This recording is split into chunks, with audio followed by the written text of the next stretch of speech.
Chapter 1. The small restaurant in the alleys of the imperial capital in the realm of Qianlong continent. Within the bustling imperial capital of the Qifeng Empire, the streets thrummed with life.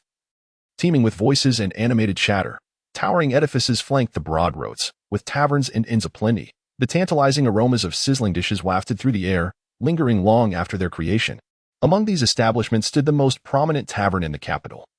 The Fengskin Tower, which was perpetually abuzz with a throng of patrons, thriving in its business. As one meandered through the densely packed buildings of the capital, one would find a myriad of narrow alleys. Following the main thoroughfare straight past the Fengskin Tower and walking a few miles inward, one would eventually encounter a shadowy alley. Proceeding deeper into this alley and turning left would lead to a modest little restaurant. Before the entrance lounged a large black dog, panting languidly, while inside the restaurant, a forlorn atmosphere prevailed, devoid of any customers. Suddenly, a young figure emerged from within, slender and fair-skinned, with long, raven-black hair tied back with a slender cord. The forehead smooth and free of bangs, giving the individual an air of pristine cleanliness. "Xiaohei, it's time to eat," he called softly as he emerged from the restaurant, his elongated fingers grasping a porcelain bowl, which he placed before the large black dog. Instantly, the previously listless dog's eyes sparkled with vitality as it eagerly devoured its meal. After affectionately stroking the dog's soft, unblemished fur, the young man, Bufang, offered a gentle smile and returned inside. Bufang, a 20-year-old man, had once been an ordinary chef on Earth, brimming with dreams and aspirations. However, upon awakening in this fantastical world, he found himself inexplicably endowed with a gourmet system. This small restaurant was established by the system just the day after his arrival in this new realm. It had now been a month since its inception, yet not a single customer had graced its threshold. Bufang had grown numb to the silence, as his daily routine revolved around honing his culinary skills per the system's directives and feeding the large black dog stationed at the entrance. The origins of the black dog remained a mystery to Bufang, only recalling its appearance a week after the restaurant's establishment, when the system had instructed him to feed it portions from his culinary practice.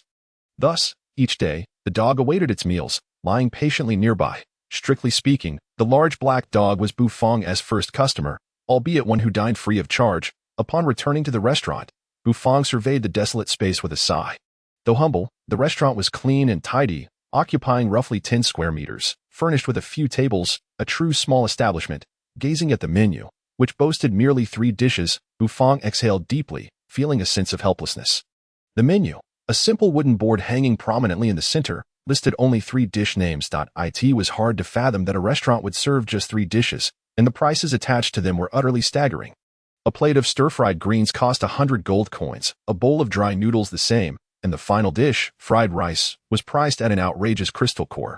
Crystal cores were possessions exclusive to cultivators, with a single core worth approximately 1,000 gold coins, often in limited supply. The exorbitant prices of the restaurant's offerings could only be described as astronomical. Bufang could scarcely believe anyone would be foolish enough to order such items, although he acknowledged their exquisite taste. The prices left him feeling quite disheartened. As a chef destined to rise to the pinnacle of the culinary world in this fantastical realm, how can I lack a first customer? This was a task assigned by the system a few days after the restaurant's establishment. And with less than 3 days remaining in the month, Bufang stared blankly at the unfrequented alley. It seems my dream of becoming a culinary god is on the verge of being crushed before it even begins.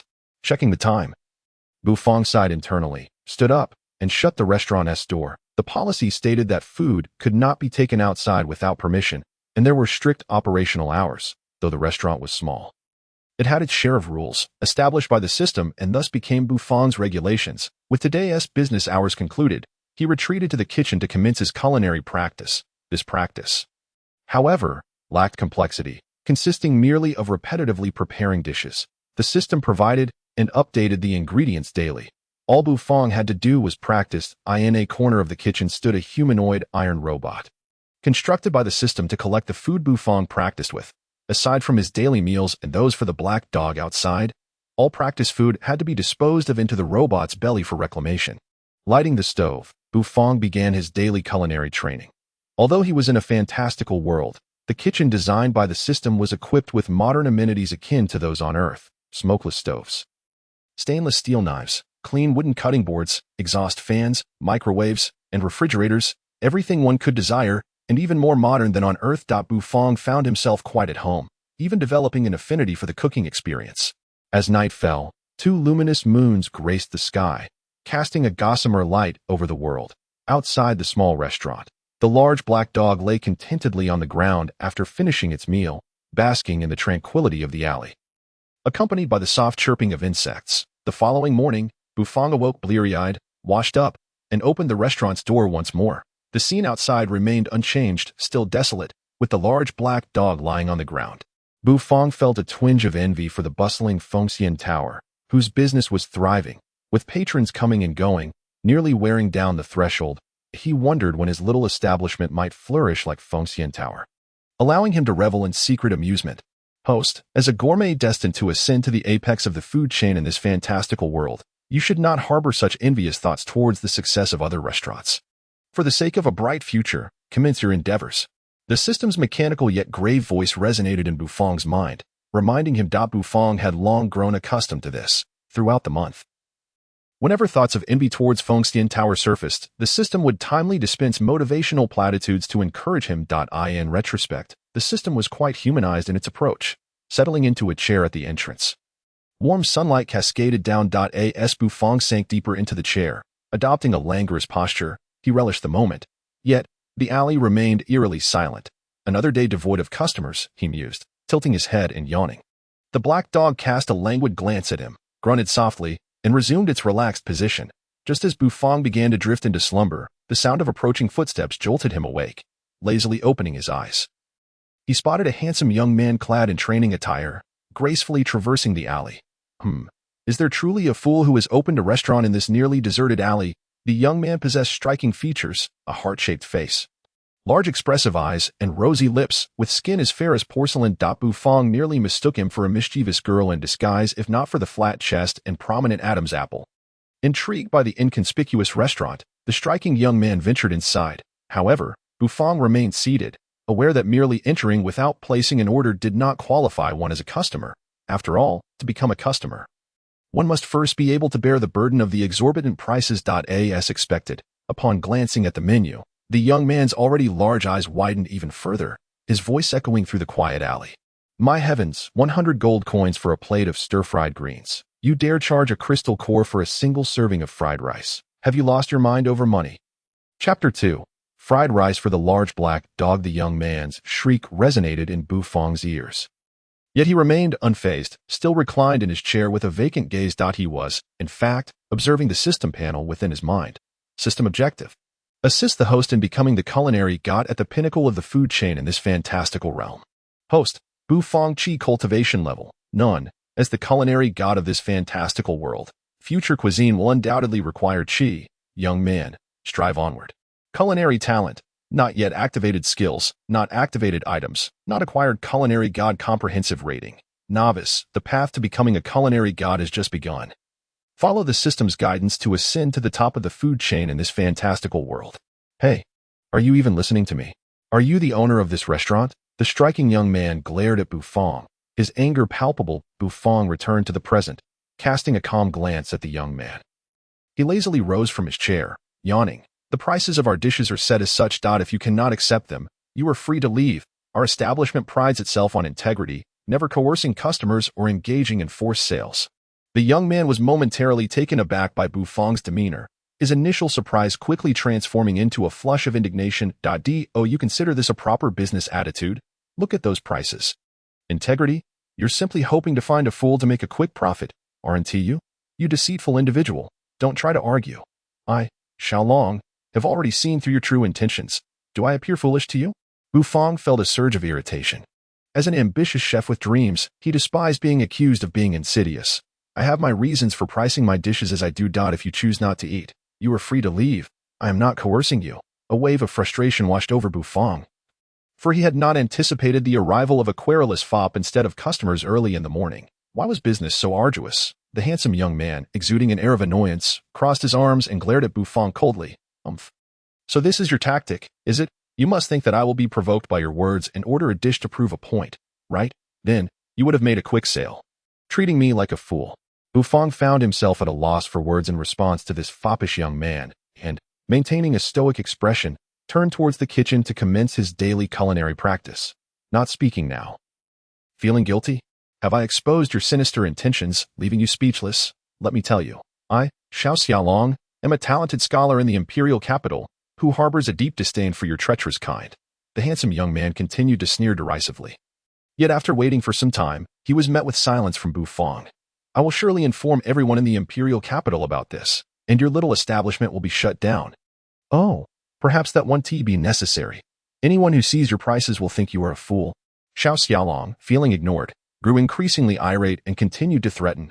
Silence enveloped the small restaurant, but soon an enticing aroma wafted from the kitchen. After a prolonged wait, Xiao Xiaolong cast a glance at the dish prices on the menu, shook his head in disbelief, and prepared to leave. A plate of stir-fried greens priced at 100 gold coins was simply outrageous. In the Qingfeng Empire, the smallest currency unit was the copper coin, followed by silver coins, with gold coins being the highest. A single gold coin was sufficient to cover a typical family's monthly food expenses in the imperial capital, making 100 gold coins beyond the reach of ordinary individuals. Especially outrageous was the fried rice, which astonishingly cost 1 yuan crystal. What was a yuan crystal? It was an essential item for cultivators, equivalent to 1,000 gold coins. Whoever set these prices was undoubtedly insane.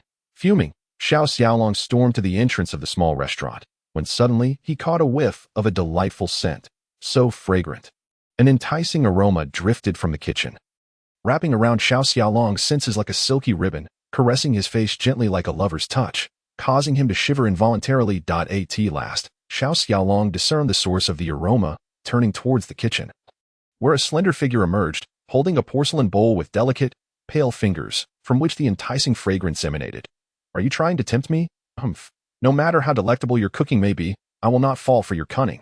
Seeing Bufang approach, Xiao Xiaolong raised his chin defiantly and scoffed. Yet, if not for his twitching nose, Bufang might have truly believed him to be a person of unwavering resolve against culinary temptations.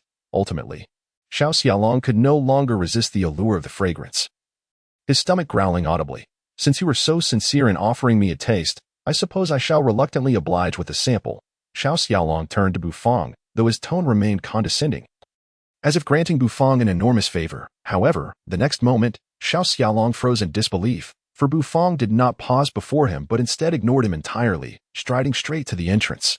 Stunned and furious, Xiao Xiaolong turned to glare at Bufang, only to witness an even more infuriating scene. A Bufang had squatted beside a large black dog lying at the entrance, placing the fragrant food before the canine. Little Black. It's time to eat. Bufang bent down, gently stroking the dog's immaculate fur, a soft smile gracing his lips, observing the previously listless dog now eagerly devouring the food Bufang had prepared. A smile tugged at the corners of Bufang's mouth. Xiao Xiaolong felt as though he had been struck by lightning. He perceived Bufang's actions as a brutal affront to his dignity. You. Xiao Xiaolong extended his slender, feminine fingers, trembling as he pointed at Bufang, his lips quivering. Oh, you haven't left yet? Bufang inquired, a mixture of confusion and surprise evident on his face. That exaggerated expression pierced Xiao Xiaolong's heart like an invisible arrow. Oh. It hurt. Trembling with indignation, Xiao Xiaolong huffed in frustration, stomping one foot on the ground as if throwing a tantrum, and stormed out of the small restaurant. Bufang, maintaining a stoic demeanor, glanced at the departing Xiao Xiaolong, a smirk playing on his lips. That little fop has lost his mind. As Xiao Xiaolong reached the door, initially intent on leaving, his nose twitched again involuntarily, and he instinctively turned to gaze at the delicious food in the black dog's bowl. The golden stir-fried eggs encasing pearl-like grains of rice appeared as exquisite as a work of art. Yet, at that moment, it was a large black dog savoring this culinary masterpiece. A dog. The large black dog, caught up in its meal, suddenly paused, as if sensing something, and raised its head to find a fop staring intently at its bowl. Instantly, the dog's eyes glimmered with wariness, in response to Xiao Xiaolong's gaze. The dog pawed at the porcelain bowl, protectively pulling it closer to itself, baring its teeth in warning, with remnants of rice clinging to its fangs. Had he just been scorned by a dog? Xiao Xiaolong stood bewildered for nearly 2 seconds before his anger erupted. With a furious expression, he stormed back into the small restaurant. Bufang remained expressionless, casting a quick glance at Xiao Xiaolong. Bring me a bowl of fried rice. Humph, I have decided to test its worth. If it is not delectable, I shall have the authorities shut down your little establishment tomorrow.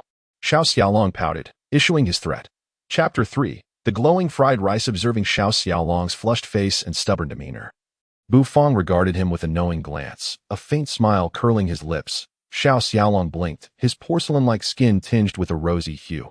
Yet he stubbornly declared, "Let me make it clear, I am not tasting your fried rice because I accept this price, but rather to prove that your fried rice is not worth it."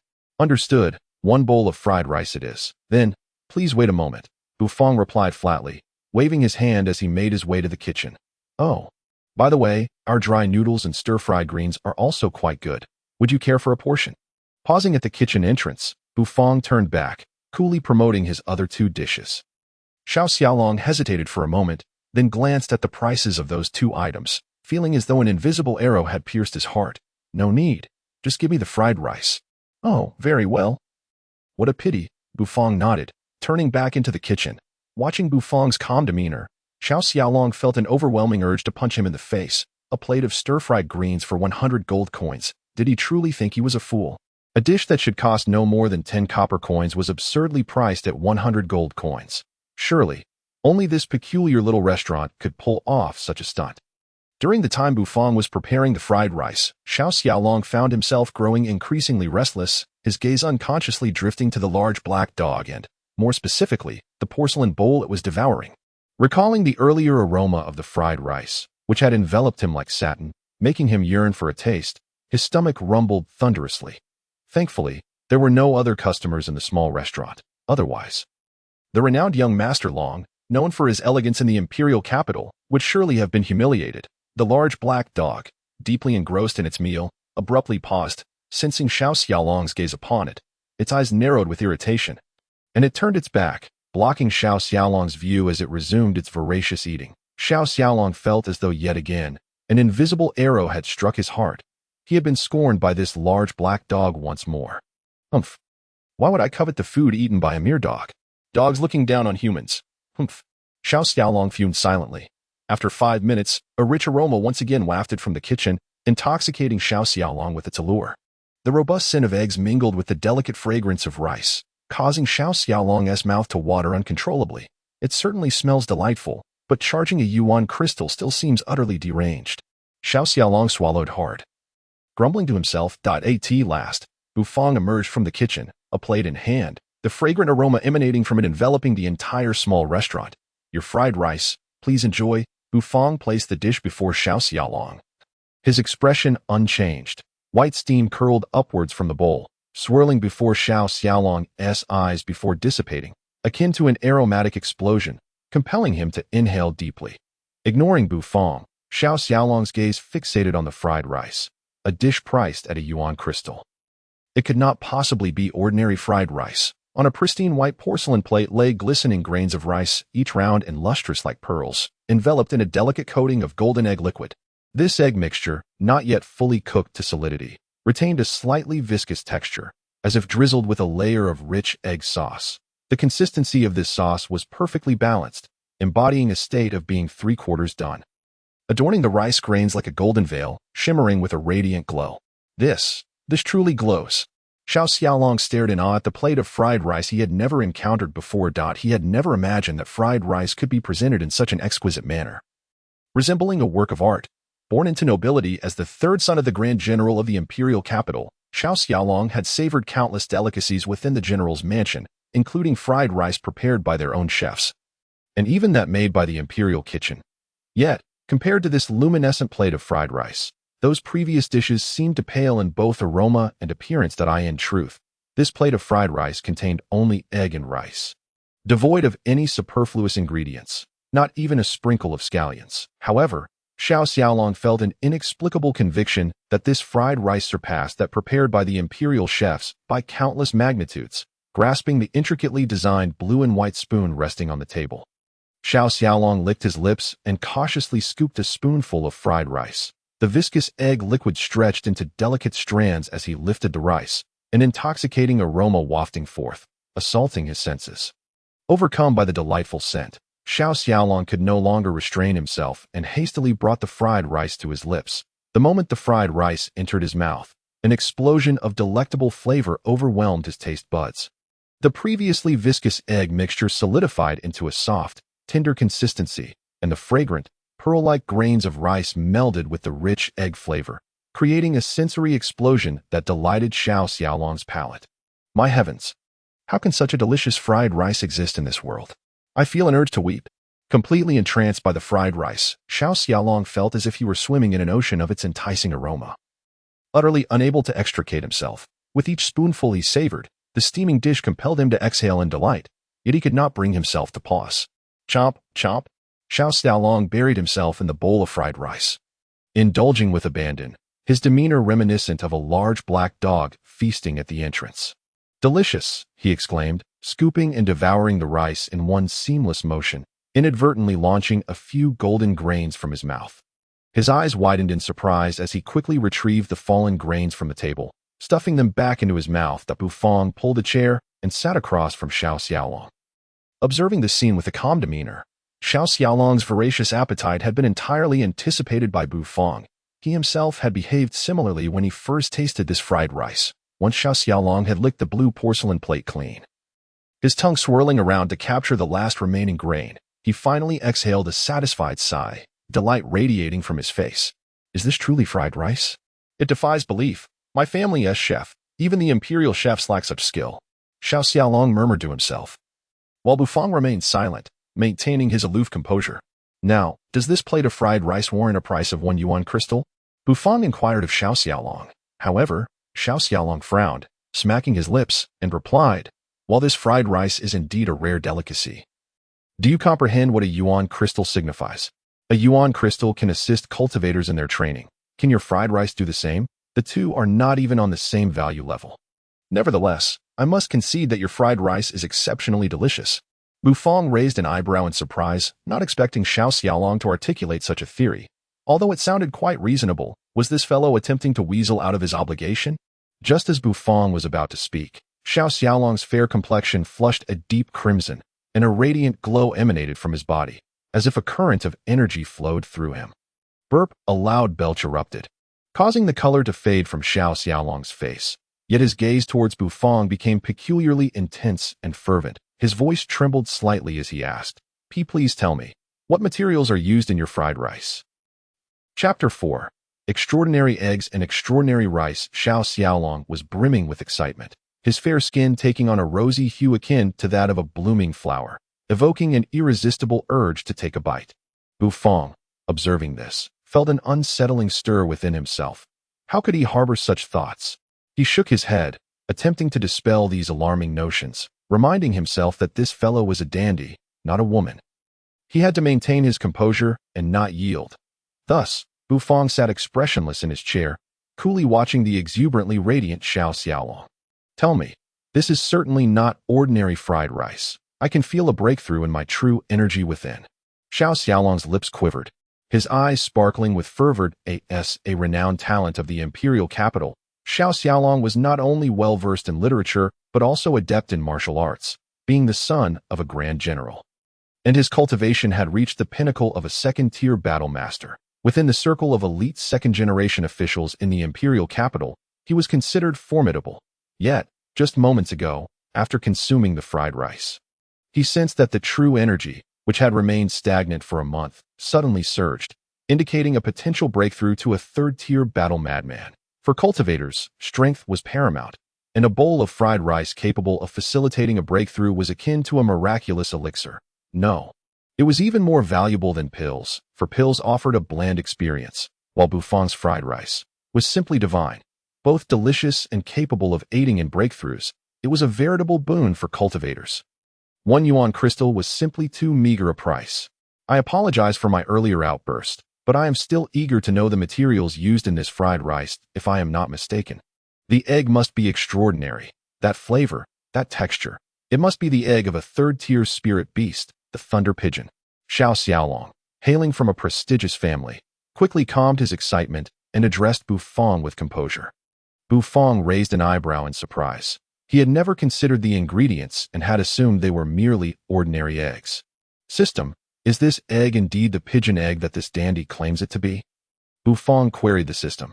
After a brief silence, the system's serious and solemn voice finally responded. Ordinary fried rice recipe. The selected egg is the first egg laid by the third-tier spirit beast, thunder pigeon, during its nesting.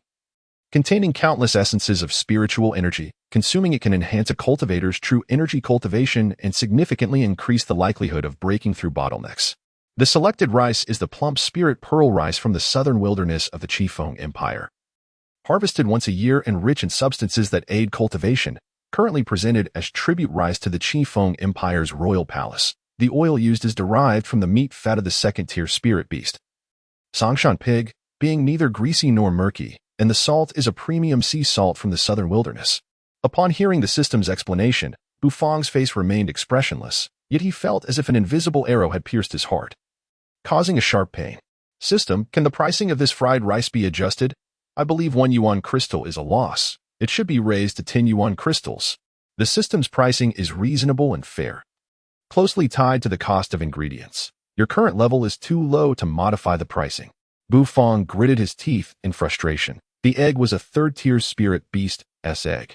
The rice was royal tribute rice, and the oil was derived from a second-tier spirit beast's fat. Even the seemingly inconspicuous salt had a significant background.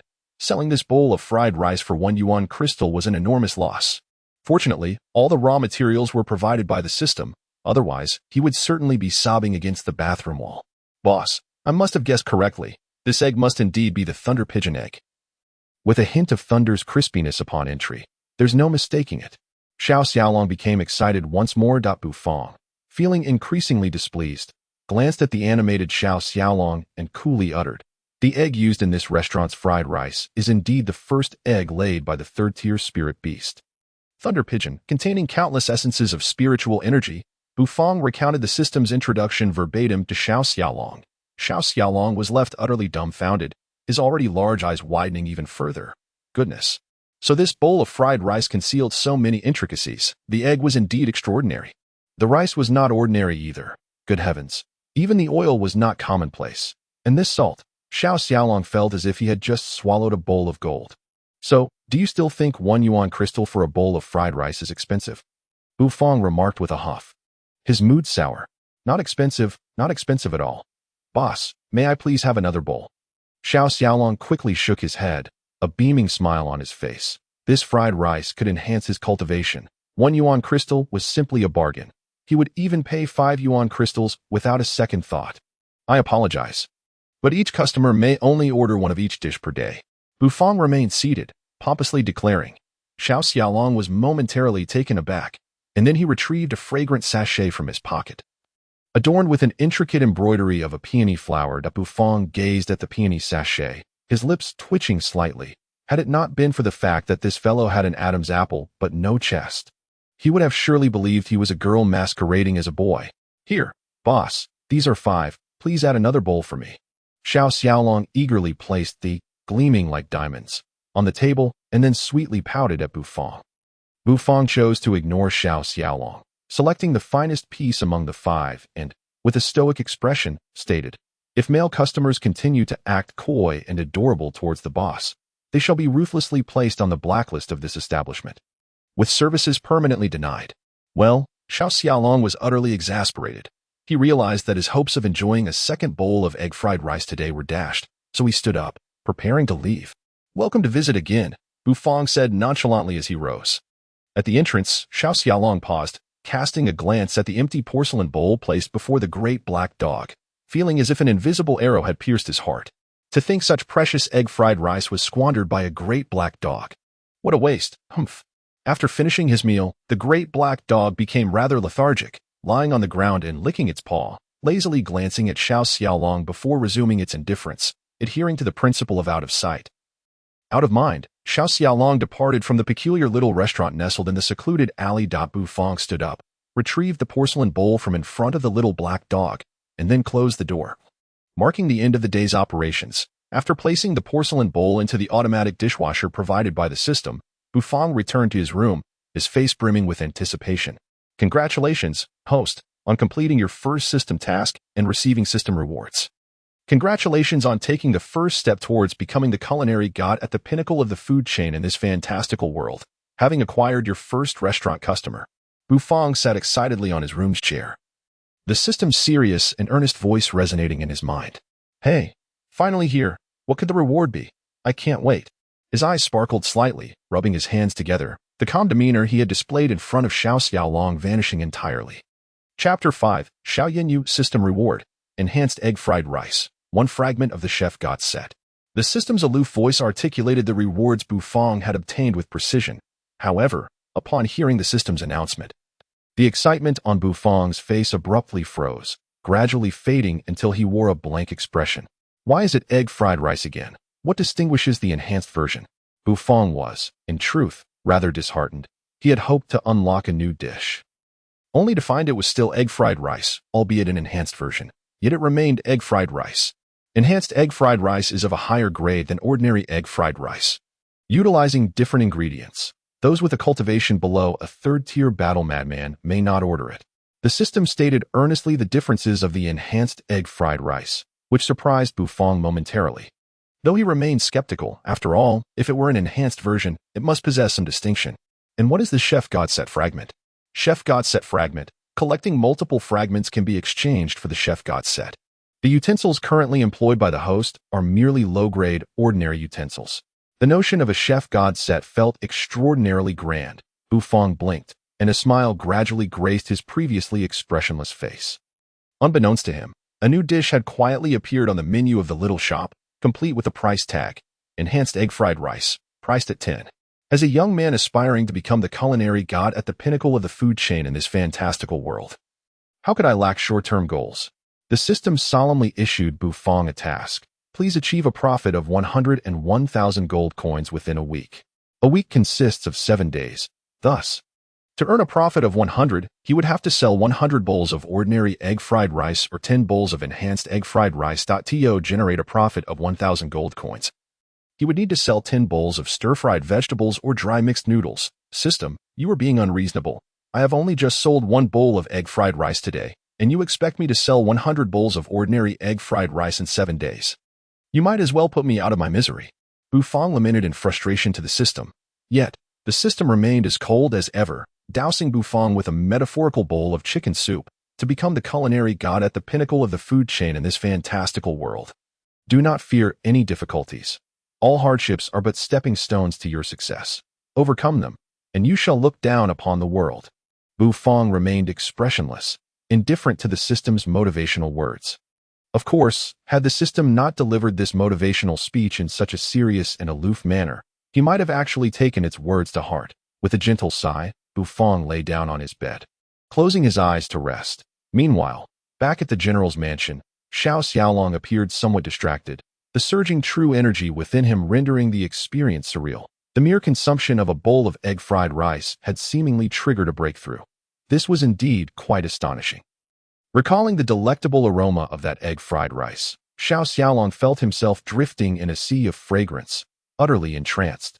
The general's mansion was vast, bustling with servants and maids, who were taken aback upon witnessing Xiao Xiaolong's demeanor. What happened to young Master Long today? That expression is rather peculiar. Oh, how terrifying. Young Master Long's splendid image in my heart has crumbled, my first love. The hushed whispers of the maids and servants snapped Xiao Xiaolong back to reality. And upon sensing the unusual gazes directed his way, his face flushed crimson as he hastened his steps to vanish from sight. Sitting cross-legged in his modest room, Xiao Xiaolong closed his eyes to cultivate his true energy pulsating, a radiant glow circulating upon his skin, bestowing upon him an aura of purity. A surge of energy erupted from his dantian, swiftly coursing through his limbs, striking at his body's acupoints. The true energy flowed smoothly, akin to a gentle stream nourishing all in its path, caressing him as tenderly as a woman's hand. After a while, his complexion flushed, Xiao Xiaolong's eyes suddenly sprang open, sparkling with brilliance, as he expelled a mouthful of dark, murky energy, his aura ascending steadily. As his aura reached its peak, it cascaded down like a waterfall, completely retracting. Rising to his feet, the sound of cracking bones resonated as he lifted his hand, a misty true energy swirling around his palm. Haha. True energy externalization. I, Xiao Xiaolong, have truly broken through to the third tier of battle madman. Xiao Xiaolong was overjoyed, unable to contain his laughter. Zhao Rouge, now that I am also a third-tier battle madman, I fear you no longer.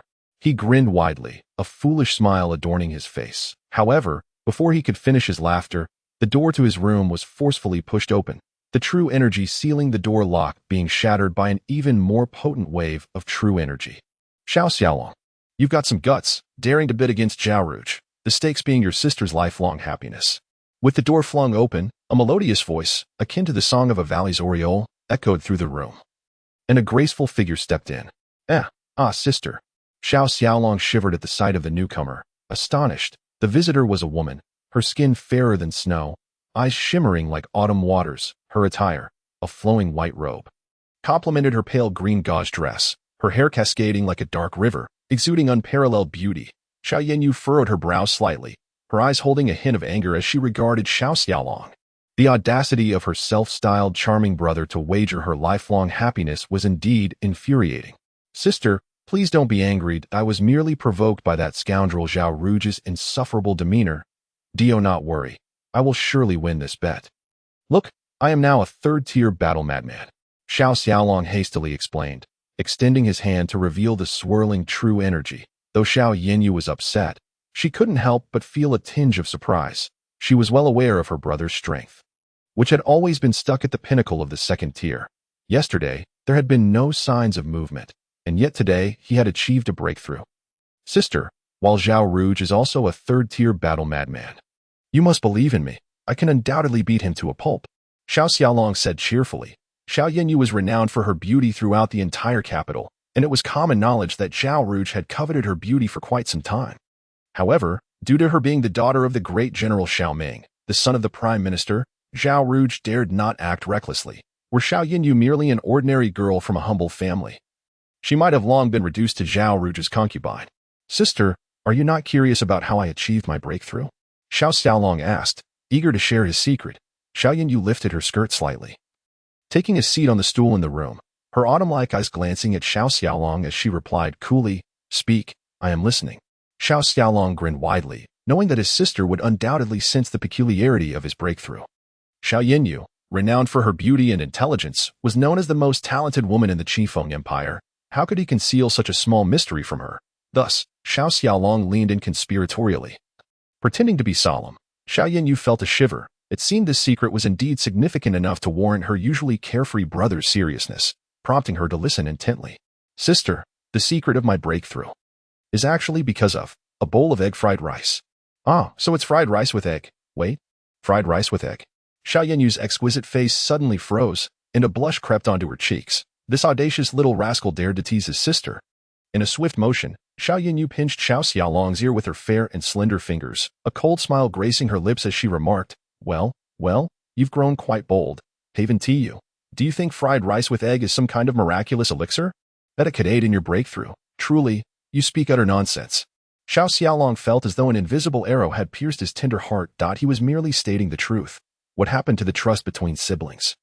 With a bitter expression, he recounted his morning's encounter, painting a mysterious picture of the small restaurant in the alley. Are you implying that you spin her for a bowl of fried rice with egg? Xiao Yanyu's eyes widened in disbelief as she gazed at her smug brother, her irritation flaring to the point where she almost longed to twist the ears of this prodigal son. Sister, you must believe me. Tomorrow I shall take you to that small restaurant, and you will be thoroughly satisfied. The taste of that fried rice, the aroma, it almost brings back memories of my lost childhood. Xiao Xiaolong's eyes gleamed with nostalgia. However, Xiao Yanyu remained skeptical, convinced that her brother had been drugged. How could a mere bowl of fried rice be so exquisite? Humph, she would have to see for herself tomorrow just how remarkable this so-called fried rice with egg truly was. Chapter 6, Boss. Let's start with 10 bowls of fried rice with egg. The next morning, having finished her grooming, Xiao Yanyu donned a veil and stepped out of the general's residence alongside the exuberant Xiao Xiaolong.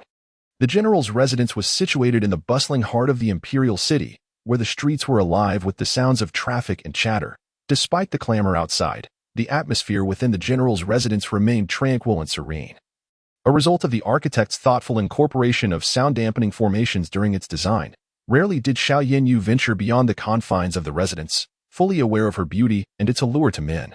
Once, she had left without her veil, causing a traffic jam in the city and inciting several brawls among the local rakes. Since that incident, she had seldom shown her face outside, and whenever she did, it was always veiled. As the siblings exited the general's residence and turned a corner, they faced the vibrant street, bustling with vendors peddling their wares on either side, the aroma of fried snacks wafting through the air. Such greasy fare was beneath the dignity of cultivators like Xiao Xiaolong and Xiao Yinyu, for these foods, fried in inferior oils, contain numerous toxins, counteracting the very essence of their cultivation, which aimed to purify their bodies and expel impurities. Thus, cultivators held high standards regarding their diets, particularly concerning the quality of their food. Fried rice with egg, strictly speaking, belonged to the category of junk food. Yet, if Xiao Xiaolong truly found a breakthrough opportunity through a bowl of fried rice, then it was undeniable that the dish he spoke of held some significance. The likelihood of coincidence was slim, for Xiao Xiaolong had lingered at the second-tier battle master level for far too long, making it almost impossible for coincidence to be his ally. Thus, it was highly probable that his breakthrough was indeed linked to the fried rice with egg. This curiosity piqued Xiao Yinyu's interest. Could it be that this fried rice was as extraordinary as Xiao Xiaolong claimed? Well, is that our young master Long? Just as the Xiao siblings were lost in their thoughts, an incongruous voice broke their reverie. Xiao Xiaolong's handsome face darkened as he turned to the source of the flippant remarks, a man clad in flamboyant robes. Flaunting an ostentatious paper fan, his greasy visage and slanted eyes giving him a distinctly unsavory appearance. This man was none other than Sun Qixiang, the only son of the finance minister of the Qingfeng Empire. Notorious in the capital as a dandy. Sun Qixiang, I have no time to waste on your nonsense today, so scram. Although Xiao Xiaolong had a somewhat effeminate appearance, his fury still exuded a certain authoritative pressure. However, Sun Qixiang was undeterred, shaking his shoulders as he leered at the veiled figure beside Xiao Xiaolong, his eyes suddenly widening as if he had discovered a new world. Oh my, it's actually the second Miss Yinyu. I am at your service. Clearly, upon recognizing Xiao Yinyu, Sun Qixiang lost all composure, for the goddess of his dreams stood before him. How could he not attempt to flirt? Step aside, Xiao Yinyu replied coolly. Her words few and far between. Sun Qixiang, initially eager to engage further, found himself chilled to the bone under Xiao Yinyu's icy gaze, recalling her formidable strength. The cultivation system of the Longxia continent had evolved over millennia into a rigorous classification. Practiced by all, from the elderly to children, cultivation had permeated every household. However, due to varying levels of innate talent, the achievements in cultivation differed vastly. According to the ranks of cultivators, there were 9 tiers. First-tier warrior, second-tier battle master, third-tier battle madman, fourth-tier battle spirit, fifth-tier battle king, sixth-tier battle emperor, seventh-tier battle sage, eighth-tier battle god, and ninth-tier sovereign. Above the 9th tier lay the 10th tier, a realm inaccessible to ordinary individuals, a prodigious talent in the capital. Xiao Yinyu had reached the 4th-tier battle spirit at merely 18 years of age, far surpassing her brother Xiao Xiaolong. Even General Xiao Meng often lamented how much better it would have been if Yinyu were a boy. Sun Qixiang, meanwhile, was just a dandy who had barely scraped by to the 3rd-tier battle madman in his 20s. Naturally, he felt no fear towards Xiao Xiaolong, but found himself intimidated by Xiao Yinyu's 4th-tier status. Sighing, Xiao Xiaolong followed closely behind his sister as they disappeared into the crowd. Sun Qixiang, stroking his chin, squinted his eyes into slits and whispered something to a lackey, who promptly dashed away. Sun Qixiang then chuckled sinisterly, shaking his shoulders before heading in the direction where Xiao Xiaolong and Xiao Yinyu had vanished. After a refreshing sleep until he woke naturally, Bufang leisurely opened the door to his restaurant. The large black dog lay at the entrance, casting a lazy glance at him before returning to its slumber. In 7 days, I need to sell 100 bowls of fried rice with egg, along with 10 plates of stir-fried vegetables or 10 plates of dry-tossed noodles. System, do you really think it's possible to achieve such a sales miracle in this remote little restaurant? Bufang dragged a chair to the door, reclining as he mentally debated with the system. Youth, you are destined to stand at the pinnacle of the culinary world in this fantastical realm. Have faith in your culinary skills. Believe that you can conquer the world. The system earnestly poured him a bowl of motivational broth. Bufang rolled his eyes. Before conquering the world, he preferred to bask in the sun. The warmth of the sun enveloped him, making him feel drowsy once more. Boss, I'm back. I've fallen in love with your fried rice with egg. Just as Bufang was about to doze off, a high-pitched voice jolted him awake. He looked up expressionlessly to see the flamboyant young man from yesterday, and beside him stood a veiled figure. Although her face was obscured, Bufang instantly recognized her as a woman, a rather well-endowed one at that. Xiao Yinyu furrowed her brows, scrutinizing the small restaurant Xiao Xiaolong had brought her to. Could such an inconspicuous eatery truly produce the miraculous fried rice with egg? Are you the owner of this establishment? She inquired, her lips parting slightly. Her voice was melodious, akin to the song of a lark in a tranquil valley, soothing and delightful to the ears. Indeed, Bufang replied calmly, nodding his head. Xiao Yanyu said nothing further. Stepping into the small eatery, the establishment was impeccably clean.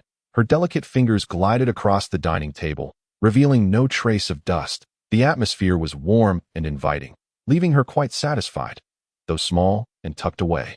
The restaurant had clearly been decorated with care, maintaining high standards of hygiene. After surveying her surroundings, her gaze fell upon the menu board at the center of the shop, and her brows rose in surprise. It truly is as Xiaolong described, a bowl of fried rice with egg costs 1, and this enhanced version sells for 10. Has he lost his mind?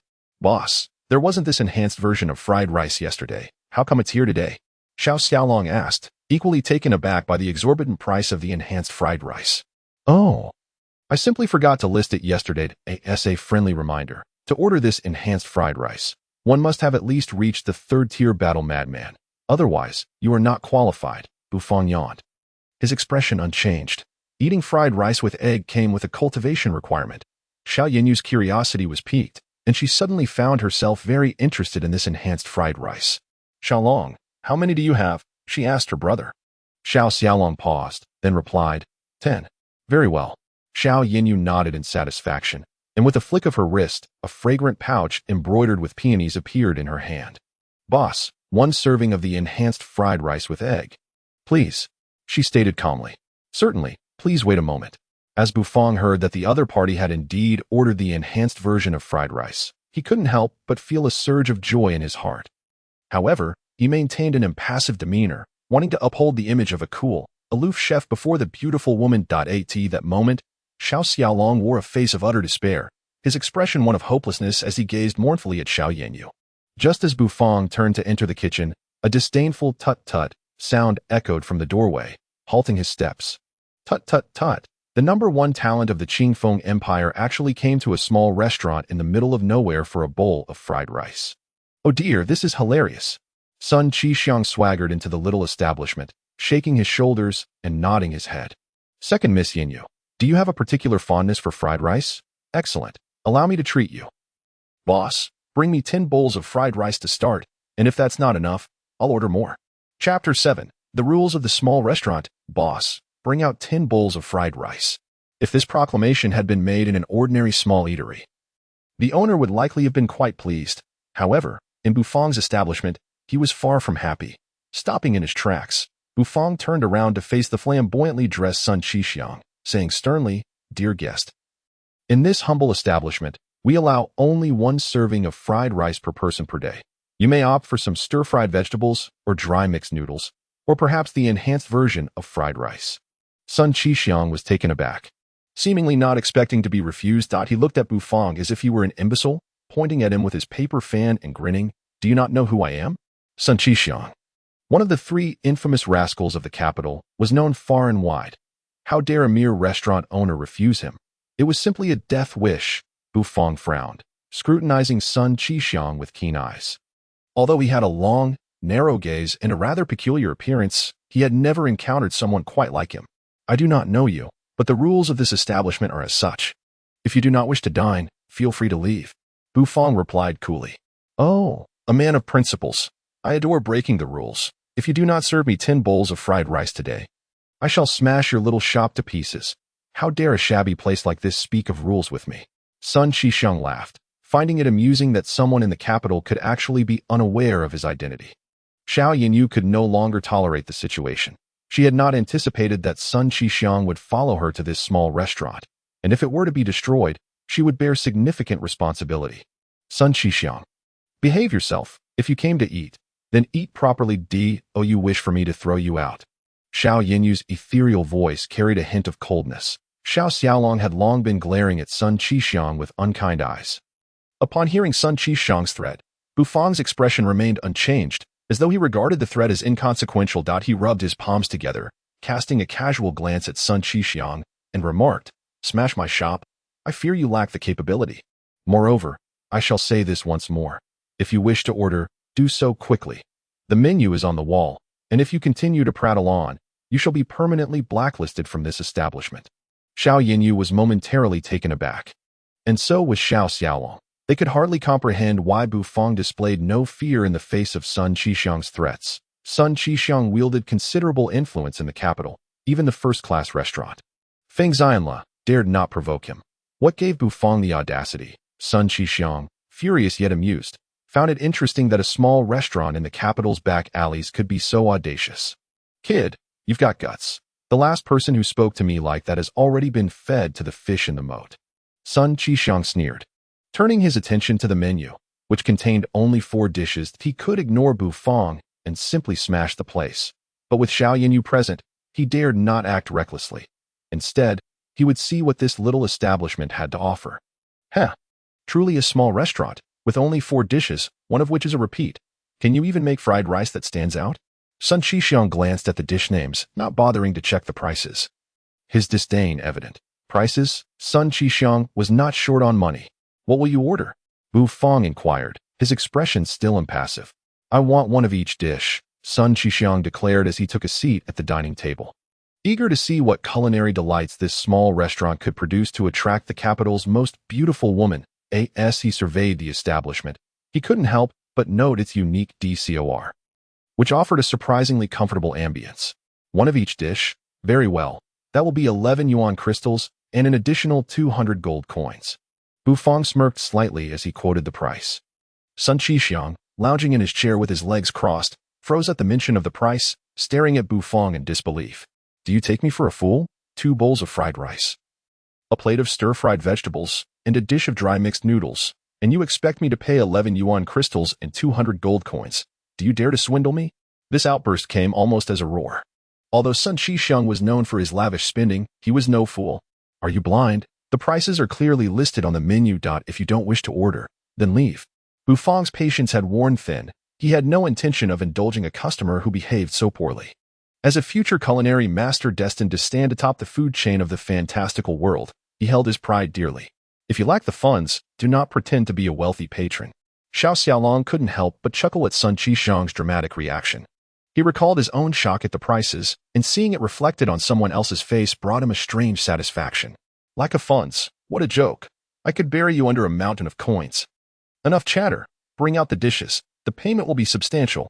Sun Qixiang scoffed, casting a dismissive glance at Xiao Xiaolong while fanning himself. His eyes were darting around, plotting something. Bufang remained unfazed, since Sun Qixiang had placed an order. He would prepare the dishes. In his establishment, all customers were welcome, and he was not intimidated by troublemakers. The shop had been enhanced by the system, and causing a ruckus here would not end well for anyone. Please wait a moment. Bufang said no more and turned to enter the kitchen. Yanyu. My dear, how does a delicate beauty like yourself end up in such a rundown place for that ridiculous fried rice? Sun Qixiang inquired, attempting to strike up a conversation with the composed Xiao Yanyu as they waited for their food. However, Xiao Yanyu remained as unresponsive as a statue, ignoring him entirely. Unfazed by the rebuff, Sun Qixiang continued to scrutinize the small restaurant, his expression filled with disdain, when he once again glimpsed the prices on the menu. A flicker of derision crossed his eyes. Xiao Xiaolong, sitting beside him, wore a gloomy expression as he cast a resentful glance at Xiao Yanyu, whose insatiable appetite had drained him of his yuan crystals.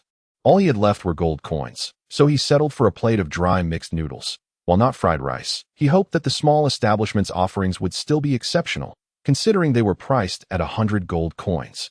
Each patron in the small restaurant harbored their own thoughts. Suddenly, a rich and enticing aroma wafted through the air, rising and falling like fluttering silk, gently caressing their faces. Xiao Xiaolong inhaled deeply, enchanted by the fragrance. Oh!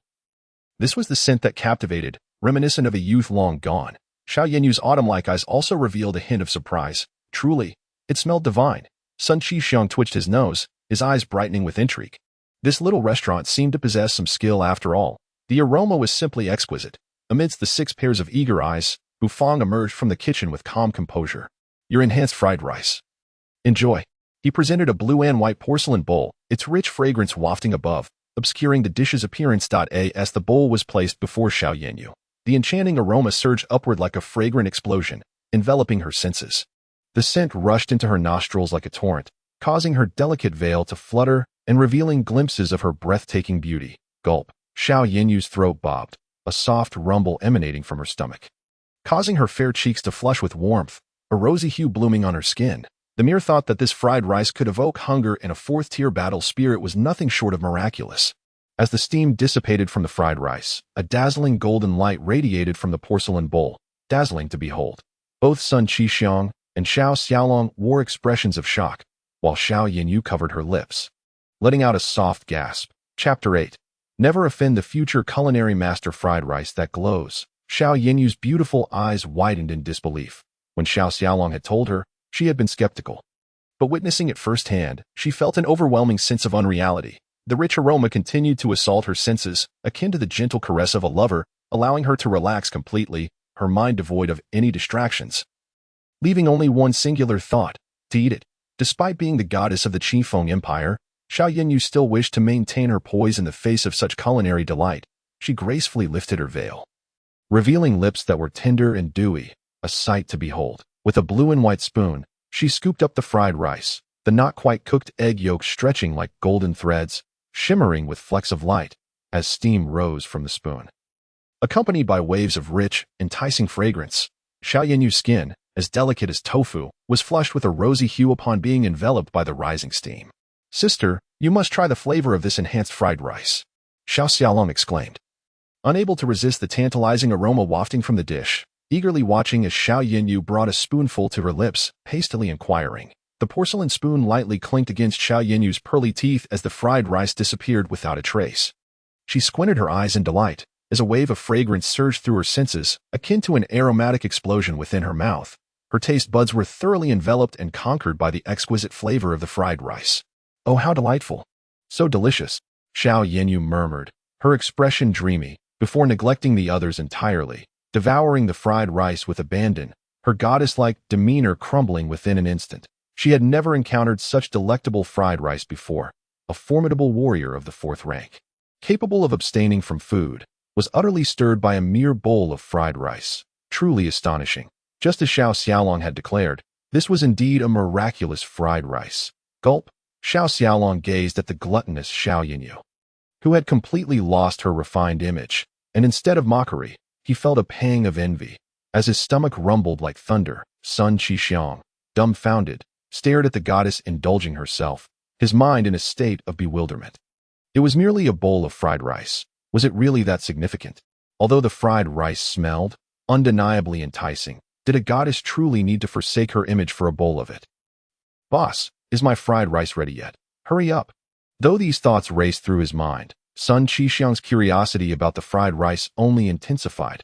Folding his paper fan, he cast a sidelong glance at the seemingly amused Bufang, who stood nearby, and bellowed, "You, get that fried rice ready now." Bufang raised an eyebrow, casting a disinterested glance at Sun Qixiang, but said nothing, simply turning to retreat into the kitchen. "Hurry it up, if I don't get my fried rice in 3 minutes. I swear I'll smash your little corner shop," Sun Qixiang threatened brazenly. Unfazed, Bufang entered the kitchen, retrieving a bag of pristine white flour from the pantry.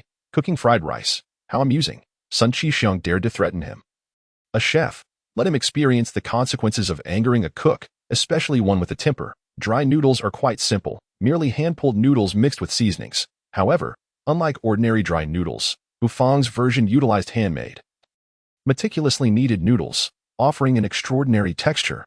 For Bufang, who had practiced countless times, preparing a bowl of dry noodles took approximately 10 minutes, including the kneading process, a sight to behold as his hands seemed to vanish, leaving only fleeting shadows upon the dough. Once kneaded, the noodles were stretched to perfection, lightly dusted with flour, and briefly blanched in boiling water. This water was no ordinary liquid. It was crystal clear, devoid of impurities, bubbling with an enticing aroma that seemed to carry a hint of sweetness. While the noodles cooked, Bufang began to season, meticulously adding salt, soy sauce, and MSG into a celadone bowl. Heating a bit of water to dissolve the mixture, after retrieving the cooked noodles, he combined them in the bowl, skillfully tossing them with chopsticks until the soy sauce fully permeated the glistening noodles. Thus, a steaming bowl of dry noodles was completed, sans broth, eggs, or vegetables. Simply pure dry noodles. Bufang emerged from the kitchen with the bowl of dry noodles, which lacked the overwhelming fragrance of the fried rice.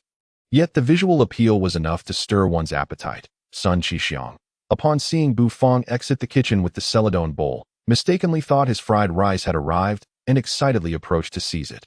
"This is the dry noodles ordered by that little sissy," Bu Fong stated flatly. Sidestepping Sun Qixiang's grasp, Sun Qixiang's expression froze, his irritation palpable as he glared at Bu Fong, narrowing his eyes. "Did I not ask for fried rice? Why on earth would you serve dry noodles? Do you even care if your shop stays open?" Bu Fong ignored Sun Qixiang entirely, placing the dry noodles before Xiao Xiaolong. "This is your dry noodles. Please enjoy."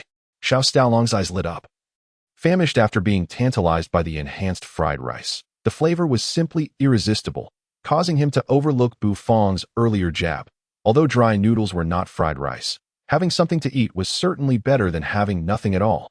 Moreover, the noodles, glistening with a soy sauce hue, emitted a fragrant aroma that, while not as potent as the fried rice, still tantalized his senses. The bowl of dry noodles priced at 100 gold coins could hardly be considered ordinary.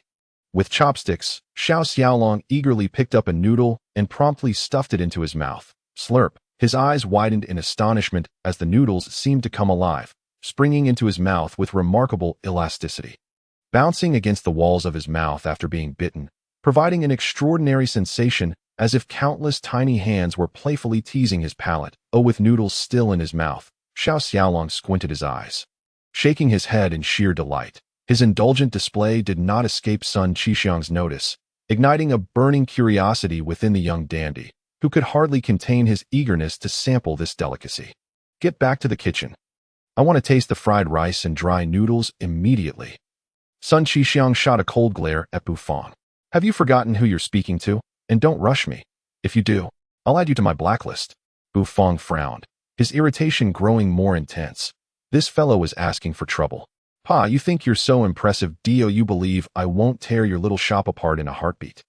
Sun Qixiang threatened, jabbing his paper fan against Bu Fong's chest. Bu Fong chuckled, a rare smile breaking through, albeit stiffly.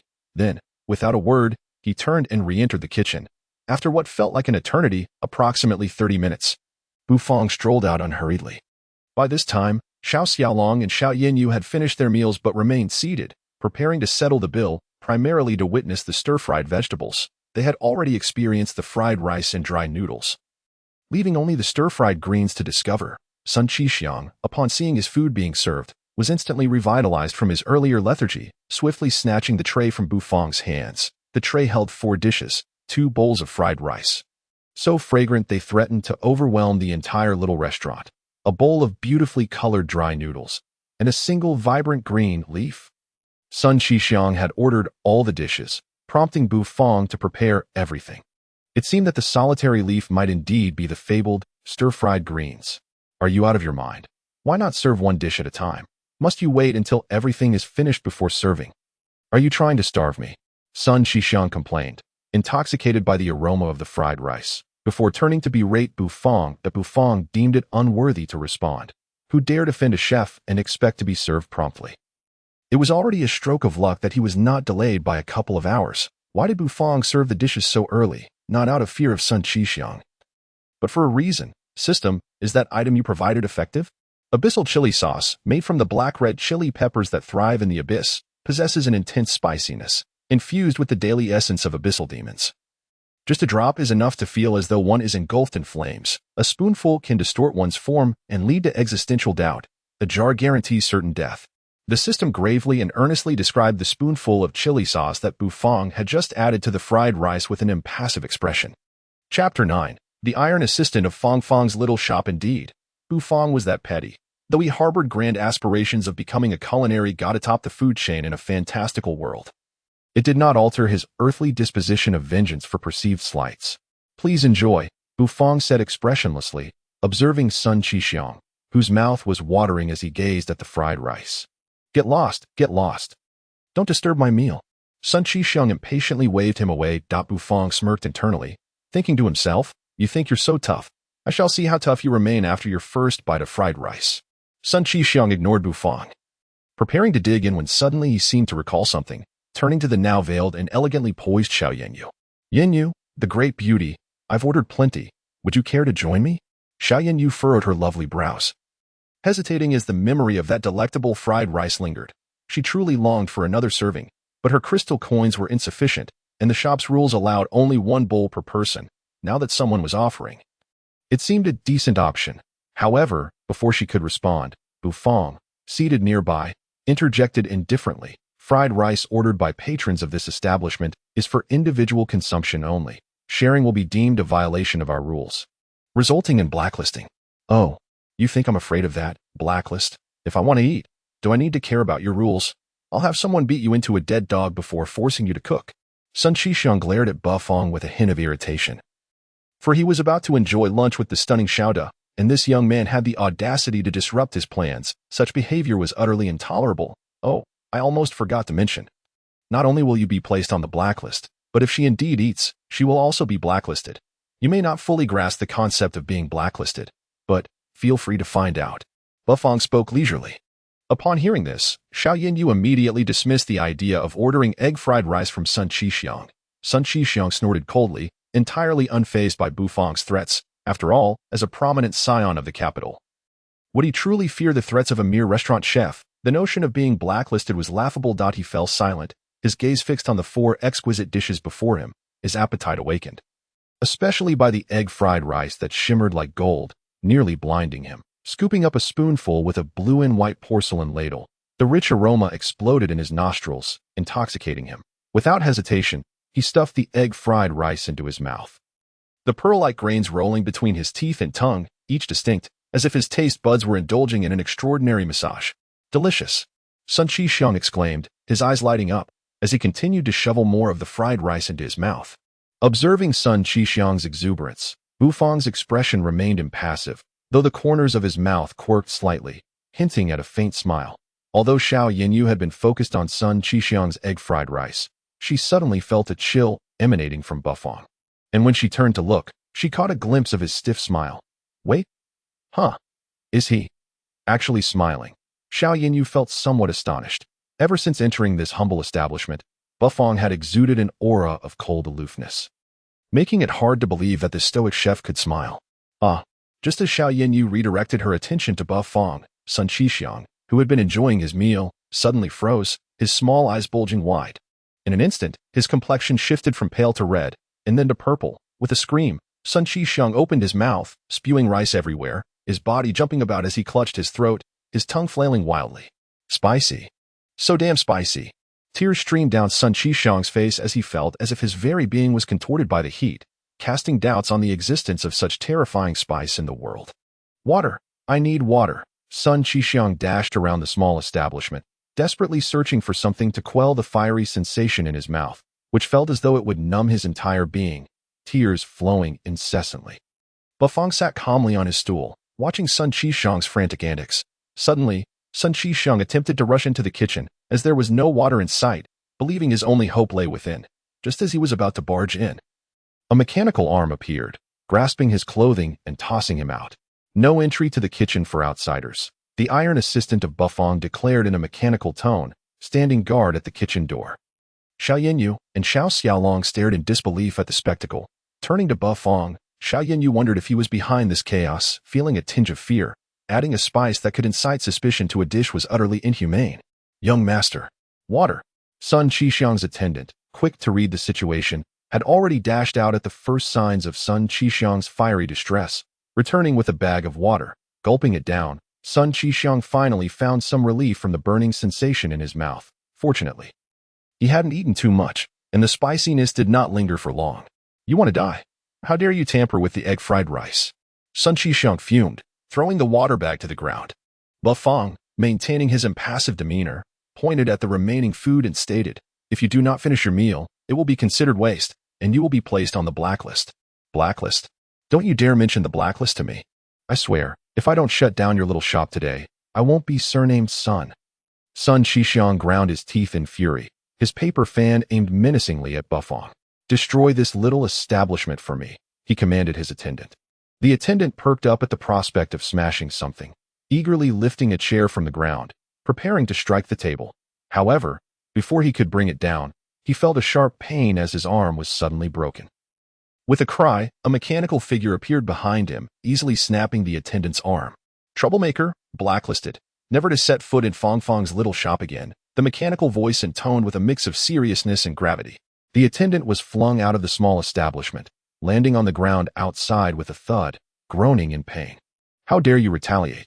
Do you believe I won't summon 100 people to tear down your little shop? Sun Qixiang trembled with rage, incredulous that a commoner would dare oppose him in the capital. Xiao Bai, strip him of his clothes and throw him out. Wasting food deserves punishment, Bufang said, standing up and yawning. Casually addressing the robot Xiao Bai, adding in a murmur, the business hours are over, it's south time to close. You dare ignore me. I am a third-tier battle maniac. Killing you is as easy as squashing an ant. Sun Qixiang bellowed, his colorful robe billowing without wind, a radiant glow swirling around him. Bang! Xiao Bai slapped Sun Qixiang on the head, stunning him and causing the energy he had gathered to dissipate. Then, with a rip, the sound of fabric tearing echoed. Wait, are you seriously stripping me? Do you know who I am? Bang! Xiao Bai's mechanical eyes flickered, and he delivered another slap to Sun Qixiang's head, leaving him dazed. Soon, Sun Qixiang found himself completely stripped of his clothes. All valuables plundered, and was gently tossed outside, landing at the entrance of the little shop.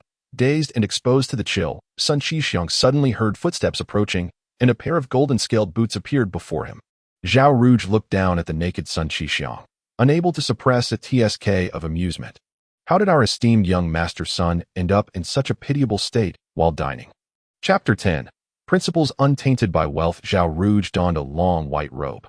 His complexion fair and striking, with dark hair secured by a jade hairpin, exuding an air of elegance.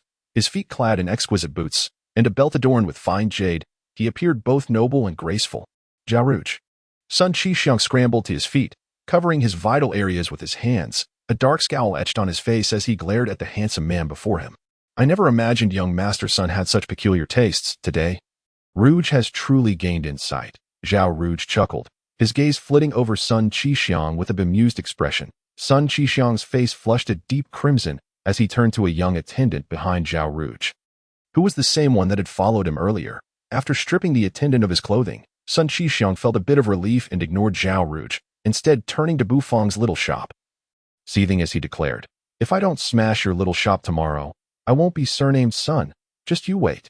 After venting his anger, Sun Qixiang shot a glance at Zhao Rouge, saying, Talented Zhao, your dream goddess is inside that little restaurant. Just a friendly warning. There is something peculiar about this place, and Xiao seems to be falling under its spell. With that, Sun Qixiang turned away, his face still clouded with rage. Falling under its spell? Zhao Rouge's lips curled into a slight smile, a knowing glint in his eyes as he gazed at the humble, narrow restaurant nestled in the alley. That it was hard to believe that a restaurant in such a secluded location could attract patrons, especially those of high status like the children of General Xiao. There had to be something extraordinary about it. Driven by curiosity, Zhao Rouge stepped forward, eager to discover the wonders within.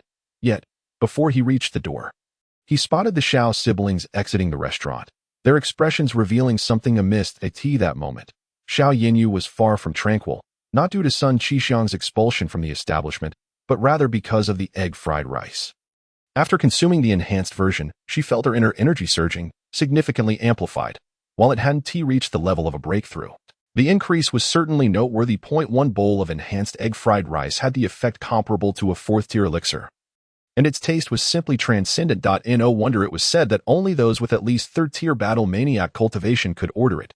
The amount of energy it provided far exceeded that of a 2nd-tier battle master. Should a 2nd-tier battle master partake, they would not only fail to break through, but would likely be overwhelmed by the sudden influx of energy. Yinyu, what's wrong? Zhao Rouge approached her, his gaze softening as he inquired gently. Xiao Yinyu was entirely immersed in the joy of her cultivation progress, completely disregarding Zhao Rouge. Meanwhile, Xiao Xiaolong remained vigilant, his gaze fixed on Zhao Rouge, astonished that she would appear here. Could it be that rascal Sun Qixiang had tipped her off? As she observed the two who had ignored her and walked away, Zhao Rouge's curiosity deepened. What kind of mystical charm did this small establishment possess that could evoke such an expression in Yinyu? We welcome you to visit again. After sending off the bewildered Xiao siblings, Bufang stifled a yawn, preparing to conclude the day's business. The robotic assistant, Iron Lump, returned to the kitchen, steadfastly guarding its territory as he lifted the doorboard. Before he could close it, a tall and handsome figure materialized before him. Boss, please don't shut the door just yet. I wish to savor your culinary skills once more. Zhao Rouge smiled at Bufang, elegant and striking as he stood at the entrance of the small shop. A gust of wind fluttering the white robe he wore. Bufang regarded Zhao Rouge with an impassive expression, while Zhao Rouge continued to smile at him. "Oh, today's business hours have concluded. Kindly return tomorrow," Bu Fong replied flatly, ignoring Zhao Rouge as he proceeded to close the door. Zhao Rouge's expression froze. Was the boss truly refusing a customer? How could this little shop dare to turn away a patron? Isn't business hours determined by people? They can be adjusted. I can offer more money. Zhao Rouge pondered for a moment before speaking again. No. Bu Fong remained expressionless. Zhao Rouge frowned. What if I offer double the price? Would that suffice? Bu Fong considered for a moment but still declined. No. Zhao Rouge felt a surge of frustration. Could this little shop really be so obstinate? He simply could not believe that money would not entice them. Triple the price. No. What about quadruple? No. No. 5 times. Zhao Rouge suppressed the urge to kick Bu Fong's impassive face, finally stating coldly 0.5 times. Bu Fong's heart bled at the thought. At that rate, a bowl of enhanced fried rice would cost 50 yuan crystals, while a regular bowl would be 5. He felt as if countless small coins were fluttering before his eyes. As a chef destined to stand at the pinnacle of the culinary hierarchy in this fantastical world, one must adhere to one's principles and not be swayed by monetary temptations. Just as Bu Fong's resolve wavered, almost ready to concede to Zhao Rouge, the system aptly doused him with a metaphorical bucket of cold water, awakening him completely. Zhao Rouge felt triumphant, noticing the hesitation on Bu Fong's face, which indicated that the latter was about to relent at a mere restaurant owner holding to principles. There is no principle that a heap of money cannot shatter. If one pile won't do, then 2 piles. Bu Fong took a deep breath, his expression darkening further, casting a disdainful glance at the self-satisfied Zhao Rouge before. Bang! The door slammed shut with a loud noise, startling Zhao Rouge. What is the matter? Boss, open the door. Are you not going to do business anymore? Weren't they supposed to reach an agreement? How could he turn his back so suddenly? Despite Zhao Rouge's usually composed demeanor, he was now visibly exasperated. Even the prestigious Fengxian Tower in the imperial capital had fewer rules than this little shop, which dared to lecture him on principles. Business hours have ended for today. If you wish to dine, come back early tomorrow. Bu Fong's lazy voice, accompanied by a yawn, drifted through the tightly shut door, followed by silence. No matter how much Zhao Rouge knocked, there was no response from behind the door. The large black dog lying at the entrance merely glanced at Zhao Rouge with disinterest before resuming its nap. This dog seemed to live solely to eat and sleep, leading a life akin to that of a pig. Zhao Rouge finally accepted that he had been turned away. The handsome and dashing figure had been rejected by a rundown little restaurant. It felt as though an invisible arrow had pierced his heart, that a faint aura of true energy began to swirl around Zhao Rouge's pale hand. As a third-tier warrior, he was tempted to smash the little shop in frustration. However, after some contemplation, he ultimately decided against it. Very well, tomorrow, I shall return to see what kind of small establishment would dare to refuse me. Zhao Rouge. As the son of the left minister, Zhao Rouge was of noble lineage, and in the imperial capital, everyone would treat him with a measure of respect. Now, to be humiliated in a small restaurant was an affront he could not tolerate. Anger dissipated the true energy in his hand as he turned to leave. The large black dog lay undisturbed, rolling its eyes at Zhao Rouge's retreating figure. Bu Fong returned to his room, utterly unfazed by Zhao Rouge's incident. After another long yawn, sleepiness overtook him.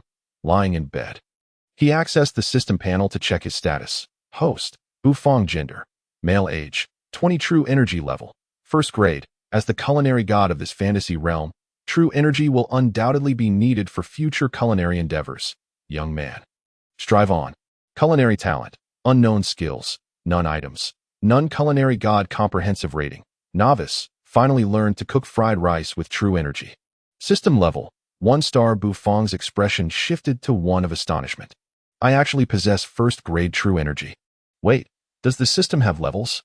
Chapter 11. Why aren't you afraid of my greatness? According to the power rankings of the Qianlong continent, 1st grade true energy merely corresponds to the lowest tier of warrior cultivation, which would barely create a ripple in the imperial capital. However, Bu Fong was puzzled as to how he had acquired true energy. Could it be due to completing a system task? Yet, his first task was simply to acquire his first customer, and the rewards were merely an enhanced fried rice recipe and a fragment of the chef's suit, with no mention of true energy. System, does this mean that completing tasks grants true energy and boosts my strength? Bu Fong asked. Perplexed, the system replied seriously. The host's true energy level is related to the amount of yuan crystals earned. The yuan crystals obtained from completing designated transactions will automatically convert into true energy at a set ratio. The host can monitor the progress of their cultivation and the conversion ratio of yuan crystals through the character panel. Currently, the system level is 1 star, and the energy conversion ratio is 10%. Upon reaching 2 stars, more privileges for the shop will be unlocked, enabling the use of tables and chairs and allowing customers to bring their own low-grade ingredients. The host earned 22 yuan crystals during today's business, which converts to 2 units of true energy based on the ratio, equivalent to a warrior's level. Bufang was left speechless. So, this was the use of yuan crystals. It made sense, as yuan crystals were originally essential for cultivation. Capable of being refined to enhance one's true energy level, the system's conversion merely saved Bufang the refining step. So, if I earn more yuan crystals, my cultivation will increase accordingly. Bufang's lips curled into a stiff smile. To reach the 2nd grade warrior level requires 10 yuan crystals. The 3rd grade warrior requires 100, the 4th grade warrior requires 1,000, and the 5th grade warrior requires 10,000. The system continued. Bufang. Well then, the path to advancement is indeed fraught with challenges. By the way, what does it mean to allow customers to bring their own ingredients? Bufang inquired, intrigued. The host can assist customers in processing their self-provided ingredients to create dishes, with pricing determined by the system based on the quality of the dish. The system explained with unwavering seriousness. So that was it. Bufang's eyes lit up. This was a very considerate feature, expanding his ability to earn yuan crystals. Unfortunately, his current level was insufficient. In this fantastical world, various exotic beast meats and rare plants were top-tier ingredients. If he were allowed to process others' ingredients, he could certainly earn a significant amount of yuan crystals. However, leveling up would require him to complete tasks assigned by the system. His latest task: achieve a profit of 100 yuan crystals and 1,000 gold coins within a week. Task progress: 22 100,000 100 1,000. Bufang sighed internally. Yet another daunting task lay before him. As an exceptional chef, he must ensure a good night's sleep. After exiting the system panel, Bufang slowly closed his eyes and drifted into a deep slumber. Rhythmic breathing soon filling the air. The following morning, Bufang awoke on time, washed up, and began his daily culinary practice. He diligently practiced all the dishes he had learned before yawning and opening the shop's door. The large black dog remained sprawled at the entrance, seemingly having not moved from that spot. Bufang felt a twinge of surprise. "Good morning, little black," he greeted without a change in expression. The black dog rolled its eyes in response. Ignoring him, not feeling embarrassed, Bufang returned to the kitchen, packed the fried rice he had practiced into a porcelain bowl, and re-emerged, standing before Little Black with the bowl in hand. "Time to eat, Little Black," Bufang announced. The moment the dog caught the aroma of the rice, its lethargy vanished, and it perked up, its pink tongue extending as its keen eyes sparkled with anticipation, fixated on the porcelain bowl in Bufang's hands. Bufang felt exasperated. This gluttonous dog completely transformed its demeanor when food was involved, only to wipe its mouth and forget him afterward. What happened to the basic trust between man and dog? Did this dog not realize how crucial it was to curry favor with him, the chef? Only by doing so could it expect a steady supply of delicious food. Well, for the dog whose eyes are solely fixated on food. Bufang found himself at a loss. He placed a porcelain bowl in front of the little black dog, who immediately began wagging its tail and devouring the contents of the bowl. Pulling a chair over, Bufang reclined comfortably, awaiting the arrival of customers with an air of ease and tranquility. What a beautiful and uncomplicated day it was. Meanwhile, on the main thoroughfare of the imperial capital, a throng of people surged forth with an air of menace. Leading the pack was Sun Qixiang, clad in flamboyant green attire, his chest exposed. A reputation as one of the 3 notorious scions of the capital was no laughing matter. The pedestrians hastily stepped aside, casting fearful glances in his direction. Sun Qixiang relished the fearful looks from those around him. Indeed, he demanded their trepidation. "Follow me. Damn it, if we don't smash that little restaurant today, I shall not bear the surname Sun." The previous day's humiliation, where he had been stripped bare and thrown out by the ironclad owner of the small eatery, haunted him like a nightmare, depriving him of restful sleep. Hence, early this morning, he gathered all his subservients to seek vengeance. When had Sun Qixiang ever suffered such a loss? He couldn't rest easy until he dealt with Bufang. Xiaolong, on the other hand, had not ventured out that day. After consuming an upgraded version of fried rice yesterday, his qi levels had surged, prompting him to enter a state of closed-door cultivation. Therefore, only Xiaolong scampered towards the small restaurant, However, upon reaching the street, he was greeted by the imposing sight of Sun Qixing leading over 100 followers intent on demolishing the little eatery. Heavens! I still wish to eat fried rice. Smash your sister. Xiaolong felt an outburst of anger. If they destroyed that restaurant, where would he go for his delicious and cultivation-enhancing fried rice?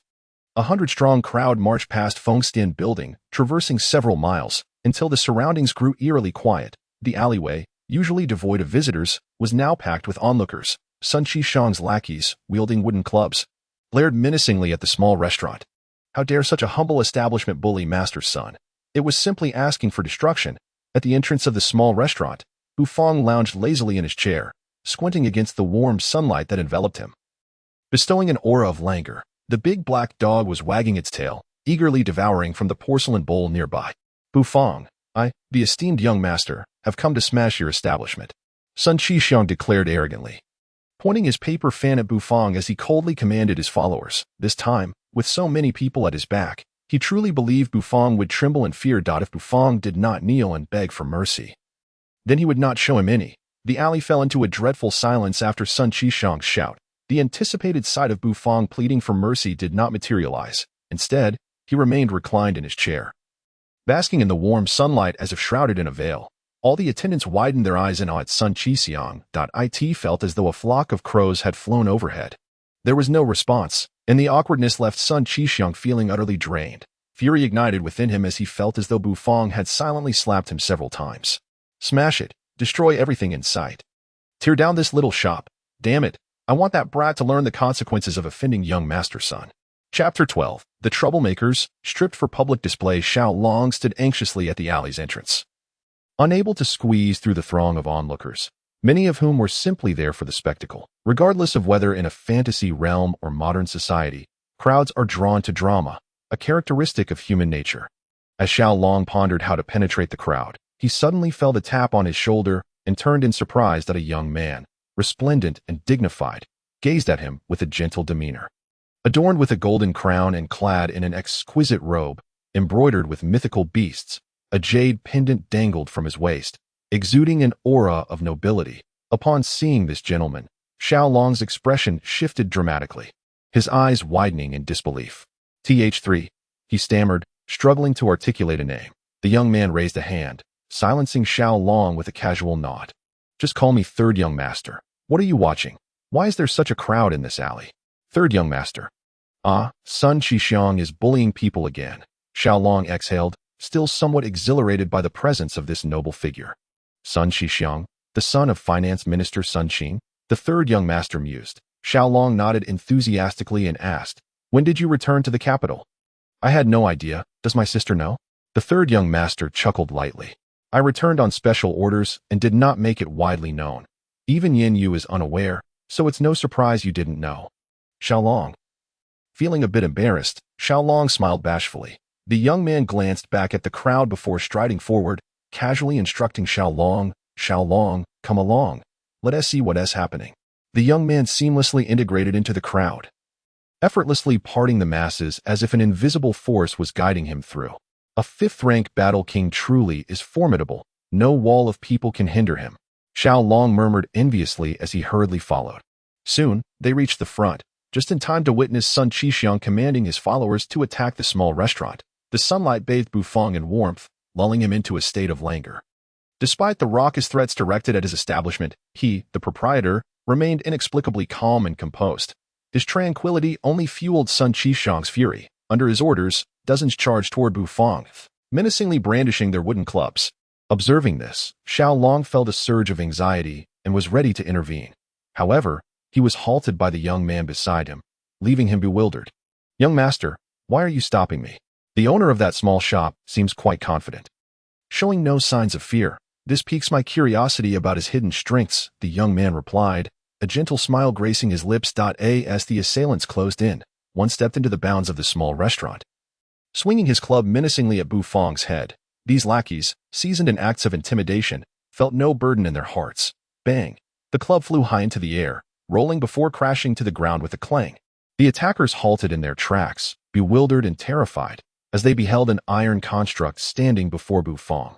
Xiaobai, the mechanical guardian created by the system, stood resolutely, its metallic form gleaming, tasked with ensuring the safety of the small establishment. Xiaobai had not encountered threats before, but with over 100 individuals seeking trouble today, it bravely stepped forward. Fong Fong's establishment forbids fighting. Those who violate the rules shall be stripped for public display.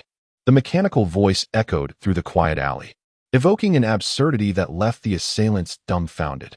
Who was this iron monstrosity daring to block their path? Although their cultivation levels were low, the sheer number of them was intimidating.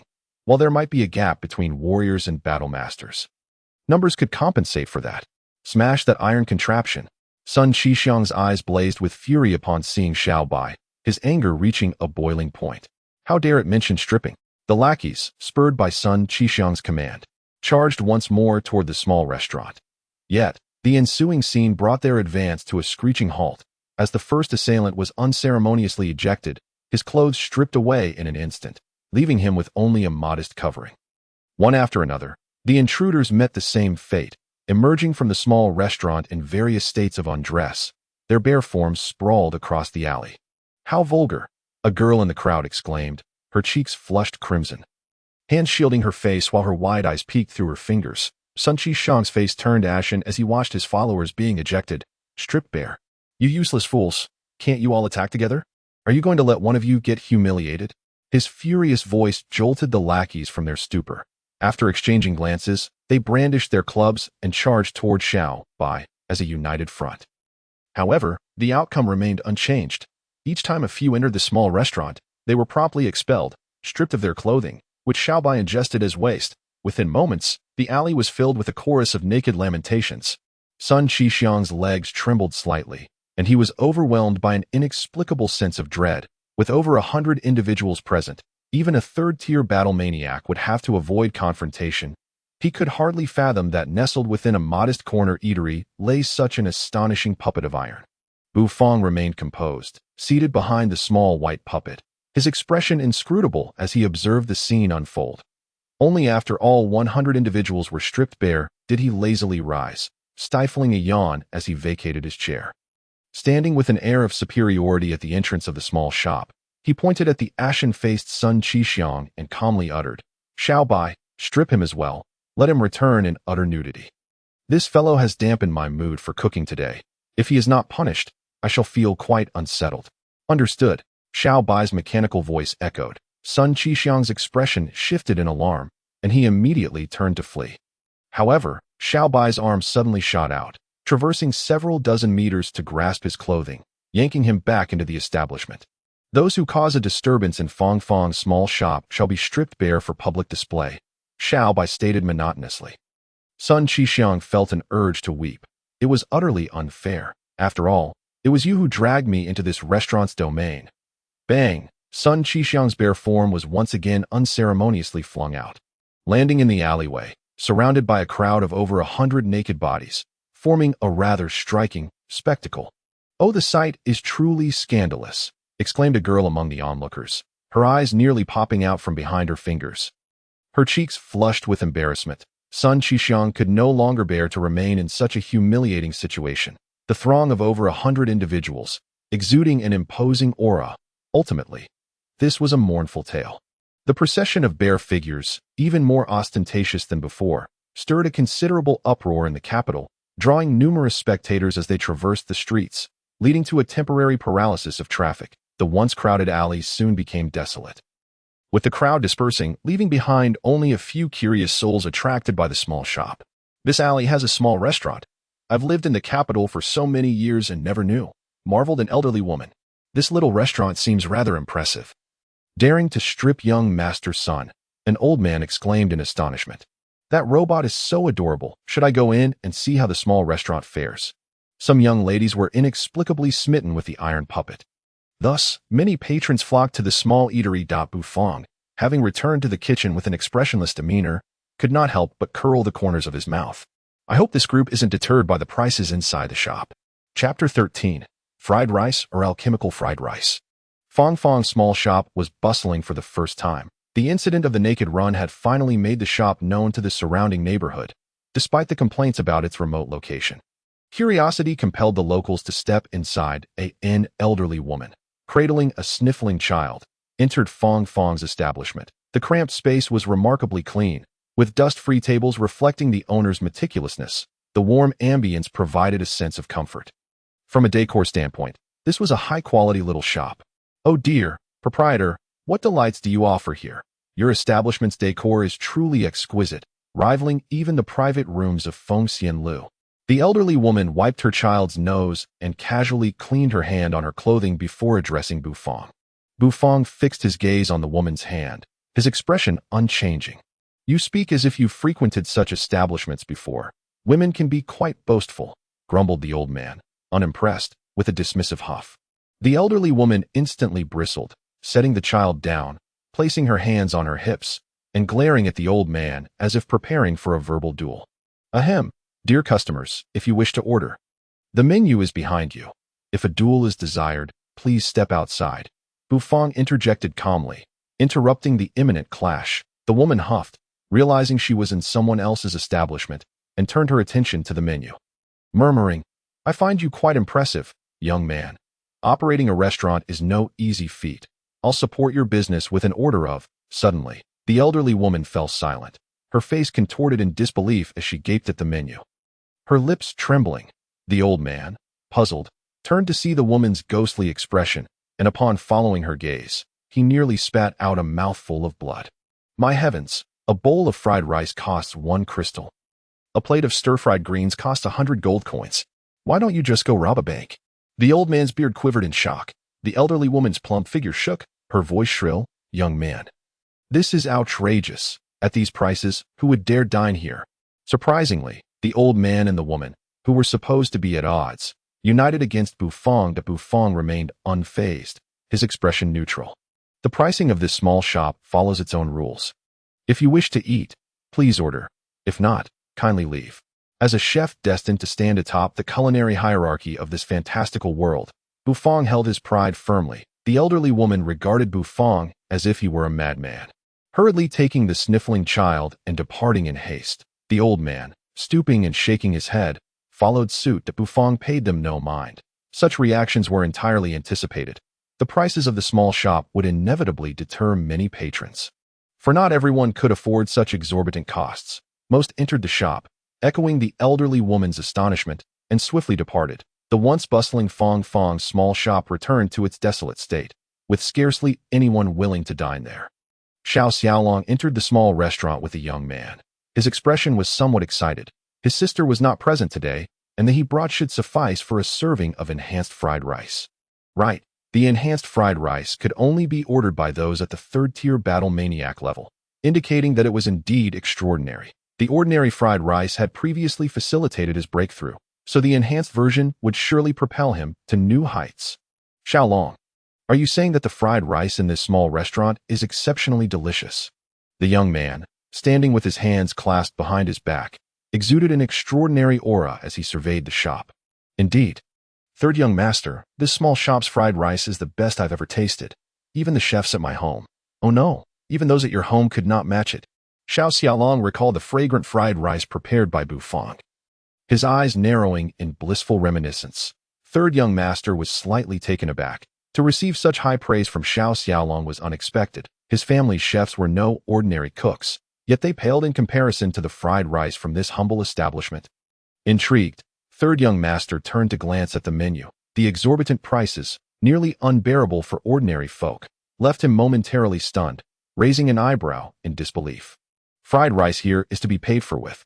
Enhanced fried rice costs 10, and there's a stipulation regarding the orderer's cultivation level. The pricing and rules outlined on the menu utterly reshaped third young master's worldview. Who knew fried rice could be sold in such a manner? Third young master, you need not doubt. My sister had the enhanced fried rice yesterday and entered seclusion today.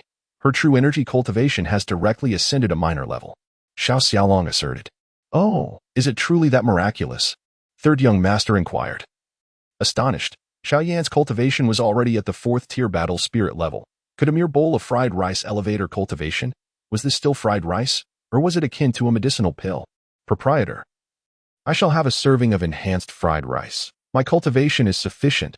No need for inspection. Third young master stated amiably to the aloof Bufong, who stood not far away.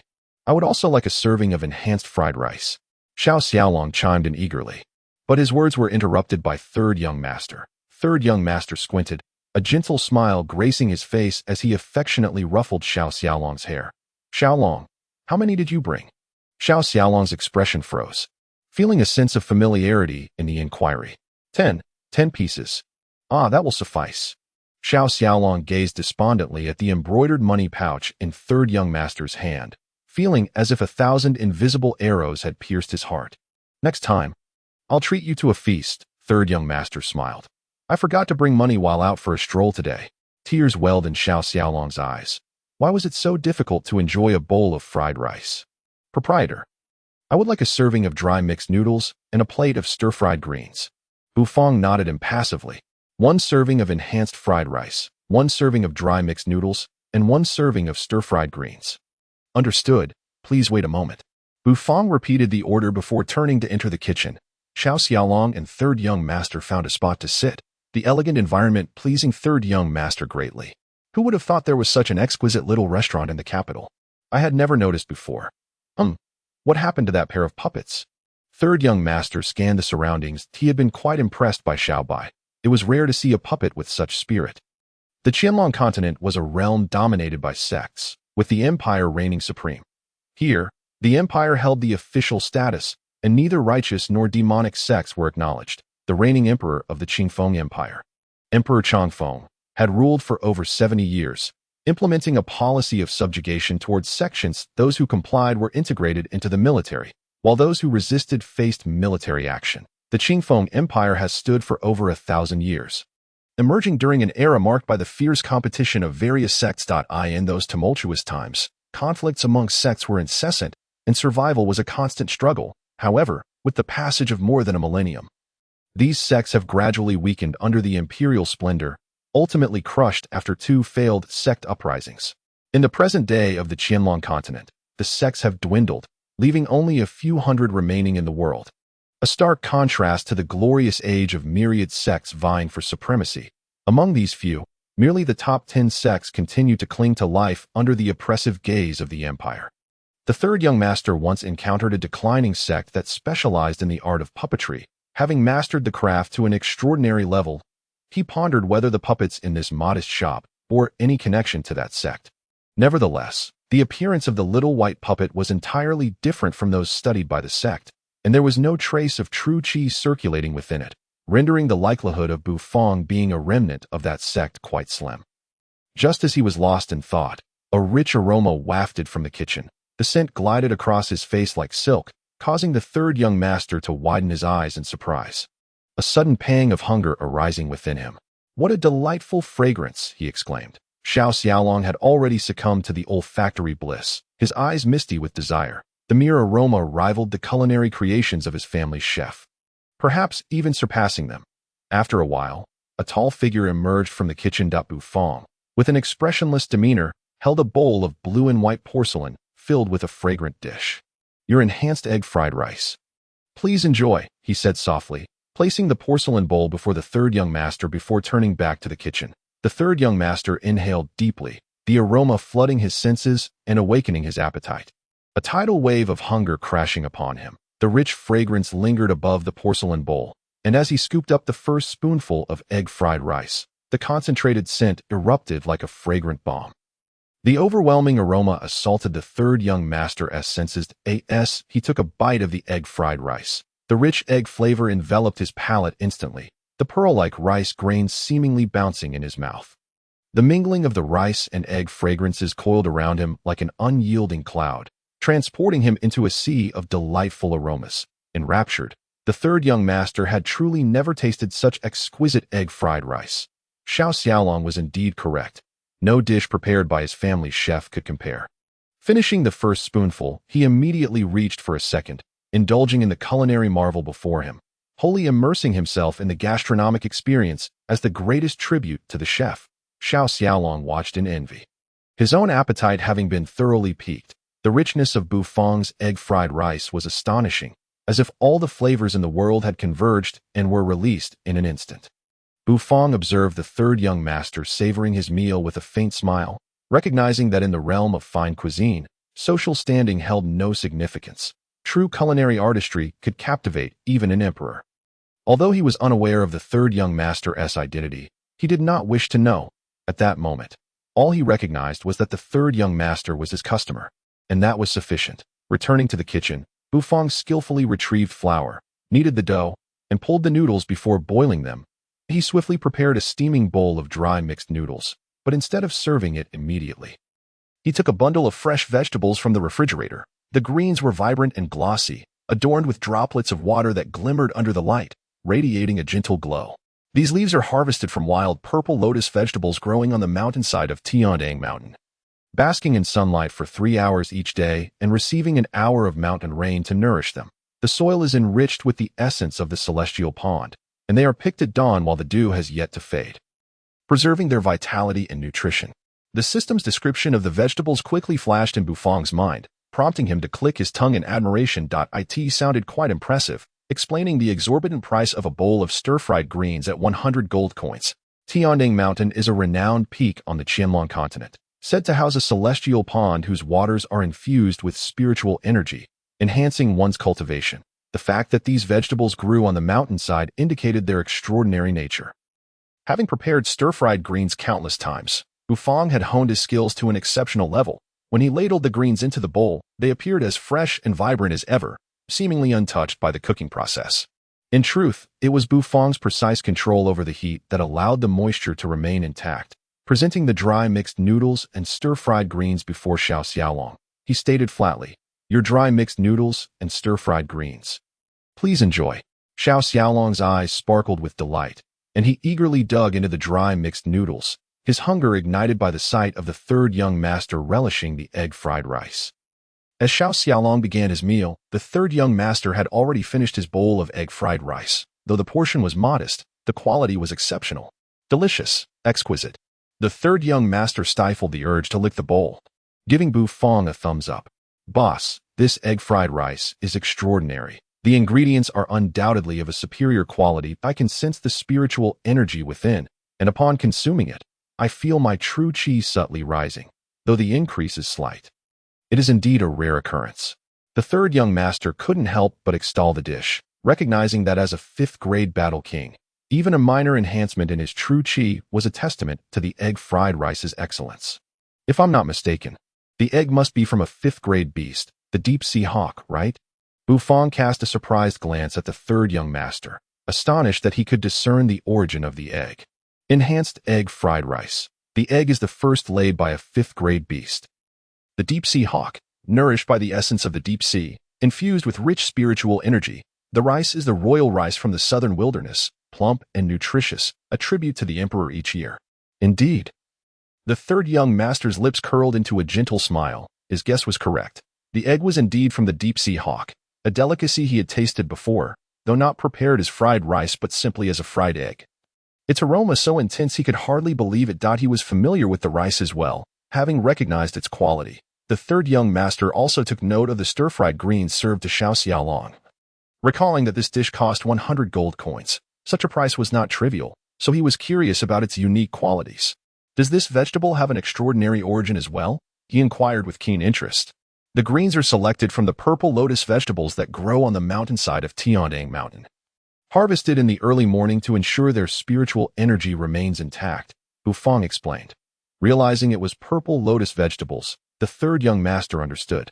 These vegetables were indeed precious, thriving in demanding conditions, but rich in nutrition and capable of enhancing one's cultivation, a rare and valuable ingredient. If they were indeed purple lotus vegetables, then 100 gold coins for a bowl of stir-fried greens was not unreasonable.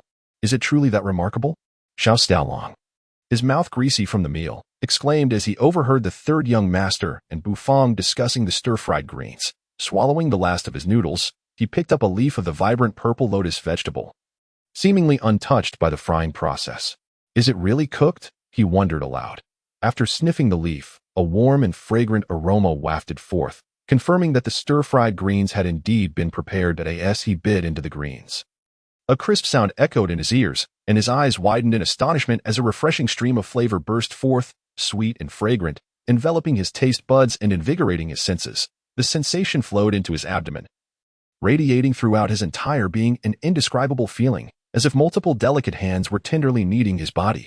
Is this truly stir-fried greens? Xiao Xiaolong was astonished. It was his first time experiencing such a dish, and words failed him in conveying his delight.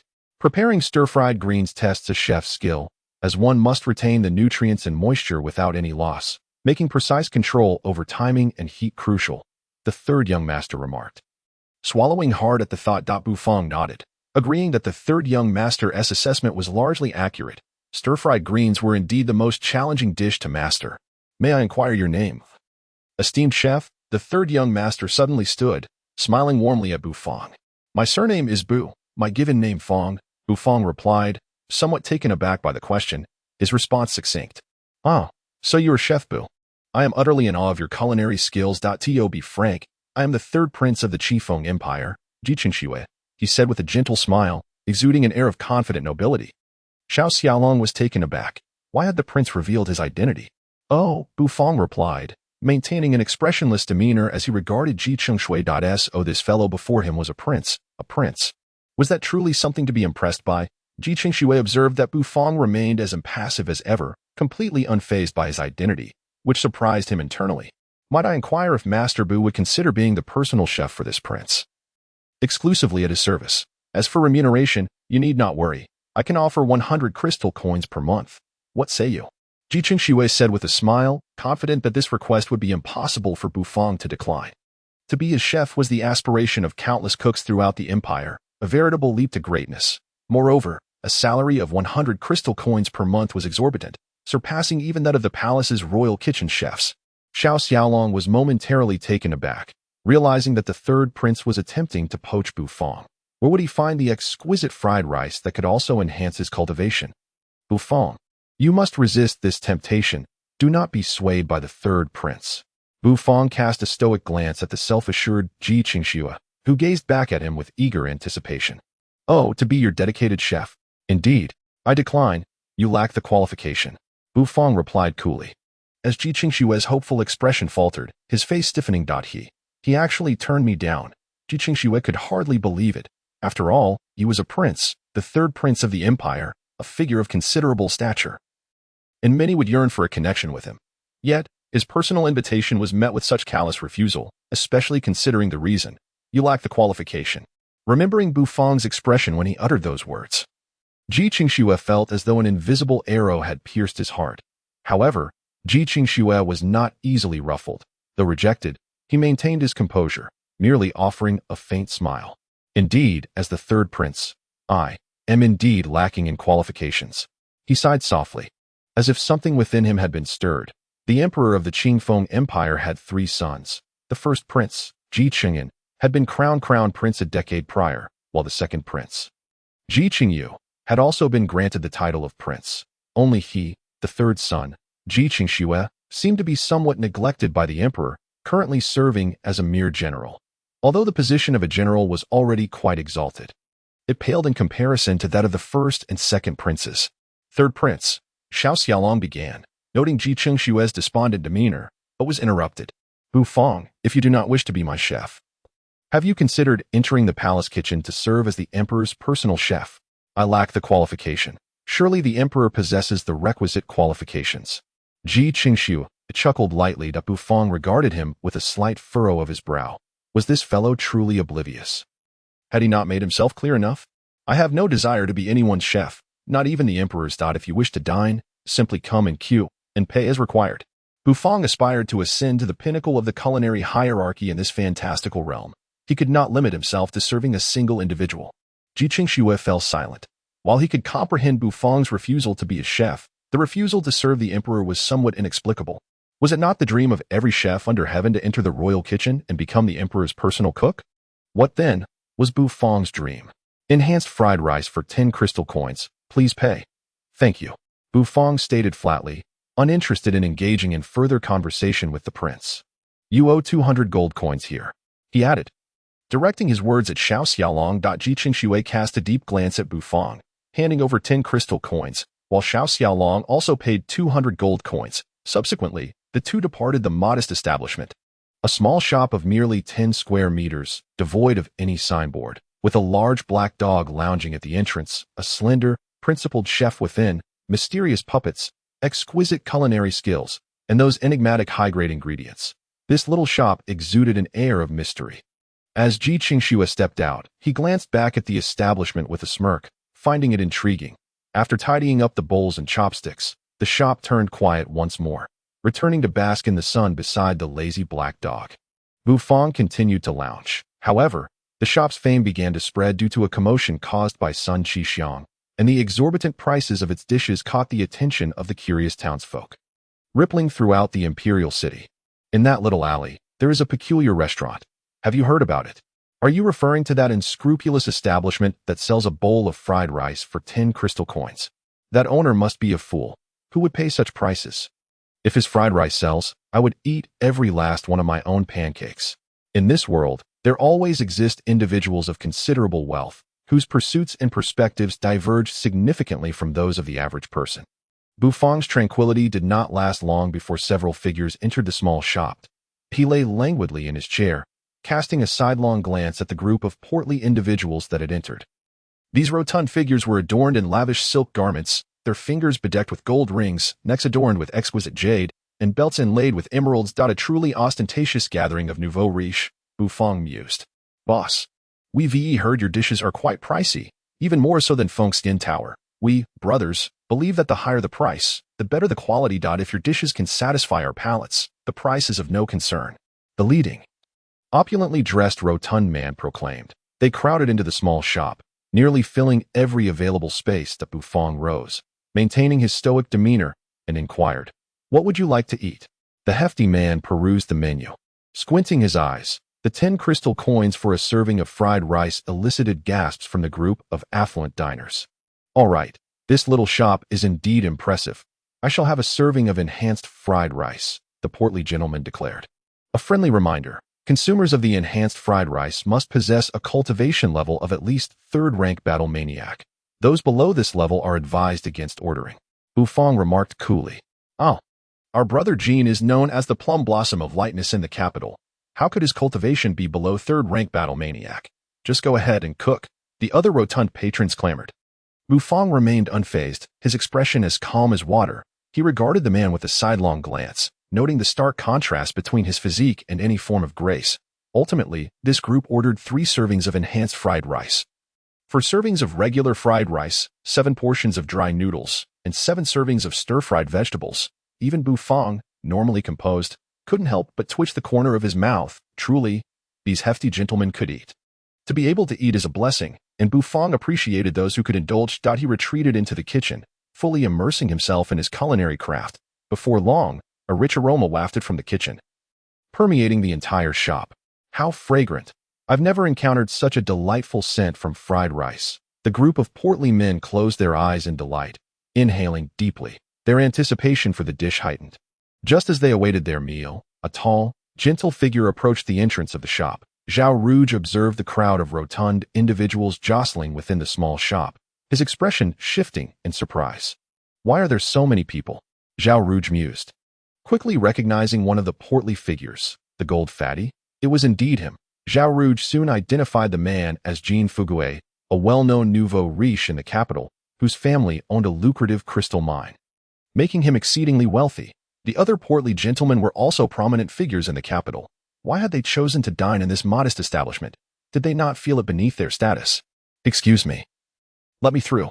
Zhao Rouge lightly gestured with his paper fan, causing one of the portly men to startle and part the way. Zhao Rouge slipped into the shop, just as Bufang emerged from the kitchen. Holding a bowl of fried rice, the rich aroma enveloped Zhao Rouge, immersing him in a fragrant embrace. Hurry, serve the dishes. We can hardly wait. The gold fatty bellowed, his jowls quivering in anticipation. Your enhanced fried rice. Please enjoy. Bufang placed the fried rice before him. Before turning to return to the kitchen, Zhao Rouge emerged from his reverie, astonished by Bufang's culinary prowess. It was no wonder he had captivated Yanyu. His skills were indeed exceptional. Wait. Prepare a serving of enhanced fried rice for me. Zhao Rouge commanded haughtily. Hey, you skinny fellow, do you understand the order of service? One rotund man grumbled loudly upon noticing Zhao Rouge attempting to cut in line. Zhao Rouge cast a disdainful glance at the man, sneering, Do I need to wait behind you to eat? How dare you, my temper? The portly man fumed. I am the owner of the prestigious Jinxiafang in the capital. Who do you think you are? I am Zhao Rouge. Zhao Rouge replied coolly. Filled with confidence, Zhao Rouge, the son of the left chancellor, held immense nobility. Upon hearing his name, the portly man's retort was caught in his throat, and his eyes widened in shock. He then glared at Zhao Rouge. His expression filled with resentment. Very well, you have the upper hand. I shall not contest further. Zhao Rouge was, in fact, a rather low-key individual. He never boasted about being the son of the left chancellor, as he did not wish to grow beneath the shadow of his father's influence. Strictly speaking, Zhao Rouge is not a debauched scion like Sun Qixiang, for he is a man of ideals. He aspires that one day, when the world speaks of Zhao Rouge, it will be of his own merit, rather than merely as the son of the left prime minister. Thus, from the tender age of 5, he diligently practiced martial arts, and by 9, he had immersed himself in the classics of poetry and literature. By the age of 15, he had traversed the vast expanse of literary works. For he desires to be one who strategizes and governs, it is imperative that he possesses knowledge and insight commensurate with his ambitions. While Zhao Rouge may not have achieved anything particularly astonishing in recent years, his efforts have not gone unnoticed. At least in the capital, many harbor a degree of trepidation towards his name. Jin Pongzi is among them. As a wealthy magnate possessing an entire crystal mine, he is inevitably involved with high-ranking officials of the court, thus he is privy to more information than most. He is well aware of Zhao Rouge's schemes to ensnare a fifth-tier warlord from a prominent sect. This young man is ruthless and calculating, unyielding in his pursuit of goals, exuding the charisma of a formidable leader. Since young Master Zhao wishes to order first, let him do so, Jin Pongzi said, glancing up while eating. He did not wish for his companions to clash with this cunning lad, for they might find themselves at a loss for when they might be ensnared. Reluctantly, the group of rotund men stepped back. Zhao Rouge was quite pleased with their reaction, casting a disdainful glance at them, a proud smirk gracing his lips. Bufang observed them with a detached demeanor, choosing to remain silent and uninterested. Eventually, Zhao Rouge's gaze fell upon him once more, imperiously commanding, "Why do you not hurry and prepare a dish for me? What are you dawdling for?" With an impassive expression, Bufang replied coldly, "The rules of this establishment are as follows. No food may be taken outside. Each patron is permitted to order only one of each dish per meal. No disturbances are allowed. And no cutting in line. The business hours are 3 time periods." You wish to emphasize the prohibition against cutting in line, do you? Zhao Rouge chuckled lightly, unconcerned. It was merely a small, inconspicuous eatery, yet it had so many rules. Rules are made by man and are meant to be broken. Bufang furrowed his brow and stated sternly, "No, I wish to emphasize the prohibition against disturbances, the ban on cutting in line, and also the business hours of 3 time periods. Currently, only half a time period remains. Just prepare my dish. You are merely a cook. Where do you derive such verbosity? I deign to dine here, so show some gratitude and do not overstep." Zhao Rouge, growing impatient with Bufang's words, turned cold, his voice rising in anger as he kicked a nearby rotund man, demanding that he make way. Another fool who had offended the future culinary master. Bufang remained expressionless, stating, "Those who disrupt the rules will be placed on the blacklist of this establishment and will be denied service permanently. Therefore, please wait your turn." After speaking, Bufang retreated into the kitchen, ignoring the furious table thumping of Zhao Rouge behind him. Moments later, a plate of fried rice was completed, which Bufang set down in front of one of the rotund men. Neglecting the visibly irate Zhao Rouge, another plate of fried rice was prepared, yet it was still not for Zhao Rouge. After preparing 7 plates of fried rice, the rich aroma enveloped the entire eatery, transforming it into a veritable ocean of fragrance, while Zhao Rouge, amidst it all, felt as if time had slowed, his stomach rumbling incessantly from the tantalizing scent. What is the meaning of this? Is my fried rice not ready yet? Zhao Rouge could no longer contain himself. His patience having worn thin, Bufang cast a casual glance at him, saying, "There are still 3 plates of dry noodles and 3 plates of stir-fried vegetables before your fried rice is ready." Zhao Rouge inhaled deeply, a fiery rage igniting within him, his hair seemingly moving of its own accord, a radiant glow coursing over his skin. "I truly wonder who granted you, a mere cook, the audacity to offend me." Zhao Rouge. Zhao Rouge's eyes shimmered with a fierce light, emanating a palpable aura of intimidation. His cultivation had reached the 3rd tier of the war frenzy realm, placing him among the notable youth of the imperial capital. Though he paled in comparison to prodigies like Xiao Yinyu of the Xiao family and Yangchen, the national marquis from a small town, he was still formidable when contrasted with debauches like Sun Qixiang. Are you intending to cause a scene in my establishment? Bufang remained unfazed. Despite Zhao Ruge's formidable presence, what would it matter if I were to demolish your little shop? Zhao Ruge retorted with a cold smile, energy swirling in his palm. Before you arrived, over 100 individuals attempted to smash this place. And they all fled in a state of undress. Do you wish to join them? Bufang inquired, his expression unwavering. Zhao Ruge faltered momentarily, then smirked disdainfully. Do not compare me, Zhao Ruge, to those worthless fools. If you beg for mercy now and prepare a plate of fried rice for me, I shall spare you. Otherwise your establishment shall cease to operate. There are still 3 plates of dry noodles and 3 plates of stir-fried vegetables. Seeking death, Zhao Ruge was truly incensed. Stepping forward, his energy surging forth, aiming to seize Bufang, confident, he believed a mere mortal could not evade his strike. Bufang remained composed, standing his ground as Zhao Ruge advanced, the air around him stirring from the force of his approach. Jin Pongzi narrowed his eyes, his aura shifting dramatically as he lightly propelled himself into the air to intervene. Xiaobai, Bufang called softly. Jin Pongzi's eyes widened in shock as a white metallic puppet appeared before Bufang. Zhao Ruge's palm struck the metallic figure with considerable force, yet it remained completely unaffected. Both Zhao Ruge and Jin Pongzi were taken aback. Disturbers shall be stripped of their garments for public display. Xiaobai's metallic eyes flickered. And suddenly, both Zhao Ruge and Jin Pongzi felt as though they were soaring through the clouds. With a thud, Zhao Ruge was hurled out of the establishment, landing face first into the dirt, feeling an uncomfortable chill. He realized his clothing had vanished, leaving only a pair of modest undergarments. Furious, he lifted his head, gazing back at the eatery, only for terror to wash over his face as he beheld a massive pale, flabby flesh flying towards him from the shop. With a resounding crash, the ground trembled slightly. Jin Pongzi felt utterly defeated. He had merely intended to assist, not to incite chaos. Upon landing heavily, he sensed something pressing down on him. And as he shifted, a cacophony of frantic sounds erupted from beneath him, prompting him to scramble to his feet. Zhao Ruge, bleeding from his nose, found his once dashing visage twisted in rage. Bufang, arms crossed, approached the entrance of the shop, Xiaobai gleaming with metallic sheen behind him. The business hours for today have concluded. Please return tomorrow. Kindly settle your bill first. A total of 31 crystal coins and 800 gold coins, Bufang stated coolly. Casting a glance towards one of the rotund men, that man shuddered, hastily paying the bill, and soon the group exited the establishment. Zhao Ruge, seething with humiliation and anger, spat a venomous remark before hastily departing. However, considering his exposed state, the intimidation of his words held little weight. Haha, your little shop has character. We brothers shall return tomorrow. Jin Pongzi laughed heartily, reminiscing about the delectable fried rice, swaggering away with his portly companions. The large black dog lounging by the entrance let out a snort, rolled its eyes, and resumed its slumber. Bufang glanced at the retreating figures of the rotund men, expressionless as he closed the shop door.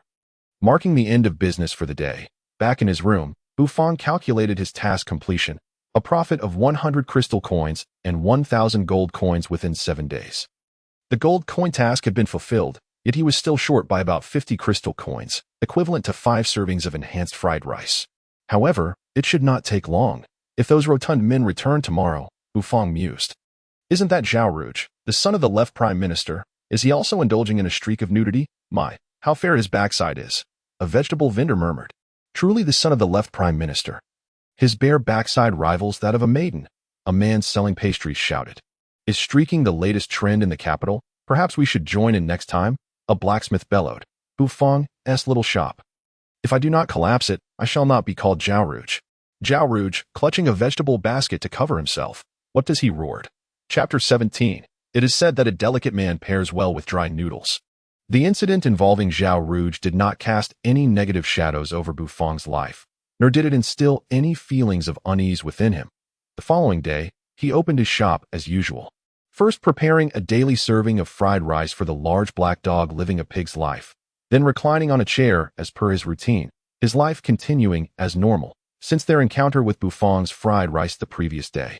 Jin Pongzi and his companions had become utterly captivated, their minds lingering on the deliciousness of the fried rice from Bufang's shop. For Jin Pongzi, a single bowl of fried rice was woefully insufficient to satiate his hunger.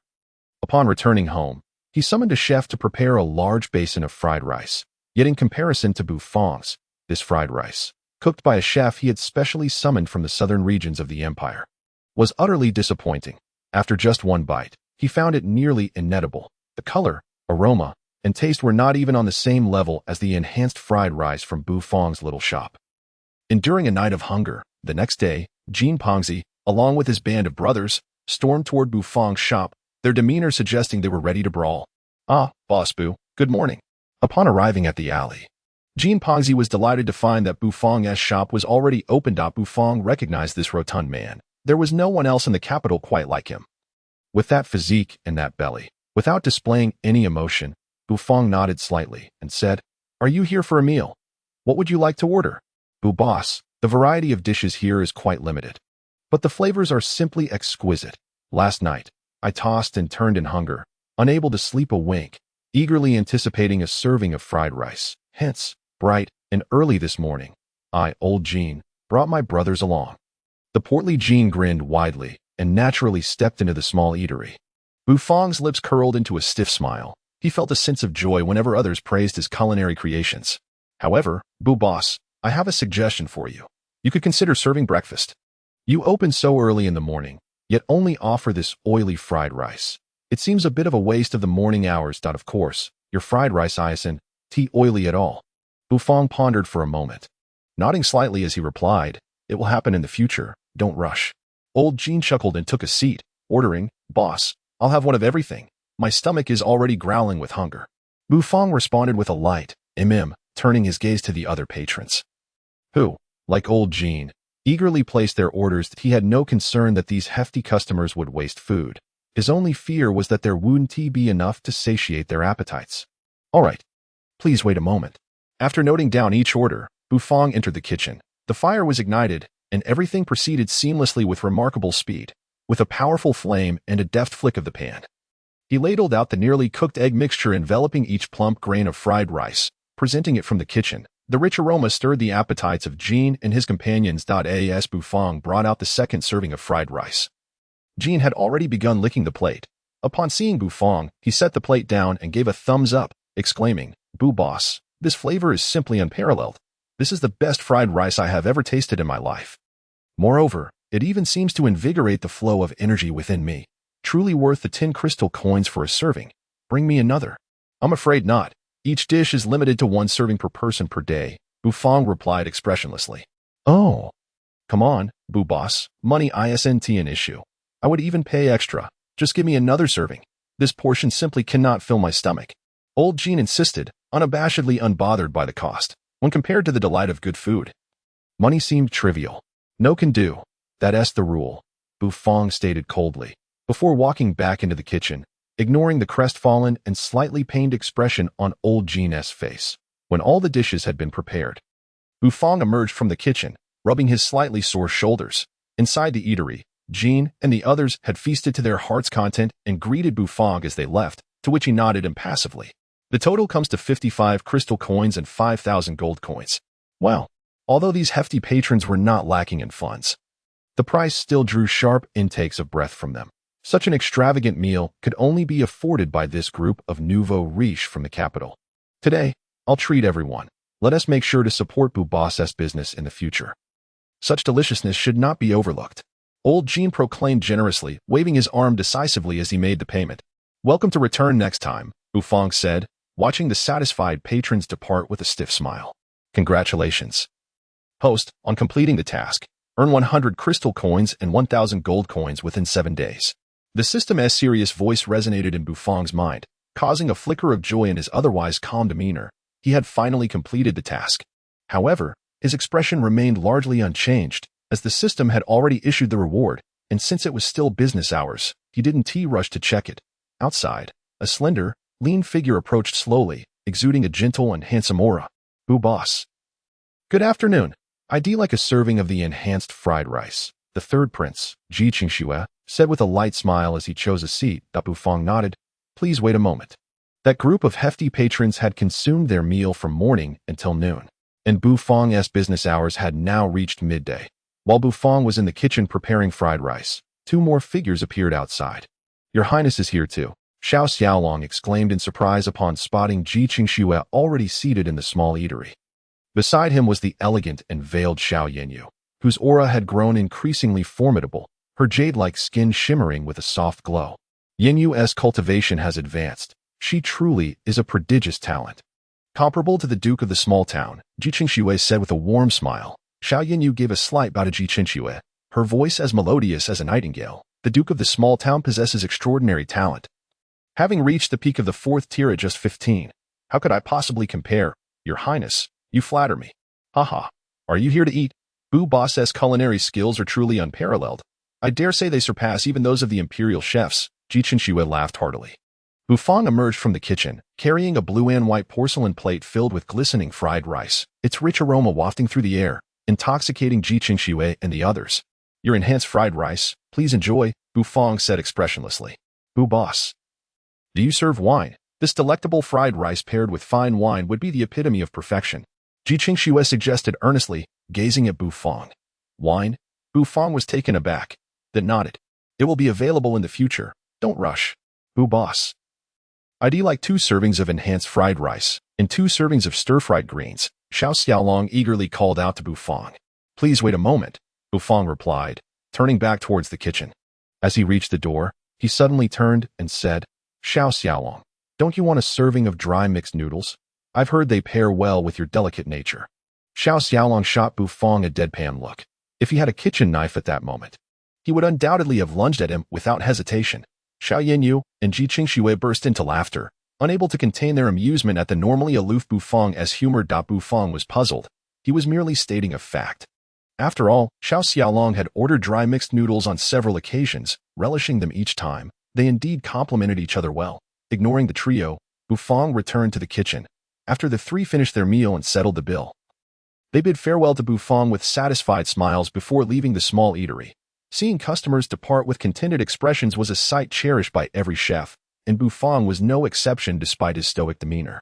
After tidying up the dishes, Bu Fang noted that his eatery was required to operate for 3 hours a day as per the system's regulations, and only half an hour remained today.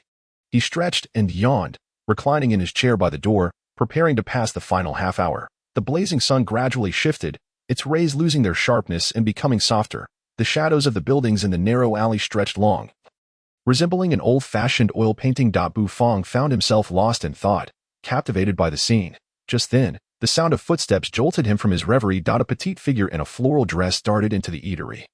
Leaning against the wall, bending over and panting heavily. Bu Fang regarded this person with an impassive expression. Chapter 18. The runaway flat-chested little girl. Before him stood a delicate little girl, dressed in a floral dress and sporting a bun. Her skin was so fair and tender it seemed as if it could exude moisture, her large eyes sparkling with brilliance on her exquisitely adorable face, and her cherry lips tinged with a hint of pink. Petite and plump. What are you staring at? Never seen a beauty before. The little girl puffed and glanced cautiously outside, relieved to find no one pursuing her. Noticing Bu Fang's unwavering gaze, she shot him a glare. It's just a flat-chested little girl, Bu Fang retorted blandly as he rose from his seat. Standing at 1.8 meters tall, he looked down at the little girl. Her large eyes darted as she looked up at him. What would you like to eat? Bu Fang inquired, noting that there was still half an hour of business time left. He hadn't anticipated a little girl showing up. Who are you calling flat-chested? The little girl pouted angrily, glaring at Bu Fang. I just haven't started developing yet. Bu Fang maintained his expressionless demeanor, his gaze flicking to the little girl as flat chest, the corner of his mouth twitching slightly. This expression, the little girl felt she might explode with rage. If you wish to place an order, please do so quickly. This establishment has less than half an hour of business left, Bu Fang stated coldly. The little girl glanced outside again, realizing that her pursuers seemed to have dashed past the alley. With a long sigh of relief, she nonchalantly sat down in a chair and asked sweetly, What do you have to eat? Let me hear it. The menu is on the wall. Please take a look, Bu Fang replied. Do you like a mouth? The little girl huffed, glaring at Bu Fang once more before turning to the menu. This is a scam. It is definitely a scam. The little girl jumped up upon seeing the prices on the menu, pointing at Bu Fang and shouting, You heartless boss. I'll have my father arrest you. Bu Fang's expression darkened, and he tightened his lips. He was destined to become the culinary god at the pinnacle of the food chain in this fantastical world. He had no time to play with this little girl. Thus, he ruffled her hair and, grabbing her by the scruff, began to escort her towards the door, saying in a calm tone, Be good, go home and play. The little girl squirmed in Bu Fang's grip, her adorable face scrunched up in frustration. You scoundrel, let go of me. She certainly does not wish to go outside. The guards are searching for her, and stepping out would be akin to a lamb entering a tiger's den. I ordered. Please take my order. The little girl, with her eyes twinkling, exclaimed sweetly that Bufang was momentarily taken aback and set her down. The little girl wrinkled her delicate nose in displeasure, huffed at Bufang, and swiftly darted back to her seat, declaring, "Bring me the most expensive dish." "That is not permissible. Your cultivation level is insufficient," Bufang replied with a stoic expression. The little girl paused, bewildered. "What kind of establishment is this, where one must have cultivation to dine?" she muttered. "Then, I shall have a serving of fried rice." She pouted, her expression one of resignation. "Please wait a moment," Bufang said, casting a glance at her before turning to enter the kitchen. The little girl sat idly in the quaint eatery, surveying her surroundings and discovering that the ambience was quite pleasant. Before long, Bufang emerged from the kitchen, bearing a bowl of fried rice elegantly presented on a blue and white porcelain dish. "Your fried rice. Enjoy." "Oh, how fragrant." The little girl's eyes lit up as she beheld the almost glistening fried rice before her, utterly mesmerized. The rich aroma provoked a rumbling in her little stomach. Without restraint, she dove into her meal. Smack!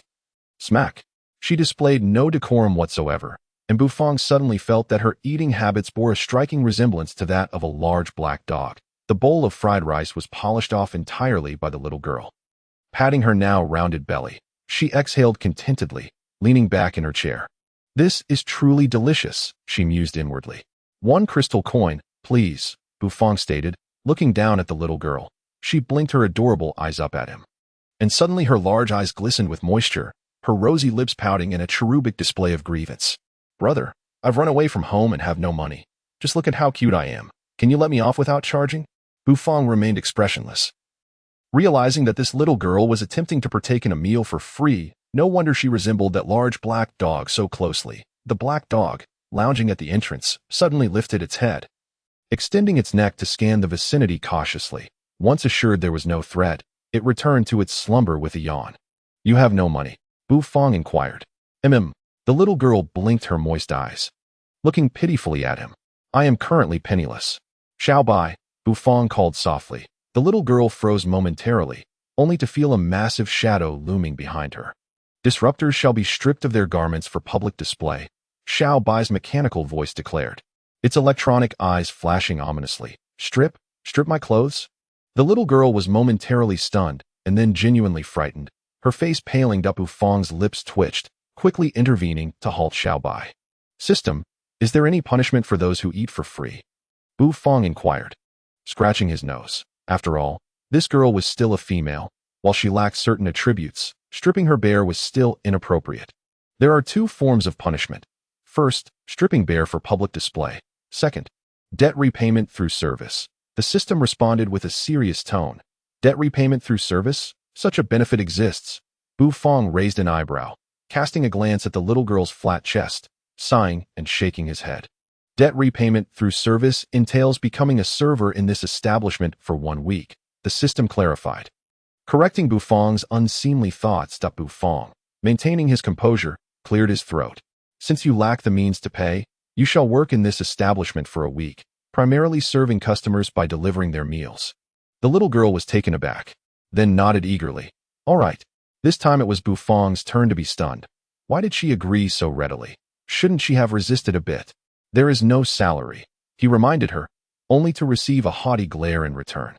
Thus, the runaway little girl took up residence in Bufang's modest establishment, becoming its server. Once business hours concluded, Bufang locked up the shop and returned upstairs, after much pleading and pouting from the little girl. Bufang agreed to accommodate her in a separate room, despite her being a runaway with nowhere else to go. "Congratulations, host, for completing the short-term objective task. You are about to receive system rewards." Initiating reward distribution, Bufang sat in his room, brimming with excitement as he awaited the outcome, hoping for new culinary recipes. In pursuit of becoming the culinary deity at the pinnacle of the food chain in this fantastical realm. Congratulations on completing your short-term goal, taking a significant step towards your aspiration of becoming a culinary god. Reward: recipes for 3 methods of fish and golden shumai, and a fragment of the culinary gods ensemble. Bufang was momentarily taken aback. 3 methods of fish, golden shumai. Had he just unlocked new skills, and not just 1, but 2? He felt as if he had been struck by a pleasant surprise. Chapter 19. Wine-braised fish and fish head tofu soup. What exactly is the three methods of fish? Bufang pondered. As a chef, he was certainly familiar with fish, as it is an excellent ingredient. Different fish can yield various exquisite dishes. The three methods of fish refer to three cooking techniques: wine-braised fish, water-braised fish, and fish head tofu soup. The system will provide fresh ingredients suitable for your current energy level. Selecting fish from the third tier of freshwater and saltwater varieties. As your energy level increases, the quality of the fish will also improve, the system stated earnestly in Bufang's mind. Bufang's eyes widened in realization. The three methods of fish referred to distinct cooking techniques, and he was well acquainted with them. He recalled having savored authentic wine-braised fish from the Poyang Lake region back on Earth. The essence of wine-braised fish lies in the wine, which must be a strong, aged variety to allow the aroma to permeate the fish during marination. Typically, a superior wine-braised fish is enveloped in a light pink marinade, with the fragrance wafting through the air and the fish meat displaying a deep, rich hue, captivating the senses. The wine is crucial. Would the system provide the wine?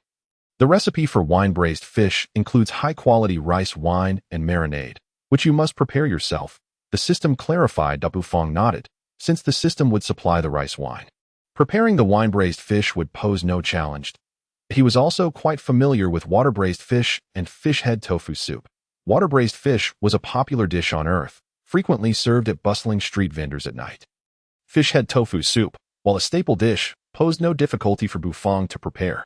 The host has completed the short-term objective task. Current earnings amount to 100 crystal coins.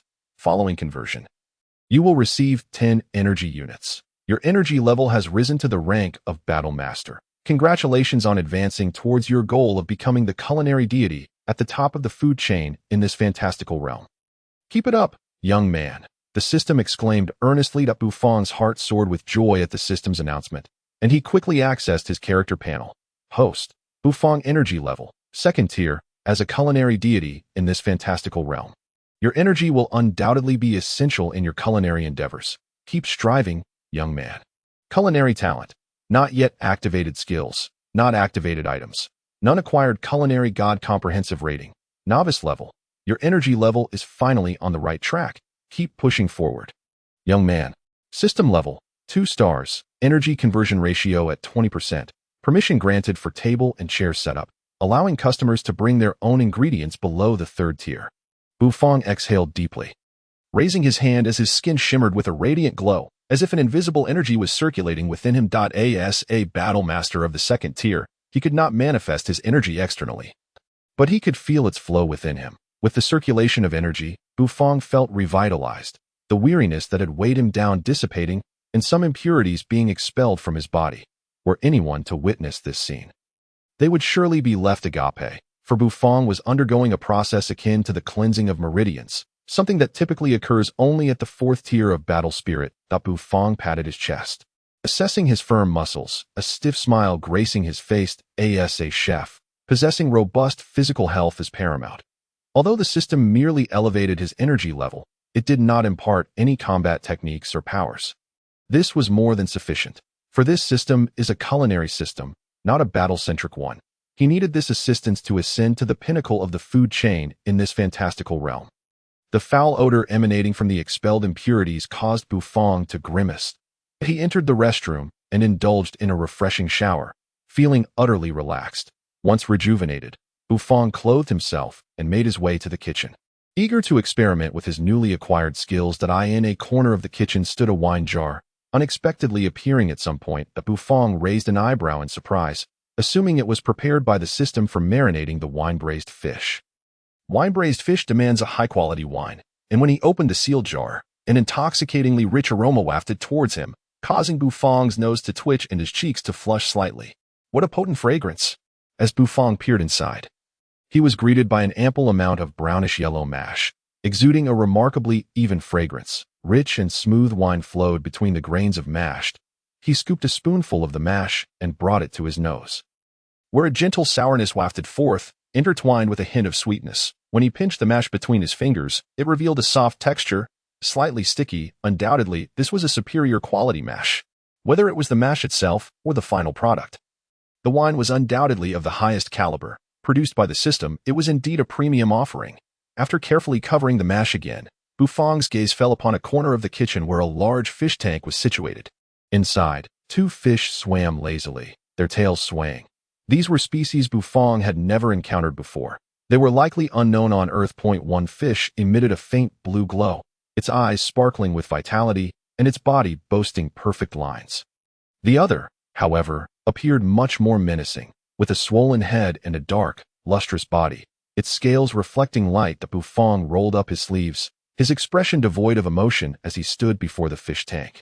Fixated on the 2 fish, suddenly he sprang into action. His hands swiftly plunged into the tank, and in an instant he seized the glowing blue fish. The fish reacted quickly, emitting a wave of energy in an attempt to shake off Bufong's grip. This was no ordinary fish. It was a third-tier spirit beast fish. Though not particularly strong in combat, it still possessed a measure of resistance. Like a seasoned fisherman, Bufong's fingers tightened around the fish's body, rendering its struggles increasingly futile. Ultimately, he pulled it from the tank and placed it onto the cutting board. The kitchen, prepared and furnished by the system, was equipped with all manner of utensils. Bufong readily took a knife, which glimmered with a cold light, yet it did not hinder his movements in the slightest.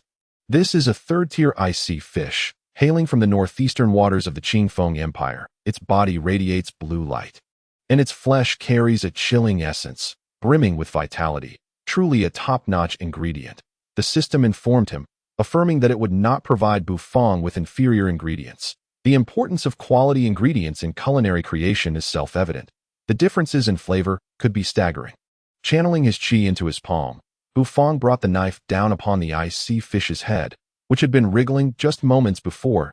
In an instant, it lay still. With fluid motions, he skillfully scaled and gutted the fish. Bufong's proficiency in fish preparation was remarkable. Before long, the icy fish was entirely processed. He approached the wine tank, lifted the cloth cover, and retrieved some mash to stuff into the fish's belly, before submerging the whole fish into the tank for marination. This special wine tank accelerates the marination process. Estimated completion time, 3 hours. The system indicated. Bufong paused for a moment, nodding in understanding. If it could expedite the marination, he could sell the fish in a timely manner, provided he prepared it before opening the shop. With the icy fish now marinating, Bufong turned his attention to the next dish. The fish in the tank had transformed back into 2. The system had filled the vacant space, ensuring Bufong always had access to fish. He fished out the plump, dark fish, processed it similarly, severing its head to begin crafting a fish head tofu soup. He retrieved from the freezer a block of pristine, jade-like tofu and commenced cooking. This is a third-tier thunder catfish, sourced from the South Wilderness Great Lake of the Qingfeng Empire. Its head is large, meaty, and delicious, infused with a hint of thunder, a fine ingredient. The system elaborated. Ice crystal jade tofu, crafted from exquisite spirit soybeans from the northern regions of the Qingfeng Empire, meticulously ground by hand through numerous processes, especially supplied to the imperial palace. Both the fish and the tofu were exceptional, filling Bufong with anticipation for the fish head tofu soup. He lifted the pot's lid, a rich aroma, infused with the essence of fish, wafted towards him, filling his senses and igniting a pang of hunger within. Meanwhile, the little girl idly lounging in the guest room suddenly twitched her nose, her bright, lively eyes darting with excitement. It smells so good. Could it be that stoic boss is cooking something delicious? This aroma. It's not fried rice. With a swift roll, the little girl dashed out of the room. Just as Bufong finished preparing the fish head tofu soup, the milky white broth, succulent fish head, and glistening tofu, devoid of scallions, ginger, or any seasoning, were presented on the table, a simple yet tantalizing pairing. Chapter 20. Sipping a bowl of fish soup. The fish head tofu soup was served in a blue and white porcelain bowl. The milky broth utterly pure, the fish meat tender and rich, while the tofu appeared as delicate as jade, seemingly ready to crumble at the slightest touch. A rich aroma enveloped the bowl, shimmering under the warm light, casting a captivating glow. Bufong inhaled deeply, the scent of the fish enveloping him, spreading warmth throughout his body. In the guest room, the little girl, feeling intrigued, appeared at the door, her big, sparkling eyes fixed on the fish head tofu soup before Bufong. "Dear boss, what are you cooking? It smells so divine." Bufong paused, momentarily caught off guard, as he had almost forgotten about her presence. The captivating aroma of the soup was irresistible. I'm trying out a new dish, he replied nonchalantly. Before he could continue, the little girl had already dashed to Bufang's side, her small mouth smacking in anticipation, her gaze unwaveringly fixated on the porcelain bowl. A new dish. It looks delicious. Is this fish soup? Why is it milky white? Wow, this tofu is so beautiful, like a work of art. How come it hasn't turned mushy? Ah, this fish head is so meaty. It looks so appetizing. Bufang put down his bowl and chopsticks. Watching the little girl as she babbled excitedly, he sighed with a mixture of amusement and exasperation. Go fetch a bowl and chopsticks. Let us share this, he suggested. The little girl's eyes brightened instantly, her chubby face beaming with joy. You're the best, boss. She scampered off to the kitchen, returning swiftly with a porcelain bowl, her eagerness palpable. Bufang smiled faintly, taking her bowl to ladle half a bowl of fish soup. Adding a piece of tender fish cheek and a couple of glistening tofu cubes, the little girl joyfully accepted the bowl, bringing it to her nose to inhale the warm, fragrant aroma, which elicited a delighted gasp. It seemed she had a knack for food. She didn't dive straight into the fish meat, but instead took a sip of the soup first. The rich, milky broth flowed into her mouth, the slight thickness reminiscent of silk, and the flavor burst forth, enveloping her taste buds in a delightful embrace. She relaxed completely, savoring the exquisite taste. This is so delicious. It smells so good. She took small, satisfied sips, her eyes squinting in bliss, as if holding the soup would allow her to drink it for a lifetime. Don't just drink the soup. Try some fish meat. There might be a surprise, Bufang gently urged her. Observing her enjoyment, he too took a bowl of soup, relishing the rich and flavorful essence of the ingredients. Ah, this fish meat. Why does it have a tingling sensation like thunder? The little girl exclaimed, her face filled with astonishment. Despite the tingling sensation, it only enhanced the soup's appeal, as the electric flavor from the ingredients combined with the rich taste, making it even more pronounced. The tofu was incredibly soft. Melting in her mouth, the tofu's delicate flavor mingled with the lingering taste of the fish, creating a unique experience. This is the best fish soup I've ever had, she declared earnestly after finishing the last drop from her bowl. Not only was it delicious, but the warmth of the soup coursing through her body also made her feel invigorated. All right, I understand. Eat your fill and get some rest. We have work tomorrow, Bufang replied, his expression neutral as he nodded, offering a gentle reminder. The little girl paused, her expression shifting slightly before she huffed and turned to return to the guest room. However, midway to the door, she hesitated and turned back to Bufang. Stinky boss. My name is Ouyang Xiaoyi. You can call me Xiaoyi. Bufang was momentarily taken aback. Understood, he replied. Ouyang Xiaoyi was left speechless. Stinky boss, what about your name? She pouted, feeling slighted. Bufang, he said flatly as he began to clean up the bowls and chopsticks. Xiaoyi huffed again, finally satisfied, and headed back to her room for a good night's sleep. Having tidied up the dishes and placed them into the automated dishwasher prepared by the system, Bufang stretched his limbs, intending to retire early for the night. Despite having grown stronger, maintaining a proper sleep schedule remained paramount. The lingering taste of the fish head and tofu soup danced upon his palate, causing Bufang to temporarily lose interest in the system's other reward, the golden xiaomai. The night passed in silence. When the morning sun graced the entrance of the small shop, Bufang completed his daily training and opened the door. Ouyang Xiaoyi, rubbing her sleepy eyes, noticed Bufang feeding the large black dog that lay at the entrance. Curiosity piqued, she approached, only to be taken aback upon discovering that the dog was voraciously devouring the very fried rice she had consumed the day prior. Bufang cast her a sidelong glance, his expression impassive as he stated, I forgot to mention yesterday that since you are here to work off your debt, the shop does not provide meals for you. Should you wish to order, please pay as usual. The little girl, forcing her gaze away from the dog's bowl, looked at him with a pitiful expression. Bufang remained unmoved. Reluctantly, the little girl retreated, cursing Bufang in her heart. Hoping he would never find a wife, Bufang lounged comfortably in a chair, basking in the warm sunlight, while Ouyang Xiaoyi sat nearby, her face etched with frustration. The scene was rather harmonious. Finally, a boisterous group, led by Jean, the portly man, arrived, greeting Bufang with familiarity. Good morning, Boss Bu. The weather is splendid today. Jean's plump face broke into a smile. Bufang nodded slightly, uttering a soft before rising to enter the kitchen. What would you like to order? Inform that girl, by the way, we have a new dish today. Would you care to try it? Hey, a cute little girl has come along. Boss Boo, you certainly have a unique taste. Jean chuckled slyly, glancing at Ouyang Xiaoyi, but his smile quickly faded, his face twitching slightly. Good heavens, how could it be this young lady? Jean blinked in disbelief, confirming it truly was her. My word, Boss Boo is impressive. He managed to recruit this young lady as a waitress. Did his three brutish brothers approve? Jean, what do you want to eat? Hurry up. Ouyang Xiaoyi, recognizing Jean, huffed impatiently. Today, I'll have an upgraded fried rice and the new dish. Jean hurriedly replied, and the other patrons chimed in with their orders. However, unlike the previous day, today's group of patrons was far less ravenous, opting for just 1 or 2 items each, as the dishes were not inexpensive. All right, please wait. Ouyang Xiaoyi diligently noted everyone's orders before turning to head towards the kitchen. Upon reaching the entrance, she relayed the orders to Bufang. Only Jean ordered the fish head and tofu soup. Bufang was slightly surprised, though not entirely unexpected. The price of the fish head and tofu soup was indeed steep, 20 crystal coins a serving. A princely sum.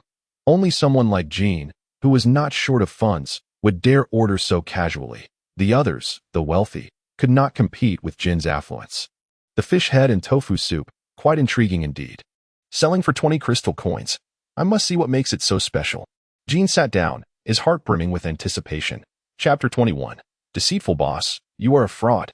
Preparing the fish head and tofu soup took considerably longer than the fried rice due to the need for simmering. Thus, while the soup brewed, Bufang simultaneously completed the fried rice. There was a window between the kitchen and the shop, seemingly just established by the system. Bufang placed the freshly prepared fried rice on the sill and called for the little girl from a distance. This is the upgraded fried rice. Serve it to the customers. Bufang spoke coolly, ignoring Ouyang Xiaoyi's stunned expression as he returned to the kitchen. You want me to serve dishes? Ouyang Xiaoyi's eyes widened in disbelief. What was her status? In her household, no one dared assign her any labor, let alone serve food like a maid. The little girl looked at Bufang's retreating figure, her nose crinkling in disdain as she huffed in frustration. Clutching the tray, the fragrant fried rice wafted enticingly toward her, stirring hunger within her. Why did it smell so delectable? Ouyang Xiaoyi felt nearly delirious. The golden fried rice seemed to possess an irresistible allure, awakening her appetite. This waitress is simply inhuman. Ouyang Xiaoyi grumbled internally as she placed the fried rice before Jean. Huffing in annoyance, how dare this Jean have her serve him? Jean, surprised by Ouyang Xiaoyi's personal service, quickly stood to greet her. Ouyang Xiaoyi paid him no mind, setting down the fried rice before swiftly turning to leave. Fearing she might succumb to the temptation and eat it herself, returning to the window with the fried rice, Bufang raised an eyebrow upon seeing Ouyang Xiaoyi again. She had tied a handkerchief around her nose, resembling a sneaky thief. What's wrong with you? Bufang inquired, his face devoid of emotion. Deceitful boss, do you have any idea how much restraint it takes to resist the aroma of the food while serving? Ouyang Xiaoyi shot him an exasperated glare. Speaking in a low voice, Bufang's lips curled slightly, though he did not smile. After about 15 minutes, the fish head and tofu soup was ready, its rich aroma wafting from the kitchen and enveloping the small shop. Jean's movements as he consumed the fried rice suddenly paused. He lifted his head, his nose twitching as he inhaled the delicious scent that filled the air. It smells incredible. This isn't the aroma of fried rice. Could it be the new dish? Jean mused aloud, his eyes brightening with anticipation as he turned to the kitchen. The large porcelain bowl containing the fish head and tofu soup was quite substantial, and Bufang opted not to have Ouyang Xiaoyi serve it. Instead, he carried it out himself. The moment he emerged, he captured everyone's attention, their gazes drawn to the enormous turquoise bowl in his hands. While Jean could hardly contain his eagerness. Hurry, hurry, Jean implored, his eyes fixed on Bufang as he approached, unable to suppress his desire for the culinary delight. A bowl of milky white fish soup, showcasing glistening tender fish and tofu akin to jade, was placed before Jean, emanating a rich, enticing fragrance. Your fish head and tofu soup, please enjoy. Bufang stated flatly. A clamor arose as the tantalizing aroma of the fish soup roused the patrons from their stupor. Gathering around Jean, the sizable figures of the patrons inadvertently pushed Bufang and Xiaoyi aside. Unfazed, Bufang reclined impassively on a chair at the shop's entrance, while Ouyang Xiaoyi seethed with anger at the audacity of these gluttonous patrons encroaching on her space. She ground her teeth, her large eyes glaring at the group mesmerized by the food. Feeling a wave of helplessness wash over her, with a huff, she decided to ignore them. Gurgle, gurgle. The patrons surrounding Jean watched in envy as he savored the fish soup and fish meat, their throats visibly bobbing with desire. Jean, is this fish head and tofu soup truly that delectable? One of the patrons inquired, curiosity etched upon his face, already tantalized by the aroma. Jean spat out a fish bone, squinting his eyes in sheer delight as he responded. This fish soup is simply indescribably delicious. It's hard to believe it's made by simmering fish with tofu. The fish is incredibly fresh and tender, with just the right firmness. Biting into it feels like a gentle massage for your teeth, and the tofu, it just dissolves upon contact, melting in your mouth. Moreover, the fish carries a thunderous essence. It must be from a lightning-type spiritual beast, and consuming it enhances one's inner energy. In summary, this bowl of fish soup is worth every coin. Jean's enthusiastic praise stirred the interest of the wealthy patrons. Their curiosity piqued, as if they were being tickled. Finally, as if making a momentous decision, Jean turned to Bufong and declared, "Boss Bu, I want a bowl of fish head and tofu soup as well." Bufong lazily raised his head, fixing the patron with an impassive gaze as he replied, "No. Your cultivation level is insufficient. You are not allowed to order." The patron was instantly dumbfounded and pleaded, "Boss, I have money. I truly have money. Insufficient cultivation level. You cannot order. That is the rule." Unrelated to money, Bufong stated coolly, exuding an air of aloofness, as if he were genuinely uninterested in wealth. In truth, Bufong's heart was bleeding. 20 crystal coins. That was hard-earned money. Bufong's stern refusal did not surprise the others, so many refrained from pressing further, well aware that this small shop held its rules in high esteem. Jean, satisfied, paid up and waved goodbye to Bufong. However, before departing, he was pulled aside by the little girl, who murmured something. Ouyang Xiaoyi returned, her face adorned with a radiant smile, as if she had stumbled upon treasure. "Deceitful boss, I want a serving of fried rice and fish head and tofu soup," she called out cheerfully upon entering. Bufong raised an eyebrow, responding coolly, "Are you expecting to eat for free again? I have money. Hurry and cook it for me." The little girl pouted, her adorable demeanor juxtaposed with her stubbornness. "Your cultivation level is insufficient. You cannot order the fish head and tofu soup," Bufong replied, rising to his feet. If the little girl possessed money, then it would not be an issue. Judging by the earlier situation, she must have borrowed a considerable amount from Jean. "You're lying. Last night, I clearly had fish head tofu soup," the little girl exclaimed in exasperation, feeling that Bufong was deliberately making things difficult for her. Bufong was taken aback for a moment, then replied, "There are no restrictions when trying new dishes. Haven't you noticed that despite consuming so much fish soup, your true energy hasn't increased at all? That's because the spiritual energy in the dish has been removed by me, allowing you to savor it." In truth, the spiritual energy in the fish soup that Bufong had consumed was extracted by the system, as his current cultivation level was insufficient to withstand the spiritual energy of the soup, which could easily cause chaotic true energy. Thus, every time he tasted a new dish, the system would draw out the spiritual energy, allowing Bufong to simply enjoy the taste and texture of the food. The little girl was rendered speechless, as she had indeed noticed that after consuming the fish head tofu soup, the true energy within the plump fatty had surged significantly. It seemed there truly was a limit. "Then, I'll have a serving of egg fried rice," she said, feeling quite aggrieved and dejected. "Oh, just a moment," Bufong replied calmly, turning to enter the kitchen. As he did, 3 figures appeared outside the door. The graceful and refined third Prince Ji Qingxue, along with the extraordinarily attractive Xiao siblings. Upon entering the small establishment, they were greeted by the sight of the little girl, whose lips were pursed in a manner akin to a pouting jar, sitting on a stool, instantly leaving them all momentarily stunned. "Xiao Yi, what are you doing here? Old General Ouyang has been frantic searching for you. The entire imperial capital is in chaos." Xiao Yinyu exclaimed in shock upon seeing the little girl. It was only then that Ouyang Xiao Yi noticed the 3 of them. Turning her head, she saw Xiao Yinyu and the others, and her delicate face immediately changed. Chapter 22. The fragrant wine-soaked fish. Upon seeing Xiao Yinyu, Ouyang Xiao Yi wasted no time and turned to flee towards the guest room, sensing that the situation was dire and wanting to sneak away. However, Xiao Yinyu was no ordinary individual. As the most talented maiden in the imperial capital with a 4th-grade battle spirit cultivation, she stepped forward and appeared next to the little girl as if traversing space, grabbing her by the collar. Ah, Sister Yinyu, what a coincidence.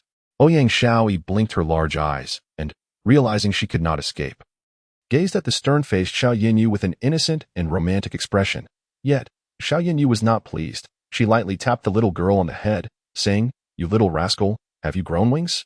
You even learned to run away from home. Do you have any idea how worried old General Ouyang is?"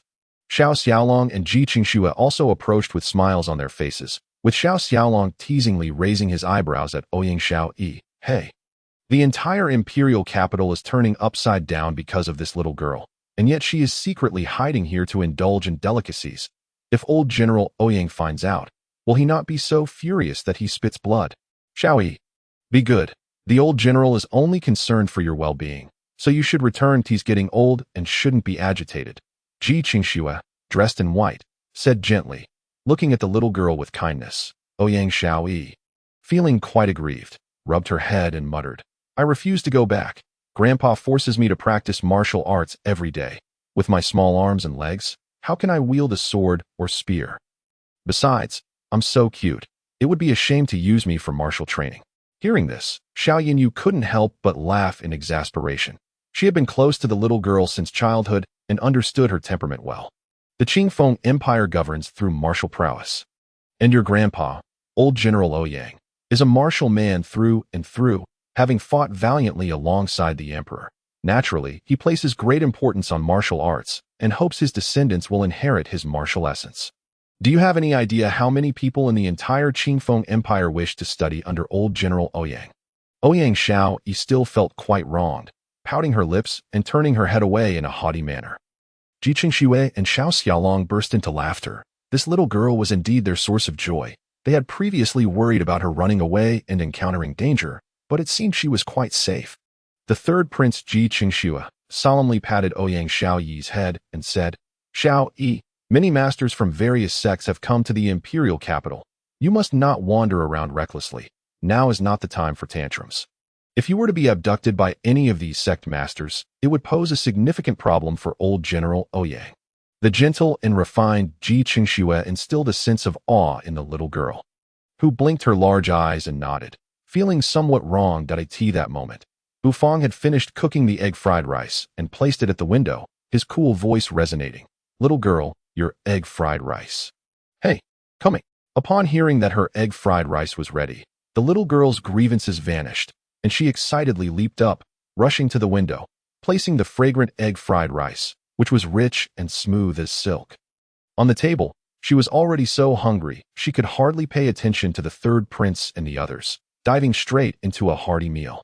"This girl has surprisingly found her way here," Xiao Xiaolong said with a smile, watching Ouyang Xiaoyi devour her food, a gentle expression gracing his face. "Boss Bu, I'll have a serving of the enhanced egg fried rice," Ji Qingxue elegantly called out to the kitchen. "Order from that little girl." However, Bufang did not emerge, merely replying indifferently. Ji Qingxue, Xiao Xiaolong, and Xiao Yinyu were all left momentarily stunned. The little girl, taken aback, looked up with a few grains of golden rice adorning her face, adorably saying, "I am now the waitress here. If you want to order something, tell me first." "You, a waitress?" Xiao Xiaolong's eyes widened in astonishment as he gazed at Ouyang Xiaoyi, marveling at Boss Bu's audacity to employ this little girl as a waitress. Seemingly unafraid of the three unruly members of the Ouyang family tearing his establishment apart, Xiao Yinyu furrowed her brows and said, "Xiaoyi, it's not easy for Boss Bu to run this little shop, so please don't cause any trouble." Ji Qingxue nodded gravely in agreement. Ouyang Xiaoyi stared blankly at the three of them, wanting nothing more than to spit out her mouthful of egg fried rice at them. What did they mean by causing trouble? Wasn't she, Ouyang Xiaoyi, just that impressive? It was clearly that insufferable boss who threatened her, demanding she repay her debts with her body, swallowing her mouthful of fried rice. Ouyang Xiaoyi huffed, "Order from me. If you want something to eat, speak quickly. This waitress has no time for your nonsense." At this point, the three had no choice but to acknowledge that Boss Bu had indeed hired this girl as a waitress. Feeling a sense of admiration for Bufang's daring, who didn't know that the little princess of the Ouyang family was the most notorious troublemaker in the imperial capital, if she didn't stir up some trouble every day, she wouldn't feel well. "Oh, there are new dishes," Xiao Xiaolong exclaimed, his eyes widening in surprise as he noticed a new item on the menu. Xiao Yinyu and Ji Qingxue were also drawn in.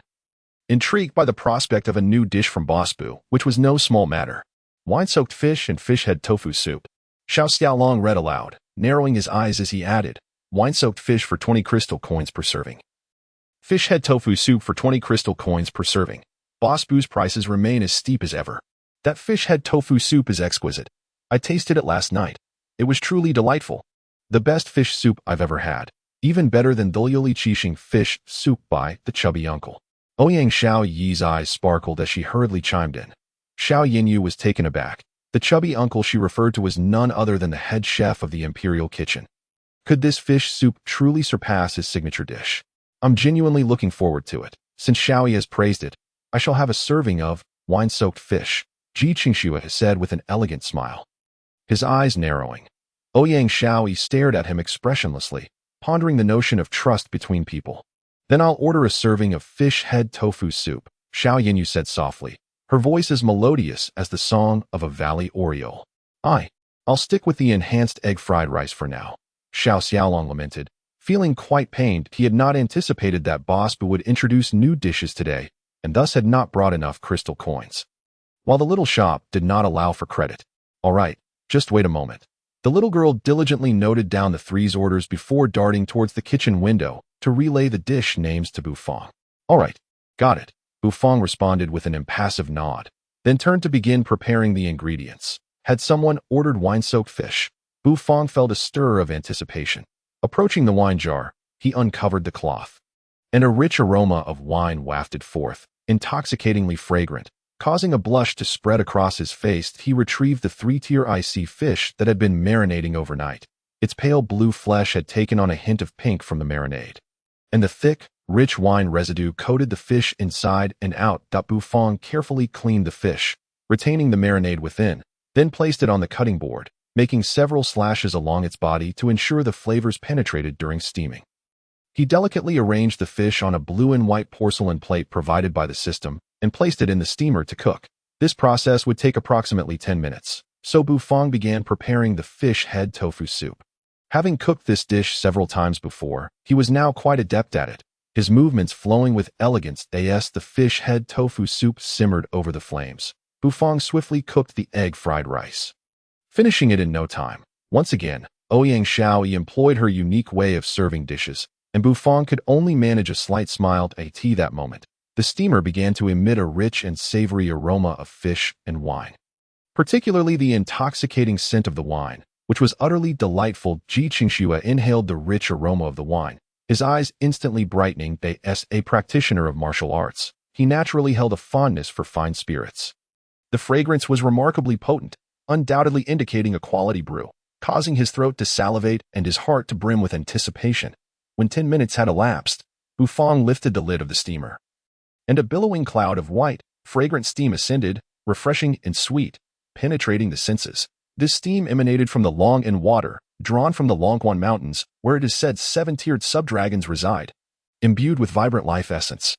Bu Fong presented the winely fish, placing it upon the table. The light blue, 3-tiered icy fish, after being marinated and steamed, had transformed from its azure skin to a delicate rosy hue, its skin gleaming like jade.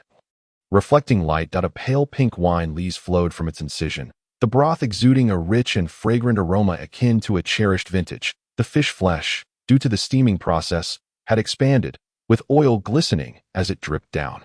Bu Fong himself swallowed lightly, the intoxicating scent causing a faint flush to color his cheeks. That he refrained from allowing Ouyang Xiaoyi to serve this new dish, opting to present it personally as he stepped out of the kitchen.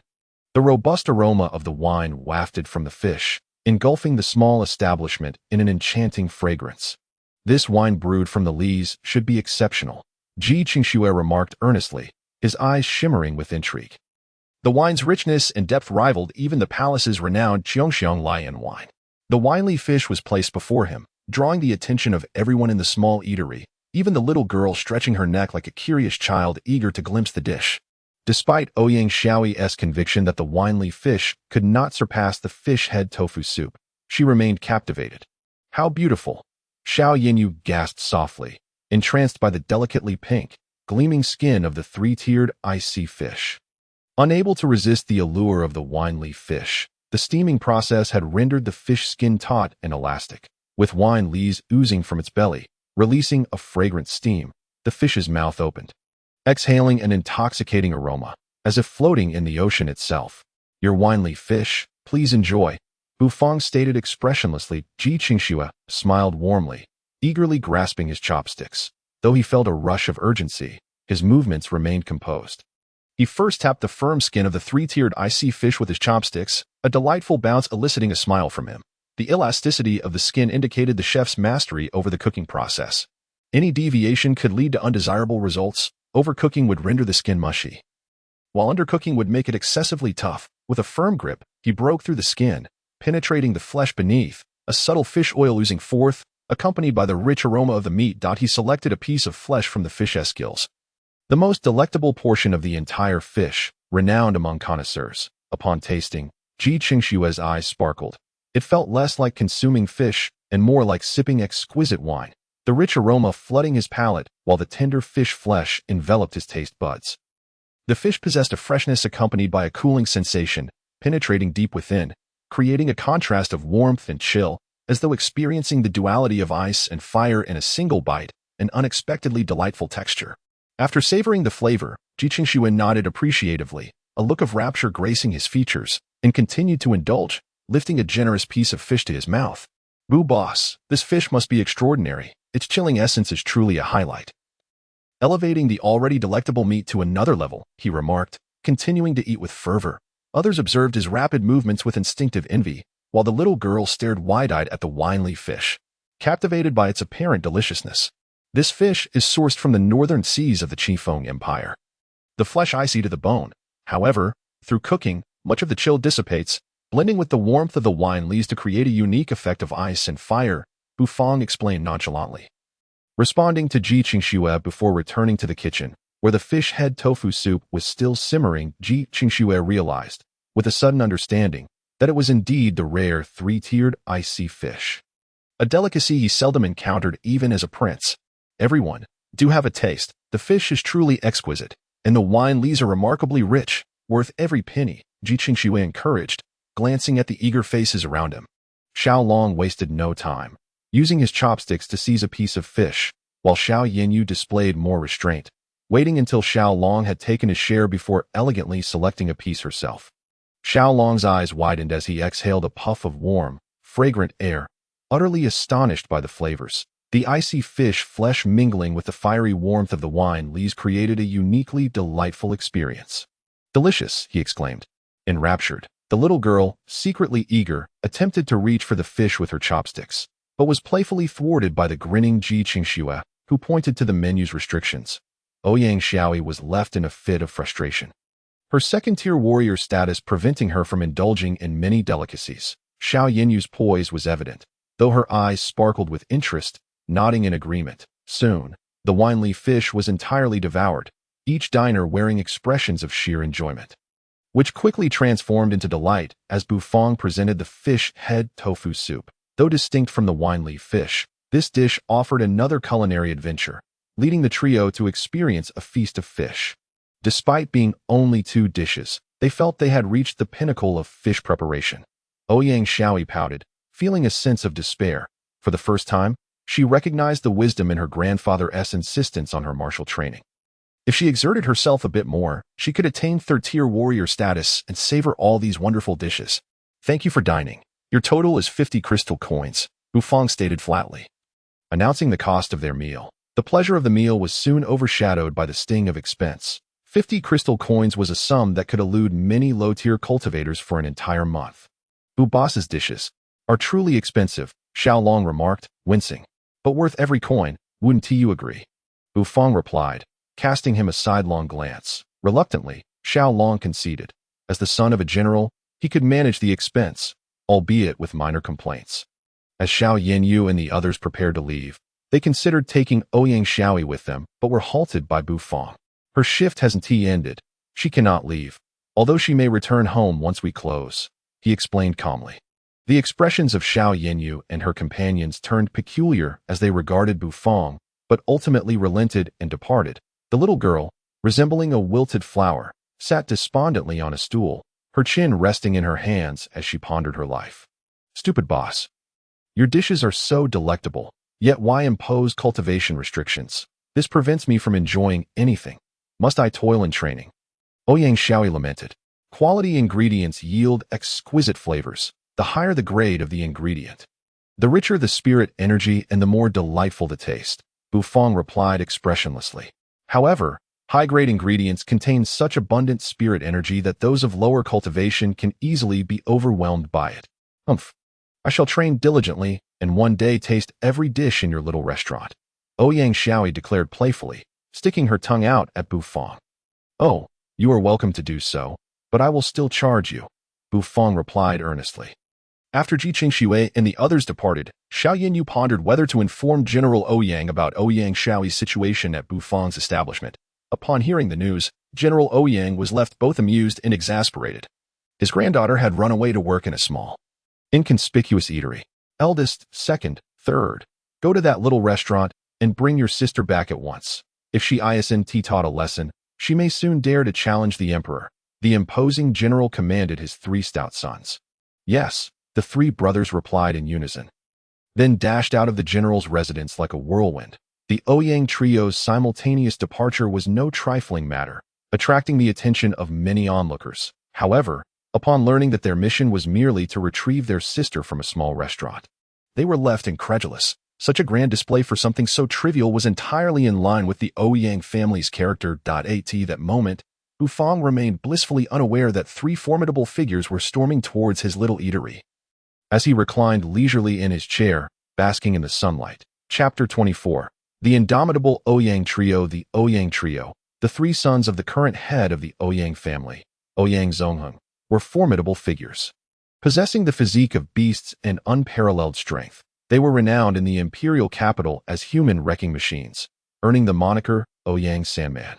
The eldest, Ouyang Zhun, the second, Ouyang Wu, and the third, Ouyang Di, collectively known as the Zhun Wu Di, are triplets whose appearances are strikingly similar, each possessing comparable martial prowess. All at the 4th rank of battle maniacs, they have previously accompanied General Ouyang Zongheng into battles, seasoned by the trials of bloodshed.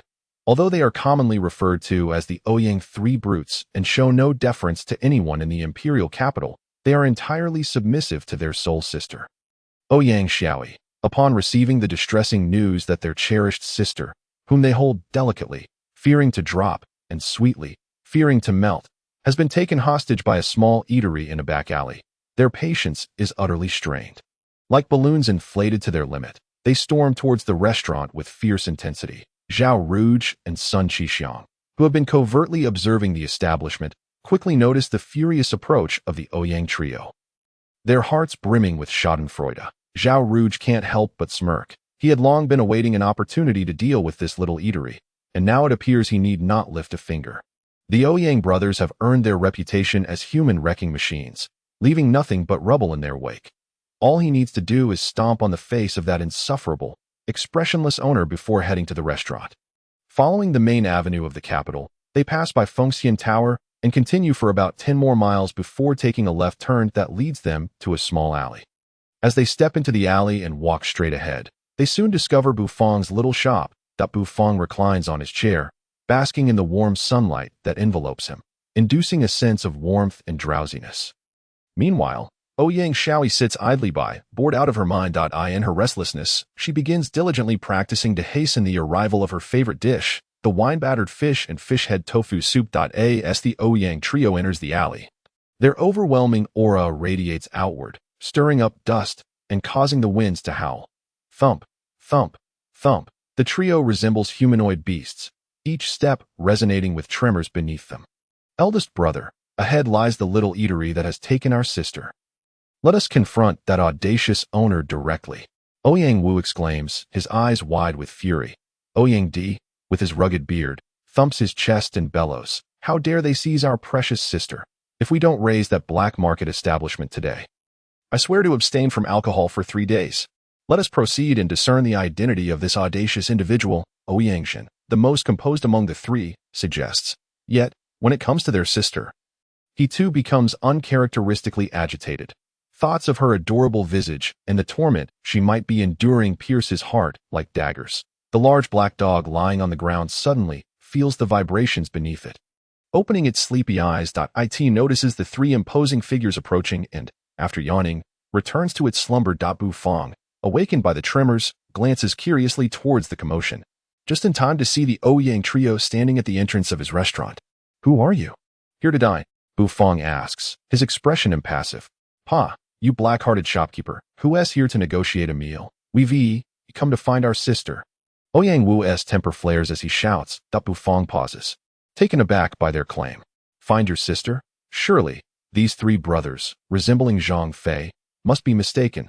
This is a legitimate eatery, not a brothel." "What sister? There is none here," he replies dismissively, returning to his relaxed position in the chair. "Hey, you dare to play games with us? I can sense my sister's presence within your establishment. If you don't hand her over, I will level your little restaurant." Ouyang warns, cracking his knuckles ominously. Bufong glances at the trio with an impassive expression, finally grasping who they are searching for. Ouyang Xiaoyi, the little girl. Standing up, he calls out to Ouyang Xiaoyi, who is deeply engrossed in her training. "Hey, little girl, someone's looking for you." At his summons, Ouyang Xiaoyi breaks her concentration, casting an annoyed glare at Bufong before glancing outside to see her three brothers, who resemble monstrous figures. Her expression shifts, realizing that it must have been her sister, Yanyu, who revealed her whereabouts. "You despicable owner, they are my brothers, and they want to take me home. You need to stall them," she mutters, before dashing upstairs. Disappearing in an instant. Bufong blinks, his expression unchanged as he watches Ouyang Xiaoyi vanish. Perplexed by the situation, he surveys the three hulking figures outside. The adorable and sweet Ouyang Xiaoyi stands in stark contrast to her rough and brutish brothers. Can they truly share the same genetic lineage? They have the same parents, yet the disparity is astonishing. "She does not wish to see you," Bufong states plainly. "What? You dare to obstruct our reunion? How audacious! How dare you imprison my sister?" Ouyang Zhun's fury ignites, images of his delicate sister enduring torment flooding his mind. With a thunderous stomp, Ouyang surges forward, unleashing a wave of fury as he confronts Bufong. His fierce visage mere inches from Bufong's face, the force of his presence ruffling Bufong's hair. Bufong remains unperturbed, calmly asking, "Are you looking for trouble? And if I am, I intend to demolish this black-hearted establishment." Ouyang retorts, eyes blazing with anger. "Xiaobai, we have troublemakers," Bufong calmly announces. "Those who create disturbances shall be stripped bare for public display." A mechanical voice responds, as Xiaobai, the formidable iron puppet, looms behind Bufong, its mechanical eyes gleaming ominously. Ouyang squints, grinning. "So you have allies, brothers, let us take him down." Ouyang Wu and Ouyang Zhun flank Ouyang, their collective might surging forth like a tempest, crashing against the little shop. Given their overwhelming presence, any ordinary establishment would likely crumble under such pressure, yet Bufong's shop remains unscathed. Intriguing. This little shop indeed possesses some hidden depth. Ouyang Zhun furrows his brow, scanning the surroundings. Aside from the slender, pale-faced figure and the iron puppet, there seems to be nothing else. Oh, and the large black dog still snoozing at the entrance. It appears to be an ordinary little eatery. How could it possibly dare to hold a sister captive? Could it be that the proprietor is concealing some formidable abilities? Or perhaps there are hidden masters within? Ouyang Zhun scrutinizes Bufong, increasingly perplexed. For this individual possesses merely second-rank battle master capabilities. Even weaker than his sister. As Ouyang Zhun contemplates, a loud crash reverberates through the air, and two massive figures are flung backward, crashing to the ground. Ouyang Zhun gasps in shock as he turns to see Ouyang Wu and Ouyang embedded in the alley's wall, struggling to extricate themselves. "My apologies, eldest brother. This was all an accident. An accident." Ouyang Wu and Ouyang cough up dust, awkwardly climbing out from the wall. How embarrassing. The Ouyang three brutes have been tossed out like meatballs. Chapter 25. Why is there wine-battered fish without wine? The Ouyang trio stands on high alert, channeling their internal energy as they cautiously regard the formidable iron puppet, Xiaobai, standing behind Bufong. "Eldest brother, this puppet is incredibly powerful. Before my brother and I could even react, we were thrown out." Ouyang exclaims, eyes wide with vigilance. How can a puppet be so formidable? Could it have been crafted by a sect's master? But those sect scoundrels wouldn't possess such a puppet. Otherwise, how could our imperial army have easily vanquished them? Ouyang Zhen muses internally that Bufang regards the three brutish figures with indifference. And without concern for their thoughts, he states flatly, out of respect for your sister, I shall spare you this time. Should there be a next time, you will bear the consequences. Eldest brother, this little white-faced brat is threatening us. Ouyang Di exclaims incredulously, I in the imperial capital, who would dare to threaten the Ouyang three brutes? Though they are not wastrels, they wield greater influence, causing all to cower in fear of inciting their attention. Now, in this small alley-s eatery, an oblivious little white-faced boy dares to threaten them publicly. Are they the type to be easily intimidated? The dignity of the Ouyang three brutes is inviolable. Ouyang Zhen glares fiercely, his eyes burning with rage. Ouyang Di smirks, pleased to see his brother's spirit, the very essence of the leader who commands the Ouyang three brutes through the capital. However, Ouyang Zhen's next words nearly cause Ouyang Di to choke on his own blood. Ouyang Zhen's fierce demeanor softens as he glances at the iron puppet behind Bufang, saying, Brother, let us strike a deal, surrender our sister, and we shall consider the matter closed. Bufang, expressionless, replies coolly, You must consult your sister regarding this.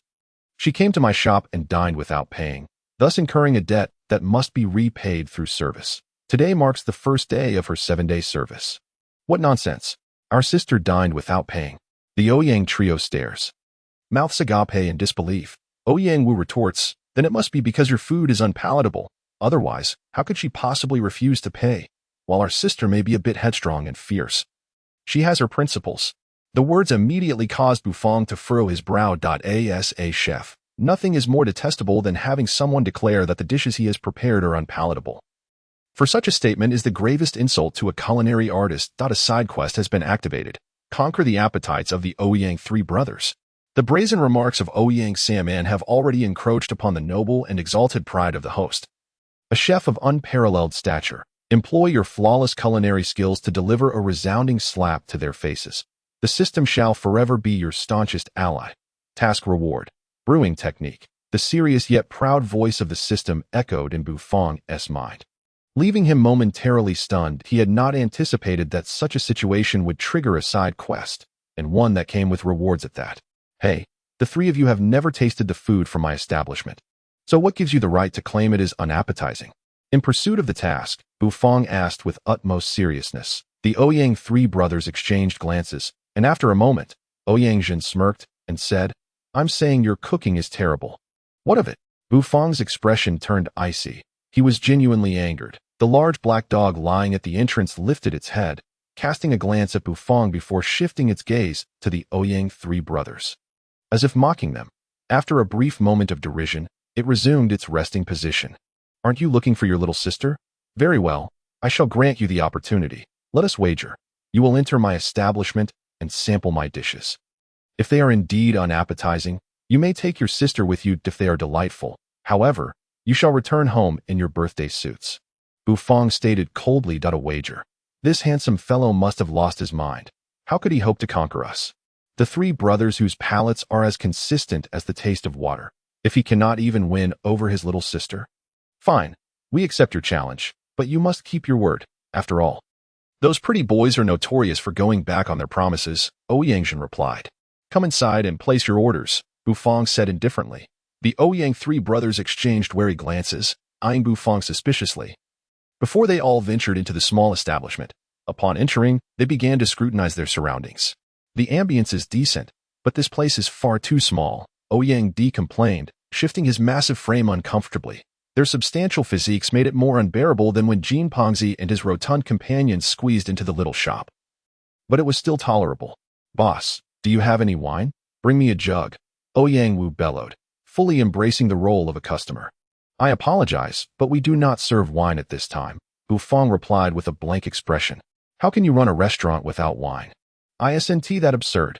Never mind, let me see what else you have, Ouyang Wu said disdainfully, casting an unimpressed glance at Bufang before shifting his focus to the menu on the wall. Then, the air within the small establishment seemed to come to a standstill, becoming eerily quiet. Wait a moment, are you telling me that the wine Li's fish costs 20 crystalline coins? And the fish head tofu soup is also 20 crystalline coins. A bowl of egg fried rice costs 10 crystalline coins. Though Ouyang Zhun was coarse, he was not foolish. The prices were a bit alarming. A plate of greens for 100 gold coins. A bowl of dry mixed noodles for 100 gold coins. Ouyang Wu found himself parched. Now I understand why my little sister is broke. This place is a den of thieves. Ouyang Di exclaimed. Pounding the table in indignation, Bu Fong furrowed his brow. Are you going to order or not? Your little sister is right here in my establishment. Should you win the wager, you may take her home. Humph.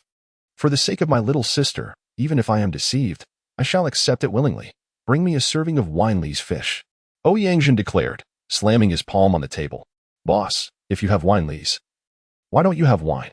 Ouyang Wu glared. Unsatisfied, Bu Fong replied expressionlessly, the Winely's are for making Winely's fish, not for brewing wine. Ouyang Wu appeared confused. What is the difference with Winely's? You can make wine, right? Then give me a serving of Winely's fish. Ouyang Wu demanded. There is only one Winely's fish left. Please order something else, Bu Fong replied coolly. Ah, you scoundrel, if it weren't for my little sister, I would smash this wretched place to bits. Ouyang Wu raged, ultimately settling on an enhanced egg fried rice. Ouyang Di, without comment, ordered a bowl of fish head tofu soup. Once all three had placed their orders, Bu Fong nodded, stating, please wait a moment. He then retreated into the kitchen to begin preparing the dishes. Zhao Rouge sat on a sandalwood chair, perusing the reports from her subordinates, and smiled faintly. Are you telling me that the Ouyang three brothers have entered the small shop? It seems that the establishment is on the verge of destruction. Although the Ouyang brothers are not the brightest, their skills are formidable, and dismantling a small shop is a trivial task. Gather some people. Let us go out and watch the spectacle, Zhao Rouge said. Fanning herself elegantly, leading several subordinates out of the left minister's residence. Sun Qixiang had already received reports from his subordinates, his tiny eyes narrowing into slits as a cold smile crept across his face. Daring to use chili peppers against me, and even daring to make me run naked in public, I shall see how this small shop continues to operate after offending the Ouyang three brothers. Aside from Zhao Rouge and Sun Qixiang, others who received the news, including Xiao Yinyu, all changed their expressions and hurried toward Fang Fang's small shop. They were all well aware of the fearsome reputation of the Ouyang three brothers. Xiao Yinyu felt particularly vexed. She had not anticipated that the old General Ouyang would send the Ouyang three brothers into action. If anything were to happen to Fang Fang's shop, it would be entirely her fault. In no time, many people were rushing toward Fang Fang's small shop, all seemingly convinced that Bu Fang's establishment would soon fall prey to the Ouyang three brothers' wrath. Chapter 26.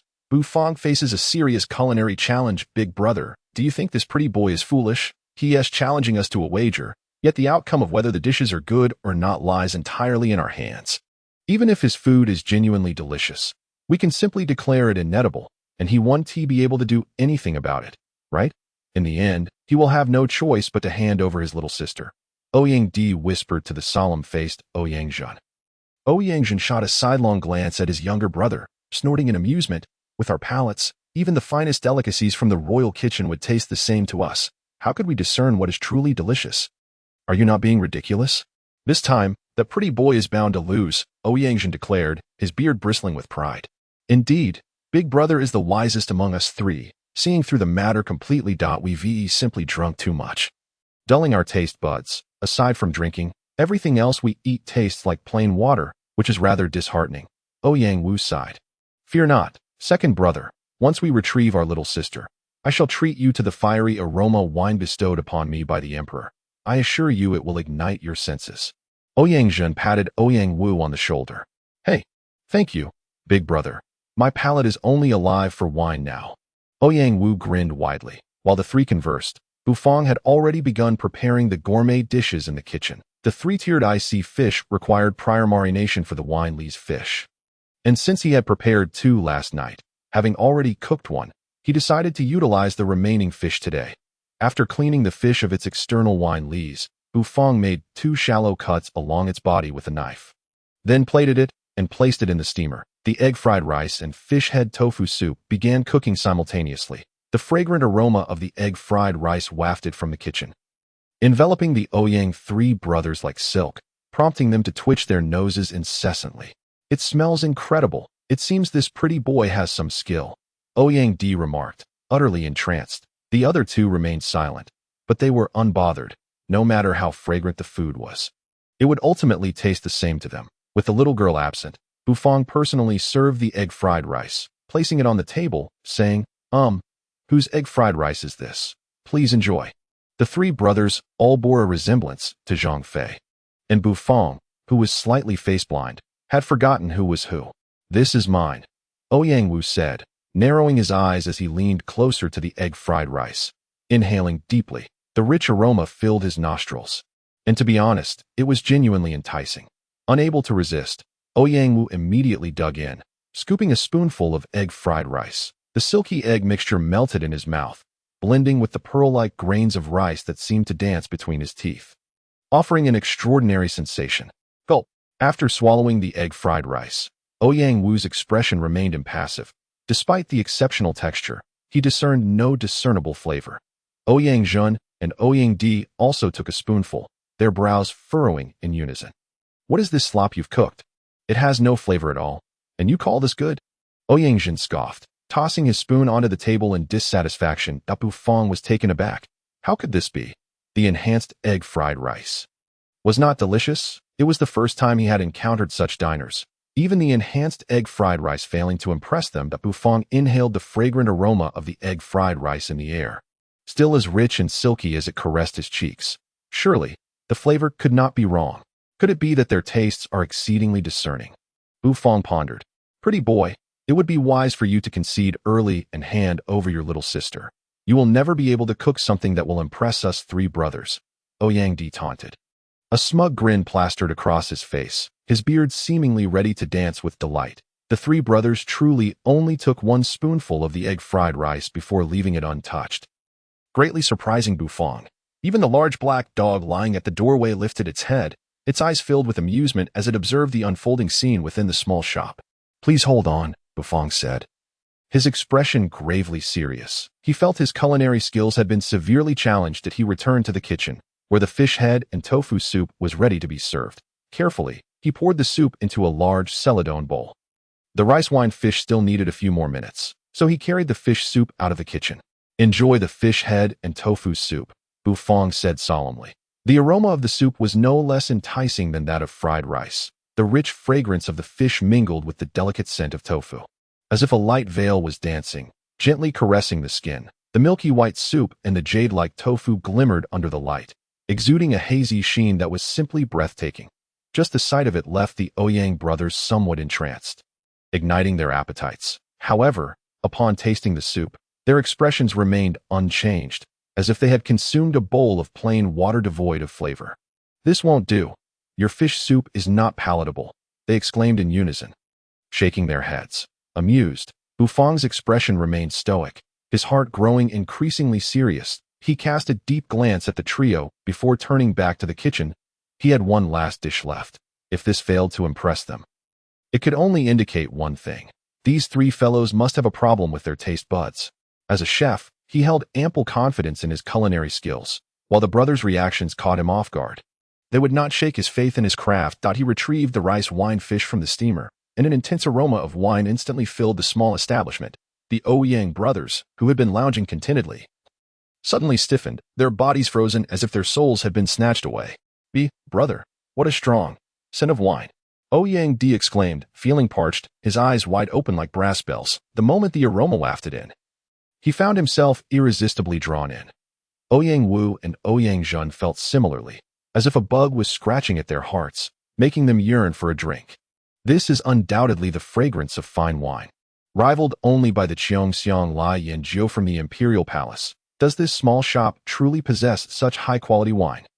Ouyang Zhun kept swallowing, his heart racing with anticipation. The three brothers stared fixedly at the kitchen door, where a slender figure emerged. Bufang, with an expression of utmost seriousness, slowly walked out holding the rice wine fish. However, the intensity of their gazes made his heart leap. What on earth was happening? Your rice wine fish, please enjoy, Bufang said, glancing at the trio as he placed the dish on the table.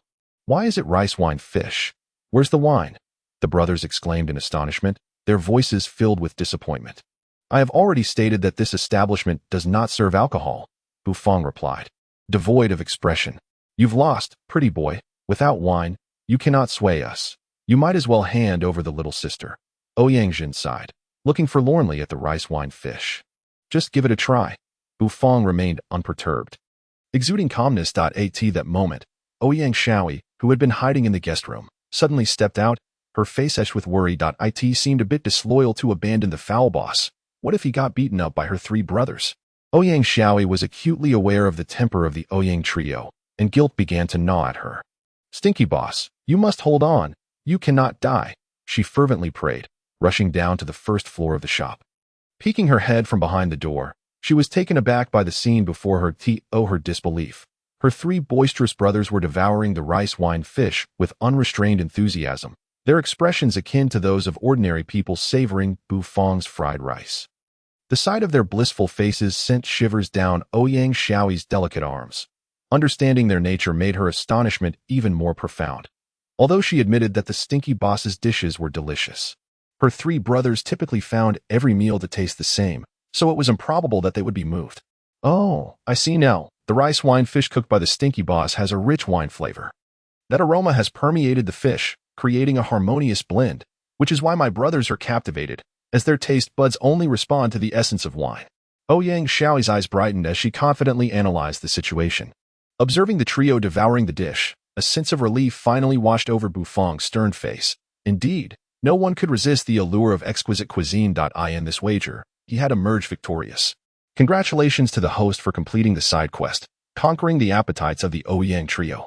Rewards will be dispensed shortly. Young man, you are steadily advancing on the path to becoming a culinary god at the pinnacle of the food chain in this fantastical world. Keep striving. The system's serious voice resonated. A stiff smile crept onto Bufang's face. For the first time, the Ouyang trio experienced true deliciousness, a flavor that made every pore of their being come alive. This fish was utterly irresistible. The fish meat was imbued with a refreshing chill, penetrating their hearts, while the coolness was intertwined with the robust aroma of wine, igniting a passionate fire within them. The contrast of cool and warmth harmonized, instantly jolting their nearly dulled taste buds as if withered wood had found spring again. Reviving their senses, they felt the flavor, a taste they would never forget. Is it all gone? You two little rascals dare to compete with your elder brother. Ouyang Zhun, still enraptured, reached down only to find an empty space. The last piece of fish had already been taken by Ouyang Di, while Ouyang Wu was busy licking the fish bones clean. They had devoured the entire fish with nary a crumb left. The trio gazed longingly at the blue and white porcelain plate, their tongues repeatedly licking their lips and fingers, yearning to relive that exquisite sensation. Finished? Then that means I have won the bet, and you must acknowledge that my dish is indeed delicious, Bufang said. His expression unchanged as he regarded the three of them with tranquil confidence. The Ouyang brothers froze, a sense of dread washing over them. They had been so engrossed in their meal that they had forgotten about the wager with Bufang. It was simply too delicious, tailor-made for their palates. Cough, cough. Pretty boy chef, how shall I put it? Although we finished your fish, it just… tsk. It isn't quite delicious enough, Ouyang Jin remarked while licking his fingers. If it wasn't delicious, why was he savoring his fingers so? Bufang retorted silently. Yes, your fish is indeed rather. While it's not unpleasant, it simply lacks that exquisite touch. Ouyang Di chimed in, rolling his eyes defiantly. Hiding behind the door, Ouyang Shaoyi covered her face with her palm, feeling utterly embarrassed. Only her three foolish brothers could spout such insincere nonsense. Exactly, pretty boy, thus you lost. Quickly hand over our little sister. Otherwise, we'll tear down your establishment. Ouyang Wu slammed his palm on the table, threatening with a fierce demeanor. Although when he licked his lips, that ferocity turned comical. Bufang remained expressionless, fully aware that these three simpletons intended to gorge themselves and then deny their agreement. Strip them of their clothes, but leave enough crystal coins to toss them out, Bufang said nonchalantly, collecting the plates from the table before turning back toward the kitchen. However, as he turned, he noticed Ouyang Shaoyi, who had been hiding behind the door. He paused for a moment, then walked past her expressionlessly and entered the kitchen. Ouyang Shaoyi's eyes widened as she watched Bufang move without a hint of panic. Was he not afraid of her brother's wrath? When they got angry, even they feared themselves.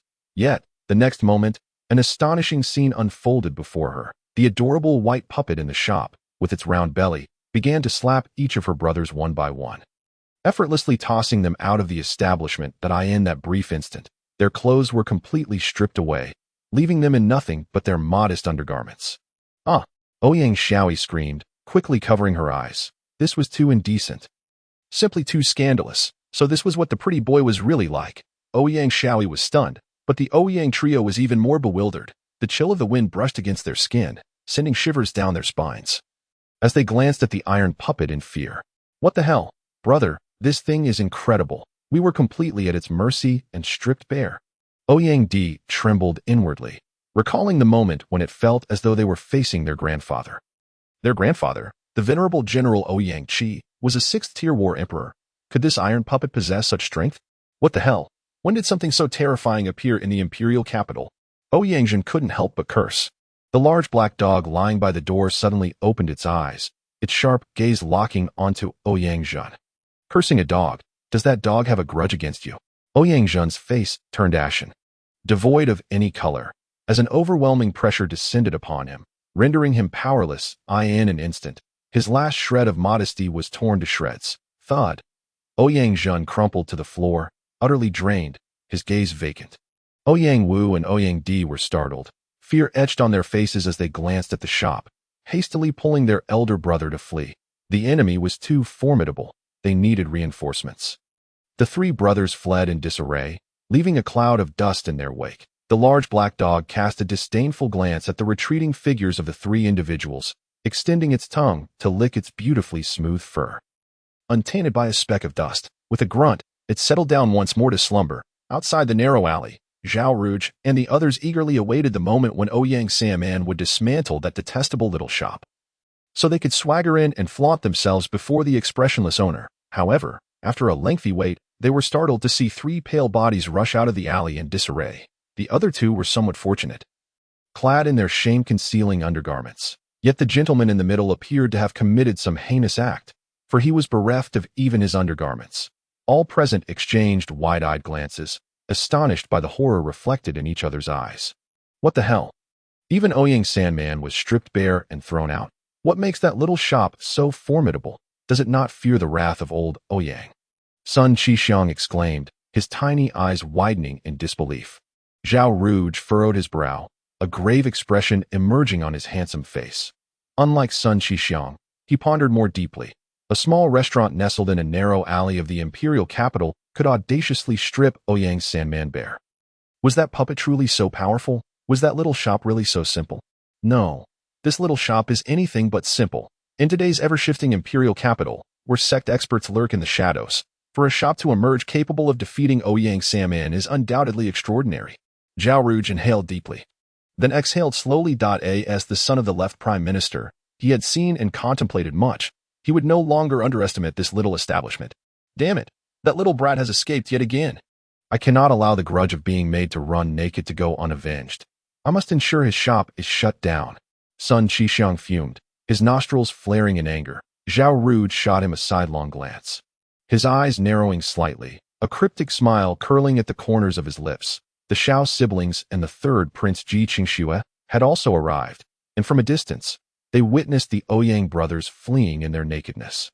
It seems our intervention is unnecessary.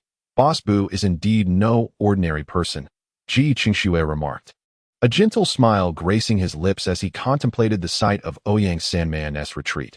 Xiao Yinyu, as a talented young lady of the imperial capital, pondered far deeper than most, her delicate brows furrowing momentarily before smoothing out again. They chose not to visit the little shop, turning to depart, as Sun Qixiang and Zhao Rouge too retreated, both feeling a sense of unease regarding the little establishment, hesitant to act rashly. Bu Feng, having washed the dishes, strolled back into the shop, gently patting Xiao Bai and offering a compliment before closing the door, signaling the end of the day's business. Stinky boss, I should head back and check in. I fear Grandpa may be angry and send an army to raise this place, Ouyang Xiaoyi said cautiously, her large eyes blinking. This stinky boss could be quite terrifying, stripping people of their clothes at the slightest provocation. Bu Feng paused, nodding slightly. You may return now that business hours have concluded, but you must come back to work as usual tomorrow. Once you complete 7 days, you shall be free. Ouyang Xiaoyi nodded, gingerly exiting the shop before sprinting back towards the Ouyang residence. Bu Feng, expressionless, yawned and prepared to return to the kitchen to experiment with the reward he had just received and the golden Xiao Mai he had forgotten to prepare yesterday. As night fell, the inky sky was adorned with 2 crescent moons casting down a gossamer light, as cool as water. The imperial capital of the Qifeng Empire, one of the most bustling cities on the Qiaolong continent, remained lively and bright with lanterns illuminating the streets. The Ouyang residence, located at the heart of the capital between 2 main thoroughfares, was one of the grand estates directly facing the imperial palace. The other being the Shao estate, in the grand hall of the Ouyang residence. Ouyang Sandman knelt, his head hung low and his naked form exposed, too fearful to meet the gaze of the elders seated above him. Beneath the elder, a middle-aged man with disheveled hair stood, paralyzed with anxiety. "Are you a pig? You wretched creature! Look at your 3 good sons, parading naked in public in the capital. How did I end up with such an unfilial son? In my old age, you bring me nothing but shame. The face of Ouyang Qi in the capital has been tarnished by your foolishness." The elder's voice boomed, nearly echoing throughout the estate, as he pointed an accusatory finger at Ouyang Zongheng, berating him and spitting in fury. Ouyang Zongheng, a general of the Qingfeng Empire, felt a swell of indignation as his father chastised him in such a manner. Yet he could only swallow his pride, redirecting his ire toward his 3 wayward sons. "Have you 3 lost your minds? I told you to fetch Xiaoyi, not to run about naked. You have utterly disgraced me. Don't you dare proclaim yourselves as members of the Ouyang family." Ouyang Zongheng shouted vehemently. The public display of nudity was an immense disgrace. Just days prior, he had mocked the left prime minister's son for doing the same, and now his own sons had formed a naked brigade. His reputation among the court officials was in shambles. Ouyang Sandman dared not utter a word, fully aware that anything they said would only provoke further ire from both their father and grandfather. Just as the atmosphere in the hall grew tense, a small head peeked through the door, revealing Ouyang Xiaoyi, who bounded in with a beaming smile. "Grandpa, Dad, Xiaoyi is back," Ouyang Xiaoyi exclaimed cheerfully as she entered. The elder's expression softened immediately upon seeing her, transforming into one of warmth and kindness. He hurried to her side, saying, "Oh, my little darling, you nearly frightened your grandpa to death. I thought you had been kidnapped by villains. Let me see if you're hurt. Oh dear, you've lost weight." The elder affectionately ruffled Ouyang Xiaoyi's hair, his eyes filled with love and concern. Ouyang Zongheng also forced a smile. "My dear daughter, please don't run away from home anymore. The capital is not safe right now. Once this turmoil passes, I'll accompany you on your next adventure." Ouyang Sandman watched this scene with emotionless faces, feeling a palpable sense of malice from the world. Why was there such a stark contrast even among blood relatives? Ouyang Zongheng noticed the gazes of his sons and immediately hardened his expression, coldly declaring, "What are you staring at? Get back to your training. If you don't reach the 5th rank of warrior this year, I swear I'll flay your skins." Ouyang Sandman quickly scampered away, heads bowed in shame, throwing sly glances at their little sister as they left. "What are you looking at? Get back to your training, or I swear I'll flay your skin if you don't reach the 6th rank of emperor this year." Ouyang Xiaoyi couldn't help but giggle at the sight, playfully tugging at her grandfather's beard. Unable to contain her laughter, in the kitchen, Bufang leisurely retrieved flour from the cupboard, supplied by the system and of exceptional quality. He was preparing to make another reward. The golden xiaomai, in addition to the fish 3 ways, familiar with xiaomai, a delicacy made from boiled dough wrapped around fillings and steamed, he appreciated its resemblance to a pomegranate, open-topped, fragrant, and delicious. Combining the best features of both soup, dumplings, and pot stickers, the dough for xiaomai does not require fermentation, so Bufang set aside the kneaded dough, according to the recipe provided by the system. The method for golden xiaomai differed somewhat from the traditional approach. Typically, pumpkin powder was added to the flour to achieve a shimmering golden color in the steamed xiaomai. However, Bufang disagreed with this practice, as the addition of pumpkin powder compromised the texture of the flour and did little to enhance the dish's flavor. Instead, he took several 3rd-grade thunder pigeon eggs, extracting the yolks and discarding the whites, mixing them into the flour to create the dough. This resulted in a dough infused with the fragrant essence of the thunder pigeon eggs, gleaming with a golden hue. Next came the filling for the xiaomai. There were no fixed choices, but the system supplied Bufang with meat filling. This meat is sourced from the 3rd-grade flame pigs of the wild. Rich in spiritual energy and tender without being greasy, it is a prime ingredient. The system introduced seriously. Bufang nodded, retrieving the flame pig's loin from the freezer, noticing the surface shimmering faintly with flames. Intricate patterns crisscrossing the meat. With a swift motion of his knife, he began slicing, The speed at which he worked was astonishing, each slice as thin as a cicada's wing. He did not opt to cut all the meat into cubes. Instead, he sliced half into thin pieces and diced the other half into cubes. He then chopped other spiritually infused vegetables into cubes, mixing them with the meat cubes before wrapping them in the gossamer thin pork. Finally, he enclosed the filling with the shao mai skin, leaving the top open, and the petite, exquisite shao mai was completed. Bu Fong worked with remarkable speed. Each shao mai took roughly 20 seconds to prepare, and he quickly finished a steamer filled with 9 of them, arranging them neatly. The steamer, also provided by the system, was crafted from bamboo with a hint of purple hue. Steaming would take 10 minutes, during which time Bu Fong received another reward: brewing skills. Wine, after all, is a form of culinary art, and fine wine can intoxicate merely with its aroma. Bu Fong had long anticipated the addition of wine to his little shop, but the system had remained silent until now, finally granting him the skill to brew. Brewing techniques. The method of ice heart jade pot wine, which guarantees the production of superior wine, employs the 9 fermentation method, utilizing 30 pounds of yeast, 5 stones of spiritual spring water, preparing the yeast in the 12th lunar month, and thawing it in the 1st month. The finest dragon blood sorghum from the northern region of the Qifeng Empire is used, undergoing fermentation every 3 days and cycling every 9 days, repeating this process 3 times to yield wine. This brewing technique seems quite formidable, evoking a sense of awe in Bufu, who wonders how much time must be consumed with the 3-day fermentation and 9-day cycling. The system offers the host an enhanced version of the 9 fermentation method, allowing for accelerated yeast fermentation, introducing a rapid brewing method that cycles once a day, resulting in wine in just 3 days. Bufu stared blankly for a moment, then nodded. If it could produce wine in 3 days, it was indeed something to look forward to, making him feel a burgeoning excitement. However, while he indulged in thoughts of ice heart jade pot wine, the golden shao mai had also been successfully steamed. Bufu refocused, carefully lifting the purple bamboo steamer and gently unveiling the lid. Ethereal mist billowed upwards, infused with a rich fragrance and sweetness that seemed to invigorate the soul. Within that hazy vapor, a dazzling golden radiance first burst forth, growing ever more brilliant in Bufu's eyes, swiftly filling his vision. The golden hue shimmered like glazed glass, gleaming like gold. Chapter 29. The little shop in the rain. The golden shao mai indeed appeared as if molded from gold. The robust aroma of meat entwined with the refreshing scent of bamboo, rushing into Bufu's nostrils and instantly plunging him into a sea of fragrance. The glistening shao mai skin, radiating golden brilliance, seemed to flicker with firelight, yet upon closer inspection, the flame vanished. 9 golden shao mai lay nestled within the purple bamboo steamer, exquisite like 9 flawless artifacts. The shao mai filling was first wrapped in a delicate layer of pork skin, and after steaming, the thin pork melded deeply with the shao mai skin. The filling consisted of diced meat and spiritual vegetables, exuding an unparalleled richness, with the moisture from the vegetables mingling with the fat of the flame pork, creating a savory broth that swayed within the shao mai. Bufu gazed at the golden shao mai.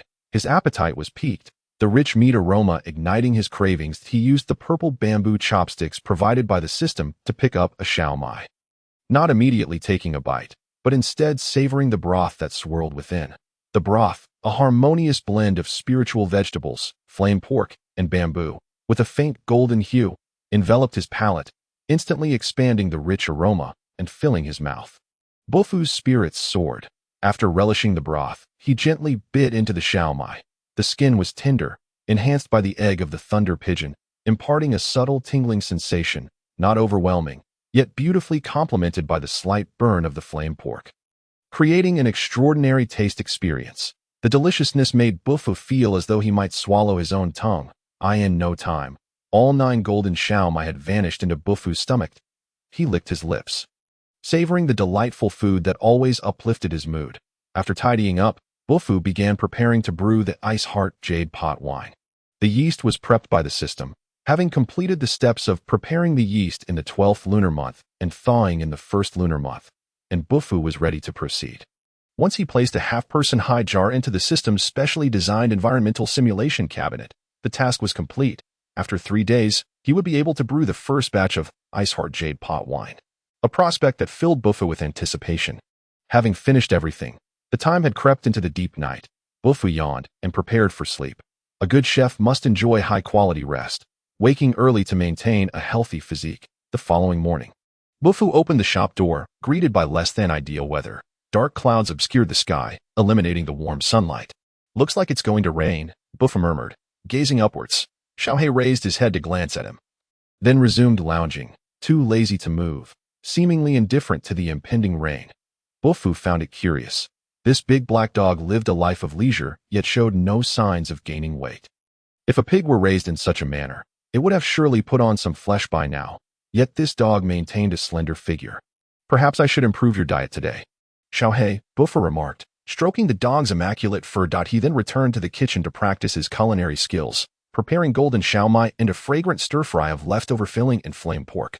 As Bufu emerged from the kitchen with the aromatic dish, Xiaohei's eyes sparkled with anticipation, fixated on the porcelain plate in Bufu's hands. Meat? There was meat. The big black dog eagerly extended his tongue.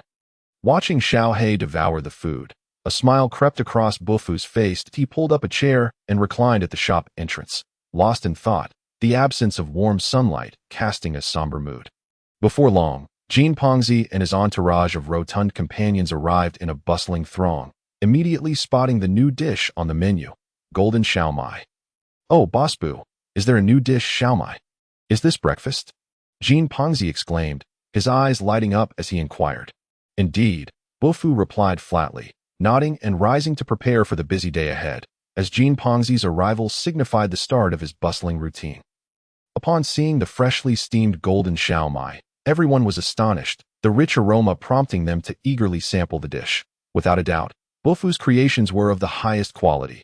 Jin Pongzi devoured the xiaomai, his mouth glistening with grease, while the other less experienced patrons, who had yet to reach the third-tier battle-crazed level, could only watch enviously as Jin Pongzi savored his meal, saliva pooling at the corners of their mouths. Boss Bu's culinary skills are unmatched. This golden xiaomai is simply exquisite. "Perfectly to my taste, haha," Jin Pongzi exclaimed after finishing a steamer of xiaomai, eagerly wishing to order more, but was met with Bufu's unyielding refusal. 10 crystals per steamer. It was a trivial expense for Jin Pongzi. Yet the portion was too scant to satisfy his hunger. Thus, he ordered several additional dishes. Eventually, Jin Pongzi and his companions departed from Bufu's shop, their contented expressions revealing the happiness that came from indulging in such delightful cuisine.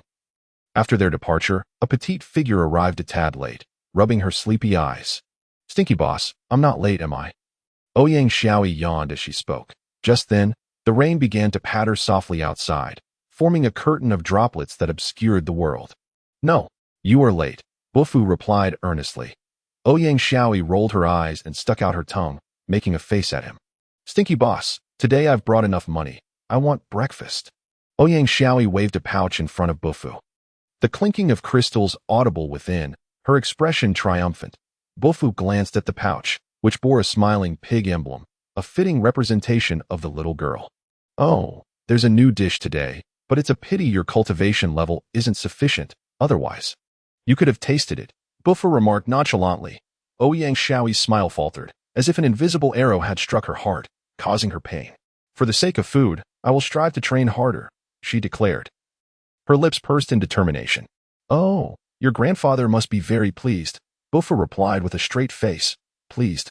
What nonsense. If old Master Ouyang knew that his granddaughter was exerting herself to train merely for a good meal, he might very well spit blood in shock." As the two exchanged banter, a figure approached through the torrential rain, holding an oiled paper umbrella, clad in a white robe, exuding an air of gentle elegance. A smile gracing his lips that felt like a breath of spring. The third prince stepped into Bufu's shop, closing his umbrella and shaking off the raindrops, ensuring none entered the establishment. Bufu observed the third prince with curiosity. Today, he seemed to carry a different aura. Still gentle and refined, yet beneath that grace lay an unsettling chill. Jia Xingshu entered without greeting Bufu, choosing instead to sit at a table by herself. Both Ouyang Xiaoyi and Bufu exchanged puzzled glances. Shortly thereafter, the sounds of hurried footsteps and rain beating against straw hats echoed from the alley. 4 figures approached, gradually making their way into Bufu's shop. The rain intensified, splashing against the ground, the world around them becoming shrouded in a misty veil, transforming reality itself. As the 4 figures stepped inside, a rush of cold air and moisture swept in, wiping away the warmth of the shop, replacing it with an air of foreboding. Ouyang Xiaoyi shivered. Inching closer to Bufu, her wide eyes fixed on the strange quartet, the four seated themselves without a word, subtly blocking Ji Qingshue's figure from view. Raindrops fell from their hats, shattering against the floor, producing a sound akin to thunder within the silent shop. Suddenly, for glimmers of cold light erupted, dazzling and blinding, aimed directly at Ji Qingxue. Chapter 30. Did you ask me before attempting assassination? Rain shattered, and the swords gleamed. Beneath the conical hat, an icy intent to kill surged forth like a tempest, and 4 beams of sword light flashed with a resonant clang, reflecting the chilling glimmer off the blade within the confines of the small shop. Piercing unerringly towards the refined and gentle third prince, the sound of the sword's song reverberated within the modest space, relentlessly assaulting the eardrums in that instant. As the sword light erupted, Bufang grasped the petite form of Ouyang Xiaoyi, pulling her behind him to shield her from being swept into the maelstrom of murderous intent. An assassination. This was a plot against Ji Qingxue.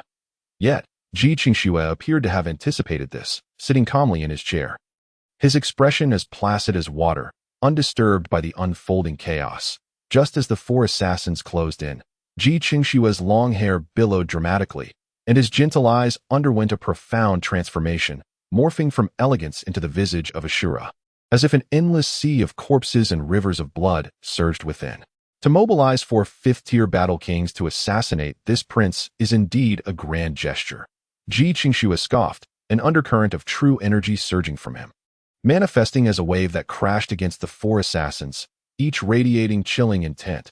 However, the assassins remained unmoved, their swords still aimed directly at Ji Qingxue's heart.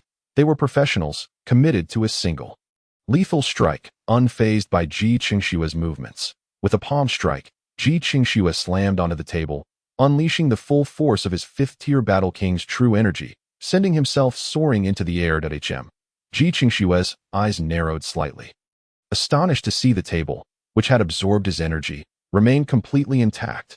With a resounding clash, the tips of the 4 assassins' swords collided, producing a clear, melodious tone, and the sword energy radiated outward, impacting the small shop. Yet, the roaring sword energy of the 4th-tier battle kings caused no damage to the establishment. As if repelled by an unseen force, Ji Qingxue hovered in midair, his sword tip descending precisely onto the point where the 4 swords met. His white robe billowing and hair flowing, a peculiar stasis enveloped the 5. Yet the surging true energy surrounding them undeniably signaled the peril of the moment. The atmosphere of the small shop was suffused with a chilling aura of murderous intent, which greatly displeased Bufang. In the silence, one could hear a pin drop. The only sound was the hissing of true energy colliding amid the 5. If you wish to fight, please leave the shop. Otherwise, you will all be regarded as troublemakers. A voice, calm as water, suddenly resonated, undisturbed by the tension. This voice, breaking through the solemn atmosphere, struck like thunder in the hearts of all present, leaving them in stunned silence. The little girl Ouyang Xiaoyi looked at Bufang, who was walking towards the standoff, as if he were a creature of myth. Indeed, at such a tense moment, Bufang, with an expression devoid of emotion, voiced his displeasure, questioning how one could conduct business amid such violence. The 4 assassins, initially entirely focused on Ji Qingxue, were momentarily thrown into disarray by Bufang's interruption. Ji Qingxue, though perplexed, seized the opportunity, letting out a sharp whistle as he deftly pushed off the 4 swords with the tips of his own, his true energy erupting and sending the 4 assassins staggering back several steps. Are you seeking death? One assassin glared coldly at Bufang, his voice raspy, as if gravel had scraped through in his eyes. Bufang was merely an ant, a 2nd-tier battle master, easily cleaved in 2 by a mere sword strike. How dare this insignificant creature disrupt their assassination? I am the owner of this establishment. Did you consult me before staging an assassination here? Bufang replied, his face devoid of expression. How laughable. The assassin shook his head, dismissing Bufang, considering him an inconsequential insect that posed no threat to their mission. Their target was Ji Qingxue, the 3rd prince of the Qifeng Empire. Ji Qingxue's prowess as a 5th-tier battle king compelled them not to let their guard down, for despite their number, he was still a prince, surely possessing hidden cards. I have already stated, fighting is not permitted in Fangfang's shop. Should you act again, I shall regard you as troublemakers. Bufang's expression hardened as he spoke, Realizing that these individuals were blatantly disregarding him, an affront he could not tolerate, they asked the proprietor of Fangfang's shop, aspiring to ascend to the apex of the culinary world within this fantastical realm. He could not be so easily overlooked. Silence, you shall perish. One assassin's gaze turned icy beneath his hat, and with a furious shout, he stepped forward, his sword gleaming with a cold light as it swiftly lunged towards Bufang. Enveloped by a palpable aura of death, Bufang felt as though he had plunged into an icy abyss, his blood nearly frozen, his limbs rendered immobile. This was the pressure exerted by a fifth-tier battle king. A force far beyond Bufang's current capabilities, his strength simply too feeble. Ji Qingshue's expression shifted, and he roared, "How dare you!" He attempted to intervene on Bufang's behalf, but was intercepted by the other three assassins. Unable to act, Ouyang Xiaoyi, too, was paralyzed by the chilling intent radiating from the fifth-tier battle king. Her large eyes filled with terror, unable to assist. Even if she could, she would be of no help to Bufang. It seemed that Bufang was ensnared in an inescapable predicament, with all present believing he was doomed. A second-tier battle master daring to provoke a fifth-tier battle king was akin to courting death. A sentiment that rang true among Ji Qingxue and Ouyang Xiaoyi, who could only watch helplessly as Bufang faced annihilation beneath the assassin's blade. Yet Bufang remained composed, although the frigid aura of death threatened to freeze his very essence. There was no trace of fear upon his expressionless visage. His gaze resembled that of someone observing a petty troublemaker in the shop. This insignificant creature had quite the nerve. The sword was nearly upon him. Yet he showed no signs of cowering or collapsing in a heap. The assassin found himself somewhat astonished. Suddenly, a colossal figure loomed in the path of the assassin's deadly thrust, blocking his gaze locked on Bufang, leaving him utterly bewildered. "Xiaobai!" Ouyang Xiaoyi's eyes lit up, exclaiming in excitement. The assassin, as though confronted by a specter, beheld a massive white iron golem standing before the ant, which promptly seized his thrusting sword. He tugged at the blade, but it remained immovable. Bufang raised his hand, patting Xiaobai's broad belly, and calmly instructed, "Throw these troublemakers out. Oh, but first, let me beat them half to death and strip them before tossing them out. I find them quite distasteful," Bufang added. Xiaobai's mechanical arms shimmered with a red glow, and a mechanical voice intoned, "Troublemakers, stripped for public display." With a thunderous force, a terrifying power erupted from Xiaobai, shattering the assassin's conical hat and revealing a round, bald head, his eyes widening as he coughed up blood. The assassin was sent sprawling by Xiaobai's fist. The true energy of the fifth-tier battle king dissipated by the impact. Xiaobai seized the assassin's head, lifting him off the ground, while the assassin's eyes grew dazed as they locked onto Xiaobai. Bang! Xiaobai dealt another punch to the assassin, leaving him utterly bewildered, crumpling to the ground, barely conscious. Judged to be in a half-dead state, commencing stripping for public display, Xiaobai declared mechanically. With a resounding rip, the assassin's attire was shredded, leaving him clad only in a pair of modest undergarments, and with a gentle motion, Xiaobai flung the fifth-tier battle king out of the shop. Bang! The sound of flesh meeting the ground echoed within the small establishment. The remaining three assassins, Ji Qingxue and the little girl Ouyang Xiaoyi, all stood frozen, staring at Xiaobai, then at Bufang, their faces filled with incredulity. Chapter 31. Soon, the shop would be bustling, its atmosphere strangely silent. Qingxue gazed in astonishment at the somewhat adorable and clumsy Xiaobai, the iron golem's strength surpassing his expectations. A fifth-tier battle king, a formidable opponent for himself, was effortlessly stripped of his garments and expelled from the shop by this creature. Bufang's composure also took Ji Qingxue by surprise.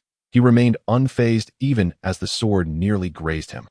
Perhaps harboring immense faith in that golem, the remaining three assassins, having regained their senses, regarded Xiaobai with trepidation, no longer daring to underestimate Bufang, not for any other reason than the fact that the golem had nearly incapacitated their companion with just 2 punches.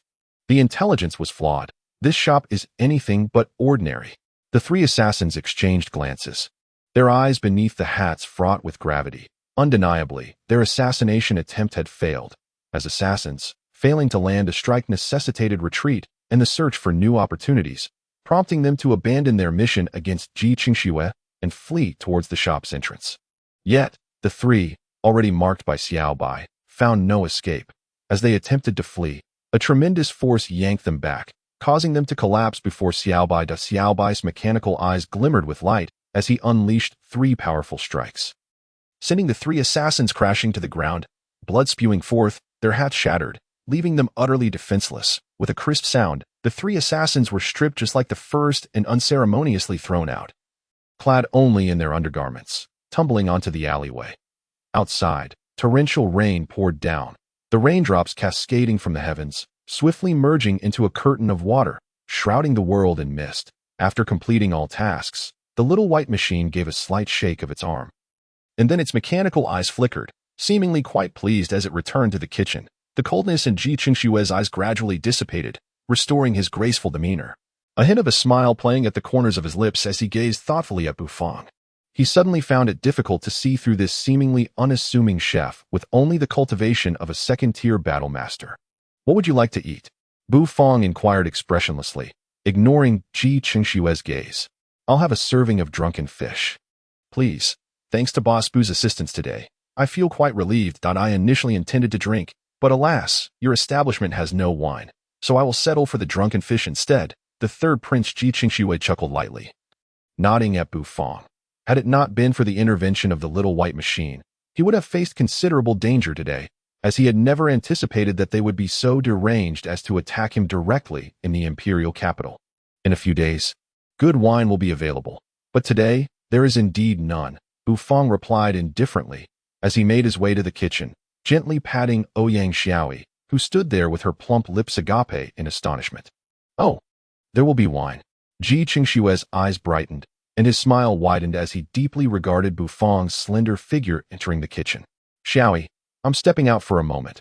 Remember to save my drunken fish for me when it's ready," Ji Qingxue said, slowly walking towards the door in his white robe, speaking softly to the still-dazed Ouyang Xiaoyi. "Oh, where are you going?" Ouyang Xiaoyi asked, bewildered. However, Ji Qingxue did not respond, stepping over the threshold of the small restaurant. Outside, the moment he crossed the threshold, his expression changed abruptly. The gentle and refined smile vanished, replaced by a chilling murderous intent that could freeze one's soul. He opened his umbrella, shielding himself from the relentless downpour above. As rain splashed against his boots, soaking his garments, in the narrow alley washed by the rain, 4 assassins struggled to rise, their vision blurred by the misty rain, and through the haze, they seemed to catch sight of a refined figure holding an oiled paper umbrella. Their gaze abruptly froze, their eyes widening. Ji Qingxue returned to the small restaurant, stepping back into the warmth of the now inviting interior. He exhaled lightly, rubbing his hands together to dispel some of the chill, shaking off the raindrops from his white robe, and his face once again wore a gentle, elegant smile. "Xiaoyi, is the drunken fish ready?" Ouyang Xiaoyi blinked her large eyes and replied, "Not yet, but I can already smell the aroma of the wine. It should be ready soon." Ji Qingxue nodded and resumed his seat. The hem of his white robe dripped with streaks of fresh red rainwater, which Ouyang Xiaoyi stared at in silence for quite some time. Ji Qingxue also remained silent, closing his eyes to rest, as if pondering something. Soon, a rich aroma of wine wafted from the kitchen, enveloping the small restaurant and washing away the lingering sense of foreboding. Ouyang Xiaoyi, wobbling slightly, approached with a plate of drunken fish, the delightful scent trailing behind her. She pinched her nose with a handkerchief, determined not to inhale the enticing fragrance, and with wide eyes, she placed the dish before Ji Qingxue. "Your fish, Your Highness," Ouyang Xiaoyi mumbled. "Huh. Finally ready.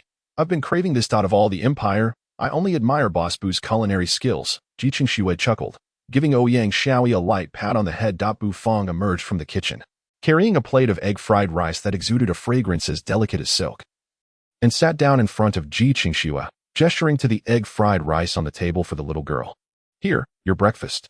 Ouyang Xiaoyi, who had been still shaken from the assassination attempt, suddenly perked up, her eyes shining as she eagerly began to devour the egg-fried rice. Ji Qingxue's demeanor while eating was graceful, reflecting his evident refinement. "Boss Bu, have you ever considered becoming the imperial chef? With your culinary skills, you could undoubtedly head the royal kitchen," Ji Qingxue urged once more. "I have no desire to be anyone's chef. If the emperor wishes to taste my dishes, he can come and queue like everyone else," Bufang replied nonchalantly, his tone devoid of pretense. "Given your skills, it truly is a waste to remain in this small alley. If you were to enter the royal kitchen, you would surely shine brightly." Ji Qingxue sighed softly. Who says one cannot shine brightly in this small alley? I firmly believe that soon this place will be bustling with patrons, Bufang declared earnestly and confidently. Ji Qingxue was taken aback by Bufang's response, instinctively exclaiming, "That's impossible. Your dishes are too expensive for ordinary folk to afford." "No, it's not that they can't afford it. It's that they can't handle it. You should understand the preciousness of my dishes," Bufang replied calmly, "whether it be the ordinary egg fried rice or its enhanced version, or the drunken fish or fish head tofu soup. The ingredients chosen were all rare and infused with spirit, derived from precious spiritual beasts or herbs. Spiritual beasts are inherently valuable and difficult to capture. Using them for culinary creations is nothing short of miraculous. Spiritual herbs are also rare, typically reserved for alchemy. Bufang's cuisine retains most of the ingredients' spiritual essence, making consumption akin to ingesting elixirs that aid in cultivation. This is what makes his dishes precious. A fact often overlooked by Ji Qingxue and others. Bufang felt it necessary to remind this somewhat dense child. Ji Qingxue's chopsticks, which were poised to pick up fish meat, suddenly froze, his eyes narrowing slightly as if struck by a colossal stone, leaving him utterly shocked. Indeed, since his cultivation had reached the 5th-tier battle king, the spiritual energy required to break through was immense. The delicacies he savored from Bufang could not assist him in overcoming his bottleneck. He came primarily for the exquisite flavors.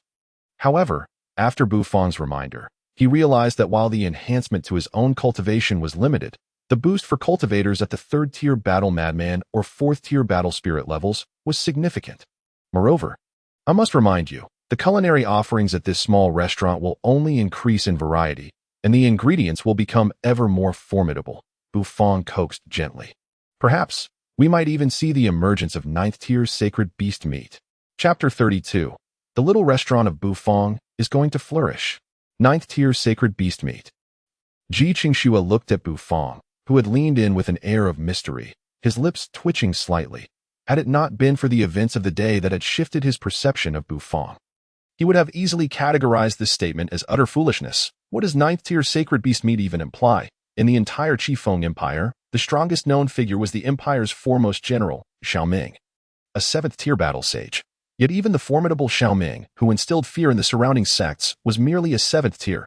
Here was a chef from a tiny corner of the imperial capital, with only the cultivation of a 2nd-tier battle master, casually mentioning 9th-tier sacred beast meat. Just how powerful is a 9th-tier sacred beast? Ji Qingxue had no concrete notion, but one could compare it to General Xiaoming. 1 9th-tier sacred beast could easily rival dozens of General Xiaoming.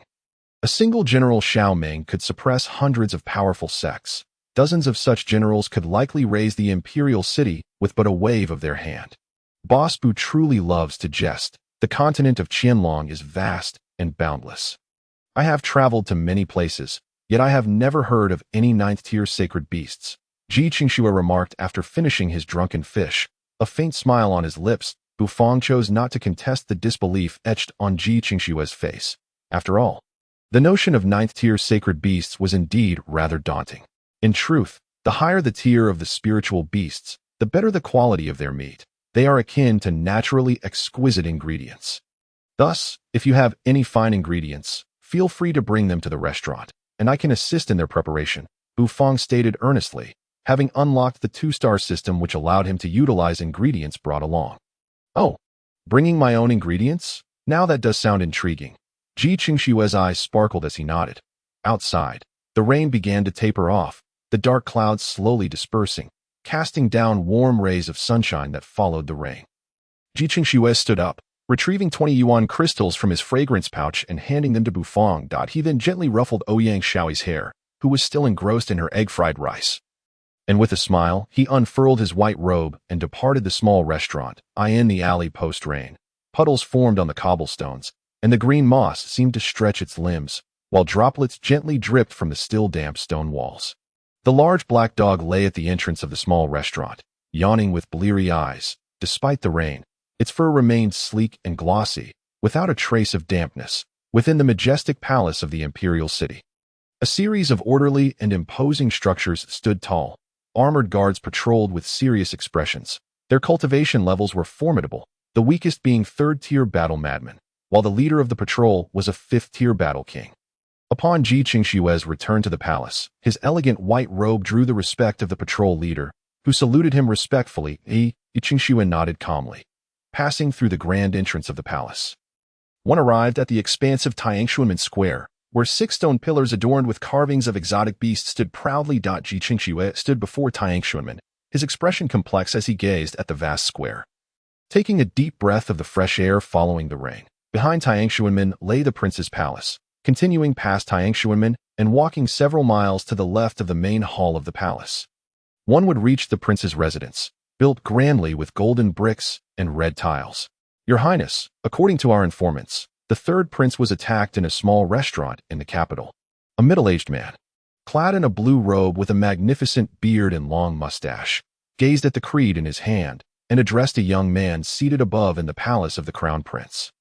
The youth, adorned in a golden yellow python robe and a purple gold crown, possessed a fair complexion, elongated sword-like brows, and eyes that slightly curved upwards, reminiscent of sharp blades, exuding an aura of captivating authority.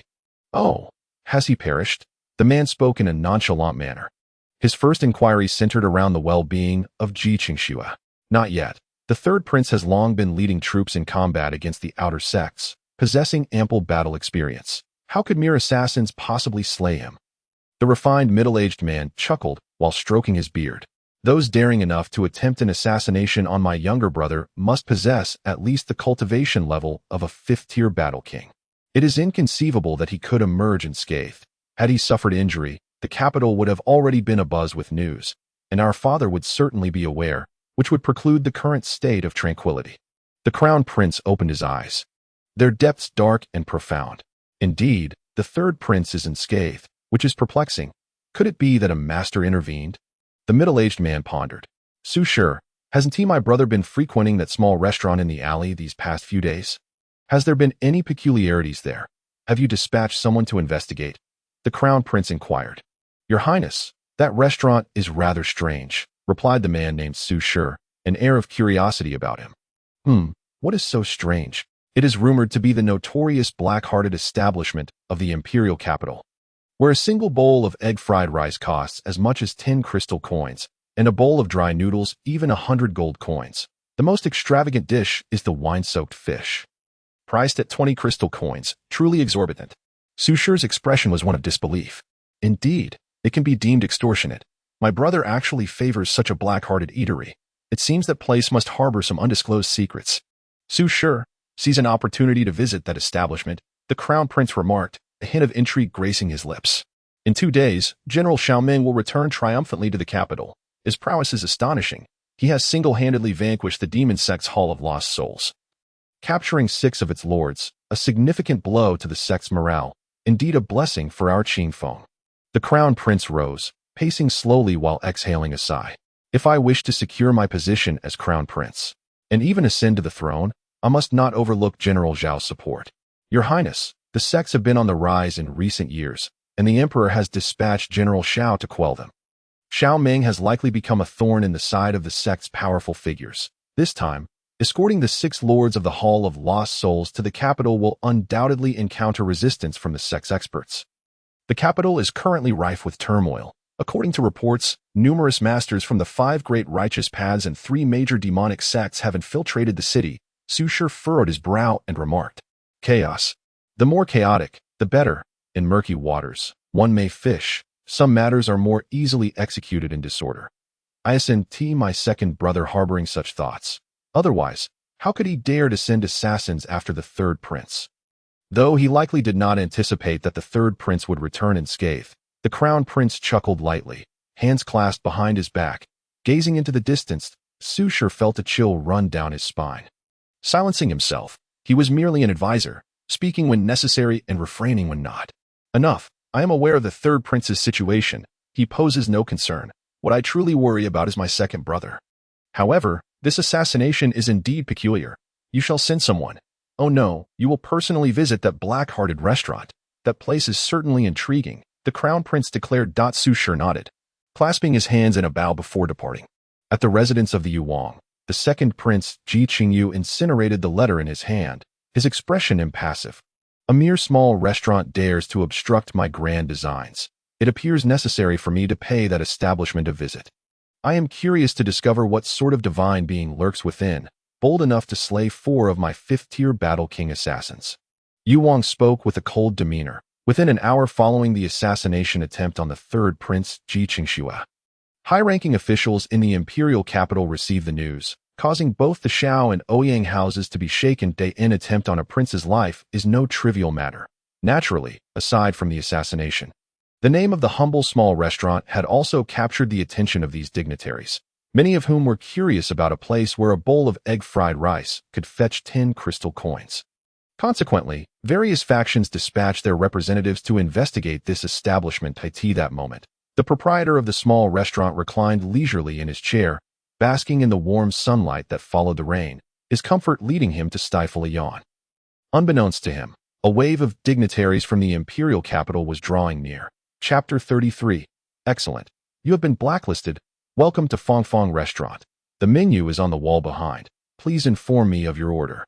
As Su Shi stepped into Fong Fong Restaurant, a lively voice rang out, belonging to a cute little girl who blinked her eyes at him. The Ouyang family's little princess? Su Shi raised an eyebrow in surprise, although the intelligence provided had mentioned the presence of Ouyang Xiaoi. Witnessing her in person was still astonishing. The esteemed princess of the Ouyang family was working as a waitress in this little establishment. Had she lost her senses? At the entrance, a tall, slender young man rose slowly. Donned in a chef's robe, lazily making his way to the kitchen. Is this the proprietor of the restaurant? His cultivation seems quite weak. Only at the 2nd-tier Battlemaster level, to have slain 4 Battle King assassins. This owner should at least possess the strength of a 6th-tier Battle Emperor. Su Shi stroked his finely groomed beard, staring at Bu Fong's retreating figure, lost in disbelief. Hey, what are you going to order?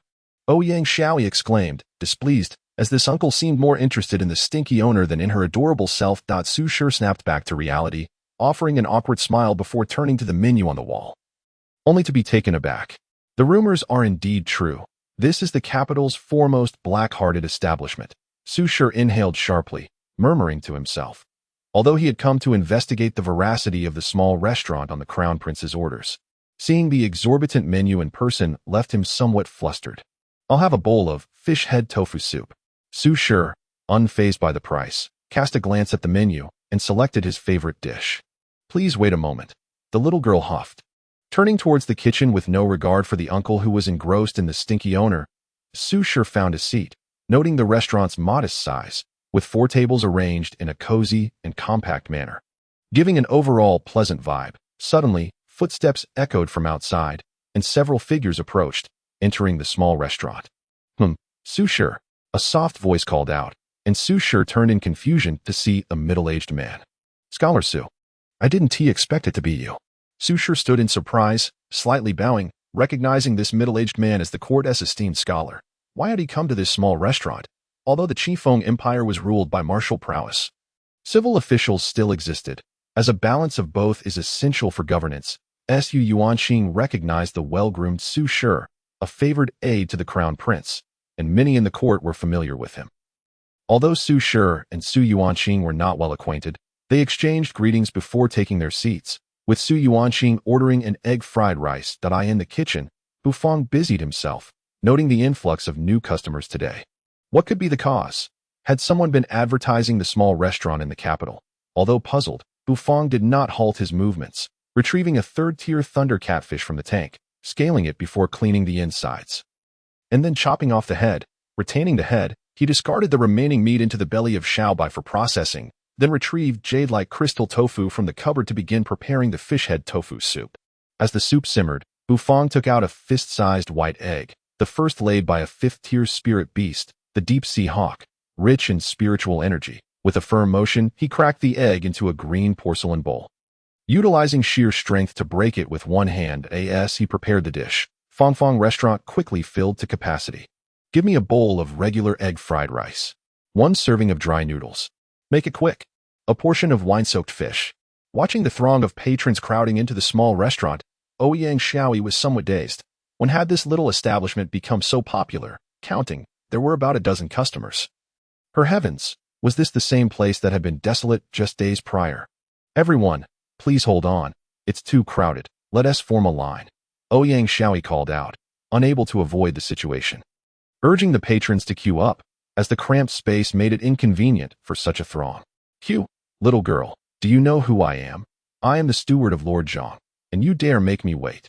Quickly, tell your boss to serve up the dishes." A middle-aged man in a brocade robe scolded her. "Steward of Lord Zhang, what does that amount to? Little girl, do you know who I am? I am the chief steward of the Minister of Rights." The chief steward of the Minister of Rights is impressive. "I am a personal guard of Prince Mu." Ouyang Xiaoyi looked at the squabbling diners, each sporting expressions of superiority, as if declaring themselves the rulers of the world. Although the little girl was surprised to see such high-ranking officials dining in this obscure alley restaurant. Their pretentiousness left her feeling quite displeased. Su Shi sat in his seat, listening to the incessant bickering of those behind him, a faint smile gracing his lips as he shook his head in amusement. He was well aware of the reasons for their presence. Their intentions were all too similar. The absurdity lay in their failure to recognize the identity of the young girl among them, who was flaunting her background in a bid to cut in line. Ironically, the true power lay with the petite waitress, whose lineage was far more formidable than theirs, though he found no inclination to expose the truth. In the kitchen, an enticing aroma wafted through the air, rich and fragrant as if silk were brushing against one's cheek. The patrons within the modest establishment paused momentarily, instinctively inhaling the delightful scent. Both Su Yuanqing and Su Shi's eyes lit up. The fragrance was simply irresistible. The high price of the dishes undoubtedly justified their worth. Bu Fong emerged from the kitchen, a plate of fried rice in hand, and was momentarily taken aback by the throng crowding the small eatery. He found it hard to comprehend the sudden popularity of the place. However, he quickly regained his composure, his expression returning to neutrality. "Everyone, please line up in order. Each patron is allowed to order only one of each dish, and takeout is not permitted.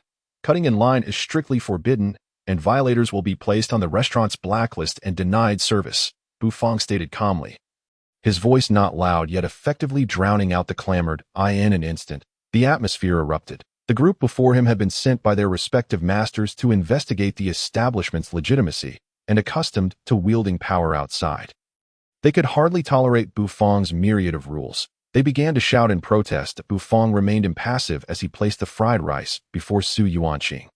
"Your enhanced fried rice. Please enjoy." Su Yuanqing's focus was already captivated by the dish, and he simply nodded, disregarding Bu Fong. "Quiet, no ruckus."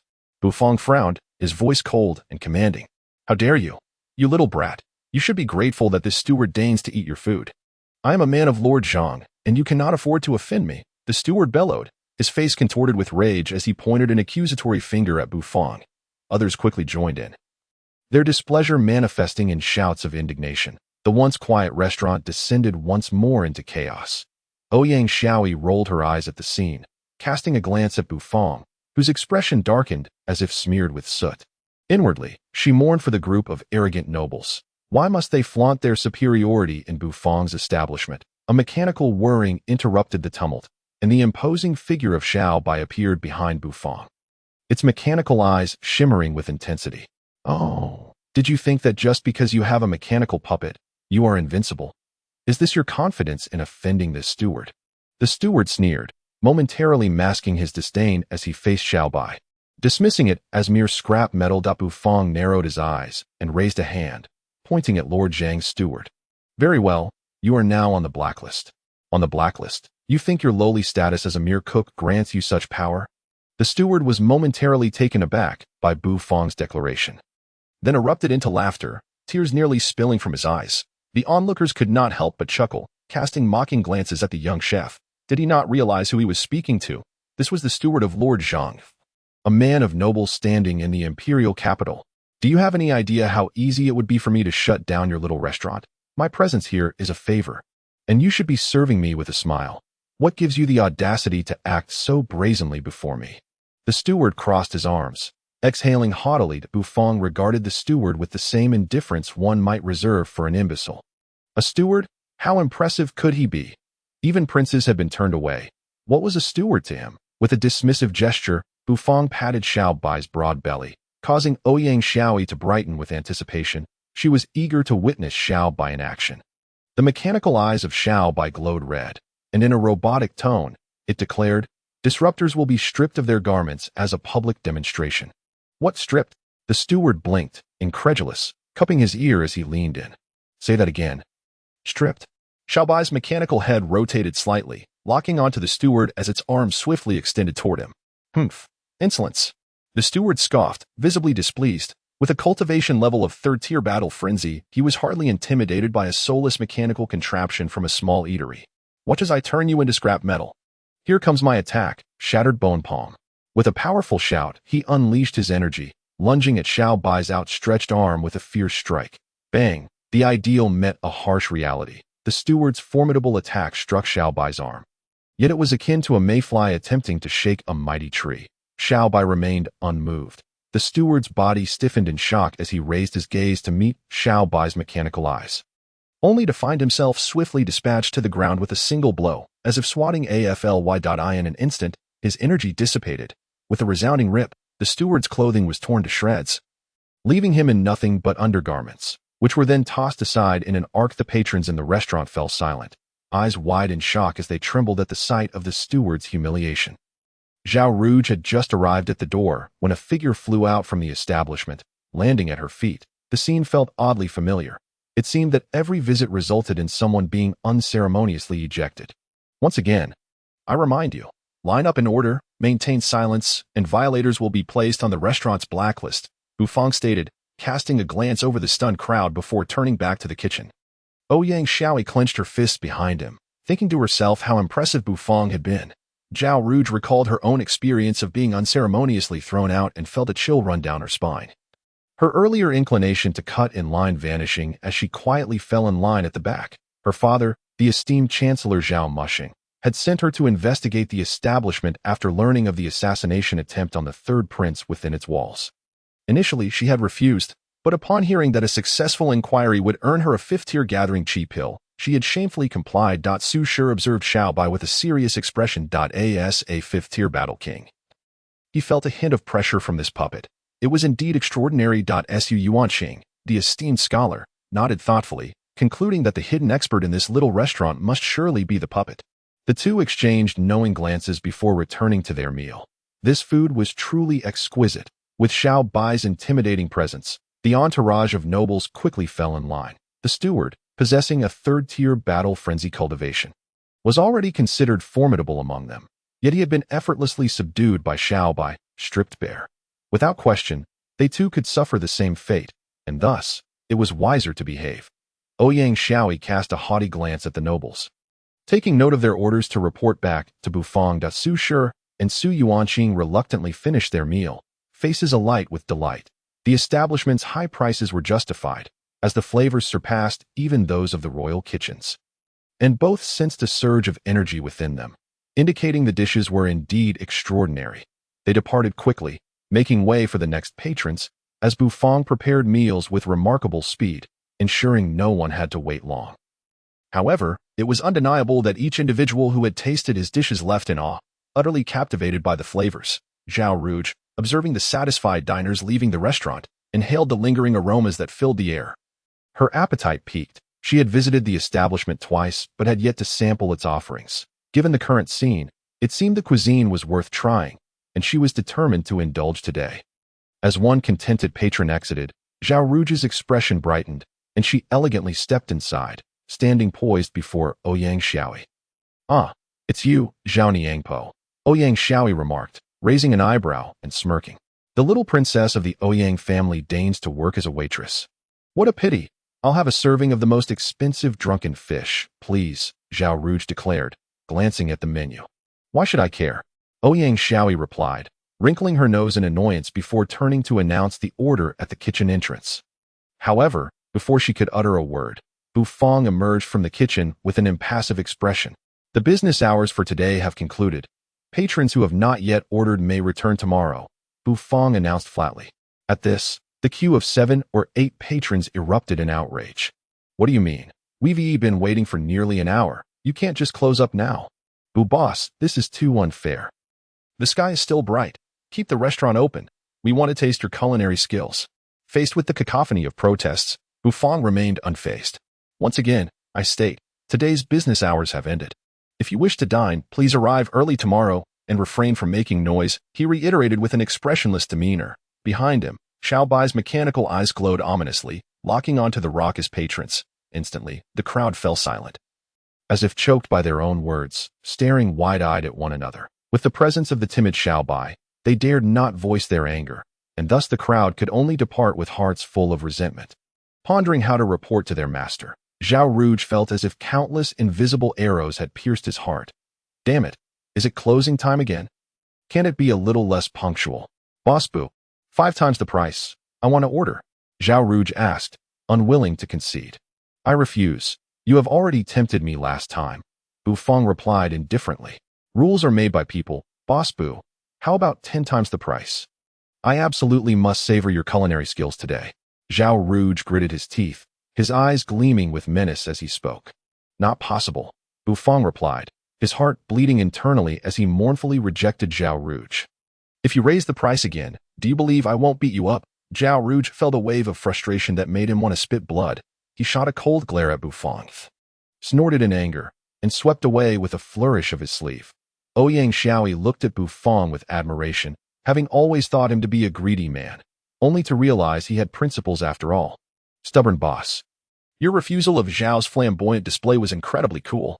Ouyang Xiaoyi gave him a thumbs up. Hee. Bu Feng smiled without expression. In the ensuing 2 days, Fong Fong's little shop was bustling with patrons. With new diners arriving each day, Su Shi and Scholar Su visited daily, completely captivated by Bu Feng's exquisite cuisine. However, the Xiao siblings and the third prince Ji Qingxue had not made an appearance for 2 days. Bu Feng merely found this slightly surprising, but didn't mind. Thus, the 3rd day arrived, a day of great significance for the capital. General Xiaoming, the foremost expert of the capital, was returning triumphantly from the expedition against the sects beyond the borders, escorting 6 lords of the soul-devouring sect back to the capital. Today, the capital was alive with excitement, the city gates flung wide open. Chapter 35. The opening of the Ice Heart Jade Pot wine on the main thoroughfare of the capital. Soldiers clad in armor cleared the way, blocking off the crowds of onlookers on either side. The throng was dense, a sea of heads, and the uproar was so loud it seemed to threaten to overturn the entire capital. The multitude gazed with curiosity and anticipation at the city gates. The autumn wind howled, whisking away the withered leaves along the main road as the first contingent entered the city, infusing the atmosphere with a chilling sense of foreboding. The surrounding populace fell silent. Hundreds of crimson banners fluttering like waves of blood, billowing in the wind. The armored troops marched with a resonant metallic sound, each step echoing through the capital.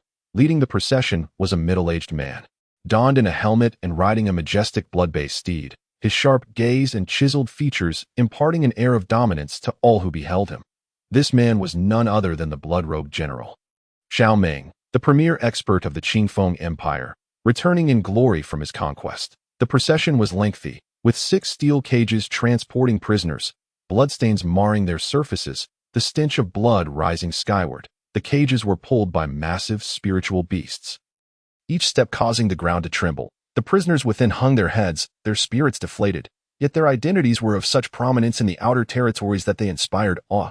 They were the 6 lords of the soul-devouring sect, each possessing a formidable 6th-grade battle emperor's prowess. Once they had reigned supreme, commanding the skies, yet now they had been reduced to mere captives. The sound of wheels grinding against the blue stone pavement of the capital reverberated.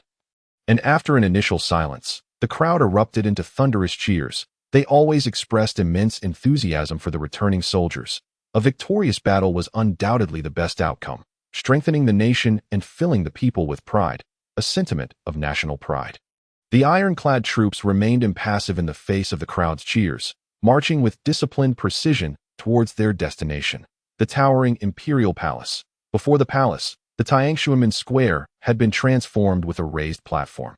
Colorful banners fluttering in the autumn breeze. The palace guards stood in orderly rows, maintaining order around the Tiangshuimen. Welcome back, General Xiao. As the army entered the Tiangshuimen, a eunuch's sharp voice, amplified by genuine energy, echoed throughout the city, prompting another wave of cheers. On the platform stood an elderly man clad in a dragon robe, his hair a mix of black and white, smiling as he watched the victorious troops. Nodding in approval, not far from the elder stood the princely Ji Qingyan, relaxed and composed, while the valiant Ji Qingyu and the third prince Ji Qingxue were nearby. The civil and military officials stood on either side of the platform. And below it, the Xiao family eagerly awaited the return of the triumphant troops. struggling to contain their joy. Xiao Ming removed his helmet and ascended the platform, kneeling before the dignified emperor, cupping his fists as he declared, "Your servant has not disgraced the sacred mission." Annihilating over 10,000 of the soul-devouring sect, slaying hundreds of battle maniacs of the 3rd grade and above, and capturing the 6 lords, returning in triumph. Excellent, excellent, excellent. My minister is indeed the pillar of my Qingfeng. With you my empire is secure. The Emperor Ji Changfeng laughed heartily, showering praise generously. Soon, the ceremonial proceedings commenced in an orderly fashion, with everyone diligently fulfilling their roles. The welcoming ceremony concluded, all officials proceed to the Daxiong Hall for a celebratory banquet. The eunuch's sharp voice echoed once more throughout the city. Bu Fong opened his bleary eyes, having awoken earlier than usual, primarily due to the inexplicable shouts of the eunuch. After yawning, he washed up and made his way to the kitchen, first practicing his daily culinary training. Reserving a portion from the dishes he prepared for the large black dog lounging at the door, he looked at the indifferent black dog, who was solely focused on devouring from its porcelain bowl, and felt a pang of annoyance. He truly treated this dog like a master. After opening the shop, Bu Fong stretched lazily and pulled out a chair to sit at the entrance. Awaiting the arrival of guests. An hour passed. The little shop was eerily quiet, devoid of any customers, which was rather unbelievable given the previous day's bustling activity. Today felt peculiar. Why was there not a single patron? By this time, the corpulent Jin Pongzi would have already finished his meal and be ready to settle the bill. Moreover, the little lowly Ouyang Xiaoyi had also not shown up for work on time today. It seemed both the waitress and the diners had mysteriously vanished. Bu Fong pondered in silence for a moment before ultimately rising and heading to the kitchen. He suddenly recalled that Xiaoyi had mentioned something about a triumphant return of that General Xiao, which was why she had taken the day off. However, why were the diners absent? That was what truly concerned Bu Fong. In truth, the patrons dining at Bu Fong's little shop were all individuals of status in the capital.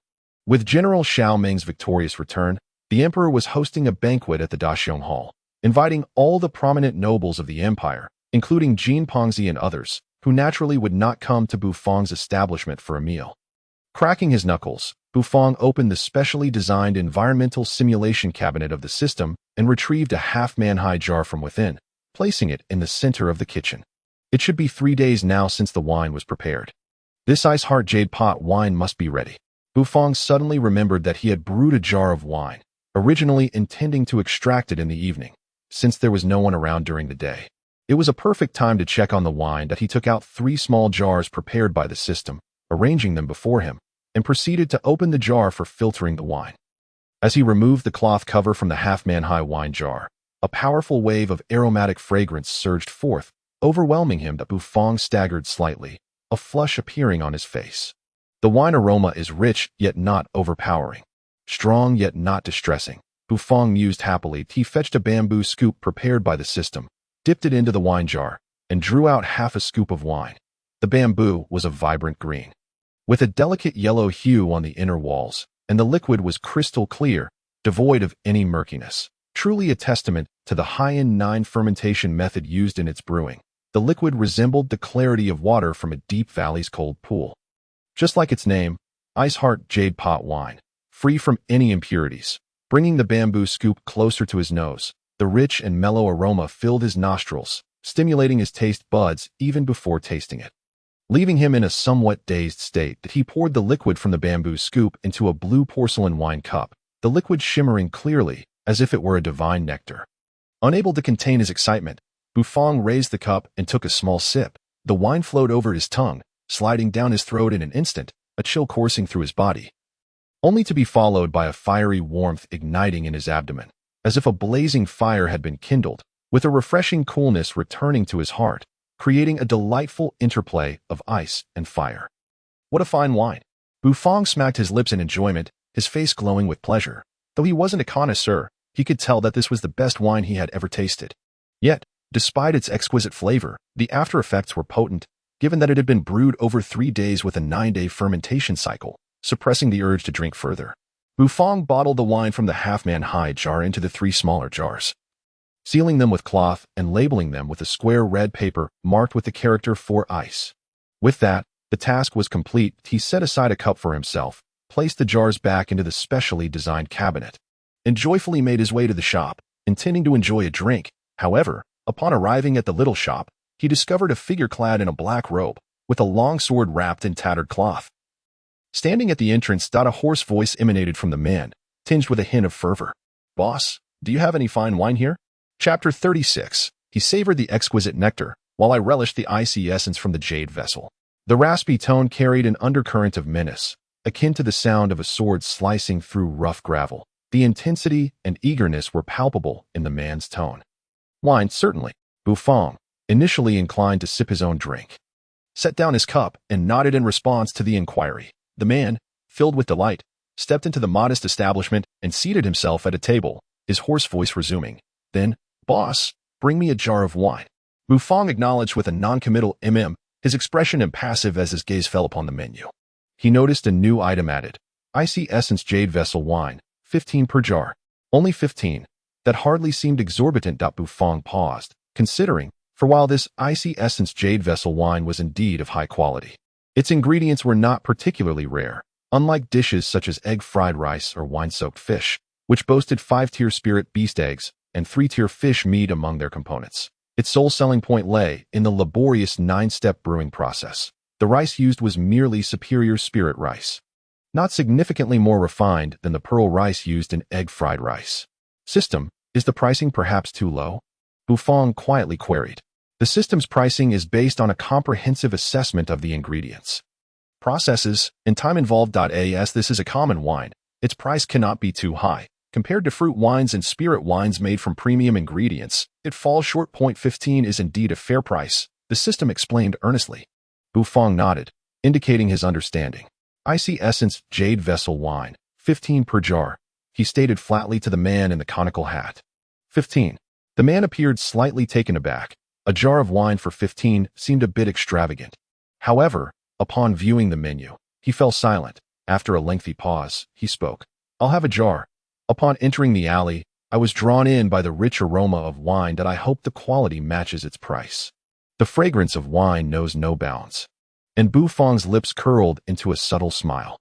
"You shall not be disappointed with my wine," Bufang replied confidently, then turned to enter the kitchen, retrieving a jar of icy essence jade vessel wine from the cupboard. The jar was rather small, even more so than the average wine jars, and he placed it before the man, stating, "Your wine." The man nodded, slowly removing his black-veiled hat, revealing a mysterious visage. Bufang was taken aback by the man's striking appearance. Something about his features felt familiar. Contrary to his raspy voice, the man, now unmasked, was a dashing figure, possessing an elegant demeanor and deep, starry eyes, with lips naturally curled in a hint of mischief. Indeed, this fellow bore a striking resemblance to that effeminate Xiao Xiaolong. "Why do you gaze at me so, boss?" The man chuckled lightly, his voice still raspy. "You merely seem familiar, that is all." "Enjoy," Bufang replied, his expression unchanged, before taking a seat to savor his own cup of exquisite wine. The man, undeterred, swallowed hard, lifting the cloth cover from the wine jar. Instantly, a rich aroma erupted forth like a volcanic eruption, filling his nostrils and enveloping his senses, intoxicating him in its allure. Pouring the wine into the cup prepared by Bufang, the liquid was as clear and pure as a mountain spring, sparkling without a hint of cloudiness. "A fine wine," the man exclaimed, unable to contain his delight, before cautiously raising the cup to his lips and drinking deeply. The liquid slid down his throat, awakening every pore. Releasing a dragon-like breath, his eyes sparkling with disbelief, the robust fragrance and the contrasting sensations of cold and heat completely captivated him. "A superb wine, not a whit inferior to the imperial palace's nectar," he praised, overflowing with admiration. "It's potent, rich, fragrant. It even stirs the true energy within me. 15 is an absolute bargain." He laughed heartily, pouring himself another cup and downing it in one go, the sharpness igniting a rosy flush on his fair skin. Bufang, on the other hand, was more restrained, having a weaker constitution for alcohol. He only poured a small cup for himself, sipping it leisurely, thoroughly enjoying the moment. "Boss, do you have any snacks to accompany the wine?" the man inquired after finishing his cup, glancing at Bufang, who was still savoring his drink. "None," Bufang replied blandly. A flicker of disappointment crossed the man's face, but it quickly vanished as he immersed himself once more in the wine's embrace. "Why is the boss open today?" Did you not go to the city to witness General Xiao Meng's triumphant return? The man inquired after a few cups. His victory has no bearing on me, Bu Fong answered calmly. The man paused, then burst into laughter, appearing quite amused. The boss is a person of character. Allow me to toast to you, he declared. Downing another cup, Bu Fong continued to sip his wine with an unperturbed demeanor. It is said that there are two ways to drink. One is merely to consume the wine for its flavor, while the other involves drinking to express emotions, joy, anger, sorrow, or delight, all yielding different experiences. This is what it truly means to appreciate wine. Drinking in joy brings elation. Drinking in anger exudes power. Drinking in sorrow fills one with melancholy. Drinking in happiness leads to an unending revelry. Indeed, his triumph matters not to us. No matter how glorious, he is merely a butcher with blood on his hands, a sharp blade wielded by Ji Chanfeng. The man's mood suddenly darkened, and he hastily downed cup after cup. Sorrow swelling within him. Bu Fong, observing the man closely, noted he was a person with a story. The man spoke little thereafter, consumed by the drink, quickly finishing the jar of icy essence jade vessel wine. And he began to show signs of inebriation. His eyes becoming hazy, Bu Fong could scarcely fathom the potency of this wine. While he could manage half a jar of ordinary wine, he could only handle 3 cups of the icy essence jade vessel wine. Yet this man had polished off an entire jar and was merely beginning to show signs of drunkenness. A remarkable tolerance indeed. Boss, we are out of wine. Bring me another jar, he said, frowning. 1 jar per person, Bu Fong replied. Having finished his own drink, his complexion slightly flushed, the man slammed the table, letting out a small belch, revealing dozens of glistening on the table. Boss, is not an issue. Bring me another jar. Store policy states 1 jar per person, Bu Fong replied without flinching, his expression as impassive as ever. The man frowned, suddenly slapping the table, and the long sword wrapped in tattered cloth was unsheathed with a flourish. The sound of the sword's song resonated through the small establishment, echoing like a dragon's roar. The man gripped the sword with one hand, its cold blade hovering perilously close to Bu Fong's nose, allowing Bu Fong to feel the chilling aura emanating from the tip. A shiver ran down Bu Fong's spine. Yet he maintained his stoic expression. Do you know who I am? How dare you deny me wine? The man taunted. I care not who you are. You wish to cause a ruckus? Bu Fong replied nonchalantly, unfazed even by the blade's proximity. The man studied Bu Fong for a long moment before sheathing his sword, wrapping it back in the cloth, and the tempestuous sword energy dissipated, leaving behind an air of antiquity. You are indeed a peculiar individual. Boss, here are 30. I will pre-order tomorrow's icy essence jade vessel wine. The man smiled, then donned his conical hat once more, shouldering his long sword as he turned to exit the door. He casually remarked, Do you truly not know who I am? I do not know, nor do I need to. All who enter my establishment are guests, and as long as there is no trouble, they are welcome, Bu Fong replied earnestly. Ha! Excellent. I, Xiao Yu of the Sword Void Pavilion, hereby recognize you as a friend. The man laughed heartily, vanishing into the autumn air. Xiao Yu, the surname Xiao, Bu Fong pondered, then smirked, muttering, Conceited fellow, who would want to be friends with you? Just as he finished this thought, the system's notification echoed in his mind. Chapter 37. Drunken Ribs and Meteor Knife Skills. Congratulations, host. Your sales revenue has reached 500. Achieving the short-term goal. You are about to receive a system reward. The reward distribution is commencing. The system's serious tone reverberated in Bu Fong's mind, causing any lingering intoxication to vanish in an instant, leaving him momentarily stunned. It turned out he had achieved 500 in sales over these past few days. Bu Fong's expression, usually impassive, flickered with a hint of amusement as the corners of his mouth curled into a smile. To become the culinary god at the pinnacle of the food chain in this fantastical world. Congratulations on completing the short-term sales task. You have taken another solid step toward your goal of becoming a culinary god. Reward, recipe for drunken ribs, and training method for meteor knife skills. Along with a fragment of the culinary god set, drunken ribs. Upon hearing the system mention this dish, Bu Fong instinctively swallowed, for it was a dish he cherished dearly during his time on Earth. One he could never tire of. At last, he had unlocked a new skill, and the fact that it was the recipe for drunken ribs thrilled him to the core, causing all his senses to tingle with excitement. Delicious drunken spare ribs, with an intoxicating aroma that enchants the senses. The ribs are a vibrant orange hue, embodying a perfect balance of sweet, sour, and a hint of spiciness. The exterior is crispy while the interior remains tender with each bite. A rich meat flavor erupts in the mouth, akin to the delightful intoxication one experiences from exquisite wine. Drunken spare ribs, truly a captivating dish, Bufang, suppressing his impulse to immediately cook the drunken spare ribs. Took a moment to review the meteor knife skill training method. His knife skills, while not lacking, had been honed through years of culinary practice, allowing him to master a unique set of techniques. Meteor knife skill training method, to ascend to the pinnacle of the culinary hierarchy in this fantastical world. One must possess exceptional knife skills. Entering knife training mode, completing daily knife skill training will yield experience points, enhancing one's proficiency. Mastery of the meteor knife skill allows for swift, precise, and perfect cuts of any ingredient. Bufang paused. And then the character panel naturally materialized in his mind. Host, Bufang. True Qi level, 3rd grade. True Qi has reached the level of external manifestation as a culinary deity in this fantastical realm. Future culinary creations will necessitate the use of true Qi. Young one, strive forth. Culinary talent, not yet activated. Skills, level 1 meteor knife skill, 0-100. Items, Chef God set fragment, 3-4. Comprehensive Chef God rating, Chef Apprentice. You can now begin to cook with true Qi ingredients. The path of the Chef God has opened before you. Keep it up, young one. System level, 3 stars. Energy conversion ratio is 25%, allowing customers to bring ingredients of up to 4th grade. After reviewing the updated panel, Bufang took a deep breath, releasing it slowly to calm the excitement within that he raised his hand.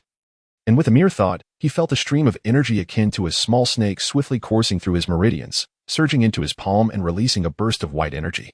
True Qi manifestation. This is true Qi manifestation. Bufang slightly parted his lips, a hint of astonishment in his heart, feeling as though he had transformed into a master from a novel, a sensation both surreal and enchanting. To reach the 3rd grade battle madman, he needed 100 energy crystals, and having achieved a sales total of 500 energy crystals, the 20% conversion rate of the 2-star system granted him exactly 100 true Qi, thus facilitating his breakthrough into a battle madman. Just days prior, he had only just broken through to 2nd grade battle master. Now, he found himself ascending once more, leaving even him in disbelief. Others would surely be even more astounded. However, Bufang's astonishment was short-lived as he returned to a state of calm. He was different from others, though his true Qi level had reached the 3rd grade. If he were to engage in battle with Xiao Xiaolong, he would be knocked down in less than 5 moves. This meant that he merely possessed a lofty level of cultivation, yet his combat prowess remained that of a 5th-rate fighter. But what of being a 5th-rate fighter? He had Xiaobai, Bufang mused. System, how much true Qi do I need to reach the 4th grade? Bufang thought to himself. 4th grade battle spirit requires 1,000 true Qi. 5th grade battle king requires 10,000. 6th grade battle emperor requires 100,000. The system replied to Bufang with utmost seriousness. Bufang clutched his chest, struggling to suppress the urge to spit blood. How infuriating. 100,000 energy crystals. How many dishes of fried rice would he need to sell? Dividing 100,000 by 10. Well, it didn't matter. It was simply a vast number, enough for him to work until old age. It seems my aspirations of using true Qi for ostentation are dashed. Bufang lamented with a hint of regret. Upon reflection, reaching 6th grade battle emperor requires 100,000 energy crystals, while 7th grade battle saint demands 1,000,000. Good heavens, 1,000,000 energy crystals. Piling them up could crush Bufang under their weight. Contemplating further, 8th grade battle god. He shuddered at the thought, realizing he dared not even imagine it. Returning to reality, Bufang regained his composure.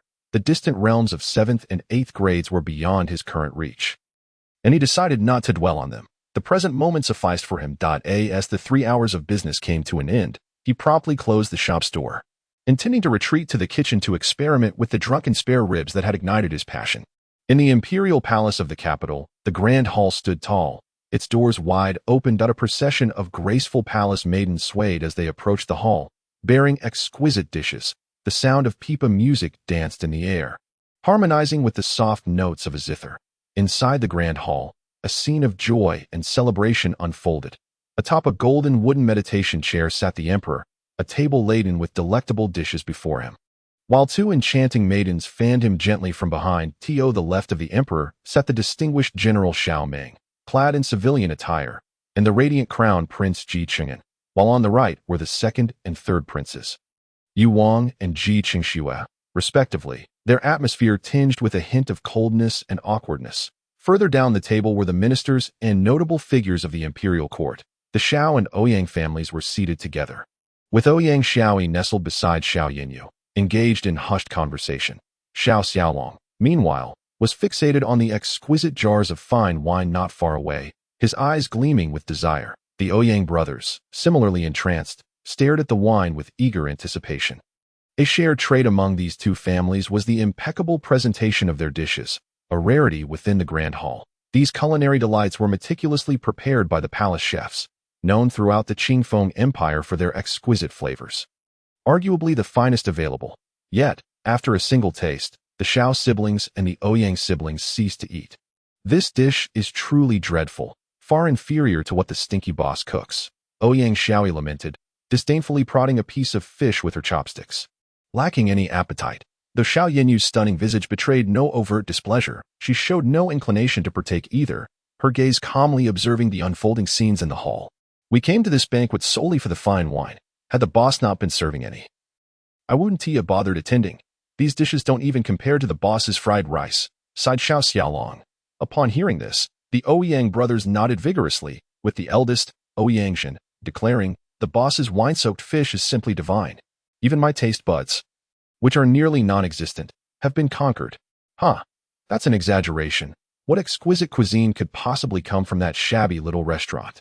From a distance, Zhao Rouge sat upright, exuding an air of elegance, a scoff escaping his lips upon hearing Xiao Xiaolong and the others. What are you laughing at? If I say it's delicious, then it is. Ouyangshan retorted, nostrils flaring in indignation as he glared at Zhao Rouge. The palace chefs are handpicked by His Majesty from renowned chefs across the empire. Selected through rigorous scrutiny, how could their culinary prowess possibly be compared to that of a small restaurant's cook? Praising him is tantamount to saying the emperor lacks discernment, Zhao Rouge stated coolly. Though Ouyang Xiaoyi found the stinky boss disagreeable, she disliked hearing others speak ill of him. With a fiery glare directed at Zhao Rouge, she exclaimed, have you even tasted the stinky boss's dishes? If not, then keep your mouth shut. Uffed. Zhao Rouge's expression froze, as if an invisible arrow had pierced through his heart. Next dish, fine wine. Just as Zhao Rouge was about to retort, a eunuch's sharp voice rang out, prompting a wave of cheers to erupt throughout the hall. The climax of the banquet had finally arrived. Zhao Rouge huffed, pointing at the stacked jars of fine wine, stating, do you see this fine wine? One jar is worth more than all the dishes from that shabby restaurant. The finest wine of the Qingfeng Empire, the exquisite fine wine. Such confidence. Chapter 38. The sharp-tongued lowly won't get married. What did you say? Ouyang Xiaoyi exclaimed, displeased, pouting as she glared at Zhao Rouge. How could this fine wine possibly compare to everything the stinky boss offers? Was Zhao Rouge's brain caught in the door? Did he understand the significance of the stinky boss's restaurant? While this fine wine may be precious, a single jar is worth only 500 gold coins, not even equating to the value of the boss's ordinary fried rice. Ouyang Xiaoyi, have I erred? That shabby little restaurant, tucked away in an obscure alley, is worth little. Zhao Rouge sneered, unfazed by the fiery glare of the little lowly. Humph, your words merely expose a fact. You have never tasted the stinky boss's dishes. Ouyang Xiaoyi scoffed, disdainfully turning her head away. Had you tasted them, you wouldn't speak so foolishly. You could ask anyone who has dined at the boss's establishment. Their responses would certainly not echo your ignorance. Ignorance isn't the issue. The real problem is your ignorance coupled with incessant chatter. Zhao Rouge's handsome face darkened as he nearly spat blood in frustration. Realizing he had never noticed just how sharp-tongued Ouyang Xiaoyi was, a sharp-tongued lowly would surely struggle to find a suitor. Seeing Zhao Rouge at a loss, Xiao Yinyu and the others couldn't help but chuckle, further darkening Zhao Rouge's expression, as though the entire world was mocking him. And indeed, as he suspected, Xiao Yinyu and the others were laughing at his ignorance. Gentlemen, this is the fine wine bestowed by His Majesty. Please enjoy. Several charming palace maidens approached, carrying jade jars, and carefully pouring wine for Zhao Rouge and the others. This jade jar of wine has an annual supply of merely 2,000 in the capital. This time, His Majesty has generously offered 500 jars to celebrate General Zhao's achievements. Do savor this exquisite wine that you could never taste in that shabby little restaurant, Zhao Rouge declared, lifting his cup with a cold smile. Xiao Xiaolong and the Ouyang brothers were already entranced by the wine, unable to think of anything else. Humph! Who said the stinky boss doesn't serve wine? He's currently brewing it. Today, it will surely be possible. Ouyang Xiaoyi declared defiantly. Zhao Ruge's eyes sparkled. Oh, then let us wager. A bet on whether the liquor from that little corner shop can rival this exquisite nectar. Shall we? A wager. How dare you suggest gambling with my little sister? Before Ouyang Xiaoyi could respond, Ouyang Sandman interjected with displeasure. The Ouyang family has always placed great emphasis on the moral education of their descendants. Especially Ouyang Xiaoyi. They routinely urge her to practice martial arts, embroidery, and strive to develop into a well-rounded and virtuous young lady. Zhao Ruge's casual proposal for a bet seemed to him a corrupting influence on his sister. I will take your bet, Ouyang Sandman intervened, halting the wager between Ouyang Xiaoyi and Zhao Ruge. Yet, the composed Xiao Yinyu unexpectedly parted her delicate lips and softly spoke. Everyone was taken aback. Was the goddess Xiao Yinyu truly going to gamble with Zhao Ruge? All right. If you lose, goddess Xiao shall accompany me for a night of boating and moon-gazing. How does that sound? Zhao Ruge's heart surged with joy. Even the typically reserved and composed Xiao Yinyu had her impulsive moments. Xiao Yinyu smiled faintly, her stunning beauty blooming like a lotus, captivating all present. Agreed. But should you lose, the wager shall be a 5th-grade qi gathering pill, she stated calmly, her voice as melodious as a nightingale echoing through the valley, resonating like thunder in Zhao Ruge's ears. This, a 5th-grade qi gathering pill, could it be? Zhao Ruge hesitated. Truth be told, if the wager were the qi gathering pill, he could not afford to lose. You have the audacity to gamble with my sister, but cower before goddess Xiao. Do you look down upon my sister? Ouyang Zhen exclaimed, eyes wide and voice raised. He fears losing. Ouyang Xiaoyi crossed her arms and smirked coldly. Lose? Zhao Ruge, the astute Zhao Ruge, even at the 3rd-grade warrior level, could outsmart a 5th-grade warrior. Did he truly fear defeat? A wager it is. I refuse to believe that little corner shop has any fine wine, Zhao Ruge scoffed, while the grand celebration banquet was underway in the Dahong Hall.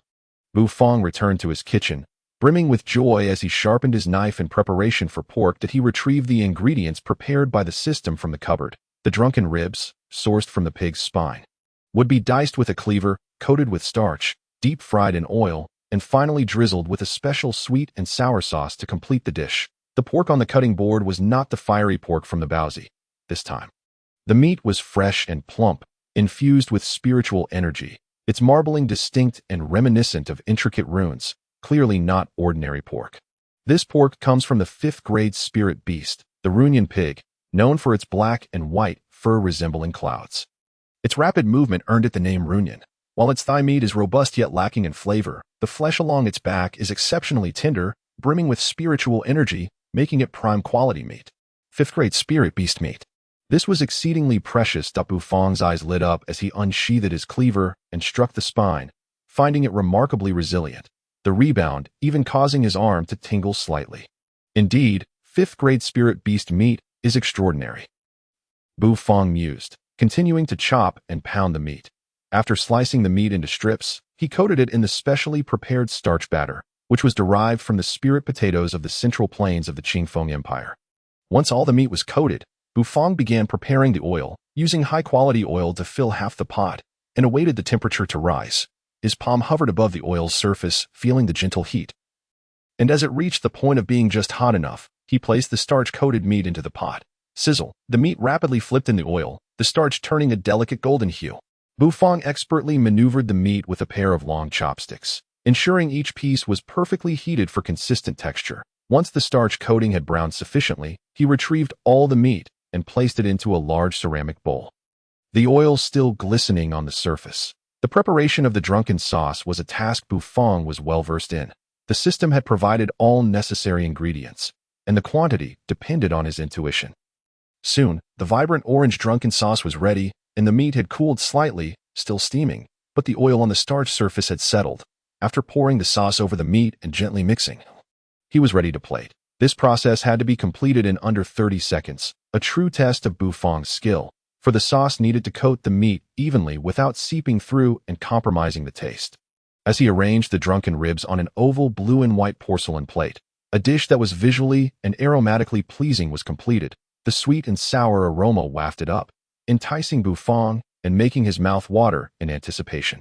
He picked up a pair of bamboo chopsticks and carried the plate of drunken ribs into the dining area, the fragrant aroma enveloping him, making him eager to indulge. The scent of the drunken ribs was intense. A delightful combination of sweetness and meaty richness. The large black dog lounging at the entrance, previously with its eyes closed, suddenly opened them wide, gleaming like a light bulb in the night, and dashed into the little shop.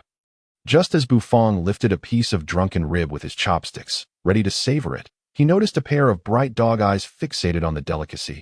Chapter 39.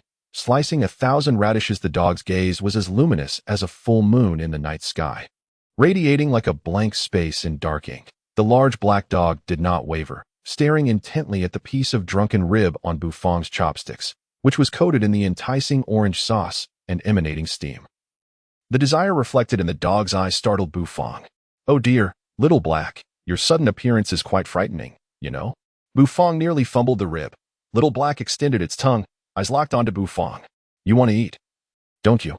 Bufong said expressionlessly, shaking the drunken rib in his hand. Little black, with tongue out, nodded eagerly. Bufong's face remained impassive, a slight smirk tugging at the corner of his mouth, before he opened wide and devoured the tender, flavorful drunken rib in one bite. His mouth filled, he chewed vigorously, the juices of the rib staining his lips with the orange sauce. Little Black's eyes remained glued to the drunken rib, and upon witnessing Bufong swallow it whole, its expression darkened, as if the sky itself were collapsing, filled with despair.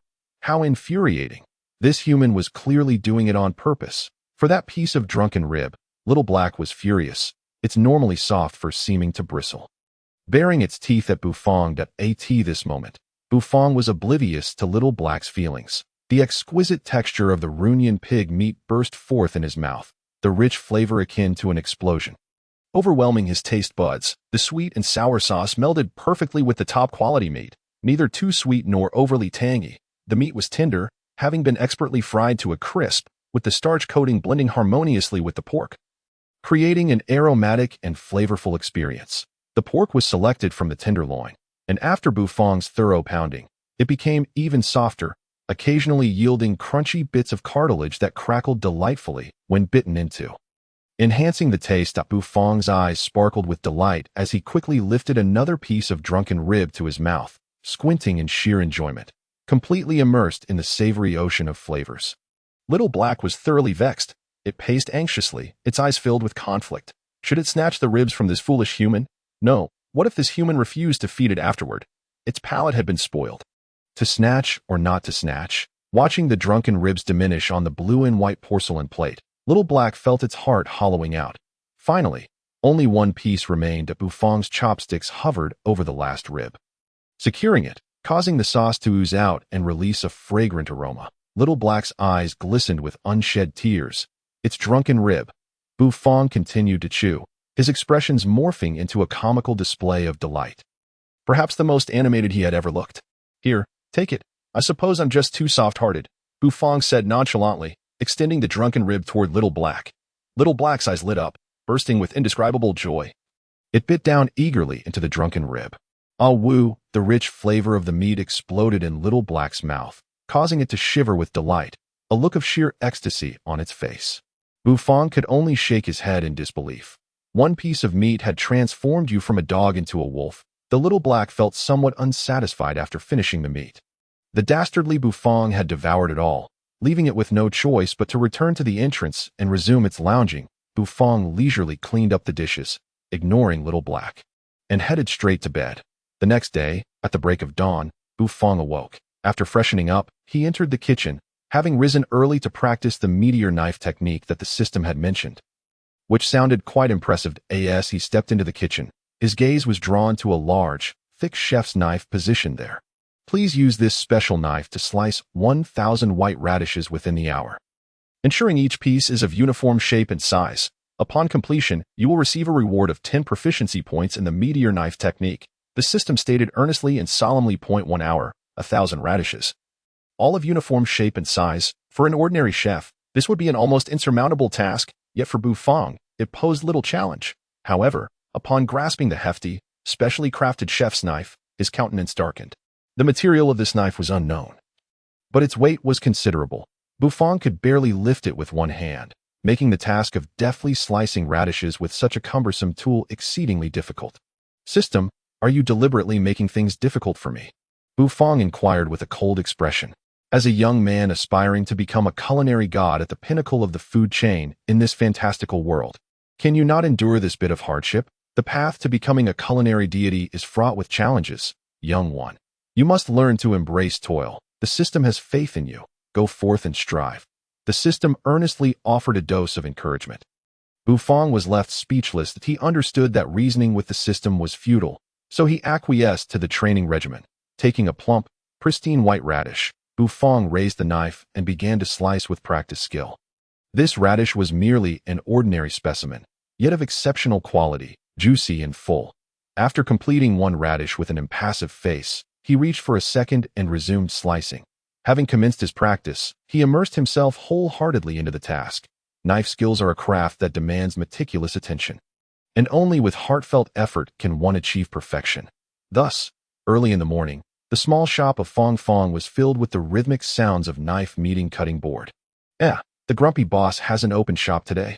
When Ouyang Xiaoi and her companions arrived at Fong Fong's shop, they found a considerable queue forming outside, with many people craning their necks in puzzlement to peer inside. Could it be that he knows about our bet and is too afraid to open? Zhao Rouge, clad in white, scoffed with an air of elegance. Does the grumpy boss fear anything? Are you trying to be funny? Just wait patiently to hand over that 5th grade gathering chi pill to Sister Yinyu. The little lowly huffed. Ouyang Sandman and the Xiao siblings were also present, equally perplexed by Bufang's absence. Perhaps Boss Bu has been delayed by some matter today, Xiao Yinyu said gently, her voice melodious. Let's wait a bit longer. As her words fell, the shop's door creaked open, and Bufang appeared before the crowd with an impassive expression. The shop is now open for business, he stated flatly before turning back inside. There were not many people in line, perhaps totaling 7 or 8, and with Zhao Rouge and her group, the number swelled to around a dozen. Ouyang Xiaoi scampered inside to assist while inquiring about the status of the brewing wine. Grumpy boss, why are your hands shaking so much? Ouyang Xiaoi asked, her eyes wide with curiosity as she observed Bufang's trembling hands. Bufang glanced at her and replied nonchalantly, It's nothing. It will pass shortly. The tremors in his hands were due to slicing radishes for an hour with that heavy knife. Even with an ordinary knife, his hands would shake, let alone with that specially crafted heavy knife. The system swiftly channeled a gentle flow of energy into Bufang's arms, alleviating the sense of soreness and twitching. Jean Pongzi and the others were eagerly ordering dishes, and Xiaoi refrained from immediately mentioning the bet, first ensuring that Jean Pongzi and the others were satisfied before it was finally Zhao Rouge and her companions' turn to enter the shop. Upon stepping inside, Zhao Rouge was inexplicably overwhelmed with the urge to shed tears. Today, she would finally savor the dishes from this establishment. Grumpy boss, this guy bet with us, claiming your wine pales in comparison to the heavenly nectar of the palace. As soon as they entered, Ouyang Xiaoi called out loudly to Bufang. Bufang was momentarily taken aback, then replied with an expressionless face, Heavenly nectar is nothing worth mentioning. Nothing worth mentioning. The moment those words left his lips, the atmosphere in the small shop grew tense. Ouyang Sandman and Xiao Xiaolong stared at Bufang incredulously. Being connoisseurs of fine wine, they regarded the heavenly nectar as the finest they had ever tasted. Yet to Bufang, it was merely insignificant. Grumpy boss, that was quite the bold statement. Ouyang Xiaoi clapped her hands in delight, relishing Bufang's confident demeanor. Just a country bumpkin from a backwater corner. Has he even tasted heavenly nectar? This is merely empty bravado, Zhao Rouge sneered dismissively, her lips curling in disdain. The finest wine of the Qingfeng Empire, selected by the emperor himself, was surely beyond the reach of a mere restaurant owner like Bufang. Bufang furrowed his brow, casting a glance at Zhao Rouge, a person he was quite familiar with, primarily due to her repeated attempts to use money to force open his shop's doors. Compared to my wine, all other wines are but refuse, Bufang stated coolly, exuding an air of unwavering confidence in his ice-heart jade flask wine. Does Boss Bu have wine here? Xiao Xiaolong's eyes sparkled with excitement. His fair face flushed with anticipation. Bufang merely pointed at the menu behind him, offering no words. The others understood and turned to look at the menu. Hiss, the sound escaped Zhao Rouge's lips as she entered the shop for the first time and laid eyes on the menu. Although she had heard numerous rumors about the exorbitant prices of the dishes, witnessing them firsthand left her gasping in shock. Ouyang Shaoyi and the others promptly rolled their eyes at Zhao Ruge's naivety. Was it really necessary to be so astounded? Ice Heart Jade Flask Wine, 15 yuan crystals per jar, Xiao Xiaolong read quietly. As expected, Boss Bu's dishes remain as prohibitively expensive as ever, Xiao Yinyu remarked with an appreciative tone. Noting that 15 yuan crystals per jar of wine was significantly more than the 500 gold coins for a jar of heavenly nectar. In comparison, the heavenly nectar truly seemed insignificant. 15 yuan crystals for a jar of wine. Are you out of your mind? Is this wine worth that price? Zhao Ruge exclaimed incredulously. 500 gold coins for a jar of heavenly nectar was already outrageous, and now 15 yuan crystals. It was simply astronomical. Boss Bu, no need for further words. Just bring me a jar, Xiao Xiaolong declared excitedly. Boss Bu, let us three brothers have a jar as well. The wine-soaked fish was so delicious. This wine must be equally remarkable, Ouyang Zhun boisterously added. Zhao Ruge raised an eyebrow, astonished to see Xiao Xiaolong and Ouyang Sandman actually purchasing the expensive wine. Could it truly be that good? Determined, Zhao Ruge gritted her teeth and declared, bring me a jar as well. I shall see how this wine from a backwater corner dares to price itself at 15 yuan crystals compared to heavenly nectar. I'm sorry. The Ice Heart Jade Flask Wine has a daily supply of only 3 jars. If you wish to drink, please return tomorrow, Bufang replied coolly, casting a fleeting glance at Zhao Ruge. His expression unfazed. Zhao Ruge froze momentarily, her eyes blazing with fury. Yet again, he refused her. Did he have a grudge against her? Wasn't it stated that there are 3 jars available? Xiao Xiaolong gets 1. The Ouyang brothers get 1, and there's still 1 left for me. Do you look down on me? Zhao Ruge fumed. Faced with Zhao Ruge's apparent frustration, Bufang found himself both curious and perplexed. Yet his expression remained as calm as ever. The 3rd jar has already been reserved. Reserved? What a flimsy excuse. Zhao Ruge seethed, her eyes narrowing at Bufang's emotionless face, wishing she could slap him. Then do tell. Who has reserved this 3rd jar? I shall throw money at them until they relent. Zhao Ruge said darkly. Oh, suit yourself, just don't cause any trouble, Bufang replied indifferently, then turned to head into the kitchen. As he reached the doorway, he suddenly turned back and asked curiously, aren't you going to order any other dishes? Just drinking wine? Bring me a portion of golden xiaomai, Xiao Yinyu said softly. Xiao Xiaolong grinned widely and ordered an enhanced version of fried rice, while Ouyang Sandman as usual requested a serving of wine-soaked fish, as that was the only dish they truly appreciated. And you? Bufang's gaze settled on Zhao Ruge. Zhao Ruge narrowed her eyes and replied, bring me a serving of drunken ribs. If I'm going to eat, I'll have the most expensive. The others were taken aback, realizing that a new dish had appeared on the menu. Their attention had been drawn solely to the Ice Heart Jade Flask Wine. Drunken ribs? Very well. Bufang nodded before turning to enter the kitchen. The drunken ribs, priced at 50 yuan crystals per dish, were the most expensive item in the shop thus far. Zhao Ruge, have you brought enough yuan crystals? Ouyang Shaoyi couldn't resist asking. Astonished by the price of 50 yuan crystals per dish, even the little princess of the Ouyang family found it hard to swallow. I'm not short on money. 50 yuan crystals is nothing. Don't forget our bet. Yinyu, you can look forward to a moonlit boat ride with me, Zhao Ruge said confidently, smiling that as the son of the left chancellor, he possessed his own business in the imperial capital. And 50 yuan crystals was indeed a trivial sum.in fact at the 5th grade Battle King level. The yuan crystals needed for cultivation were in the hundreds or thousands, requiring tens of thousands for a breakthrough. For high-grade cultivators, yuan crystals were not a concern. Although Zhao Ruge was not a high-grade cultivator, he had numerous assets, and his clientele comprised primarily of cultivators, thus he was not lacking in yuan crystals.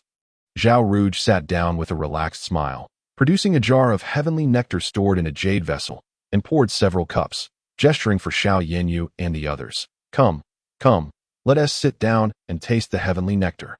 The exquisite Xiongjiang wine. Having been selected by the emperor as the imperial beverage and acclaimed as the finest wine of the Qifeng Empire, undoubtedly possesses its own merit. As the cup was filled, a rich aroma of wine swiftly permeated the air.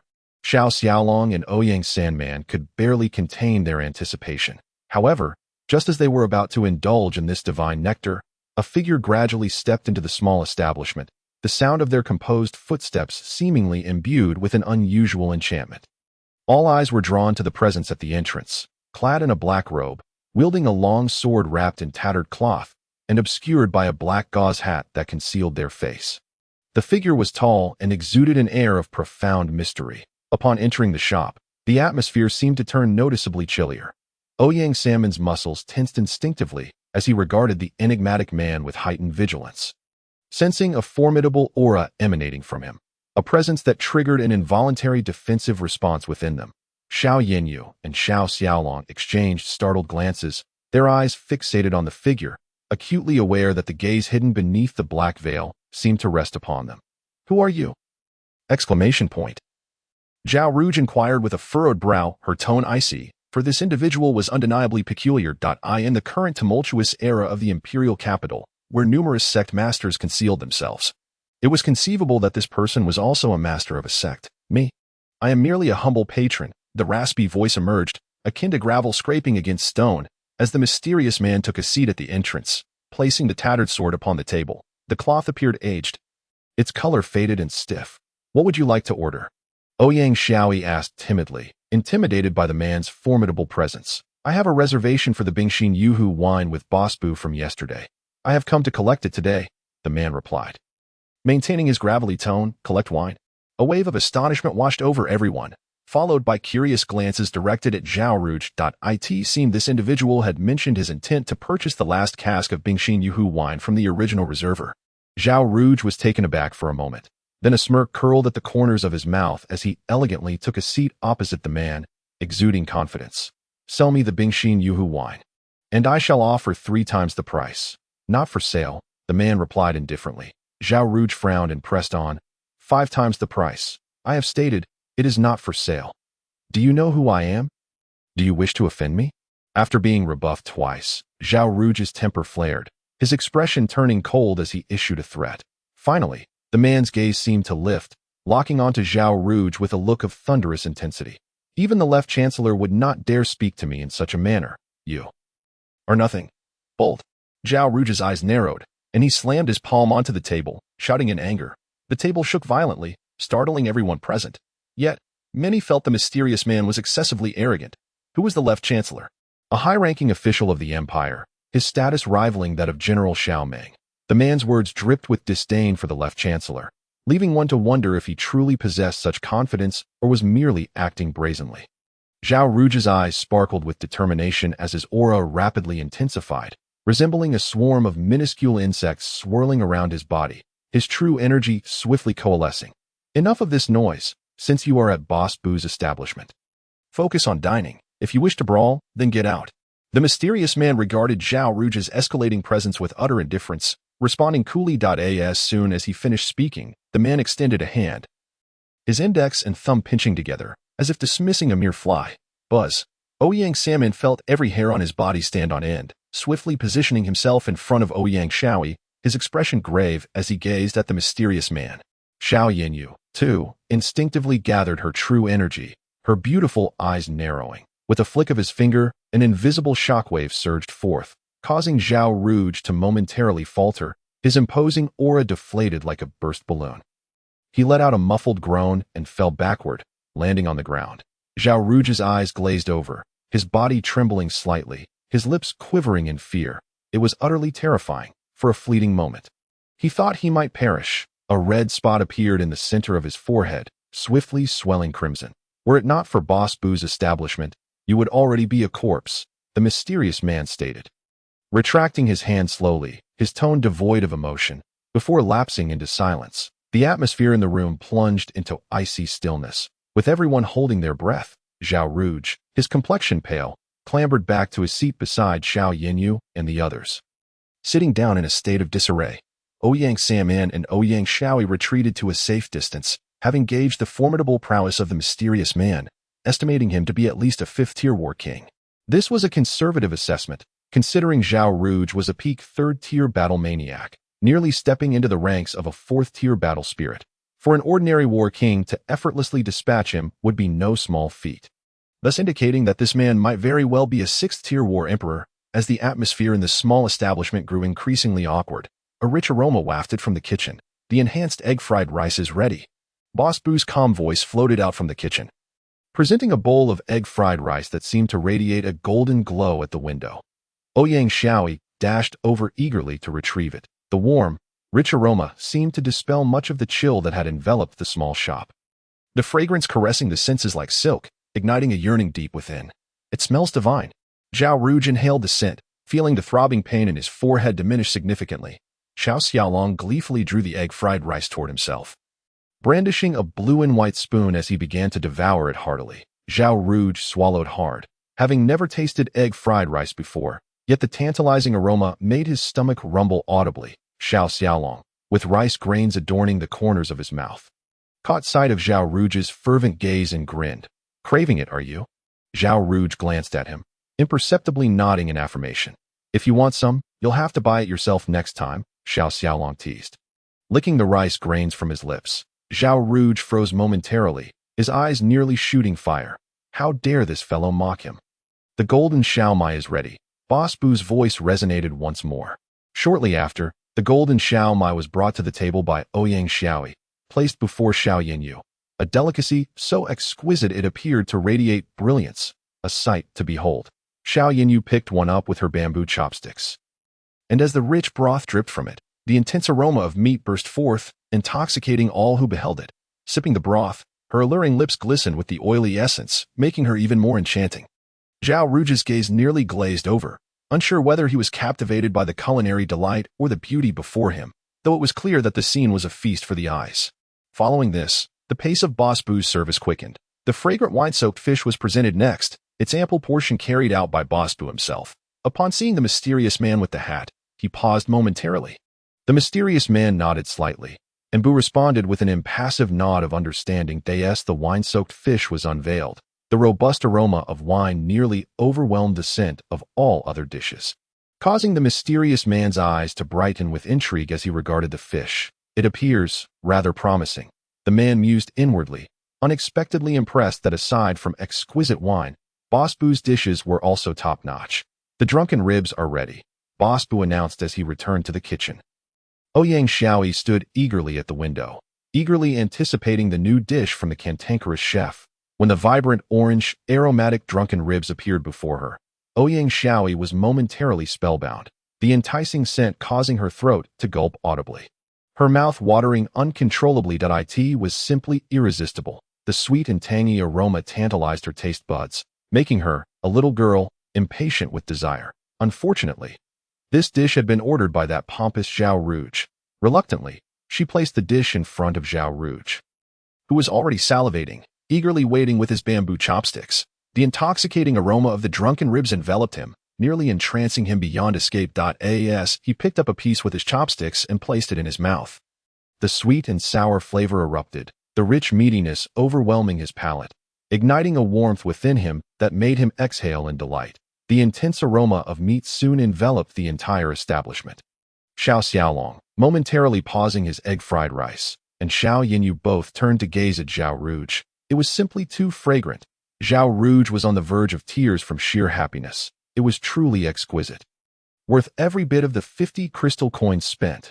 Rapidly, he grabbed another piece, and under Ouyang Xiaoyi's envious gaze, he devoured it, the juices splattering and staining the corners of his mouth as he savored the flavor. At that moment, Boss Bu emerged from the kitchen, having completed all the dishes, leaving only the Bingxin Yuhu wine. He carried 2 jars of the wine, placing them before Xiao Xiaolong and Ouyang Sandman, then returned to the kitchen to fetch another, setting it down on the table of the mysterious man. Here is your Bingxin Yuhu wine. Please enjoy, Boss Bu said with an expressionless face. So, boss, do you really think this wine can compare to the Qiangzhong Yuya? Zhao Ruj inquired, his mouth still filled with a piece of the steaming drunken rib, his breath escaping in a huff as he skeptically posed the question. I once stated, what is that exquisite wine worth? You merely need to taste it to discern its quality, Bu Feng remarked with a hint of indifference. The mysterious man's raspy voice echoed. The wine of Boss Bu is incomparable to mere exquisite nectar. The finest wine of the Qingfeng Empire undoubtedly belongs to Boss Bu's Ice Heart Jade Pot. As he finished speaking, he deftly broke the seal of the wine jar, and in an instant, a rich, intoxicating aroma wafted forth, enveloping everyone present. The fragrance was extraordinarily thick and robust, overpowering the scent of the wine-soaked fish, leaving all in a state of blissful intoxication. Ouyang Xiaoyi and Xiao Yinyu's fair complexions were graced with a charming flush. Just the aroma alone rendered the exquisite nectar utterly defeated as for the taste. Xiao Xiaolong and Ouyang Sandman could hardly contain their eagerness. Chapter 42. How could it be you? Zhao Rouge had never encountered such a fragrant wine before. In the presence of this aroma, he seemed to completely forget the flavor of the exquisite nectar he had once held in high regard. Xiao Xiaolong eagerly pried open the seal on the wine jar, pouring the crystal-clear liquid into a cup. Its reflection dancing within, the fragrance was deeply alluring, causing him to involuntarily inhale deeply, his senses captivated.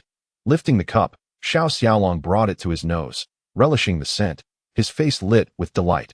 For a connoisseur of fine wine, a superb vintage was akin to an unparalleled beauty that would cast aside all reservations to fully indulge in and savor the experience. As the wine touched his lips, it felt as if ice crystals glided over his tongue, cascading down his throat into his stomach, sending a chilling sensation coursing through him, causing every hair to stand on end, goosebumps erupting across his skin.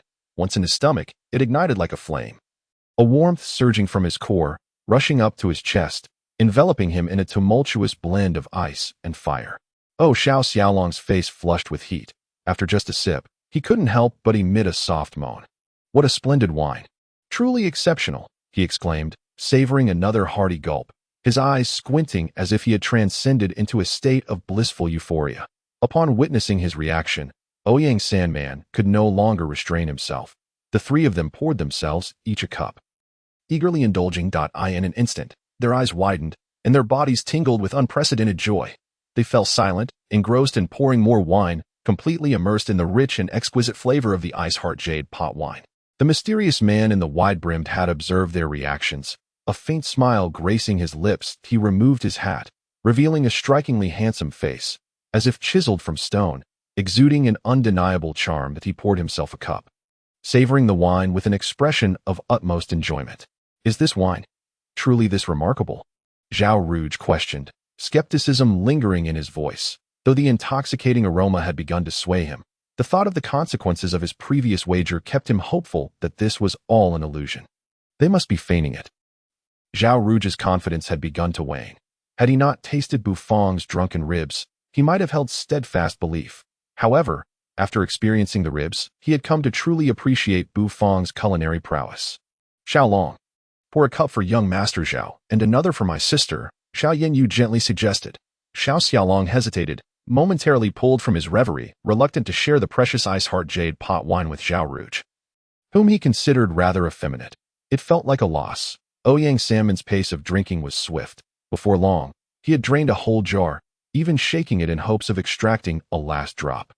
With nothing left, the three turned their longing gazes towards Xiao Xiaolong's wine jar. Xiao Xiaolong shot them a glare, hastily cradling the jar to his chest, first pouring a cup for Xiao Yinyu, then for Zhao Rouge, saying, Zhao, drink this cup, and then graciously concede. Handing over the gathering chi pill to my sister, the wager demands acceptance of its outcome. I haven't lost yet. Zhao Rouge's voice trailed off, staring blankly at the clear liquid in his cup, before finally raising it to sip. Xiao Yinyu also lifted her cup, delicately tasting a small amount.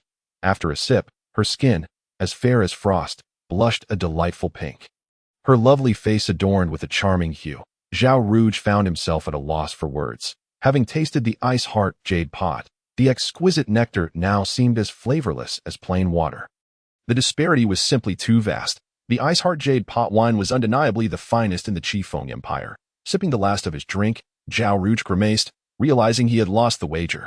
The 5th grade gathering chi pill had to be surrendered. He had initially intended to use it to break through to the 4th grade battle spirit, but now he found himself at a loss for that opportunity. Receiving the jade vial handed to him by Zhao Rouge, Xiao Yinyu offered a gentle smile, radiating beauty. Young Master Zhao need not be disheartened. While you may have lost a gathering chi pill, you have savored Boss Boo's drunken ribs, which is not a loss at all. Not a loss? How could that be? The drunken ribs could only satisfy his appetite, yet the gathering chi pill could enhance his strength, comparing the two. It was a monumental loss, unless Bufang's drunken ribs could also aid in his breakthrough. But was that even possible? Zhao Rouge's heart ached, his expression darkening. Xiao Yinyu remained silent, a knowing smile on her lips. The drunken ribs, priced at 50 yuan crystals a serving, could not simply be exquisite in taste. The enhanced fried rice could amplify one's internal energy, and the effects of the drunken ribs would undoubtedly surpass that of the fried rice. Something Zhao Rouge would soon realize at that moment. He would come to understand the marvels of Boss Bu. Meanwhile, Xiao Xiaolong had finished his ice heart jade pot wine, a rosy flush blossoming on his delicate features. Appearing quite tipsy, Ouyang Salmon fared better. Despite the wine's potent after-effects, their deep cultivation and seasoned drinking habits kept their reactions in check, unlike Xiao Xiaolong's youthful sensitivity. The sound of a cup clattering onto the table broke the silence. A soft yet crisp noise that momentarily startled everyone. Their gazes shifted to the instigator, Xiao Yinyu. The once gentle demeanor of the goddess had morphed into something fierce and formidable, her eyes fixed intently on the distance. Xiao Xiaolong, initially lightheaded, felt the effects of the wine dissipate upon witnessing his sister's expression. Following her gaze, he spotted a figure seated at a table near the entrance. That handsome, chiseled face. "How could it be you?" Xiao Xiaolong exclaimed. His eyes wide with disbelief. Bu Fong, who had been resting nearby, paused, looking at Xiao Xiaolong with confusion, seemingly unaware of the sudden outburst. "Why can't it be me?" The raspy voice echoed through the quaint establishment. Carrying an air of menace, Zhao Rouge and the others turned to behold the striking visage, their expressions shifting to one of shock and disbelief. "You dare to appear in the imperial capital? Do you not fear your father's wrath for revealing your whereabouts?" "My dear elder brother," Xiao Yinyu said coldly, her voice reminiscent of a nightingale in a hollow, laced with a hint of malice. Xiao Xiaolong could no longer contain himself, rising from his seat, his energy swirling around him. Li Xian's sword, King Xiao Yu. He dares to return to the imperial capital. Is he seeking death? Zhao Rouge and the others were left in stunned silence.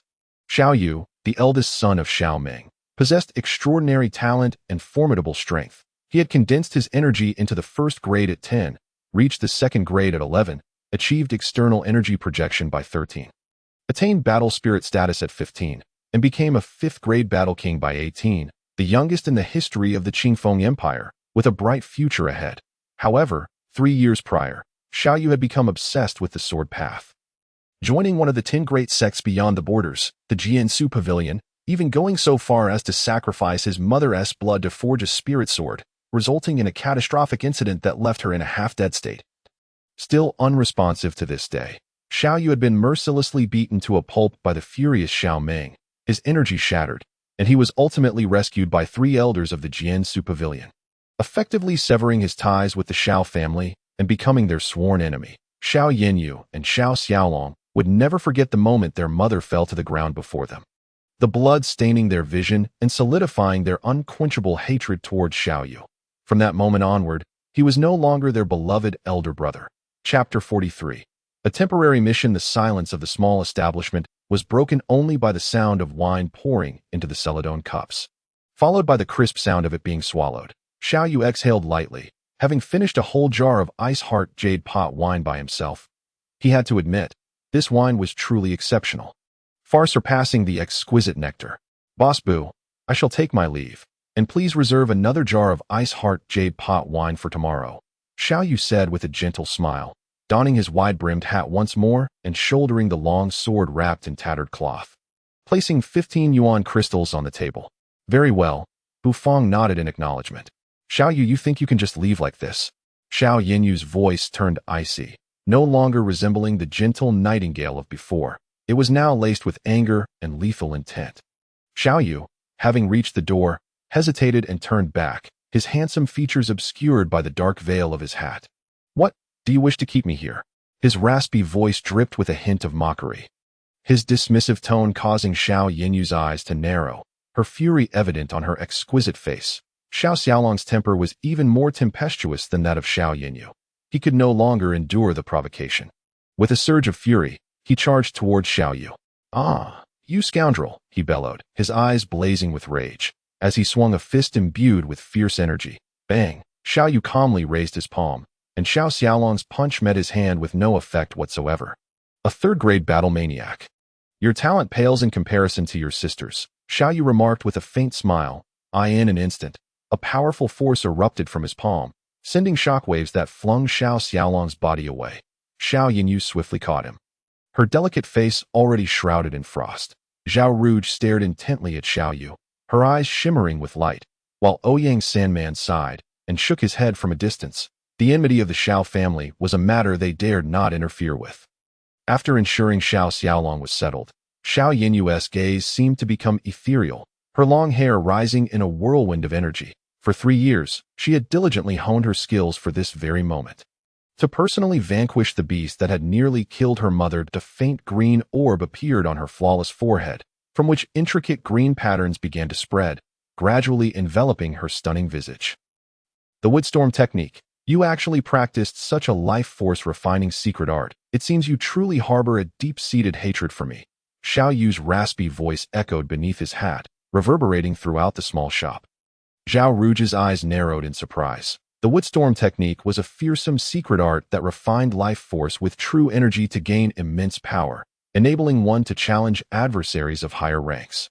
Xiao Yinyu, indeed, had become a mad woman. Xiao Yu, prepare to meet your end. Xiao Yinyu's voice turned frigid and merciless, each word like shards of ice.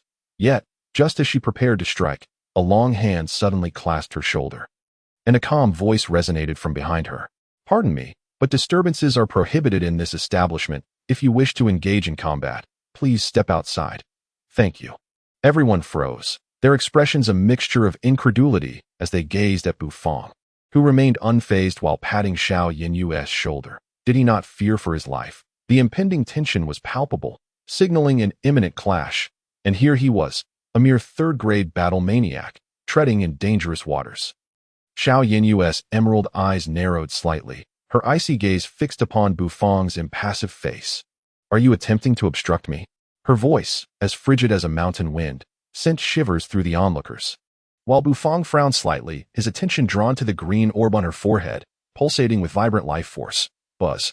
A tremendous force swept Bufang's arm aside, and Xiao Yinyu disregarded him entirely. Her feet barely touching the ground as she soared towards Xiao Yu. Bufang took a step back, softly calling out, Xiao Bai. In that moment, the rotund Xiao Bai appeared beside him. Bufang patted Xiao Bai's belly and instructed, intervene. Xiao Bai's mechanical eyes glimmered. Then he vanished from sight, reappearing next to Xiao Yinyu. Get lost. Xiao Yinyu's expression twisted into a snarl, green true energy whirling from her hand and crashing toward Xiao Bai, her murderous intent resolute. Today, no one could stand in her way. Xiao Bai's mechanical eyes flickered red momentarily before he raised his palm. Bang! Bang!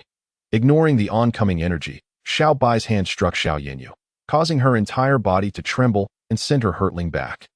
Landing clumsily beside Xiao Xiaolong, the green orb on her forehead emitted a crisp sound, shattering like glass. Her secret art had been dispelled with a single strike from Xiao Bai. Xiao Yu narrowed his eyes, casting a grave glance at Xiao Bai. This puppet held considerable strength, capable of dismantling Xiao Yinyu's technique. Bufang, I take my leave. Do not forget to reserve a jar of Ice Heart Jade pot wine for me tomorrow.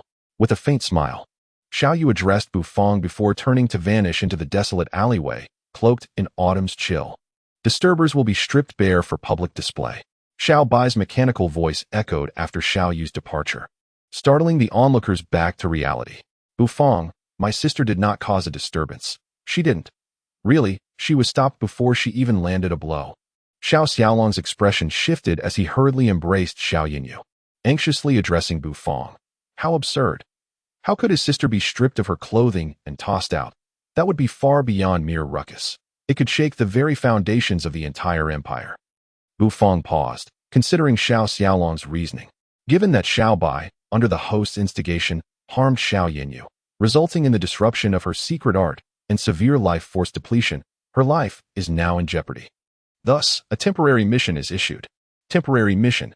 Within 3 days, the host must learn the method for spiritual medicine cuisine, specifically the recipe for purple ginseng phoenix chicken soup, to save the life of the fading beauty. Since ancient times, beautiful women have often met untimely ends. Young man, use your nimble hands to rescue her. Mission reward.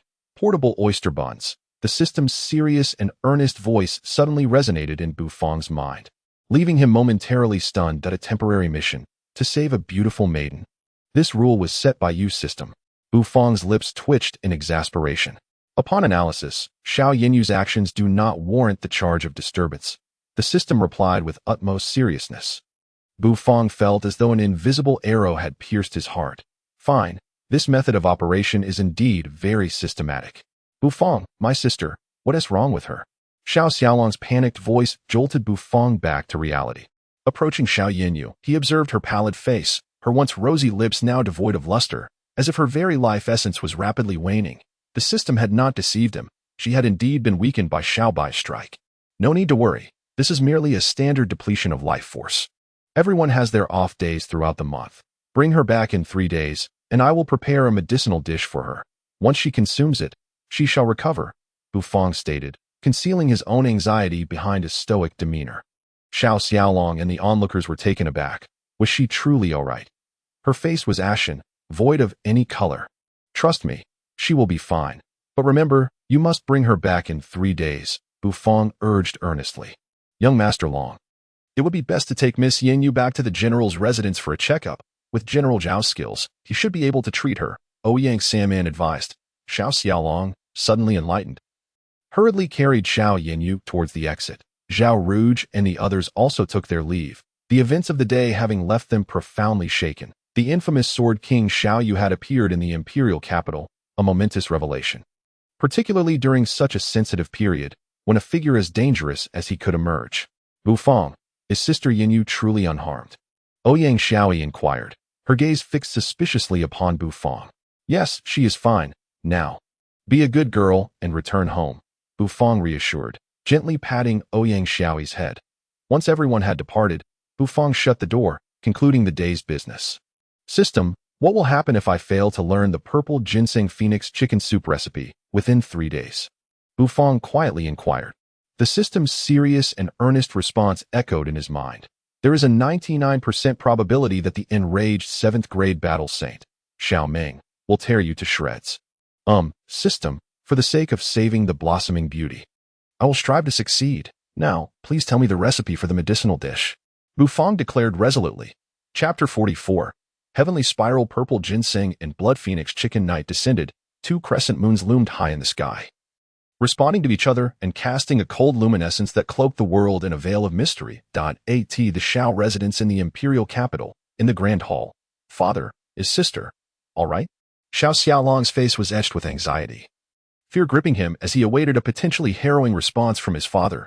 Xiao Yinyu's entire countenance was ghostly pale, her once vibrant eyes now dulled and lifeless, and beneath her pallid skin, dark veins writhed ominously, signaling a critical loss of life force. The towering figure of Xiao Ming stood solemnly beside Xiao Yinyu, gradually retracting his probing true energy, his sword-like brows knitted tightly, a hint of murderous intent flickering in the depths of his gaze.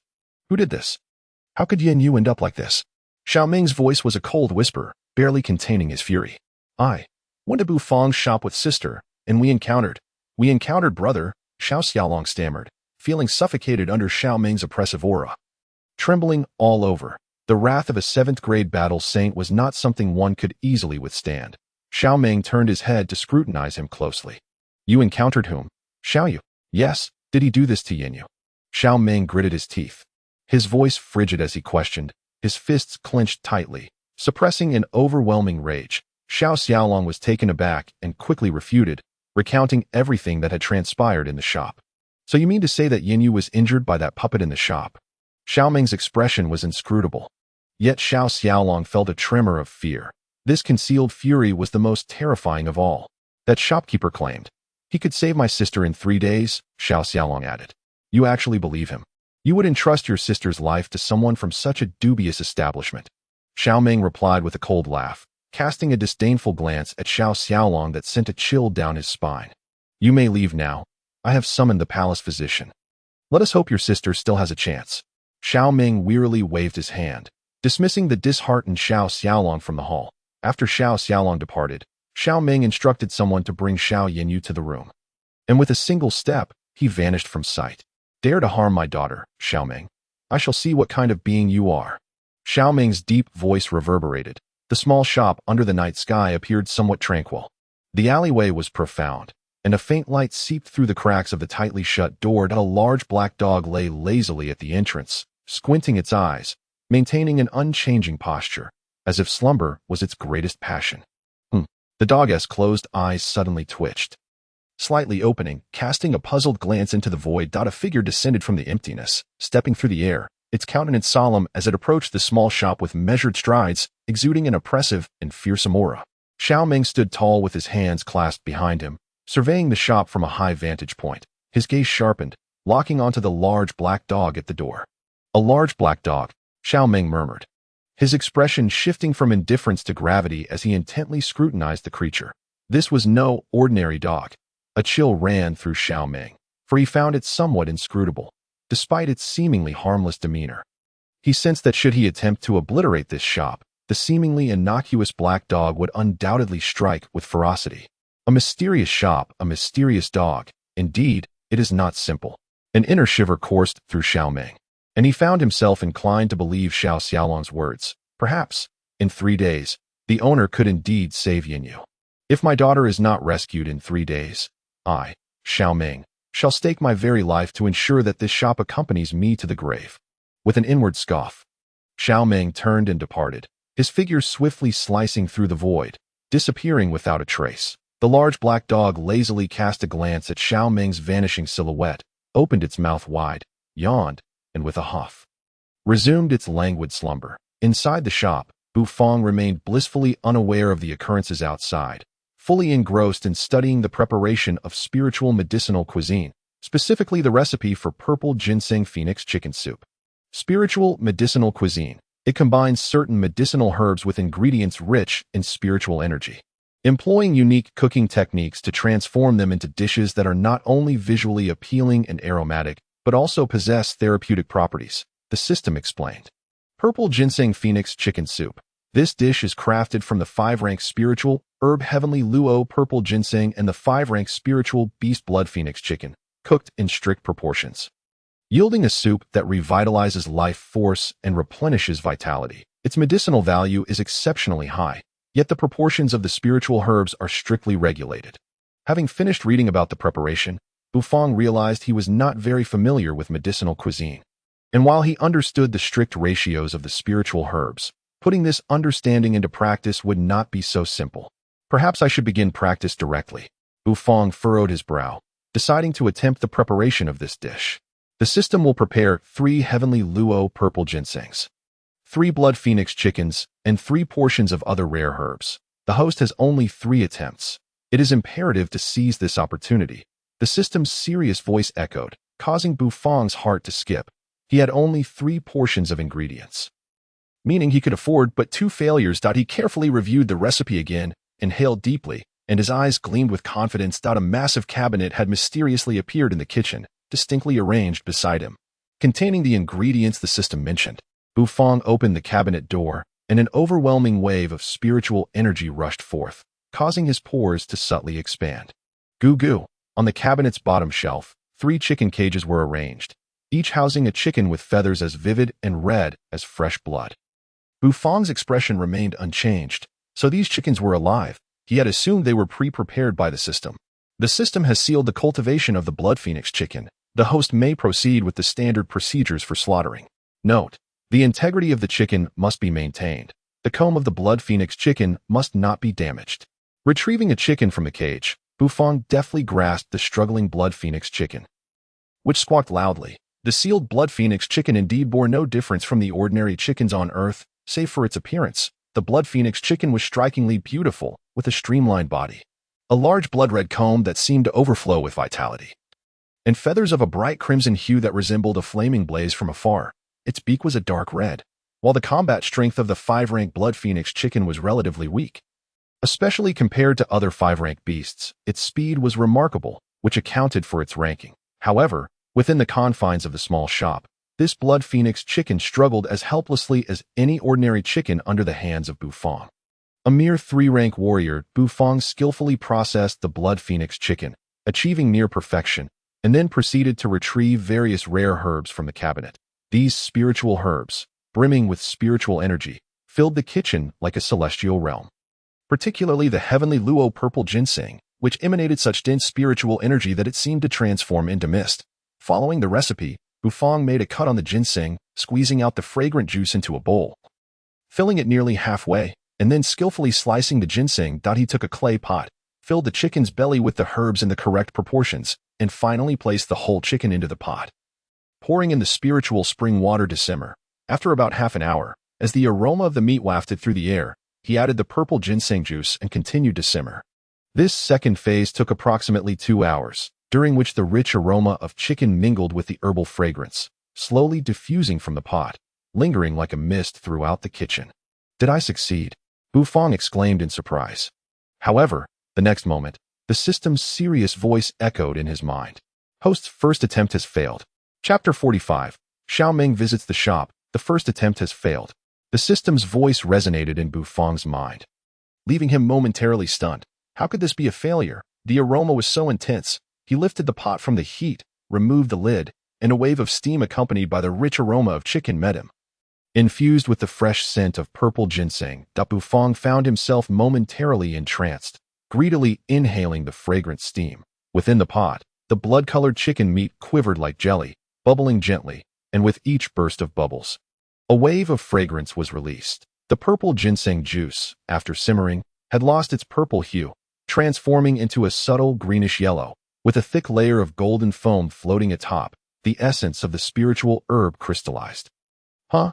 Bufang frowned, scrutinizing the color of the soup. After a long pause, he sighed deeply, a hint of regret crossing his face. Indeed, it was a failure. If it were a successful purple ginseng phoenix chicken soup, the color of the broth should not be greenish-yellow, but rather a vibrant orange, indicating that the essence of the purple ginseng had thoroughly permeated the chicken, achieving perfect medicinal efficacy. System prompt. During the cooking process of the spiritual medicinal cuisine, the host may appropriately utilize true energy to promote the penetration of the purple ginseng juice into the chicken, preserving its medicinal effects and enhancing the chicken's flavor. The system informed To use true energy? Bufang's eyes brightened slightly. His cooking steps had been mostly correct, yet it ended in failure. Reflecting on where things had gone awry, it was only after the system's reminder that he realized his mistake. He was preparing spiritual medicinal cuisine, and the spiritual energy contained within the ingredients and herbs was abundant. Thus, merely relying on cooking utensils was insufficient to achieve perfect harmony. The intervention of true energy was necessary to complete this dish. In truth, not only for this spiritual medicinal cuisine, but many future culinary endeavors would likely require Bufang's true energy to be effective. The system's assistance in converting elemental crystal energy was one reason for this. The immense spiritual energy contained in many high-rank ingredients could not be fully released through mere cooking methods, and improper handling could easily lead to explosive incidents. When dealing with ingredients beyond the 5-rank threshold, Bufang would need to consider these factors. Bufang exhaled deeply, calling over Little White to dispose of the failed purple ginseng phoenix chicken soup. Stretching his limbs and yawning, it was time for rest. As a promising young man aspiring to become a culinary master at the pinnacle of the fantasy world's food chain, Bufang understood the importance of maintaining a proper routine. One must not squander time when it was time to sleep. Though his first attempt at the purple ginseng phoenix chicken soup was a failure, Bufang remained mysteriously calm and composed. He patted Little White's plump belly and retreated to his room for a peaceful slumber. The next morning, Bufang awoke, completed his morning routine, and commenced the day's business as per his custom. He practiced the meteor knife technique, fulfilled his daily tasks, and prepared a dish of radish and egg fried rice with the cut radish. The flavor seemed decent. After tasting it, he expressionlessly served it to the slumbering black dog at the entrance. The shop had begun to attract some clientele, at least every morning, as business commenced. A group of loyal patrons would arrive, including the rotund Jean Pongzi and other wealthy customers, undeterred by the weather. "Boss Boo, give us an order of golden xiaomai. Oh, the drunken ribs are 50 elemental crystals. That's quite pricey. Let us have a portion of those too," Old Jean said, his face trembling with laughter as he spoke. The other patrons, portly and jovial, began to order their meals. Bufang embarked on his industrious routine. It wasn't long before Ouyang Xiaoyi arrived, her familiarity with the tasks at hand evident after a few days of work. She adeptly recited dish names and served with remarkable skill. During the operational hours, Bufang continued his service without distraction, Seemingly unfazed by the intricacies of preparing the Zhishifeng chicken soup, Su Shi sauntered leisurely into the establishment. Having become utterly captivated by the delectable offerings since his last visit upon the command of the Crown Prince, he now frequented the little restaurant almost daily. "Little girl, bring me a portion of boiled fish." Su Shi nodded slightly at Ouyang Xiaoyi. Boiled fish was his favorite dish, surpassing even his fondness for the wine-battered fish and fish head tofu soup. The sheer pleasure of savoring tender slices of fish was intoxicating. "Boiled fish, you say?" Bu Fong nodded, turning towards the fish tank. With swift hands, he plunged into the water and emerged with a moderately sized black fish. This freshwater fish, though not particularly prized, was known for its tender flesh, surpassing that of the third-tier Lei-Lian fish. He placed the lively creature onto the cutting board, and it splashed water in his direction, dampening his attire. Unfazed, Bu Fong wielded his knife to strike the fish's head with precision before expertly scaling and filleting it. His skills had sharpened remarkably over the past few days, allowing him to slice the fish with astounding speed. Once the fish fillets were prepared, the remaining steps proceeded swiftly. After cleaning the vegetables, he tossed them into a pot to simmer. As the aroma wafted through the air, he added the fish that had been blanched in ginger water to eliminate any fishy scent. Allowing it to cook for a brief moment before plating, the fragrant, glistening boiled fish was presented before Su Shi, whose eyes lit up with anticipation. Perhaps even the Crown Prince himself was unaware that his chief strategist was a true gourmand. With a light tap, a middle-aged man, strikingly handsome with features chiseled as if carved from stone, entered the small restaurant. His gaze was steady and piercing, exuding an aura of restrained power. The air was thick with the rich aroma of the dishes, causing the man to raise an eyebrow in surprise. Xiaoyi, what brings you here?" Upon spotting Ouyang Xiaoyi, he paused momentarily, a look of curiosity crossing his face. His voice startled Su Shi, who had just poised a piece of boiled fish to his mouth, causing it to slip from his grasp and splatter oil onto his beard. "General Xiaoming." Su Shi quickly turned, rising from his seat and giving a slight bow to Xiaoming. Good heavens! The formidable General Xiaoming had graced this humble eatery with his presence. This was news that must be relayed to His Highness. Xiaoming nodded in acknowledgement, as the chief strategist beneath the Crown Prince. He recognized Su Shi and held a deep appreciation for his strategic prowess. "Uncle, you are here too." Ouyang Xiaoyi, feeling a twinge of trepidation, regarded Xiaoming with caution, aware of his reputation as the mightiest warrior in the capital. "I'm here to dine." "Of course," Xiaoming replied nonchalantly, then turned his attention to the menu. The exorbitant prices did not seem to faze him, his expression remaining unchanged. Truly, as a seventh-tier battle saint, his composure was admirable. Su Shi mentally gave Xiaoming a thumbs up for his unflappable demeanor. Drunken ribs, enhanced fried rice, wine-battered fish, golden xiaomai, and a jar of ice-heart jade pot wine. Xiaoming stood with hands clasped behind his back, calmly listing his orders. Ouyang Xiaoyi duly noted them and made her way to the kitchen to relay the requests to Bu Fong. Bu Fong raised an eyebrow in surprise. It appeared they had a major customer on their hands, and such an extensive order would certainly require a considerable amount of crystal coins. His expression remained stoic as he nodded and commenced cooking. Su Shi swiftly finished his boiled fish, bid farewell to Xiaoming, and hurriedly departed, eager to inform the Crown Prince of this significant development. The arrival of General Xiaoming at the small restaurant presented an excellent opportunity for the Crown Prince to forge an alliance. Shortly after Su Shi's departure, Ouyang Xiaoyi timidly brought forth each of Xiaoming's ordered dishes. Each plate emanated a rich fragrance. Even the usually composed Xiaoming couldn't help but be pleasantly surprised, for upon tasting, he discovered the flavors surpassed those of the renowned Fengxian Tower in the capital. Finally, Bu Fong personally served the ice-heart jade pot wine, and Xiaoming's gaze honed in on him as he emerged from the kitchen. "Are you the proprietor? The one who injured my daughter yet claims he can heal her?" Xiaoming inquired with a sardonic smile, his words laced with a chilling undertone. Eager to discern what extraordinary capabilities this owner possessed, the injuries sustained by Xiao Yanyu had left even the palace physicians only able to sustain her life. What audacity did this man have to assert he could remedy such harm? Bu Fong, having just emerged with the ice-heart jade pot wine, was momentarily taken aback by Xiaoming's inquiry. Could this imposing man truly be the father of Xiao Yanyu? Squinting slightly, he surveyed the man before him. It was undeniable that the Xiao family possessed remarkable genetics, producing striking individuals. "Ah, yes, I am indeed the overly compassionate owner of this establishment," Bufang replied with an impassive demeanor. Approaching Xiao Ming's table, he set down the Ice Heart Jade Pot wine and said, "Your Ice Heart Jade Pot wine. Please enjoy." Xiao Ming regarded Bufang with a detached expression, placing a hand on the wine seal and coldly stating, "You have harmed my daughter. Do you not wish to offer an explanation?" "Explanation for what?" "Though my establishment may be modest and somewhat isolated, we adhere to our rules. If she chooses to act violently in my establishment, she must be prepared to face the consequences," Bufang retorted. Casting a sidelong glance at Xiao Ming, his unyielding response caused Xiao Ming to falter momentarily, the smile on his face widening. "It has been many years since anyone has dared to speak to me in such a manner. Given that you are aware of my connection to Yinyu, you should also recognize my status. With my cultivation, erasing your little shop would be a mere flick of the wrist. Are you not afraid I might slay you and obliterate your establishment?"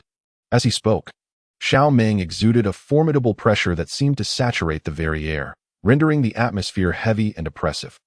Ouyang Xiaoyi's complexion paled, her large eyes betraying a hint of fear as she instinctively retreated. Recognizing the danger posed by an enraged Uncle Xiao, "Oh, you intend to destroy my humble establishment." In the face of Xiao Ming's overwhelming presence, Bufang remained unfazed, responding calmly, "You cannot." Despite the weight of the pressure and the intimidating aura, Bufang felt no burden within his shop. With the system at his side, all threats seemed trivial. Bufang's retort was unexpected. Ouyang Xiaoyi was momentarily stunned, her expression one of admiration for her audacious boss, though somewhat reckless. He had indeed delivered that line with undeniable flair. "You cannot." Xiao Ming rose to his feet, his anger transforming into incredulity. With his 7th-tier battle saint cultivation, he would be unable to eradicate a mere corner shop. In the blink of an eye, Bufang perceived a blur, as Xiao Ming closed the distance between them, his handsome face mere inches from Bufang's, the cold aura emanating from him, causing Bufang's pores to tighten. A trifling 3rd-tier battle madman speaks with such bravado. "Let me see the basis for your arrogance," Xiao Ming stated coolly, raising a hand to seize Bufang. Unflinching, Bufang's gaze remained fixed on Xiao Ming, the atmosphere thick with tension. Bang! Bufang stumbled back 2 steps, as Xiao Ming's hand did not land on him, but rather on the small white figure that had appeared in front of him. The mechanical hand of the small white figure rose to meet Xiao Ming's palm, the point of contact emitting wisps of smoke. "Troublemaker. Strip him to reveal his true self," the small white figure declared, its mechanical eyes flashing a crimson hue, the voice devoid of any emotion. Xiao Ming's eyes widened in astonishment, fixating on the small white figure. This was the automaton that had injured Yinyu? It had effortlessly blocked his strike. Indeed, there was more to this establishment than met the eye. Xiao Ming shifted his stance slightly, unleashing a punch imbued with thunderous force towards the small white figure. Bang! Bang! Bang! The two engaged in a relentless flurry of blows, their fists creating a blur as they collided, the sound echoing throughout the small restaurant. Bufang's eyes narrowed in surprise. It was his first encounter with someone capable of engaging the small white figure to such an extent. A 7th-tier battle saint. Truly formidable. Ouyang Xiaoyi was equally astonished. The man she had always regarded as the most powerful was now matched by the seemingly adorable small white figure, with a resounding crash. Both combatants stepped back, the small white figure's mechanical hand emitting smoke, its eyes flickering rapidly. Xiao Ming frowned slightly, shaking out his arm and taking a deep breath. System, is the small white figure not invincible? Why is it unable to defeat this man? Bufang pondered, having always believed the small white figure to be unbeatable. The strength of the small white figure is based on the host's cultivation level, enhanced by 4 tiers to a safeguard for the establishment. If the host is strong, the small white figure is strong. If the host is weak, the small white figure is weak, the system explained earnestly. Bufang's lips twitched. With his current cultivation at the 3rd tier, the small white figure was effectively at the 7th tier. Did that mean it could only match a 7th-tier battle saint like Xiao Ming? System. What happens if the small white figure cannot contend with the troublemaker? Bufang quietly pondered in his heart. Do not worry, host. Xiaobai is not the final line of defense for this little shop. However, the host must strive to earn Yuan Jing and endeavor to enhance your cultivation, bringing Xiaobai's combat power to the pinnacle of the 9th rank. The system stated. Boom, boom, boom. Xiao Ming and Xiaobai exchanged blows several times, igniting genuine flames in their confrontation. The esteemed first powerhouse of the Qifeng Empire found himself unable to deal with a puppet from a quaint little shop. If this were to spread, he would surely become a laughingstock. Just as he prepared to unleash his battle techniques to determine the victor, he suddenly felt a terrifying pressure. This pressure was formless and intangible, directly impacting his heart, causing his body to stiffen and the battle technique he had just gathered to dissipate. The entrance. The drowsy black dog let out a tremendous yawn, its meaningful gaze directed at Xiaoming. That glance made Xiaoming feel as though he had been struck by a bolt from the blue. He almost forgot about the mysterious black dog at the entrance of the shop.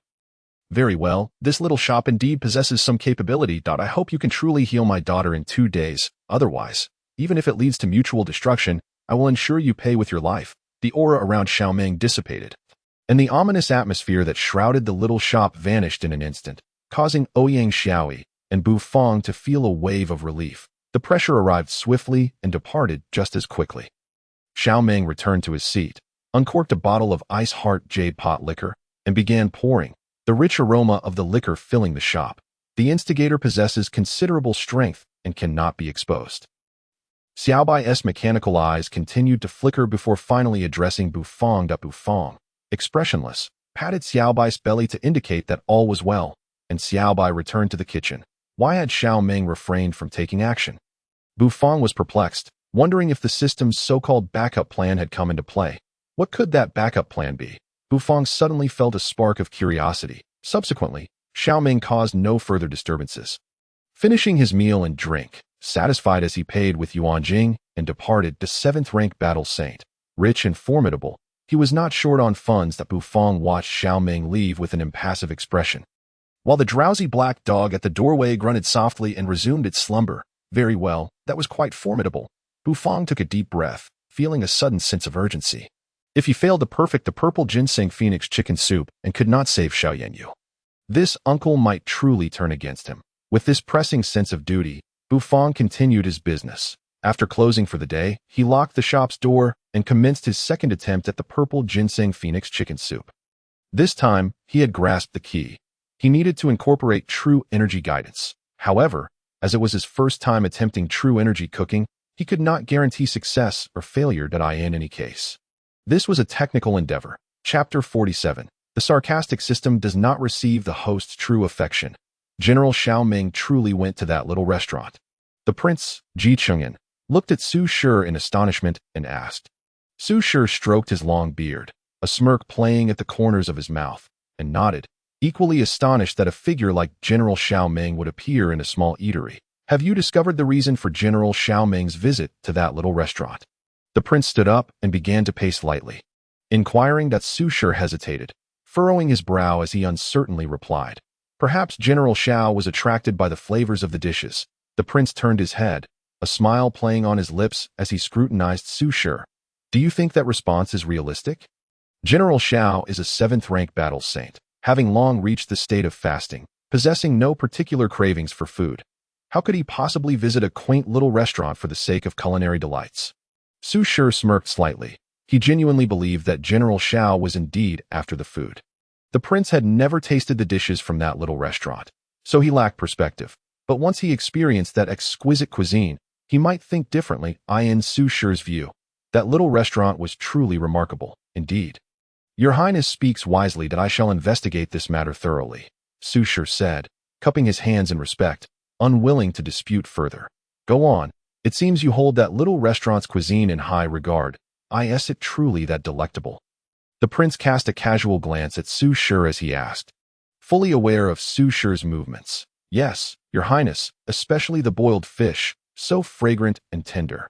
Su Shi's eyes lit up as he replied. Then, recalling that he was speaking to the prince, he quickly pursed his lips and awkwardly excused himself. Boiled fish. That sounds rather appealing, the prince mused, momentarily taken aback, before breaking into a smile. As night fell, the moonlight draped the earth like a gossamer veil, casting a gentle glow over everything. In the small shop's kitchen, Bu Fong took a deep breath, retrieving the cage containing the blood phoenix chicken from the cupboard. He grasped the chicken, letting it squawk incessantly. After processing the blood phoenix chicken, he plucked its vivid red feathers as if they were dripping blood, cleaned the innards, and then began to prepare the purple ginseng phoenix chicken soup according to the recipe. that he made an incision in the plump body of the ginseng, squeezing its juice into a small bowl.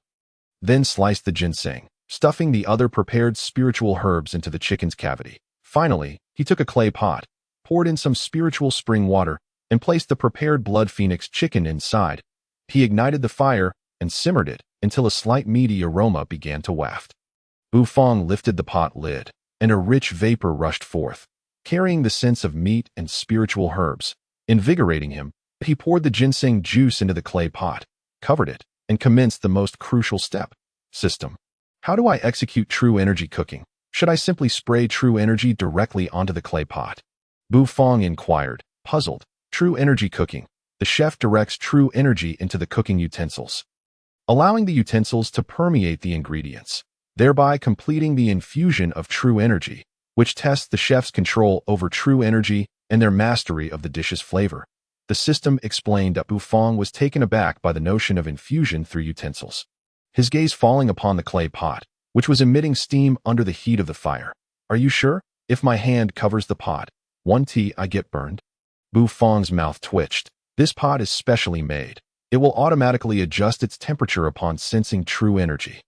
Host, please do not worry, the system replied with utmost seriousness. To Bufang, still skeptical, raised his hand, and a radiant glow danced across his palm, as if veiled by a delicate gauze that a third-rank battle madman could emit true energy outward, which was the minimum standard for true energy cooking. Bufang's expression turned serious as he slowly pressed his hand enveloped in true energy against the pot lid. A gentle warmth radiated from the pot lid into the palm of his hand, dispelling the imagined scorching sensation. What a marvel, Bufang murmured, brimming with astonishment. He then closed his eyes, mobilizing the true energy within him, gradually directing it to flow through the clay pot, continuously infusing the bubbling ingredients inside.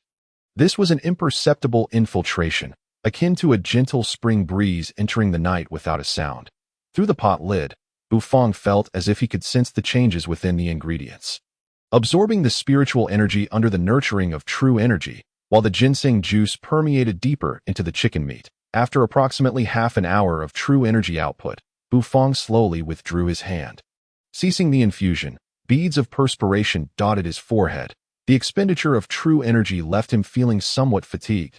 He sat in a chair to recuperate for a while, and after roughly another half hour, Bufang initiated true energy cooking once more, controlling the true energy within him to flow into the clay pot, continuously nurturing the ingredients. At the end of half an hour, Bufang withdrew his hand again, letting out a long breath, wiping the sweat from his brow with a towel. At this moment, the kitchen was unknowingly filled with an incredibly rich aroma, comprising the scents of meat, spiritual herbs, and ginseng.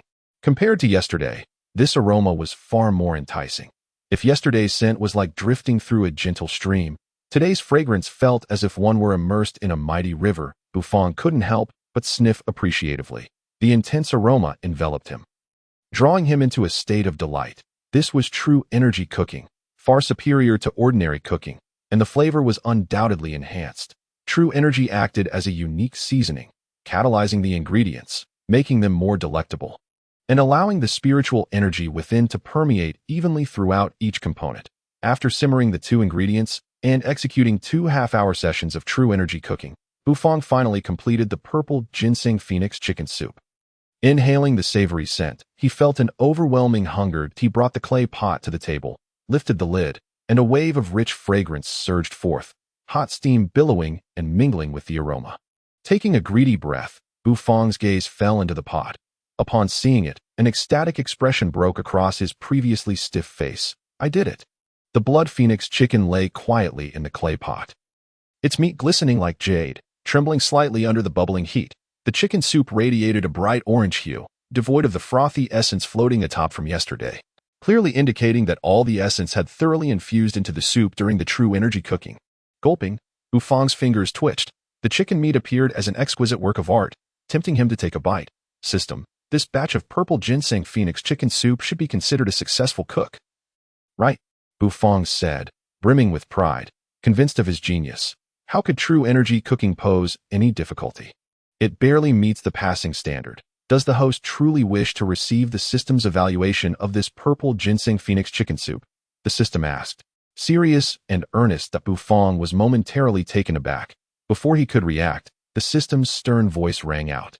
The host's preparation of the blood phoenix chicken was far from pristine. The skin and flesh bore minor damage, and the timing for pouring in the juice of the purple ginseng was less than ideal. The ginseng was not sliced finely or uniformly, and the control over the vital energy during the cooking process was weak, resulting in a subpar level of vital energy.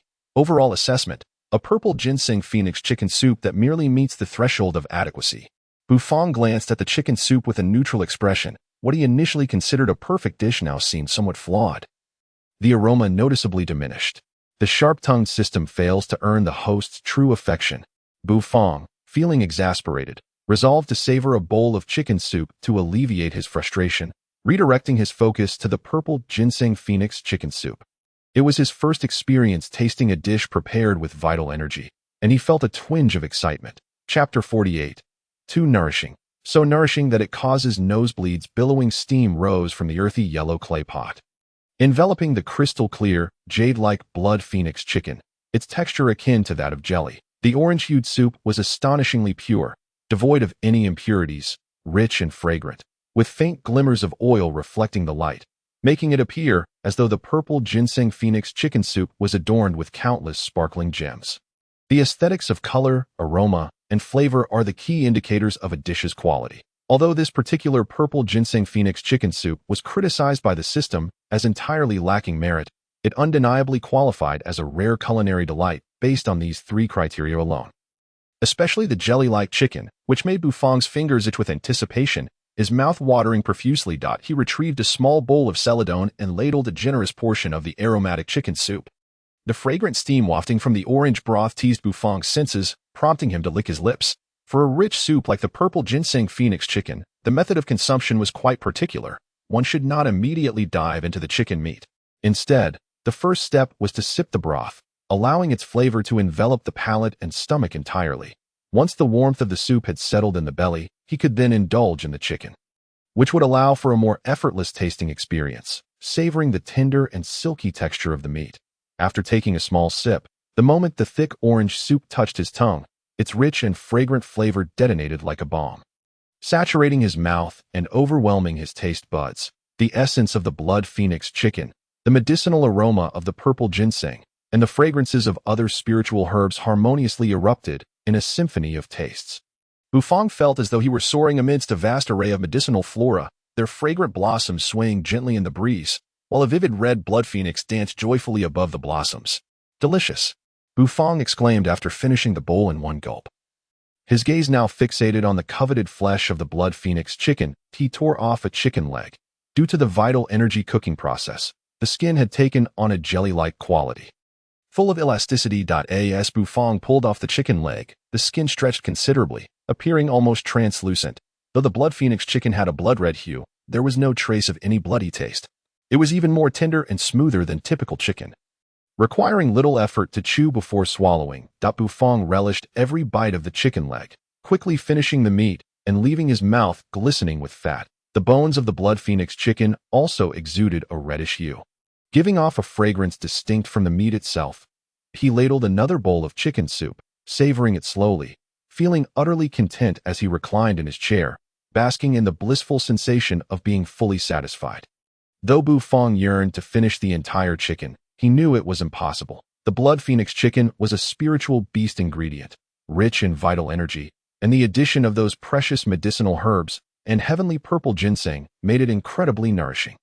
Even with the system's limitations assisting him, he could only consume so much. Devouring the whole chicken would risk overwhelming him, despite the system's restraining effects. Nevertheless, after finishing his meal, Bufang felt as if flames were igniting within him, his eyes nearly aflame. Taking a sharp breath, he stood up, only to find 2 streams of blood trickling from his nostrils. It was too nourishing to the point of a nosebleed. With a stoic expression, Bufang contemplated tossing the remaining chicken meat to Xiaobai for disposal, but after a moment's thought, he covered his nose with one hand and grasped the partially devoured blood phoenix chicken with the other. Approaching Xiaohei. "Here, Xiaohei, it's time for a midnight snack," Bufang said in a muffled tone, placing the blood phoenix chicken before Xiaohei. Xiaohei, lounging on the ground with half-closed eyes, suddenly widened them. his doggy gaze sparkling with a brilliance akin to falling stars. "Oh woo," Xiaohei barked joyfully, acknowledging Bufang's gesture. After all, this human knew how to show appreciation for his black brother. With that, Xiaohei dove into the blood phoenix chicken. Feasting heartily, Bufang returned to the kitchen, wiping away the remnants of his nosebleed. Feeling an abundance of energy coursing through him, devoid of any drowsiness, he lifted the heavy, specially designed knife and took out thousands of radishes. Starting to chop them, there was no stopping him. The following day, after a night spent chopping radishes, Bufang awoke feeling invigorated and opened his shop for business. Jean Pongzi and his companions arrived right on time for their meal. "Boss Bu, you seem to exude an air of intimidation today," old Jean remarked, scrutinizing Bufang curiously. Bufang cast him a fleeting glance, his expression unchanging, and replied, "Do I?" Old Jean involuntarily shivered at the response, eyeing Bufang with a mix of suspicion and bewilderment. Had Boss Bu just licked his lips? Why would he do that? After setting down old Jin's order, Bufang retreated to the kitchen, where the rich aroma of cooking wafted through the air, a testament to his relentless night of chopping radishes. Little lowly Ouyang Shaoyi bounced into the shop, today marking her final day as a waitress. Once she finished her shift, she would be free at last. Yet, a twinge of reluctance tugged at her heart. "Shaoyi, serve the dishes," Bufang called, prompting her to abandon her contemplations. "Coming," Ouyang Shaoyi replied, scampering to the window to retrieve the fragrant dishes Bufang had prepared. As familiar patrons came and went, the day's business came to a close. Jiqing Xue also made an appearance, maintaining his gentle and refined demeanor, unaffected by the recent assassination attempt, having not visited in a while. He noticed the expanded menu and eagerly ordered a variety of dishes, leaving in high spirits. Scholar Su rushed in, his fondness for egg-fried rice evident as he ordered nothing else. Xiaoyu remained as nonchalant as ever, ordering only a jug of Bingxin Yuhu wine and reserving another for the following day. "Ah, I'm so tired," Ouyang Shaoyi sighed, plopping down onto a chair, slightly panting. The shop was becoming increasingly popular, with more patrons than ever, making for a long and exhausting day. Yet, Ouyang Shaoyi felt immensely satisfied with the fulfilling experience.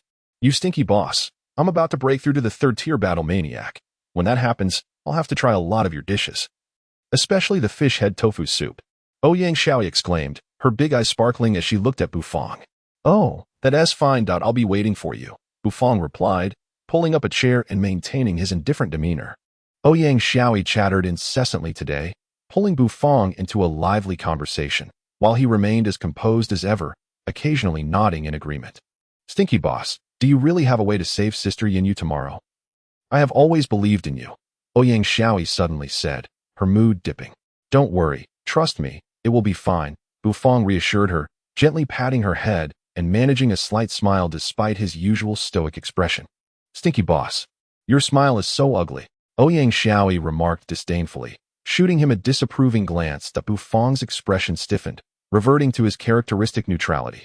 "A more serious stinky boss is way more handsome," Ouyang Shaoyi giggled, skipping merrily toward the alley's exit. "Stinky boss, I'll be back tomorrow. You must save Sister Yinyu well. I believe in you." Bufang watched her disappearing figure, a soft glimmer in his eyes, rubbing his hair, which was tied back with a string. He turned and returned to the kitchen. "How could I possibly fail when I'm this handsome?" Bufang muttered to himself, with the experience of preparing the purple ginseng phoenix chicken soup behind him. He was confident he would not falter in treating Xiao Yinyu. His confidence lent him composure. Chapter 49. The big black dog walking with cat-like grace. Bufang yawned as he opened the shop's door. A gust of cold wind swirling in, bringing with it the chill of autumn rain. The light drizzle fell like a curtain, enveloping the entire sky. He entered the kitchen to perform his daily knife training with the radishes, and then began to prepare some other practice dishes, bringing steaming plates to Xiaohei. "Xiaohei, it's time to eat," Bufang called, placing the dishes within the shop and beckoning Xiaohei to come in. It was still raining outside. Getting wet would be quite unpleasant. Sensing the aroma of the food, Xiaohei, usually lazy, surprisingly got up, strutting in with an elegant, cat-like gait, and immediately began to feast on the porcelain bowl. Bufang, expressionless, pondered why a dog would walk with such grace. Jean Pongzi and his friends entered the shop, umbrellas in hand, dripping with moisture, as they cheerfully greeted Bufang and placed their oiled paper umbrellas at the entrance. "Boss Bu, good morning. I'll have the same dishes as yesterday," old Jean said, plopping down at a table and patting his rain-soaked robe. The other patrons followed suit, ordering their meals. The Bufang nodded, nonchalantly entering the kitchen, where the rich aroma of his cooking soon filled the air. After bidding farewell to Jean Pongzi and the others, Bufang found himself blessed with a brief respite. Perhaps it was due to the rain that patrons had dwindled in number compared to usual. "Stinky boss, bring me a bowl of fish head tofu soup." A loud, spirited exclamation resonated from outside. As if the voice arrived before its owner, Ouyang Xiaoyi dashed in, her face alight with excitement, her pant legs dampened by the rain. Yet she seemed utterly unconcerned. "Stinky boss, I've made a breakthrough. Hurry and cook me some fish head tofu soup." Her large, sparkling eyes shimmered with anticipation as she gazed at Bufang, taken aback for a moment. Bufang scrutinized the young girl closely, noticing the faint aura of genuine energy swirling around her, an indication of a recent breakthrough, though she had yet to master its control. "Oh, very well, just wait a moment," Bufang replied, his expression impassive, before retreating into the kitchen. Ouyang Xiaoyi squinted with delight, a charming smile illuminating her face as she leaned eagerly against the window, awaiting her soup. But Bufang worked swiftly, well-versed in the preparation of standard dishes. Although the cooking process for fish head tofu soup was intricate, it posed no challenge for him. The milky white broth emanated a gentle steam, while the tender fish meat and glistening tofu awaited to be savored. Once the soup was ready, Bufang placed it on the windowsill, and Ouyang Xiaoyi gleefully carried it away, their cooperation seamless and harmonious. Bufang soon found himself puzzled. Wasn't it nearly time for the little girl's shift to end? Casting a glance towards Ouyang Xiaoyi, who was contentedly sipping the soup and enjoying the fish, a faint smile graced his otherwise stoic face out on this chilly, rainy autumn day. Savoring a steaming bowl of fish head tofu soup was indeed a most comforting experience. At the mouth of the alley, several figures approached, the atmosphere heavy and oppressive. The members of the Xiao family arrived, bearing the frail Xiao Yanyu, whose condition seemed dire, their faces etched with despair. Xiao Meng cradled his daughter in his arms, taking steady strides toward Bufang's humble establishment, his expression grave. The royal physician had declared her condition beyond remedy, leaving him with little choice but to place his hopes in this enigmatic little shop.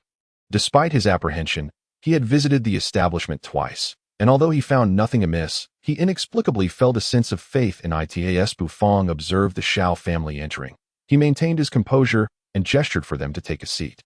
Xiao Yinyu's once vibrant face was now as pale as parchment, devoid of color, her vitality rapidly waning, her breath weak. "You promised that you could save my sister. I believe in you. That's why we waited until today." Xiao Xiaolong's voice was hoarse, his gaze fixed intently on Bufang. Bufang nodded, responding coolly, "Of course, I can save her, but preparing the medicinal dish will take some time. Please be patient."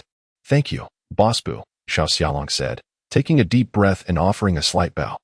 Bufang then entered the kitchen to begin preparing the purple ginseng phoenix chicken soup. Xiao Meng sat rigidly, his expression inscrutable, betraying no hint of emotion.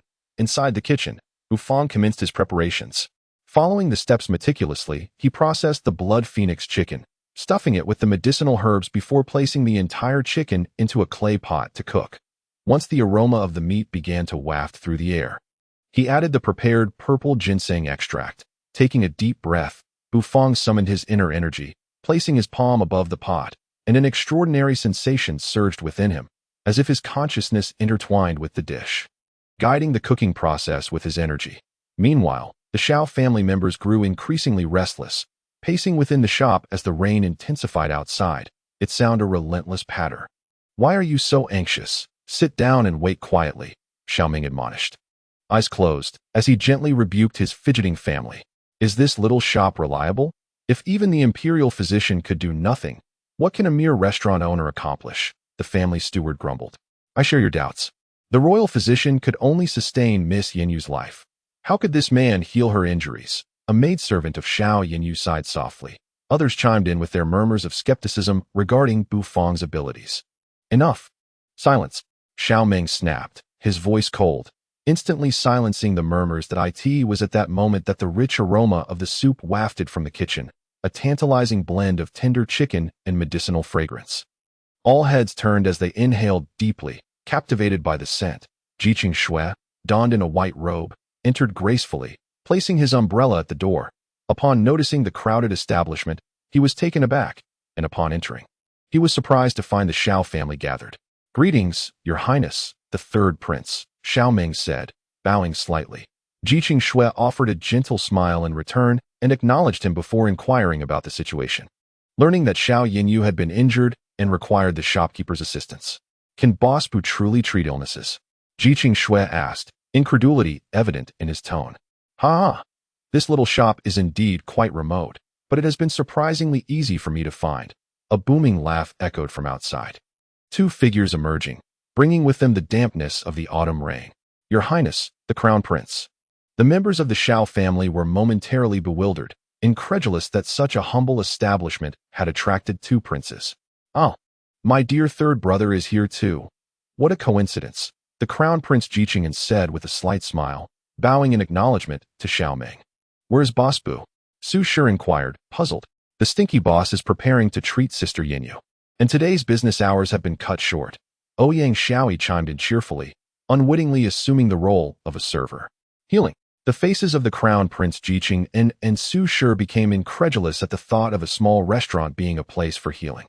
Surely, they were not here for amusement. The rich aroma of the broth intensified, stirring a hunger within the waiting patrons. After a long wait, a tall, slender figure emerged from the kitchen, cradling a steaming clay pot. Bu Fong stepped out, his expression impassive, and placed the pot on the table.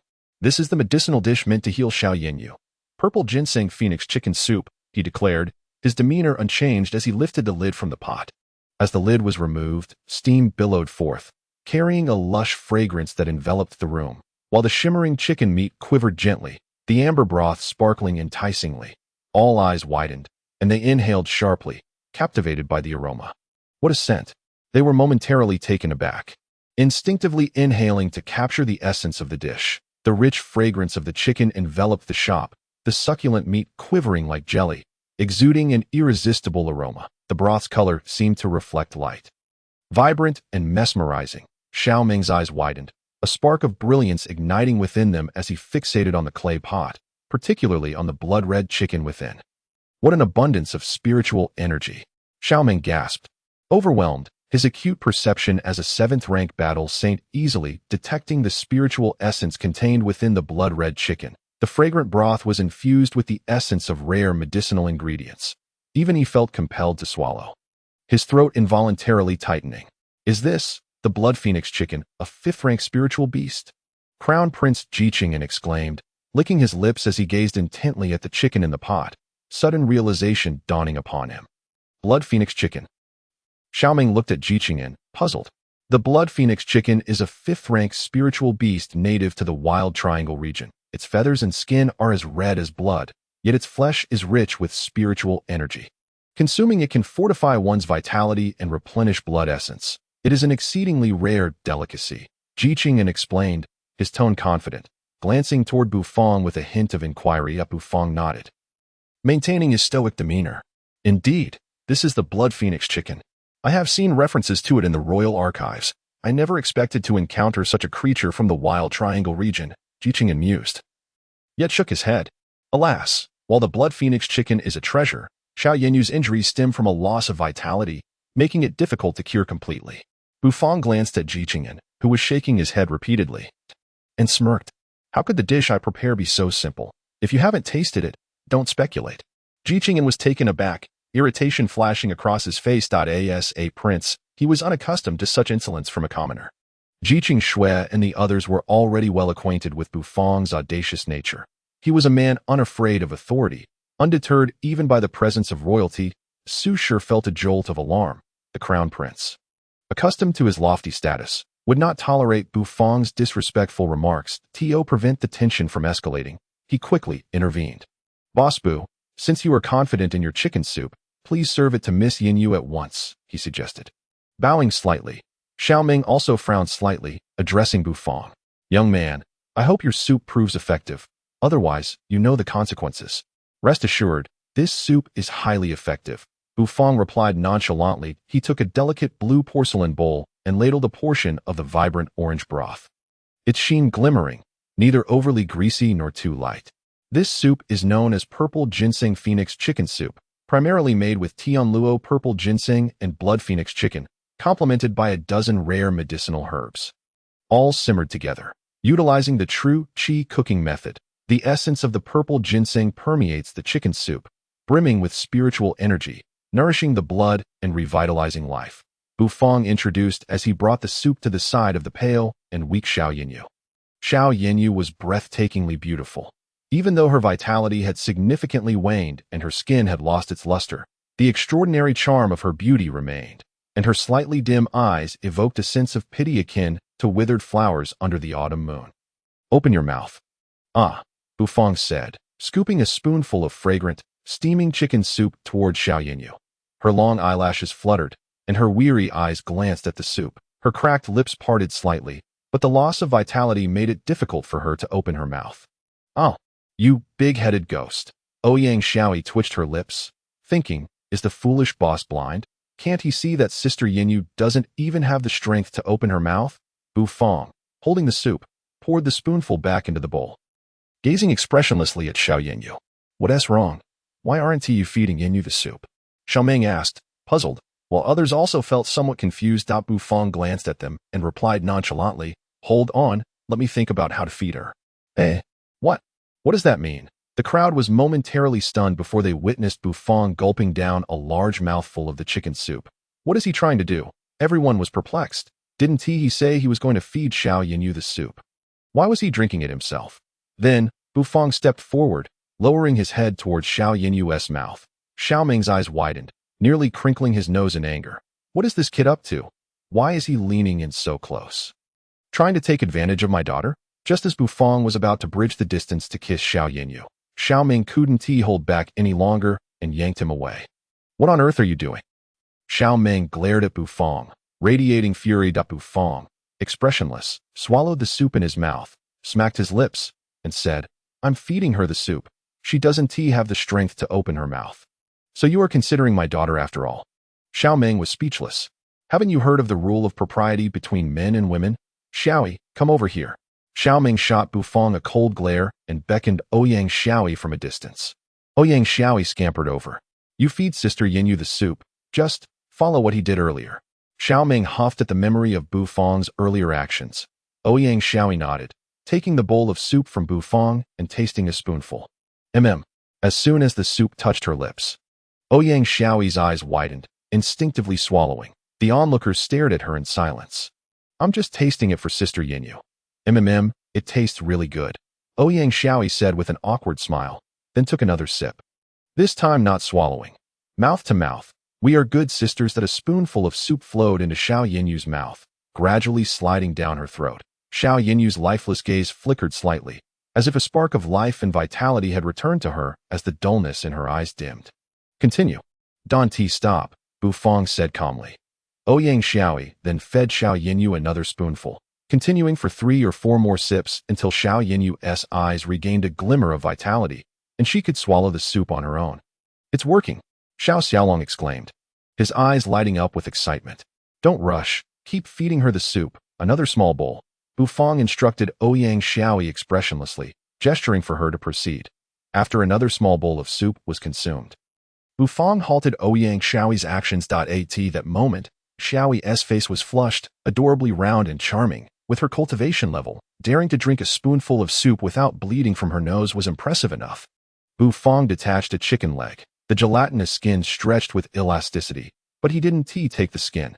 Instead, he sliced a small piece of chicken meat, diced it finely, and mixed it into the soup to continue feeding Xiao Yinyu. After consuming an entire chicken leg's worth of meat along with several slices of purple ginseng, Xiao Yinyu's complexion began to regain its color, the dwindling vitality within her halted, and her overall energy became significantly replenished. Although still lacking compared to an ordinary person, the improvement was already remarkable. A bowl of soup has cured injuries that even the royal physicians could not heal. This soup is truly miraculous.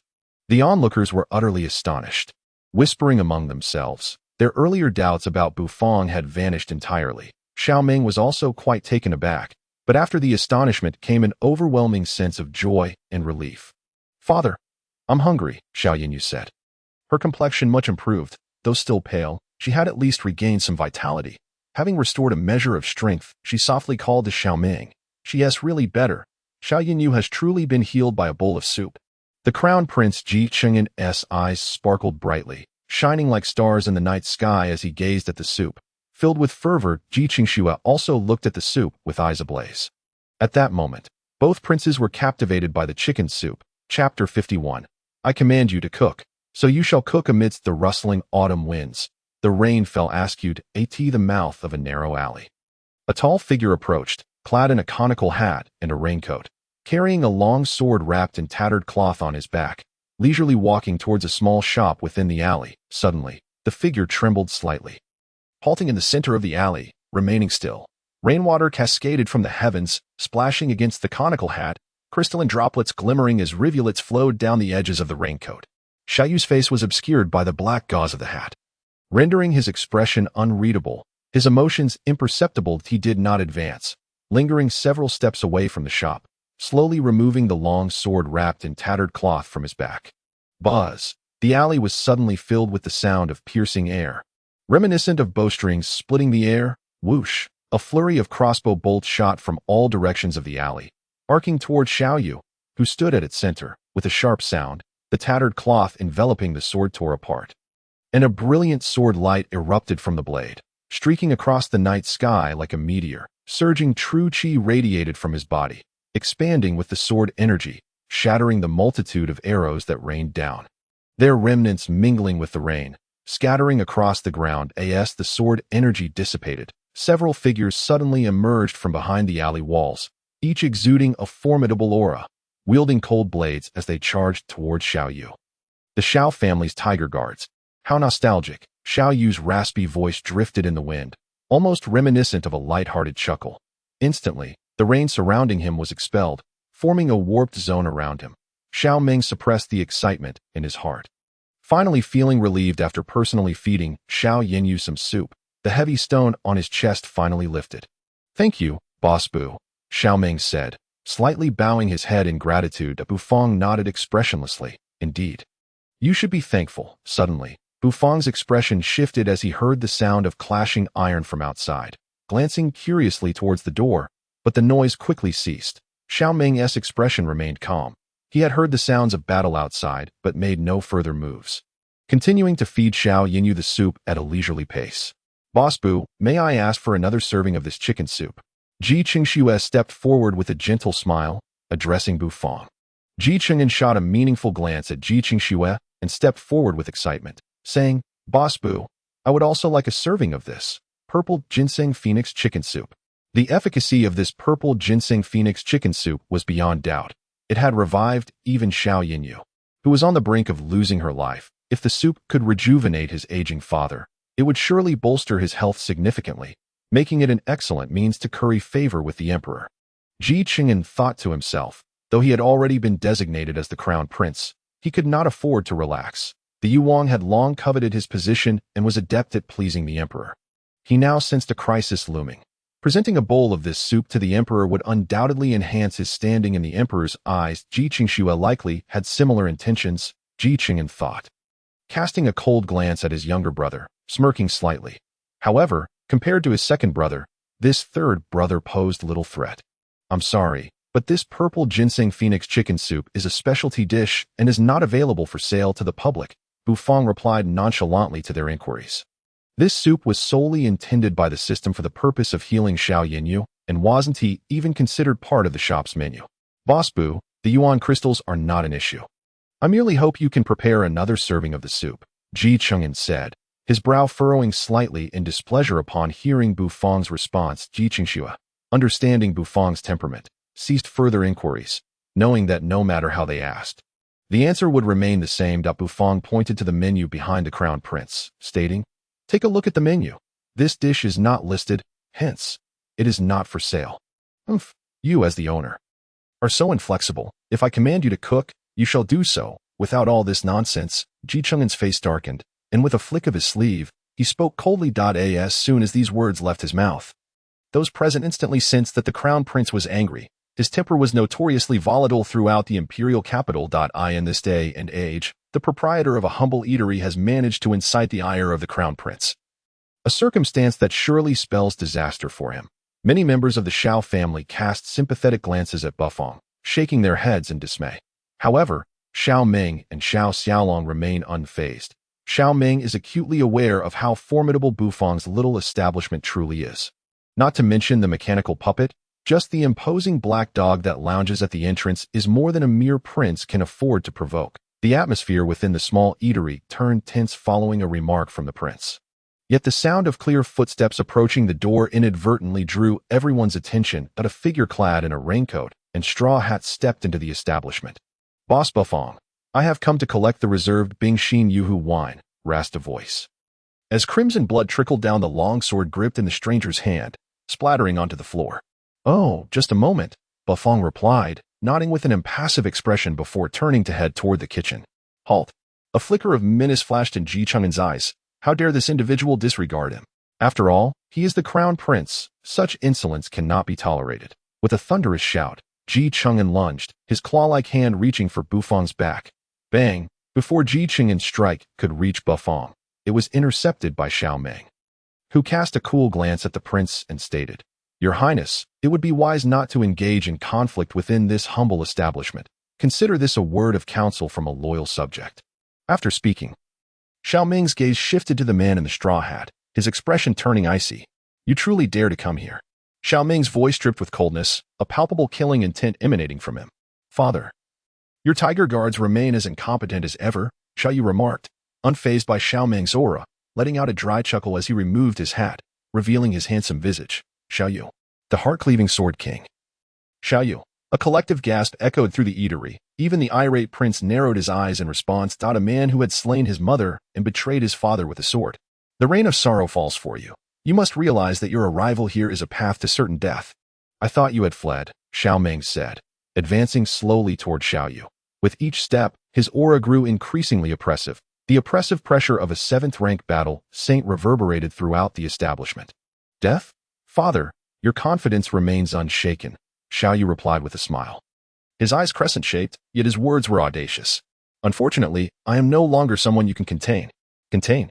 Xiao Ming halted, the distance between them mere inches, their gazes locking in an electrifying standoff. Xiao Ming's aura was as heavy as a towering mountain, while Xiao Yu's was sharp as a divine blade ready to rend the heavens. Their collision was imminent. At that moment. "Hey, here est your Bingxin Yuhu wine." A faint voice interrupted their standoff. Everyone turned in astonishment to see Bufang emerging from the kitchen, holding a wine jar. This fellow, has he lost his mind? Can he not comprehend the gravity of the situation? At such a moment, why is he mentioning wine? Both Xiao Ming and Xiao Yu's gazes fell upon Bufang. Unfazed by their piercing stares, Bufang shrugged and said, "Let me remind you, if you wish to brawl, take it outside. Otherwise, I shall strip you bare for all to see." Chapter 52. Take away oyster pockets. The crown prince was taken aback, staring incredulously at Bufang. Is this man truly so deluded as to dictate terms to a 7th-rank battle saint and threaten to expose him? Does he possess the strength or authority to make such statements? Ji Cheng'en quickly assessed Bufang's cultivation level and recognized him as a mere 3rd-rank battle maniac, hardly more than an ant in the presence of a 7th-rank battle saint. What audacity fuels his words? With arms crossed, Ji Cheng'en regarded the scene with keen interest, anticipating the moment when Bufang would be thoroughly disciplined by the two formidable figures. Many from the Xiao family shared Ji Cheng'en's sentiments, viewing Bufang as a fool utterly devoid of insight. Xiao Ming and Xiao Yu's eyes bore into Bufang with the sharpness of blades, chilling the atmosphere of the small eatery. Bufang remained impassive, holding the Bingxin Yuhu wine in one hand while playfully patting Xiao Bai, the rotund mechanical companion that had inexplicably joined him. Xiao Bai's mechanical eyes glowed with a red hue. Xiao Yu and Xiao Ming's gazes shifted slightly. Drawn to Xiao Bai, the mechanical puppet, the atmosphere grew taut. Just as everyone believed Bufang was about to face dire consequences, Xiao Ming let out a soft sigh, turning away to stride outside. "Today, I shall grant Boss Bufang a favor. You will come with me, and we shall resolve this outside." Xiao Yu's lips curled into a slight smirk, his demeanor growing languid. "You think I'll simply walk out because you ask? That would be exceedingly undignified for me." As Xiao Yu approached Bufang, he took the wine jar from Bufang's hand. Xiao Ming paused, turning to raise his hand that a surge of true energy erupted from his palm, forming a silken cord that instantaneously ensnared the wine jar held by Xiao Yu. With a slight tug, the Bingxin Yuhu wine jar flew toward Xiao Ming. Xiao Yu's eyes widened in disbelief, his aura shifting dramatically as he unleashed a torrent of energy to entangle the wine jar. Their powers clashing with palpable ferocity. I warned you, if you wish to cause a ruckus, do so outside. Observing the brewing confrontation, Bufong spoke with unwavering calm. Both Xiao Yu and Xiao Ming huffed in irritation and bolted from the eatery. Emerging into the alleyway, how terrifying. Once they departed, the atmosphere within the small establishment relaxed, and patrons exhaled in relief, their expressions a mixture of astonishment and fear. The Crown Prince, Ji Qingyan, gazed incredulously at Bufong. Xiao Yu and Xiao Ming had genuinely acquiesced to this man's words and exited the shop to engage in combat. This was entirely beyond his expectations, a far cry from what he had envisioned. Why? How does he possess such authority? Ji Qingyan inhaled deeply, brow furrowed. Su Shi sighed, recognizing that the Crown Prince had no inkling of the true might harbored within this unassuming eatery. Nor did he grasp the terror embodied by that ironclad puppet. Others regarded Bufong as if he were a monster, astonished that the proprietor of this small establishment could compel a 7th-rank battle saint to relent. What are you staring at? Today's business hours have concluded. I kindly ask everyone to leave the establishment, Bufong declared, indifferent to the astonished gazes surrounding him, scanning the crowd with an impassive expression before issuing his dismissal. Boss Bufong. I have stated, that dish is not for sale. That if you truly wish to enjoy it, you may bring your own ingredients and herbs. Bufong interjected before the prince could finish his sentence to Ji Qingyan. Taken aback by the interruption, felt a flicker of anger, yet Bufong's words sparked a glimmer of hope within him. If he brought his own ingredients, perhaps Bufong would indeed be willing to assist? Not only Ji Qingyan, but also Ji Qingxue and those around them felt a spark of excitement. Very well, I shall take my leave for now, the prince said, his spirits lifted by Bufong's affirmative response. He turned to depart alongside Su Shi, eager to witness the clash between Xiao Ming and Xiao Yu. Others followed suit, eager to witness the long-awaited battle, a spectacle not to be missed. Xiao Xiaolong instructed attendants to escort the injured yet weary Xiao Yinyu away. Bidding farewell to Bufong as well. In the blink of an eye, most patrons had exited, leaving the small eatery once again tranquil and solitary. Stinky boss, I'm heading back too. I shall return tomorrow, the little girl. Ouyang Xiaoyi said, her eyes crescent-shaped with delight, having witnessed Bufong's miraculous healing of Yinyu. Bufong paid her no mind, retreating to the kitchen, while Ouyang Xiaoyi stuck out her tongue at his back before skipping away. This night promised to be anything but peaceful in the imperial capital. The heart-cleaving Sword King made his appearance, engaging in a fierce battle with General Xiao. Eyewitnesses recounted that the two titans seemed to be embroiled in a relentless struggle over a jar of wine. Traversing from the east of the city to the west and back again, locked in a stalemate over that singular jar, General Zhao's unparalleled combat prowess clashed with the heart-cleaving Sword King's devastating strikes, inciting a tremendous uproar, further intensifying the already tempestuous atmosphere of the imperial capital. This conflict unveiled hidden powers lurking within the city, igniting skirmishes in various alleys, where bursts of true energy erupted like dazzling fireworks. Yet none of this concerned Bufong in the least. After closing the shop's door, Bufong retreated to the kitchen, undisturbed by the chaos outside, for within his small eatery, tranquility reigned supreme. His sole focus was to experiment with new dishes. Congratulations, host, on completing the temporary task. Mastering the cooking method for Lingyao meal, purple ginseng phoenix chicken soup, thereby saving the life of a fading beauty. Task rewards are now being issued. The task rewards have been granted. Please check your inventory. The system's solemn voice resonated in Bufong's mind, igniting a spark of excitement within him. Task reward, takeaway oyster pocket recipe. The oyster pocket, a delightful snack, crossed Bufong's mind as he recalled the system's specifications indicating that it was indeed a portable dish.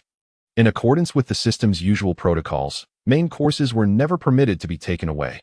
Thus, after laboring diligently, he had received such a reward. Bufong felt a twinge of sympathy for himself. Oyster pocket, also known as oyster pancakes, is a specialty snack that consists of a mixture of rice flour, shredded radish, oysters, scallions, and minced meat, which is then fried using special techniques. The resulting delicacy is delectable, with a rich aroma that lingers on the palate, leaving an unforgettable aftertaste.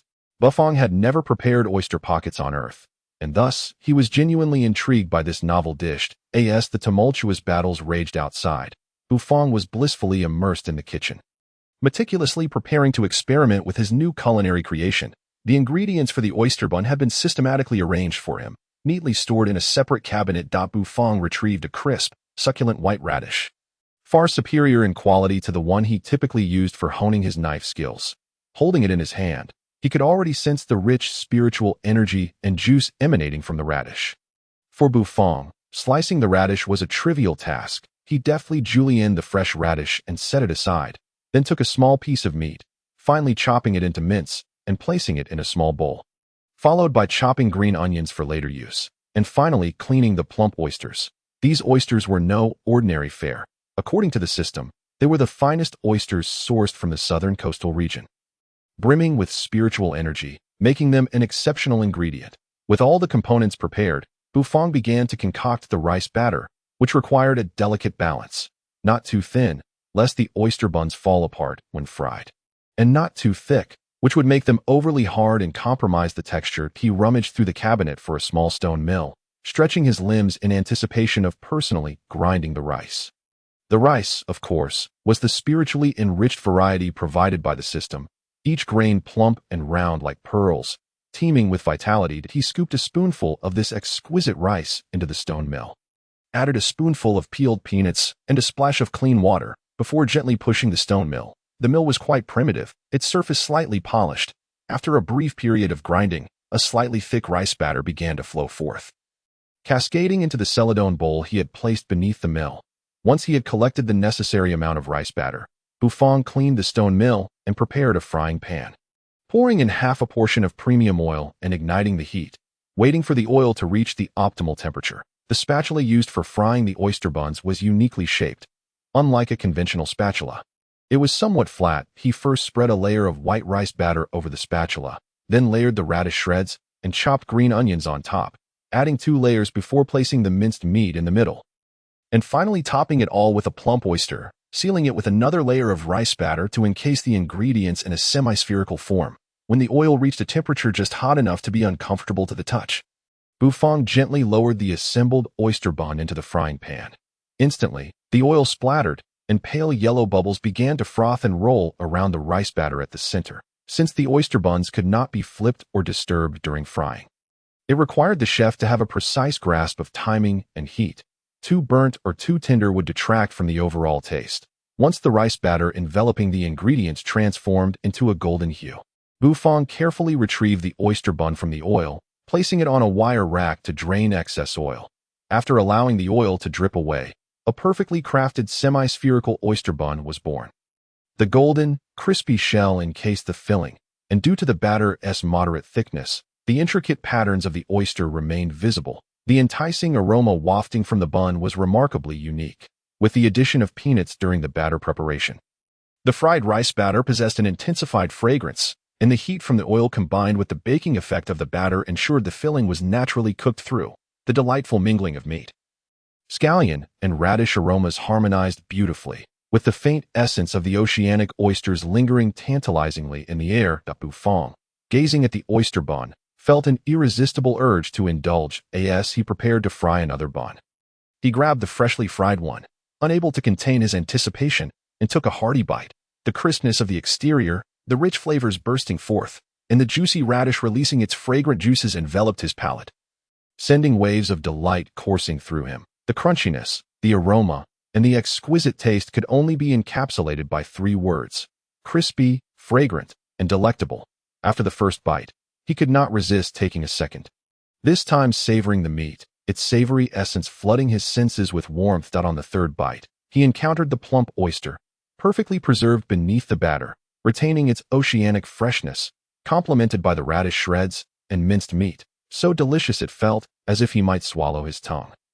The flavor of the oyster bun was unexpectedly divine. Resisting the urge to consume the entire bun in one go, Bufang retrieved another bun from the oil, allowing it to drain. After frying 3 oyster buns in total, he decided to cease further preparations. These buns were best enjoyed fresh. If left too long, the radish's juices and steam would render the crispy shell soft and ruin the texture.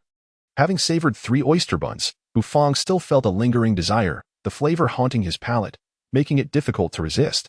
After tidying up the kitchen, he returned to his room for a well-deserved rest. Adhering to his habitual sleep routine, the following day dawned bright and warm, with the sun casting its golden rays up. Bufang, having indulged in a bit of extra sleep, rose later than usual, but it was of little consequence. After refreshing himself, he opened the shop door to find a considerable line already forming outside. The corpulent gold fatty and his entourage had been waiting eagerly. "Ah, Bu boss, you're a bit slow to open today," old Jean complained. Though his face bore a look of delight, as he had grown accustomed to enjoying a meal at Bufang's establishment every morning. As he put it, being able to eat Bu boss's dishes daily is sheer bliss. "Oh, I prepared a new dish, hence the delay," Bufang replied nonchalantly. A new dish? Upon hearing this, Gold Fatty's excitement surged, and he turned to glance at the menu on the wall, where indeed a new item had been added at the bottom. Oyster bun. 2 for 5 yuan jing, available for takeout. Oyster bun? Gold Fatty had never heard of such a delicacy and was momentarily taken aback, intrigued by its seemingly impressive nature. "Then, boss, I'll have the oyster bun." "Please," he declared eagerly, unbothered by the cost. "You may order something else first, and then take the oyster bun to enjoy on the way," Bufang advised. Enlightened, Gold Fatty nodded and proceeded to order additional dishes. After noting the menu, Bufang retreated to the kitchen to begin his preparations. Ouyang Xiaoyi bounced in cheerfully. Although she no longer needed to serve in the small shop, the little girl still enjoyed coming in daily. Bufang did not object to her presence, allowing her to continue. "Xiaoyi, isn't today a significant day for the Ouyang family? Why are you here working instead?" Gold Fatty asked, seeking conversation to pass the time while waiting for his food. "Oh, a significant event." Ouyang Xiaoyi looked puzzled. Gold Fatty continued. "Is it not a big deal? The news has spread throughout the capital. The emperor ordered yesterday that General Xiao Meng and General Ouyang jointly carry out today's execution of those from the soul-devouring palace at the entrance of Tianxian Gate." "Indeed. I've heard that several leaders from the soul-devouring palace are 6th-tier war emperors. Today, they're all to be executed, shocking the entire empire. The emperor is certainly taking a strong stance to intimidate those sects from beyond the borders." "Hey, old Jean, let me tell you, this execution might not go smoothly. Didn't General Xiao and the King of the Cracked Heart engage in a fierce battle yesterday? Guess what? The King of the Cracked Heart actually escaped. Except for the mysterious Tianjizong. All 9 major sects experts have gathered in the imperial capital to obstruct today's execution. That I fear a grand battle will erupt in the capital today. Haven't you noticed that the guards are outnumbered several times more than usual?" Listening to the conversation, Ouyang Xiaoyi suddenly became distracted. According to their words, wouldn't her father and brothers be in danger? "Xiaoyi, serve the dishes." Bufang's calm voice floated from the kitchen, breaking her train of thought. After Gold Fatty and the others finished their meals, Bufang had also fried the oyster buns. The group of portly patrons, numbering 5 or 6, each received 2 oyster buns. Totaling over a dozen, they had been waiting eagerly.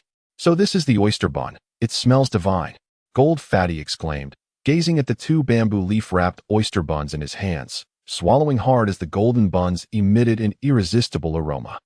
Enchanted by the allure of the oyster buns, the group departed from Bufang's shop. "Old Jean, shall we head to the execution site? Witnessing the execution of 6 war emperors is an event not to be missed," one suggested. And the others readily agreed. Thus, a throng of rotund patrons, clutching their oyster buns, made their way toward the execution ground, intending to munch as they observed the unfolding spectacle. The rotund Jean Pongzi and his companions approached with great fanfare. As they were not officials of the court, they lacked the privilege to enter through the back door and were obliged to stand in line patiently. However, fortune smiled upon them, just as they joined the queue. The first wave of release occurred. Thus, following the throng, Jean Pongzi, clutching a oyster bun, ventured into the Tianxian Gate. The square at Tianxian Gate was a vast area specifically established for the imperial palace, where numerous significant ceremonies and events were held, such as royal sacrifices to the heavens. Yet today, the atmosphere within Tianxian Gate turned grim, with an execution platform positioned at its center, surrounded by a ring of guards to prevent the audience from encroaching too closely. Upon the platform stood a judgment table crafted from sandalwood, flanked by 2 high chairs.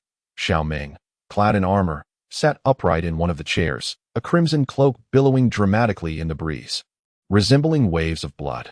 Ouyang Zongheng, also adorned in armor, had his long hair bound with a black cord, the strands framing his face as they danced with the wind. His expression was solemn, his visage frigid. The two men sat like statues upon their high chairs, impervious to the chill of autumn and radiating an air of lethal seriousness. Suddenly, Ouyang Zongheng lifted his gaze to the heavens. The clouds shifted slowly under the caress of the autumn wind. Yet they did not obscure the relentless brilliance of the sun.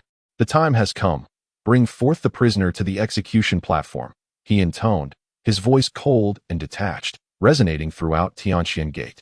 Silencing the chatter of the spectators who now regarded the platform with solemnity, the clanking of chains echoed as guards approached, escorting 6 disheveled prisoners clad in prison garb, their limbs ensnared by icy chains. Jin Pongzi peeled back the bamboo leaves from his parcel, revealing the golden, slightly steaming oyster bun, its rich aroma wafting through the air, enticing the nearby spectators who instinctively twitched their noses, enraptured by the fragrance. Jin Pongzi inhaled deeply, his mouth stretching into a grin, the flesh of his cheeks quivering with delight. Produced by Boss Bu, it must be a masterpiece. This oyster bun is so fragrant. I can only imagine the exquisite flavor, he murmured to himself before taking a bite. The crisp sound of crunching filled the air, and the delightful texture of the bun widened his eyes in astonishment, revealing the tender shreds of radish and juice that flooded his mouth, enveloping him in an indescribable aroma that even escaped through his nostrils.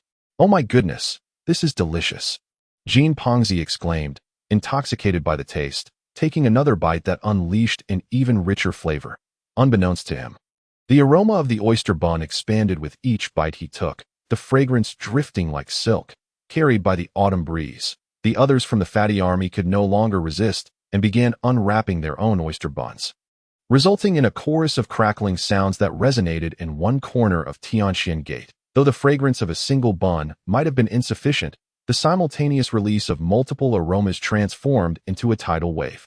Surging through the air, the scent of the oyster bun acted like a fragrance bomb, with over 10 detonating at once. The entire Tianqian Gate erupted in chaos. "What the? This smell? Who dares poison the execution ground?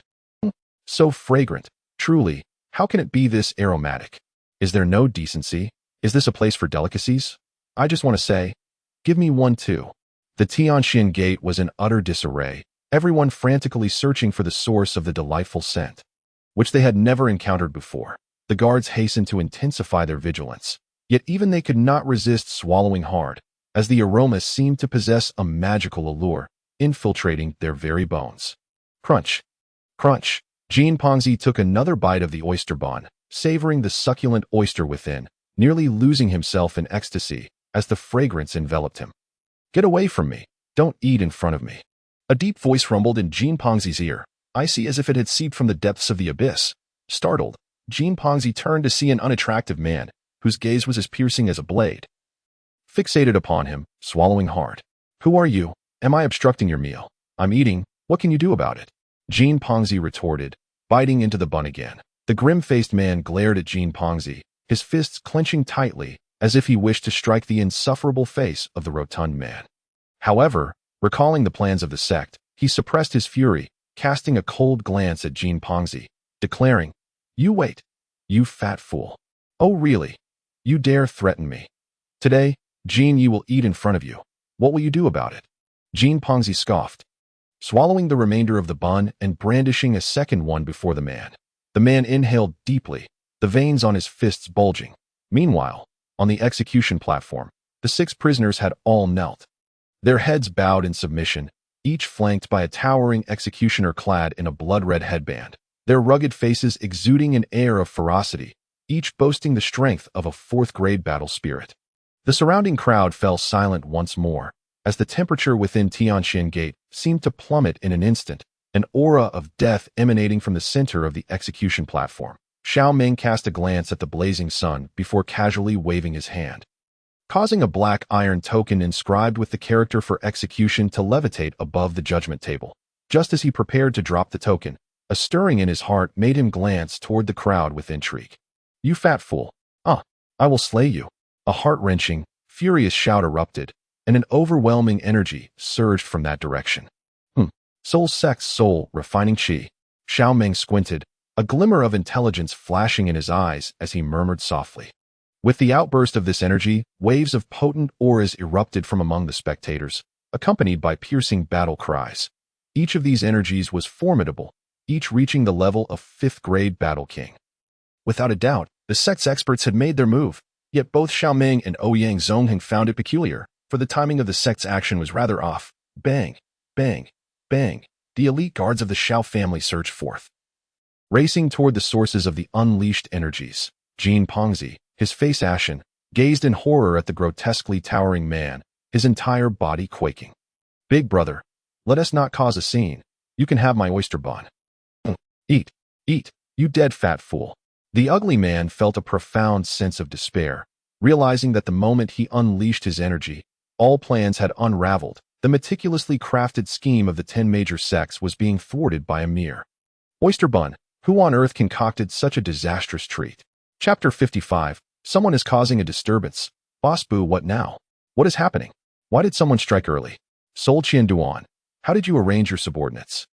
In the crowd, a rotund merchant clad in embroidered robes suddenly turned pale, his jovial demeanor replaced by a grim countenance as he rasped to a hunchbacked elder beside him. The elder's face twitched before he surprisingly straightened his posture.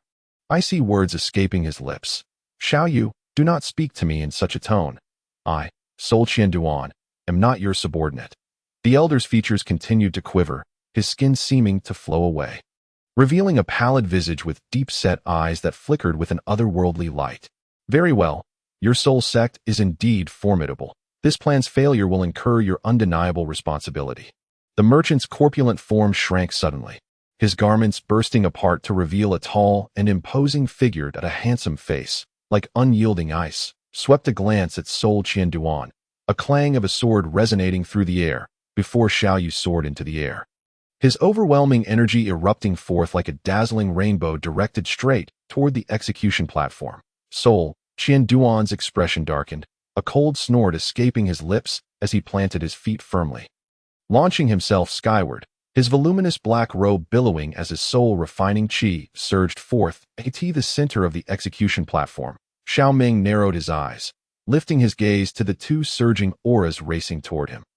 He slammed his palm upon the table, his voice booming like thunder, echoing throughout the area. Wretched beasts, yesterday, I spared your lives. Today, you shall find no escape. With a roar, the terrifying aura of a 7th-grade battle scene erupted, and Xiaoming transformed into a flash of light, clad in resounding armor, charging toward Xiao Yu and Sol Qianduan. Ouyang Zongheng, with a slight smirk, stomped down hard, propelling himself forward to land upon the execution platform, slapping his hands together, sending the 2 rushing sect experts hurtling backward.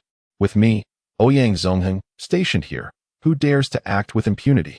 In the crowd, powerful auras continued to erupt as the Xiao family's elite guards had already engaged in battle with the sect's experts. The sounds of clashing swords and battle cries resounding throughout Tianxian Gate, transforming the once solemn venue into a blood-soaked battleground. Deep within the palace, amidst opulence and splendor, an elderly figure sat upon the dragon throne. A white-haired eunuch in embroidered robes standing respectfully at his side, adorned with a jeweled purple-gold crown and a golden forehead band featuring 2 dragons grasping pearls, despite his aged visage. The emperor's imposing aura remained intact. The situation regarding the Tianxian sect, is it progressing smoothly? A voice, slightly subdued, emanated from the emperor, betraying no hint of joy or anger. Your Majesty, General Xiao and General Ouyang have commenced the execution. The formidable experts concealed within the imperial capital from the sects can no longer restrain themselves, replied the aged eunuch, a smirk tugging at the corner of his lips as he bowed slightly, his voice sharp and clear. They are compelled to seize the execution ground, for they cannot afford to lose 6 6th-grade battle emperors. Thus, despite knowing this is a trap set by your Majesty, they must still leap into it. Cough, cough. The emperor smiled faintly, his eyes deep and inscrutable, and coughed lightly. Your Majesty's wisdom will surely eradicate the sects and restore tranquility to the Qingfeng Empire. The eunuch gently patted the emperor's back. Speaking in a soft tone, the emperor waved his hand and sighed. I am well aware of my own condition. I fear I may not survive to witness the destruction of the sections. Otherwise, I would not have laid such a deadly trap. Little Fuzai, you should lend a hand as well. According to the intelligence, aside from the old foxes of the Tianjizong, The other 9 sects have dispatched numerous experts. I worry that General Xiao may struggle to cope. The white-haired eunuch stepped back, slightly bowing his head, and replied, "As you command." Watching the eunuch depart, the vast palace felt overwhelmingly empty, leaving only him, profoundly lonely and desolate. With little Fuzai's assistance. This time, it should be a near certainty. Even if we cannot annihilate you, we shall severely weaken you. Cough, cough, cough. The battle at the Tianxian sect was exceptionally brutal, the number of hidden sect experts far exceeding the expectations of Xiao Ming and his companions. The guards stationed at the entrance of the Tianxian sect were slaughtered, allowing a throng of sect experts to storm in. Xiao Ming alone exhibited unparalleled dominance, single-handedly facing off against 6th-grade battle emperors Xiao Yu and the peak 6th-grade battle emperor Han Qinduan, compelling them into a defensive position. Ouyang Zongheng stood like an unyielding barrier, fiercely defending the execution platform, preventing anyone from approaching that as sect experts charged in. The palace's Imperial Forest Army also engaged in the fray, resulting in a chaotic melee. Both sides saw powerful figures emerge, intensifying the carnage, as hot blood splattered upon the hallowed stones of the Tianxian sect. Sect spawn, prepare to die. Amidst the chaos, a sharp roar resounded from deep within the palace. A white-haired figure leaped into the fray, wielding a sweeping brush with grace. Xiao Yu's expression shifted, alarm coursing through him. The chief eunuch, Lian Fu. Has he not always protected the emperor? Why has he joined the fray? Han Qianwan's face also darkened. Cursing inwardly, the chief eunuch's cultivation was not any less formidable than Xiao Ming's. With both of them involved, even with their numerical superiority in 6th-grade battle emperors, hope was dim. Indeed, this is a trap set by Ji Changfeng. We have fallen into their scheme. Retreat. Hey, boss, it seems there are no customers today. Can I head home early?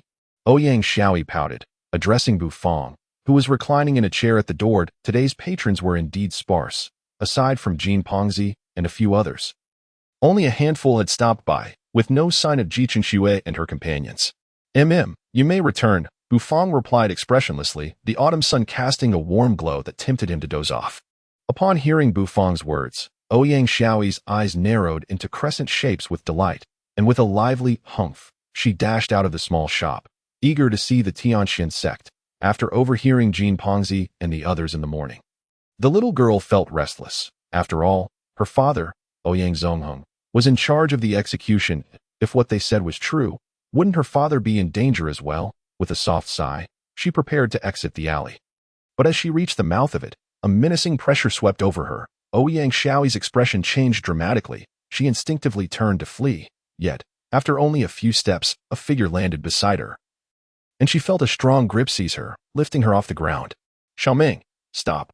Otherwise, I will kill the little princess of the Ouyang family. Xiaoyu, drenched in blood, his mouth reeking of iron, glared like a feral wolf at Xiaoming and the white-haired eunuch Lian Fu. Shouting hoarsely, Han Qianwan's chest was deeply caved in, his pale face devoid of color. Retreat into the alley. Do you see that little shop? Go inside. Xiaoyu commanded, holding Ouyang Xiaoyi firmly. The adorable girl flushed crimson, her limbs flailing in protest as she angrily shouted, Xiaoyu, put me down this instant. Xiaoyu had no time to heed her, his cold gaze fixed on Xiao Ming and Lian Fu as he retreated to the entrance of the shop. Bufang had just closed his eyes when he heard Ouyang Xiaoyi's distinctive voice filled with rage. He opened his eyes in confusion, only to see a bloodied Xiaoyu dragging Ouyang Xiaoyi, accompanied by a ghostly figure, burst into the shop. Bufang was momentarily taken aback, wondering what had transpired. Xiaoyu set Ouyang Xiaoyi down, collapsing onto the ground, blood spilling from his mouth as he hastily retrieved a pill from his robe and swallowed it to stabilize his injuries. Once he had done so, Xiaoyu managed a pale smile towards Bufang. Boss Bu, there's trouble in the shop. Will you intervene? Chapter 56. Do not smile. You may find yourself thrown out. Blood trickled from the corner of Xiaoyu's mouth. His handsome face twisted in anguish, yet he desperately attempted to maintain a semblance of a smile as he regarded Bufang. Boss Bu, there's trouble in the shop. Will you intervene? Han Qianwan's face was as pale as parchment, staring at Xiaoyu as if he were a madman. Had this fellow lost his mind? What nonsense was he spouting? There were 2 7th-grade battle saints outside the shop. Xiaoyu was actually seeking help from the owner of a mere corner shop. Have you gone mad? Cough, cough. This guy is only a third-grade battle maniac. Do you truly believe he can save us? Han Qianwan's chest caved in as he coughed blood, shaking his head in despair. This time, the 9 major sects had suffered tremendous losses, with at least half of their experts perishing in this rescue operation orchestrated by the emperor. They had never anticipated Ji Chongfeng would be so ruthless. Silence. If it were not for your useless subordinate exposing our identities prematurely, would this operation have turned out this way? Your sect must take responsibility for this failure. Xiao Yu's eyes darkened with frost as he cast a cold glance at Han Qianwan. Now, I do not wish to argue with you. If you wish to survive, keep your mouth shut. This establishment is far from what you imagine. Han Qianwan felt a sharp pain in his chest, unable to suppress another spout of blood. Hastily pulling out more pills to swallow, Xiao Yu turned his head, looking hopefully at Bufang. Their only chance of survival lay with him. Bufang lounged in his chair, the sunlight casting a holy glow upon his face. Ouyang Xiaoyi, fuming, hid behind Bufang, her large eyes glaring at Xiao Yu. This wicked man, daring to lift her like that, and then threatening her life. Such insolence could not be forgiven. Bufang regarded Xiao Yu with an expressionless gaze, and Xiao Yu returned his gaze with equal calmness. Ultimately, it seemed Xiao Yu could no longer withstand Bufang's indifferent stare. His heart trembled, and he instinctively averted his eyes. Bufang nodded in satisfaction, thinking to himself, little rascal, who is afraid of whom in this staring contest? Boss Bu. A deep voice echoed from the distance of the alley as Xiao Meng, clad in armor, approached with a solemn demeanor. What is it? Bufang asked, puzzled. Boss Bu, the criminals the court seeks to apprehend have entered your establishment. I, General, hope to detain them within, Xiao Meng stated, still wary of the mysterious shop, with Bufang's unpredictable background, a formidable black dog, and a puppet capable of contending with 7th-grade battle saints. If he charged in recklessly, the outcome could be dire. Lian Fu, puzzled, looked at Xiao Meng, flicking his wrist, his fingers forming a delicate gesture as he spoke in a sharp tone. General Xiao, why not enter the shop and apprehend the sect spawn? Are you still considering familial ties? Your Excellency is unaware. This shop is no ordinary place. It is unwise to storm in. Xiao Meng replied earnestly. General Xiao, are you truly so intimidated by a mere shop in a back alley of the capital? That does not align with the iron-blooded reputation of our Qingfeng Empire's valiant generals, Lian Fu scoffed, gesturing dismissively. Who are you trying to scare? Countless such shops exist within the capital, and the shopkeeper's cultivation could be easily discerned. Merely a 3rd-grade battle maniac, hardly worth concern. Why should a 7th-grade battle saint hesitate? Bufang observed Xiao Meng and the eunuch with an expressionless demeanor. A eunuch? Bufang blinked in surprise. It was his first encounter with a living eunuch, such a novelty. You may enter, but no fighting or disturbances are allowed. Otherwise, you know the consequences, Bufang stated coolly. Xiao Meng furrowed his brow. Without permission to engage, how could they capture Xiao Yu? Although Xiao Yu was gravely injured, resisting would still pose a challenge. Oh, you really are out of breath, acting like a 3rd-grade battle maniac, as if you were an 8th-grade battle god. How truly terrifying. Before Xiao Meng could respond, Lian Fu made a gesture, pointing at Bufang and disdainfully lifting his chin. Bufang felt an overwhelming surge of goosebumps wash over him. Goodness, can we please speak civilly? At that very moment when they were conversing, a multitude of figures emerged in the alley. Ouyang Zongheng arrived with a fierce presence, exuding unmatched dominance. His face, marked by bulging flesh, quivered as his eyes glinted with ferocity. On the execution platform of Tianxin's sect, he stood as an immovable barrier against thousands, sweeping away several 6th-grade battle emperors and effectively causing the demise of numerous 5th-grade battle kings. Truly, he resembled a ferocious beast. Damn it, let me ask one question. Who else is there? Ouyang Zongheng stroked his bushy beard, embodying the essence of a menacing deity. Oh my dear daughter, what are you doing inside? It's dangerous in there. Come out. Upon seeing Ouyang Xiaoyi lingering in the small shop, Ouyang Zongheng's heart began to tremble. After all, 2 formidable individuals were within that small store. If anything were to happen to Xiaoyi, he would surely face the wrath of her mother upon returning. Father, Ouyang Xiaoyi's eyes brightened upon spotting Ouyang Zongheng, and she called out cheerfully, Ah, my sweet daughter. Ouyang Zongheng replied with a face full of affection, entirely shedding the demeanor of the fearsome Ouyang barbarian. The numerous warriors behind him exchanged silent glances, bewildered by their general's sudden shift in demeanor. Where had the general's imposing authority gone? Xiao Yu's lips curled into a slight smile. Indeed, Xiao Meng was hesitant to storm into the shop. Wary of this mysterious establishment, he had placed the right bet. Han Xianwan gazed at Bu Fong with disbelief, astonished that such a seemingly insignificant shopkeeper could invoke fear in the strongest individual of the Qingfeng Empire. What on earth was happening in this world? He, like the eunuch Lian Fu, found it incomprehensible. General Xiao, why hesitate? Rush in and capture the sect's remnants. Lian Fu's voice cut through the tension. No way. Absolutely not. Ouyang Zongheng and Xiao Ming exclaimed in unison. The former out of concern for Ouyang Xiaoyi, the latter out of trepidation. Xiaoyi, come over to your father, be good, Ouyang Zongheng called out, then shamelessly turned to Ouyang Xiaoyi again. She glanced at the unpleasant shopkeeper, then at her rugged father, her adorable eyes filled with indecision. You should go. Bu Fong gently patted Ouyang Xiaoyi's head and said calmly. All right, but you better be careful, stinky boss, Ouyang Xiaoyi chirped, then tiptoed to pat Bu Fong's shoulder. Afterward, she scampered back to Ouyang Zongheng's side. Damn it, someone, charge in and seize that sect's remnant. Once Ouyang Xiaoyi returned, Ouyang Zongheng's tender demeanor transformed into ferocity, one hand on his hip while the other pointed at the small shop. Bellowing orders, Xiao Ming's expression shifted dramatically. Lian Fu, with his fingers delicately poised, smiled faintly. Following the command, 5 fifth-grade battle kings roared and charged towards the shop, their aim set on capturing Xiao Yu and Han Qianduan. Xiao Yu's complexion paled, yet as he gazed at the 5 rushing towards him, a smile crept onto his face. Suddenly, a massive figure blocked the entrance to the shop, its mechanical eyes flashing with light. The 5 battle kings were taken aback, instinctively channeling their true energy to strike at the obstructing mechanical puppet. A tremendous crash echoed as the 5 battle kings were sent reeling back, tumbling helplessly across the ground. I warned you, entering the shop is permitted, but do not cause a disturbance. Bu Fong crossed his arms, his expression impassive. Did you think I was joking? The onlookers outside collectively gasped. One strike had sent 5 fifth-grade battle kings flying. What in the world was this puppet? Who was this young man? Han Qianwan's expression froze, while Xiao Yu continued to smile. Suddenly, Bu Fong turned his head, his gaze landing on the smiling Xiao Yu, and spoke in a detached tone. I despise being used, so do refrain from smiling. If I sense any displeasure, I might just throw you out.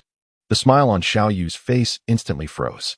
Chapter 57. The small black that speaks human language. Xiao Yu's smile faltered and gradually faded as he deeply scrutinized Bu Fong. From the indifferent gaze of Bu Fong, he could sense that the latter was not jesting. After casting a fleeting glance at Xiao Yu, Bu Fong turned his attention back to the crowd in the alley, all of whom were rendered speechless. Han Qianduan suppressed his astonishment, observing Xiao Yu's expression darkening. It was a rare sight to witness the heart-rending Sword King Xiao Yu faltering before others, which inexplicably brought him a sense of satisfaction. I admit, I misjudged, but do you truly believe that this puppet can withstand the combined might of Xiao Ming and the eunuch Lian? Once Han Qianduan regained his composure, he scoffed, for Xiao Ming and Lian Fu were the 2 strongest individuals in the Qingfeng Empire. How could a mere puppet possibly hold them back?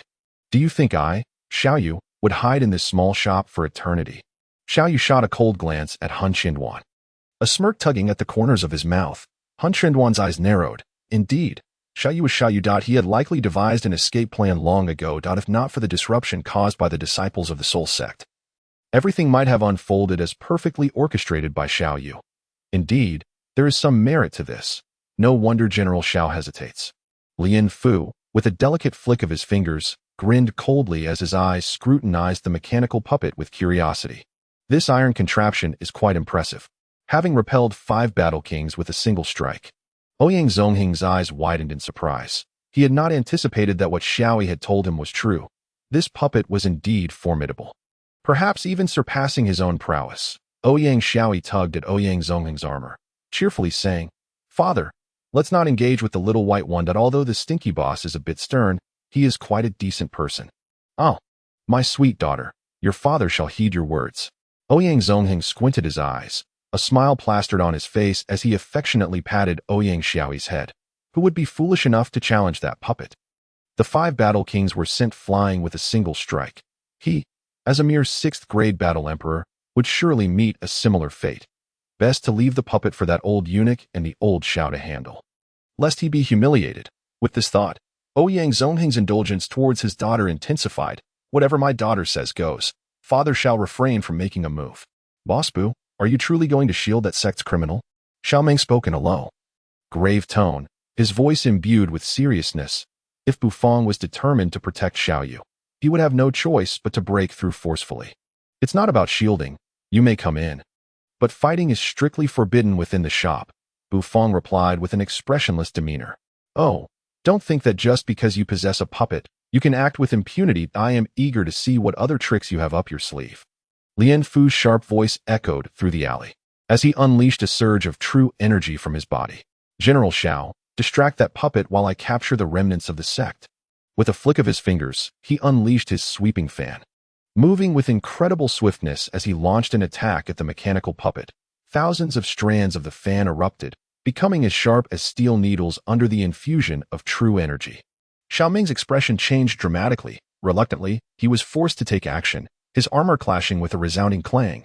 Xiaoming entangled with the puppet, while Lian Fu evaded the puppet-esque grasp, heading straight for the shop where Xiao Yu and Hun Xinwan were. Xiao Yu and Hun Xinwan's expressions changed drastically, as the worst-case scenario had indeed materialized. And no matter how strong the puppet was, it remained merely a battle saint-level construct, and a single Xiaoming was sufficient to hold it at bay. The remaining battle saint, the eunuch Lian, could then turn his attention to them. Bufang, arms crossed, calmly observed the swiftly approaching eunuch Lian, his expression unperturbed, showing no signs of movement. Xiao Yu's heart sank. He could not afford to surrender so easily. Having struggled to attain his current strength, how could he allow himself to be captured by the eunuch? If he were to be apprehended by the court, the heart-rending Sword King would surely meet his demise. Han Xianwan's eyes brimmed with despair. They were already gravely injured. How could they possibly contend with the fully powered eunuch? Were they truly destined to perish here? Such reluctance filled their hearts. Lian Fu's fan became as sharp as a blade, aimed directly at Xiaoyu. The terrifyingly sharp true energy stirred the surroundings, nearly shattering everything in its path. I cannot die like this. I refuse to perish. Xiaoyu's eyes blazed red. His handsome visage contorted in anguish. With one last glance at Bufang, who remained unmoved, he cursed inwardly. Indeed, everything relied on himself. Xiaoyu let out a thunderous roar, then suddenly opened his mouth, as if a brilliant light was about to burst forth from his throat. A monumental sword energy surged within the shop, its formidable intent seemingly poised to slice through space itself, threatening to penetrate the entire establishment. Boom! The deadly sword energy that Xiaoyu had contained within collided with the eunuch Lian's attack. Erupting into a cataclysmic wave of force, Bufang frowned, sensing a protective barrier materializing around him, absorbing all the cascading energy. A fierce wind blew through, dispersing the dust that had settled within the shop. Revealing the scene. Based on the intensity of the clash between the two, the shop should have been utterly obliterated, considering it was the culmination of a desperate strike from a 6th-grade battle emperor and a full-force attack from a 7th-grade battle saint. The residual energy alone was sufficient to level everything within a 10-mile radius. The onlookers outside swallowed hard, gazing in disbelief at the shop's interior. The shop remained intact, everything undamaged. The anticipated destruction had not occurred. It was as if the waves of their attacks had merely brushed past like a gentle breeze. What is going on? Lian's eyes narrowed, noticing that there was not a single trace of destruction around. His eyelids twitched. Xiaoyu, drenched in blood, resembled a specter, yet he managed a bitter smile, his gaze growing increasingly bright. I told you, fighting is not permitted inside the shop. Do you not understand? As the protective barrier dissipated, it revealed Bufang's immaculate figure. His expression remained impassive as he gazed at Xiaoyu and Lian Fu. Speaking with an air of indifference, Xiaoming delivered a powerful punch that sent Xiaobai staggering back. Taking a step back to survey the scene within the small shop, a sudden wave of unease surging within him. The source of this disquiet, Xiaoming's heart skipped a beat as he turned to look at the large black dog that had been lying in the corner. At that moment, the dog had astonishingly risen to its feet. Xiaobai is actually standing up? Bufang looked at the large black dog as though he had discovered a new continent. This lazy dog had finally moved. With an elegant stride, Xiaobai approached Lian Fu, standing at his feet. The dog raised its eyes lazily and cast a glance at Lian Fu, who was momentarily taken aback, wondering where this black dog had come from. Shoo, shoo, shoo. Go play somewhere else. Don't come near me, Lian Fu exclaimed, disgustedly pinching his nose and waving his hands to shoo Xiaobai away, for he despised dogs above all else. Xiaobai rolled its eyes, thinking to itself that it particularly detested eunuchs. With a disdainful glance at Lian Fu, Xiaobai elegantly trotted over to Bufang's side. He has warned you not to cause trouble in the shop. Do you not understand? Xiaobai turned its head, its gaze falling upon Xiaoyu and Lian Fu, and to everyone else's astonishment, it spoke human words. Bufang was momentarily stunned, then jumped as though he had seen a ghost. Staring incredulously at Xiaobai, what the, you lazy dog can actually talk? Xiaobai cast Bufang a brief glance, too indifferent to respond, turning its attention back to the three men, its voice returning in a calm and warm tone. To borrow a phrase from that iron lump, those who cause trouble shall be stripped bare for all to see. Lian Fu and Xiaoyu were momentarily stunned, and even Han Qianduan was taken aback. Then, in their eyes, the once docile and lazy large black dog suddenly opened its mouth wide, the gape growing larger until it resembled a vast maw. Woof! The bark erupted like the vengeful roar of an ancient beast, an unstoppable gale howling forth from the dog's mouth. Chapter 58. Your Majesty, you must advocate for me. Ouyang Zongheng squinted, stretching his neck to get a clearer view of the situation inside the shop. Lian Fu, that wretched eunuch, was likely to strike with certainty, for despite his androgynous appearance, his cultivation was indeed formidable. A 7th-rank battle saint, though slightly inferior to old Xiao, was still just a bit stronger than this general. Capturing the heavily injured Xiaoyu should be a simple task, thought Ouyang Zongheng, wrinkling his nose and pouting. The soldiers behind him were equally curious, eager to witness the capture of Xiaoyu, which would undoubtedly be a sensational event throughout the empire. They did not want to miss this miraculous moment. Xiaoming's brows knitted together. Suddenly his expression changed drastically, an immense surge of true energy erupting and enveloping his armor. A fierce wind burst forth from the shop, roaring like a dragon, radiating overwhelming pressure that spread like a shockwave. Ouyang Zongheng's neck stiffened, his eyes widening as he cursed under his breath. Damn it. He swiftly turned to embrace the little girl, and with a crash, the tempest, swirling like a colossal dragon, slammed into his back, propelling him forward. Fortunately, although the wind was tempestuous, it carried a hint of foul breath. Yet Ouyang Zongheng, being a towering figure, was able to withstand it as the wind's force diminished. After all, he was also at the pinnacle of 6th-rank battle emperor. With a deft roll, he landed gracefully, ruffling Ouyang Xiaoyi's hair and smiling. Good daughter, is father not impressive? Ouyang Xiaoyi rolled her eyes in exasperation, letting out a huff. Whoosh, whoosh, whoosh. The resonant bark of the dog echoed like the roar of an ancient beast, followed by the howling wind. 3 figures spiraled out of the shop, accompanied by cries of distress and surprise. Though Xiaoming's hair fluttered wildly, he remained as steady as a rock, unmoving in the face of the gale, his quick reflexes enabling him to intercept one of the tumbling figures. Xiaoming was momentarily taken aback. What was this slippery sensation? Ah, how annoying, General Xiao, put me down, a sharp voice whined, tinged with a hint of shyness. Xiaoming looked expressionlessly at the figure he had caught, a glistening Lian Fu, clad only in his undergarments. Ahem, your skin is quite nice, my lord. Xiaoming cleared his throat, releasing Lian Fu and speaking calmly. Lian Fu shot an aggrieved glance at Xiaoming, his eyes filled with a mix of shame and anger as he looked toward the shop. That dog was definitely not an ordinary breed. Boom! Xiaoyu and Han Qianduan collided violently against the wall, both crashing to the ground, their garments torn by the tempest, exposing their bare skin save for their underpants. Xiaoming instantly spotted Xiaoyu. His eyes ablaze with murderous intent, he stomped down hard, causing the ground to crack and shatter, charging toward Xiaoyu. Xiaoyu, bloodied and swaying, staggered to his feet, a strange smile gracing his lips. Xiaoming, you won't be able to keep me, just like yesterday and just like today. As soon as the words left his mouth, the air above the alley was filled with the sound of swords singing like dragons. Several figures descending rapidly to block Xiaoyu's path. 4 figures, 3 swords hovering mid-air, a powerful pressure erupting. Jiansu Pavilion, 9-star view. Xiaoming's eyes narrowed, his body not pausing as he unleashed a punch. Imbued with unmatched might, the true energy almost tearing the air apart, the 3 swordsmen swiftly maneuvered their swords, forming a sword array to stand before him. The remaining figure, forming a seal with his hands, unleashed a burst of true energy toward Xiaoming's fist, the 3 forces colliding in a cataclysmic explosion. The 4 figures blocking Xiaoyu all spat out blood, retreating a step before seizing Xiaoyu and Han Qianduan.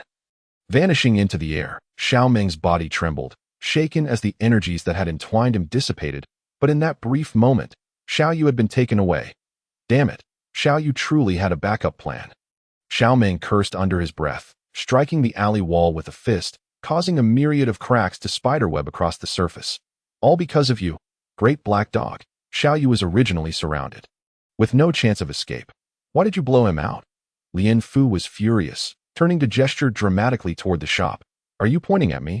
A dog figure sauntered out from within the shop, looking down upon Lien Fu from the entrance. That's what I mean.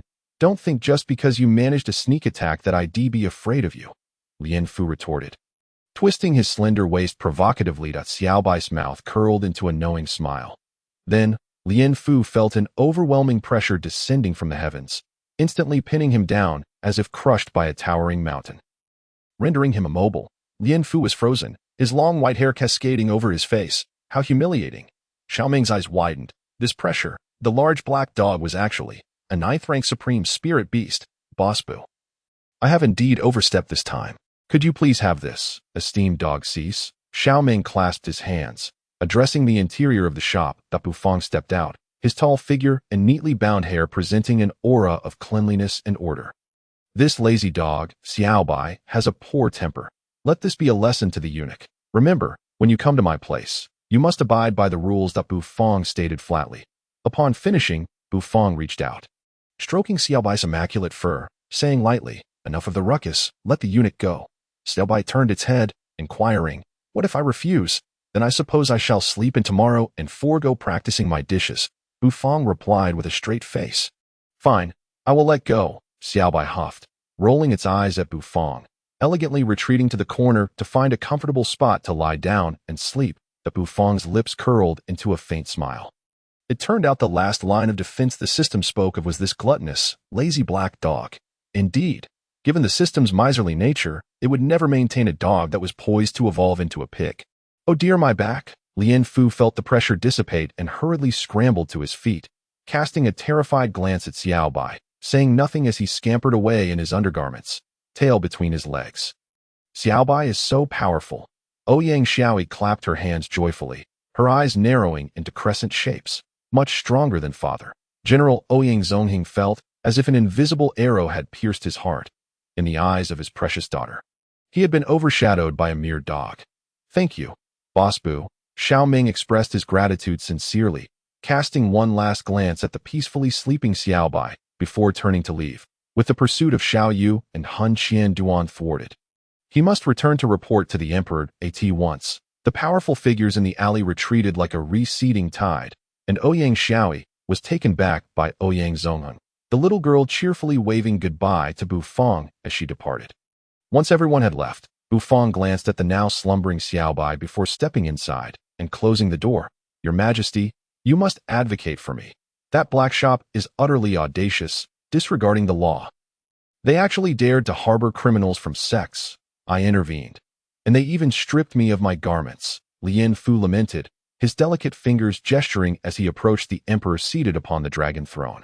His face a picture of sorrow, the emperor merely chuckled softly, offering a few words of comfort to Lien Fu, his gaze settling on the steadfast Xiao Meng standing in the grand hall. General Xiao, is that little shop truly as remarkable as you claim? Is there really a 9th-tier supreme spirit beast guarding it?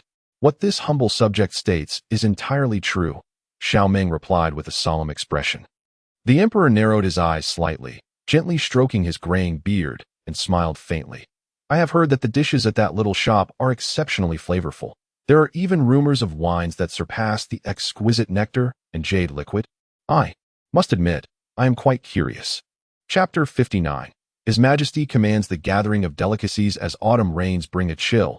The temperature in the imperial capital gradually drops with each passing shower, transforming the autumn breeze into a biting cold wind. Bu Fong reluctantly emerged from his warm bed early in the morning, feeling the cold seep into his bones. After completing his morning routine and donning a thick coat, he opened the door, and the frigid wind rushed in, swiftly finding its way down his collar and sending a shiver down his spine. Rubbing his hands together, he inhaled sharply in response to the chill. Glancing at the small black dog sprawled on the floor, Bu Fong couldn't help but smirk at the lazy creature. This slothful canine seemed to know nothing but slumber. Shouldn't it be standing majestically at the door to enhance the shop's prestige as a supreme spirit beast? Kid, this dog desires drunken ribs. The little black dog lazily opened its drowsy eyes and spoke, its voice not particularly aged, but rather warm and magnetic. Bufong raised an eyebrow. You lazy mutt. Are you actually ordering food after enjoying free meals? The little black dog rolled its eyes, ignoring Bufong, burying its head back down, clearly indicating that it couldn't care less about his cooking. Bufong was both amused and irritated. This lazy dog dared to disregard him. Did it not fear that he might add a generous spoonful of abyssal chili sauce to those drunken ribs? Rendering it utterly tormented, turning back towards the kitchen, Bufong, despite his claims of not wanting to help the little black dog with its request, ultimately decided to acquiesce, remembering how helpful the dog had been the previous day. He retrieved the necessary ingredients for the drunken ribs from the refrigerator, tender pork ribs from the bunion pig, along with some starch and prepped sauces, placing the pork ribs on the wooden cutting board. He waved his hand forward, and a gleaming kitchen knife began to spin in his grasp. After performing a few flourishes, he swiftly brought the knife down onto the ribs. He first pounded the meat to loosen it, making it easier to chop. After practicing his meteor knife skills for several days, Bufong's knife techniques had improved significantly. In a flash, the knife struck the ribs with precision, the first time he had prepared drunken ribs. He had struggled with the task. Now, with his enhanced skills, chopping the meat had become a much simpler endeavor. He carefully cut the succulent pork ribs into pieces and coated each one with the prepared starch mixture. Pouring half a pot of oil, he waited until the temperature reached a point where it was just too hot to touch, then placed the coated meat into the bubbling oil. Sizzle, the pieces of meat danced in the oil, releasing a tantalizing aroma. Once all the meat was fried to perfection, he transferred them into a large bowl, mixed them with the vibrant drunken sauce, and plated them beautifully. Little Black, it's time to eat, Bufong called softly as he emerged from the kitchen. Carrying the drunken ribs, the little black dog's half-closed eyes suddenly sparkled, its nose twitching eagerly as it licked its lips, eagerly eyeing the dish in Bufong's hands, setting the drunken ribs before the little black dog. It wagged its tail and dove into the feast. Bufong smiled faintly, stroking the little black dog's immaculate fur, then pulled up a chair to sit at the entrance of the shop.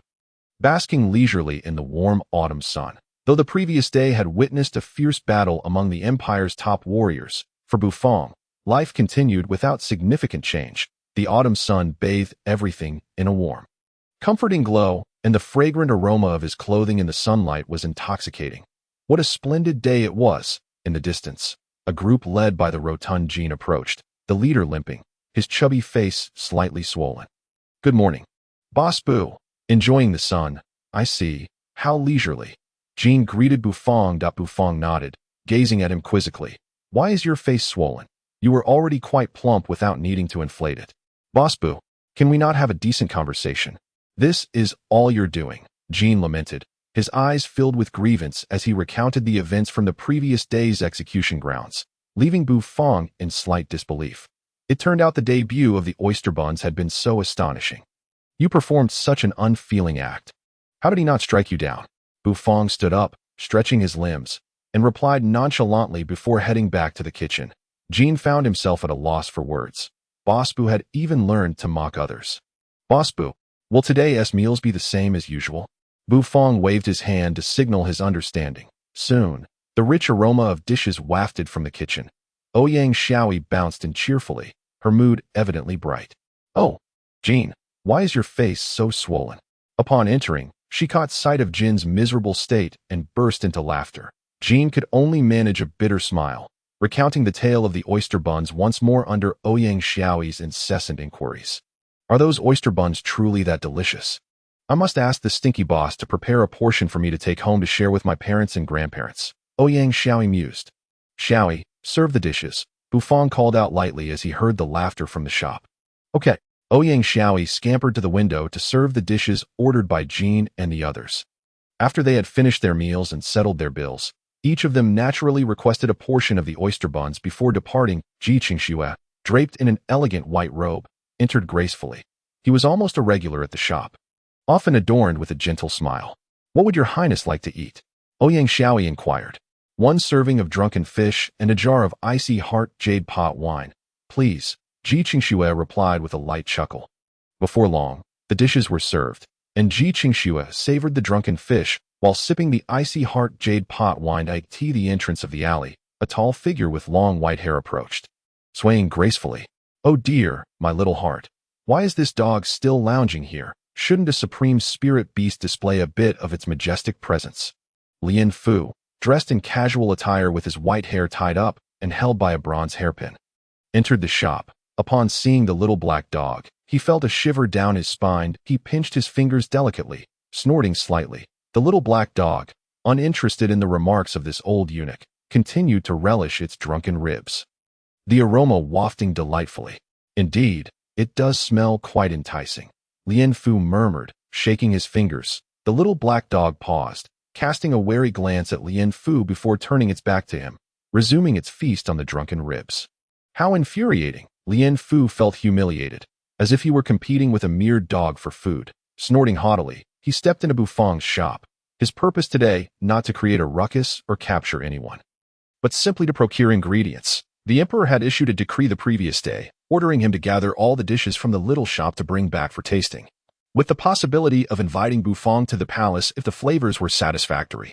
A mere cook from a corner alley. How could he possibly compare to the chefs in the imperial kitchen? Lian Fu thought little of the task at hand. "Ah, your highness the third prince, what brings you here? And is that not the little princess of General Ouyang?" Upon entering the shop, Lian Fu spotted Ji Qingxue enjoying his meal and the lively Ouyang Shaoyi nearby, his eyes lighting up. Lian Gonggong, what brings you here today?" Ji Qingxue questioned, a hint of surprise in his voice. Lian Fu was the emperor's close eunuch, so his presence in the shop was indeed unusual. "Your highness may not be aware, but his majesty commanded me to gather all the dishes from this little shop for the palace. So here I am, an order that cannot be disobeyed," Lian Fu replied. "Really, gathering dishes?" Ji Qingxue nodded, regarding Lian Fu with a peculiar expression. Chapter 60. Xiaoyi serves the dishes. "Are you truly here to gather the dishes?" Ji Qingxue regarded Lian Fu with a bemused expression, a hint of mockery evident in his gaze. "Indeed, His Majesty expressed a desire to taste them, so I hastened here. Although I do not believe the dishes from this little shop can compare to those from Fengxian Tower or the imperial kitchen," Lian Fu remarked. Adjusting his hair nonchalantly, Ji Qingxue had finished his meal and stood up leisurely, addressing Lian Fu earnestly. "No, Gonggong, you are mistaken. Boss Bu's culinary skills are truly exceptional. His craftsmanship is worthy of his asking price." Lian Fu was taken aback. The third prince held this little shop in such high regard. Perhaps it truly possessed some remarkable talent. Let us hope so. By the way, did His Majesty not dispatch you to confront the sect? When do you intend to depart? Lian Fu suddenly recalled something and inquired. "In a few days," Ji Qingxue replied, his interest waning as he sighed softly, saying no more. After settling the payment, he took a portion of oyster buns and departed the little shop. "What would you like to eat, Gonggong?" Ouyang Shaoyi charmingly inquired of Lian Fu. "What delectable dishes do you have?" Lian Fu, twisting his waist, settled into a seat, crossed his legs, and smiled as he asked. "Look behind you. The menu is on the wall." Ouyang Shaoyi pointed to the wall behind Lian Fu and replied earnestly. Lian Fu was momentarily taken aback. Upon glancing back, he was immediately confronted with the menu, showcasing its exorbitantly priced dishes. Oh, no wonder this infamous little establishment in the imperial capital has such a notorious reputation. A serving of fried rice costs 10 crystal coins. It's almost swifter than robbing a bank. Lian Fu raised an eyebrow, his sharp voice laced with mockery. Bufang emerged from the kitchen, wiping his hands dry, casting a blank glance at Lian Fu. "The prices are clearly marked. Fair to all. Eat if you wish," Bufang stated coolly. "Hey, your culinary skills may not be impressive, but your temper certainly is fiery. Do you think I am deterred by the price? I have enough money to purchase 10 of your little shops." Lian Fu scoffed. "No, your wealth cannot buy this establishment," Bufang replied seriously. "I shan't argue with a rustic like you. Do you know how much wealth I possess? It could bury you under a mountain of gold coins," Lian Fu said, flicking his fingers disdainfully, casting a scornful glance at Bufang. "Enough. Serve me the dishes, all of them at once. If they are palatable, I shall have them all packed. Our establishment does not offer takeout services. Only one dish is available for takeaway," Bufang retorted expressionlessly. Lian Fu was slightly taken aback, scrutinizing Bufang's serious demeanor. Realizing he was not jesting, and he became furious. "I command you to pack them. Do not prattle on." Lianfu snapped, placing one hand on his hip while pointing at Bufang. Are you attempting to cause a scene? Bufang frowned. Speaking in a detached manner, Lianfu's posture stiffened. His gaze fleetingly caught the sight of Xiao Wei, the little black dog, gnawing on drunken ribs at the door, recalling the terrifying moment when the dog had nearly blown his clothes away yesterday. He shivered involuntarily. I am not causing a scene. Just serve me a dish first to taste. Lianfu pouted but took a step back. What shall I serve? Did I not say? Bring me all of them. Lianfu replied impatiently. Bufang regarded him with an expressionless stare and inquired, Are you certain? Lianfu ceased his objections, and Bufang nodded before turning back to the kitchen to begin his culinary preparations. Soon, a rich aroma of fried rice wafted through the small eatery. The first dish, ordinary fried rice, served by Xiaoyi. Bufang's calm voice echoed from the kitchen. Xiaoyi trotted to the window, presenting the fragrant fried rice before Lianfu, cheerfully stating, Your fried rice, enjoy. Lianfu nodded, his gaze fixated on the dish, his eyes suddenly sparkling with disbelief. It seemed as if the plate of fried rice was radiating light, but he scooped a spoonful with a delicate blue and white spoon. The golden egg mixture stretched into a silken thread, unleashing an even more robust aroma that assaulted Lianfu's nostrils, prompting him to inhale deeply. How fragrant! It appears this has some merit, Lianfu murmured, bringing the spoonful to his mouth. The intense flavor burst forth, the smooth egg transforming into a rich, elastic texture that tantalized his taste buds, leaving him entranced. Delicious! Lianfu exclaimed. Unable to restrain himself, he continued to scoop and savor the fried rice. Seeing Lianfu's delight, Ouyang Xiaoyi smiled and said, Sir, do take your time. No one is competing with you, and there are many more dishes to come. So good. Lianfu nodded eagerly, a grain of golden rice flying from his mouth to the table, causing him to widen his eyes and hastily pick it up to eat. The second dish, enhanced fried rice, served by Xiaoyi. Bufang's voice rang out once more, and another dish was ready. Upon tasting the enhanced fried rice, Lianfu's eyes widened. The rich spiritual energy swirling within the dish left him in disbelief, feeling as though it was more beneficial than consuming a medicinal pill. The third dish, dry noodles with stir-fried greens. The fourth dish, fish head tofu soup, served by Xiaoyi. The eighth dish, drunken ribs, served by Xiaoyi. Bufang's voice echoed again, as Ouyang Xiaoyi gleefully rushed to serve the dishes. Is there still more? It smells so good. Lianfu's stomach was full to the brim, yet his mouth could not relent. Just as he swallowed the last golden, fragrant dumpling, the intoxicating ribs were presented before him. The ribs' vibrant orange hue whetted his appetite, and despite having consumed a plethora of dishes, the aroma compelled him to reach for his chopsticks. A piece of drunken rib entered his mouth. The captivating flavor spread, instantly engulfing Lianfu in a sea of rich meatiness. So delicious! Lianfu exclaimed, his fingers involuntarily curling in delight. Sir, do you still believe the dishes of that foul-tempered chef cannot compare to those of Fengxian Tower? Ouyang Xiaoyi asked proudly, observing Lianfu, thoroughly captivated by the flavors. Arms crossed with satisfaction. After finishing the drunken ribs, Lianfu daintily dabbed his lips with a handkerchief, occasionally burping. I concede. This flavor is indeed remarkable, worthy of its price, and these dishes are imbued with rich spiritual energy, aiding in cultivation. The prices are reasonable, Lianfu mused, smacking his lips in agreement. Indeed quite impressive. I did not expect such skill from you. Young chef, I have underestimated you. Lianfu regarded Bufang, who had emerged from the kitchen, with genuine admiration. Receiving compliments for his culinary prowess, Bufang accepted them graciously, nodding in acknowledgement.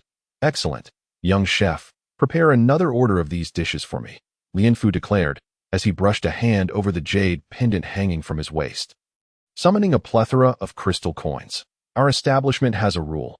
Each person may only order one serving of each dish, and we do not accept takeout, except for the oyster dumplings. Bufang glanced at the crystal coins on the table, his expression unwavering. Chapter 61. Excessive oyster dumplings. Overindulgence. Do you know whom I intend to pack this for? Lianfu, taken aback by Bufang's refusal, felt his temper flare. The emperor desires to taste your dishes. Do you comprehend the honor this entails? Bufang furrowed his brow, visibly displeased by Lianfu's condescending tone. He had clearly stated the shop's policies, yet this eunuch seemed impervious to reason. Name your price. How much for the packing service? Name it. Lianfu, seeing Bufang's steadfastness, was infuriated, flicking his fingers dismissively. Are you still unable to comprehend my words? Bufang shot him a blank stare, uninterested in engaging with the eunuch any further, turning to retreat to the kitchen, bringing out the final dish. Wrapped in broad bamboo leaves, the golden oyster dumplings concealed a rich aroma. This is the last dish, the oyster dumpling. This one can be taken away. You may present it to the emperor, Bufang stated as he handed the dumpling to Lianfu with indifference. Lianfu was momentarily stunned, instinctively accepting it, glancing at the humble dumpling nestled in the bamboo leaves. Though it smelled delightful, it paled in comparison to the lavish fish head tofu soup. After indulging in so many exquisite dishes, he was left with only this modest dumpling to return with. Would he be reprimanded by the emperor? Young chef, truly no takeout? I would offer 100 crystal coins. Lianfu bit his lip, looking at Bufang with pleading eyes. Bufang shuddered, feeling a chill run down his spine under Lianfu's gaze, tightening his neck as he turned back to the kitchen, deliberately ignoring the chief eunuch. Lianfu sighed as he watched Bufang leave. His expression clouded as he stared at the oyster dumpling in his hand, ultimately resigning himself to depart. As Lianfu exited, Ouyang Shaoyi excitedly approached Bufang, exclaiming, "Stinky boss, I want an oyster dumpling." Do you wish to eat it now? Bufang asked, taken aback by the request. Had she not said she would wait to take some home for her parents? Ouyang Shaoyi swallowed hard, grinning widely. I couldn't resist. I want to sample the flavor first. Very well. Though Bufang could easily see through her gluttony, he chose not to call her out on it, and simply asked her to wait. In a short while, 2 servings of oyster dumplings were ready. He handed one to the young girl while keeping one for himself, and they both settled comfortably on a chair outside the shop to enjoy their dumplings. As Ouyang Shaoyi eagerly unwrapped the bamboo leaves, she swiftly took a bite of the oyster dumpling, the crisp shell cracking delightfully, releasing the juices of the radish into her mouth, delivering an exquisite texture. The rich aroma wafted from the dumpling, enveloping the young girl in delight, her head swaying in bliss as she continued to devour the oyster dumpling. The duo, one large and one small, reclined on their chairs, savoring the dumplings, the fragrant aroma gradually permeating the entire alley. Your Majesty, this is the delicacy I procured from the notorious little shop, the oyster dumpling. Lianfu presented a silver platter, intricately engraved with exquisite patterns. Upon it lay 2 golden, hemispherical oyster dumplings, still emanating a faint warmth, their subtle fragrance lingering above. The emperor, Ji Changfeng, lightly stroked his long beard, casting a puzzled glance at Lianfu, and inquired, Xiao Fuzai, did I not instruct you to pack all the dishes? Why have you only brought me this meager morsel? The oyster bun, if not tasted, indeed did not possess an appealing appearance, resembling the sort of lump typically consumed by commoners. Upon hearing the emperor's question, Lianfu felt a tremor in his heart, and, with a sorrowful expression, lamented, Your Majesty, you are unaware. The unscrupulous owner of that little shop declared that other dishes were not permitted to be taken away, and the only one that could be packed was this oyster bun. Oh, have you sampled the other dishes? Ji Changfeng cast a sidelong glance at Lianfu, asking nonchalantly. Indeed, they were exceptionally delightful, particularly the drunken ribs. Your Majesty, I misspoke. Lianfu had intended to describe the culinary delights from the shop, but, sensing the emperor's half-smiling gaze, he faltered, stepping back and bowing in apology. It seems the skills of that little shop's owner are commendable, otherwise you would not extol them so. Today, I shall taste this oyster bun, Ji Changfeng declared to Lianfu's heart soared with joy. As long as the emperor bore him no ill will, he hastily straightened up, presenting the silver platter before Ji Changfeng and retrieving a silver knife. Rolling up his wide sleeves, Lianfu gently sliced the oyster bun in half. The once insipid bun erupted with a rich aroma upon being cut, akin to a fragrance bomb detonating. White juices flowed from the incision, spilling across half of the silver plate. Upon inhaling the enticing scent of the oyster bun, Ji Changfeng's eyes sparkled, and he could not help but exclaim, fragrant yet not overpowering, rich and lingering, splendid. Lianfu was equally astonished, never having anticipated that this unassuming oyster bun would be so aromatic. With such a robust fragrance, the taste must surely be remarkable. Ji Changfeng reached out, grasping half of the oyster bun, and gazed at the plump oyster within. Unable to resist, he took a bite, and the fresh flavor of the oyster burst forth in his mouth, flooding his senses, and causing every pore to relax. The perfectly crispy exterior complemented the tender radish shreds, creating an unprecedented sensation that made Ji Changfeng exclaim in delight. Delicious! What an exquisite oyster bun! Lien Fu swallowed hard, his heart filled with joy. As long as the emperor was pleased, he feared not the consequences of his earlier mistakes. After consuming half the oyster bun, Ji Changfeng could not help but lick his lips, wiping the oil from his beard before reaching for the remaining half, finishing it in no time. Once done, he sighed contentedly, a look of satisfaction gracing his features.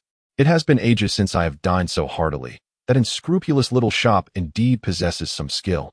I find myself suddenly curious about other delicacies. Your Majesty, that shop does not permit takeout. If we wish to indulge, we must go there in person, Lien Fu replied, somewhat irate. Then we shall go in person. Such culinary delights warrant my effort. Moreover, is there not better wine there than my exquisite nectar?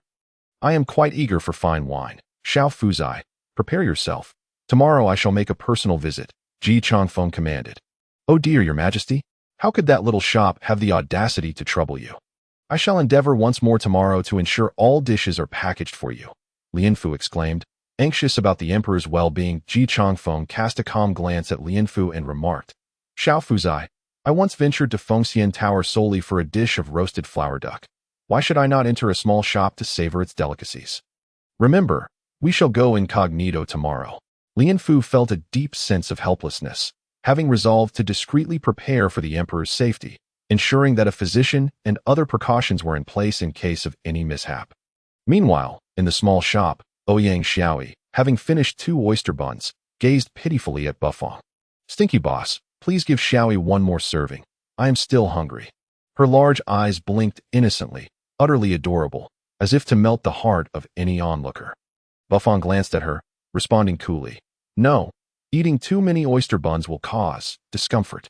Chapter 62. The Farewell of Ji Qingxue Host. Buffon gender. Male age. 20 True Qi cultivation. 3rd rank. Achieved True Qi manifestation. As the culinary god of this fantastical world. Future dishes will require the use of True Qi. Young one. Strive hard. Culinary talent. Unknown skills. Level 1 meteor knife skills. 52-100. Items. Chef God set fragments, 3-4, Chef God comprehensive score, Chef Apprentice, finally able to cook with True Qi ingredients. Beginning to learn knife skills, the path of the culinary god is now open to you. Keep at it, young one. Current Yuan crystal sales, 2880 Yuan crystals, True Qi conversion rate, 720-1000, system level, 3 stars, energy conversion ratio of 25%. Allows customers to bring ingredients of less than 4th rank.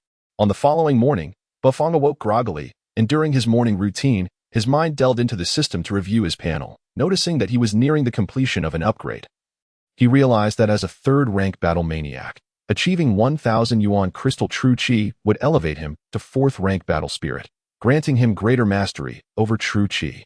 What exactly is the Chef God set? I am genuinely curious. However, having already collected 3 pieces, I should be able to complete it with the next upgrade. Buffon mused as he descended the stairs. He then made his way to the kitchen. Commencing his daily practice of cutting radishes, once finished, Buffon stepped outside the shop, opening the door to a chillier air, the biting wind striking his face. Glancing at the sleeping Xiaobai, he turned back to the kitchen. Training on dishes, and soon the fragrant drunken ribs were ready. Time to eat, Xiaobai. Buffon placed the drunken ribs before Xiaobai, who immediately perked up. Jean Pongzi and his rotund entourage arrived as usual, devouring their breakfast before departing. Dining at Buffon's had seemingly become a habit for them, and though his dishes were pricey, Jean Pongzi, being wealthy, was unfazed. Xiaoyu had not returned since the last incident when Xiaobai had sneezed him out of the shop, as if he had evaporated from the capital entirely. However, Buffon paid it no mind. It was merely a pity to lose a customer eye in the narrow alley. A biting autumn breeze swept through as Ji Qingxue, dressed in white robes, approached slowly, her complexion fair and gentle, her eyes slightly squinted, as though she were perpetually smiling. Good morning, Boss Buffon, she greeted warmly, to which Buffon nodded curtly, responding with a soft Your Highness, why have you arrived so early today? Ouyang Xiaoi asked, puzzled, as she watched Ji Qingxue take a seat in the shop. That Ji Qingxue gently patted Xiaoi's head and laughed lightly. I wish to enjoy Boss Bufong's dishes early today. What shall we have today? Bufong inquired. Let us have one of each dish. I wish to savor your culinary skills once more. Unsure when I may have the opportunity again. Ji Qingxue replied with a soft sigh. Is something amiss? Bufong asked, puzzled. As Ouyang Xiaoyi also regarded Ji Qingxue with curiosity, Ji Qingxue's gaze dimmed slightly as she replied softly. It is nothing. Merely some family matters. Tomorrow, I shall depart from the capital, and when I might return is uncertain. Understood. I will await your return, Bufong acknowledged, his expression impassive as he turned to enter the kitchen. He soon emerged with a jar of ice-hard jade pot wine. Tossing it to Ji Qingxue, she caught the jar, momentarily taken aback, before smiling warmly and uncorking it to pour a cup. Bufong poured one for himself as well, gently clinking glasses with Ji Qingxue, saying, wishing you a safe journey. Ha ha ha. Thank you, Boss Bufong. Might today's meal be complimentary, or perhaps at a discount? Ji Qingxue jested, finishing her cup of wine with a light laugh. Bufong cast a cool glance her way, his expression unchanged as he flatly replied, no. With that, he returned to the kitchen to prepare the remaining dishes. Once more, footsteps echoed down the alley, and 3 figures gradually approached. Third Prince, how elegant of you to arrive so early, Xiaoming remarked, his expression stern as he bowed slightly to Ji Qingxue, with Xiao Xiaolong and Xiao Yinyu following behind. Xiao Yinyu appeared much improved, seemingly benefiting from the purple ginseng phoenix chicken soup. General Xiao, you just thought it not tomorrow that you depart for battle. I thought to have one last meal of Boss Bufong's dishes to stave off cravings during my time in the army, Ji Qingxue replied with a light smile. Pouring a cup of wine for Xiaoming, Xiaoming remained silent for a moment, letting out a deep sigh as he accepted the cup from Ji Qingxue. The two began to drink together. Ouyang Xiaoyi relayed the orders from the Xiao family to Bufong, who signaled his understanding. One fragrant dish after another was served by Ouyang Xiaoyi, filling the table with the culinary delights selected by Ji Qingxue, who relished the food and wine in a state of utter contentment. General Xiao, how is my sister faring these days? Ji Qingxue inquired, taking a sip of wine as she gazed at Xiao Ming with a complex expression. Xiao Ming furrowed his brow, downing his drink in one go and exhaling deeply, his voice laden with sorrow. She remains in a state of suspended animation. Even the imperial physicians are at a loss. It has been 3 years, and we still do not know when Ruer will awaken. Sister is a person of virtue. She will surely awaken one day. Ji Qingxue offered words of comfort. Ji Ruer, the elder sister of Ji Qingxue and the wife of Xiao Ming, as well as the mother of Xiao Yu. 3 years ago, Xiao Yu sacrificed his mother's life essence to comprehend the true essence of the sword, which left Ji Ruer in a coma. Now, 3 years have passed, and there are still no signs of her awakening. During this time, Xiao Ming has scoured the entire Qifeng Empire in search of extraordinary healers, all in hopes of reviving Ji Ruer. Yet he has been unsuccessful.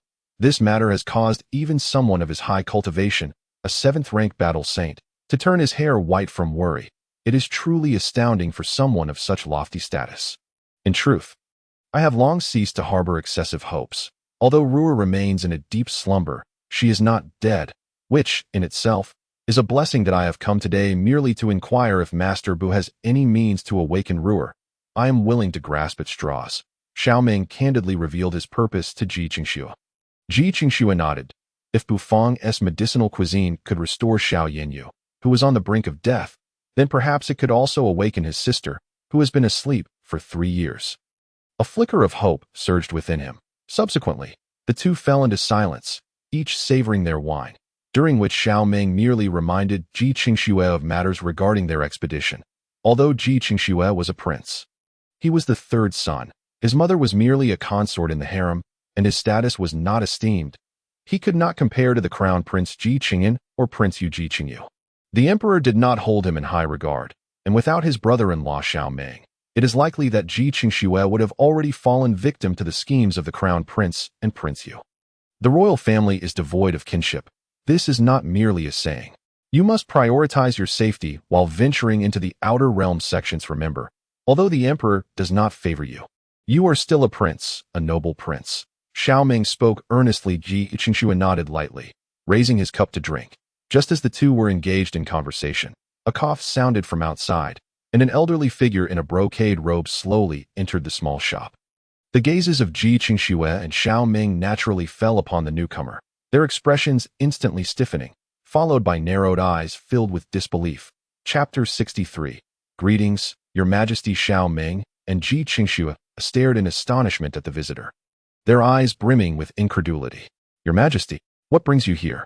Xiao Ming hurriedly rose to his feet and stepped forward to greet him, still reeling from the shock of the emperor, the sovereign of the realm, appearing in such a humble establishment.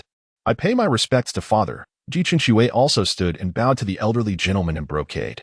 Despite his white hair, the old man appeared in good spirits. Dressed in a splendid robe, his hair secured with a green jade pin, hands clasped behind his back, exuding an air of nobility and elegance. General Xiao, Qingxue, are you both dining in this small establishment? It seems the food here must be quite delightful, Ji Changfeng said with a faint smile as he entered the shop, coughing intermittently, his body trembling slightly, giving off a sense of frailty. Xiao Ming quickly moved to support him, fearing any misstep might lead to an accident. Your Majesty, it is unsafe for you to be wandering alone outside the palace. Although many sect experts have retreated from the imperial city, there may still be lurking dangers, Xiao Ming said anxiously.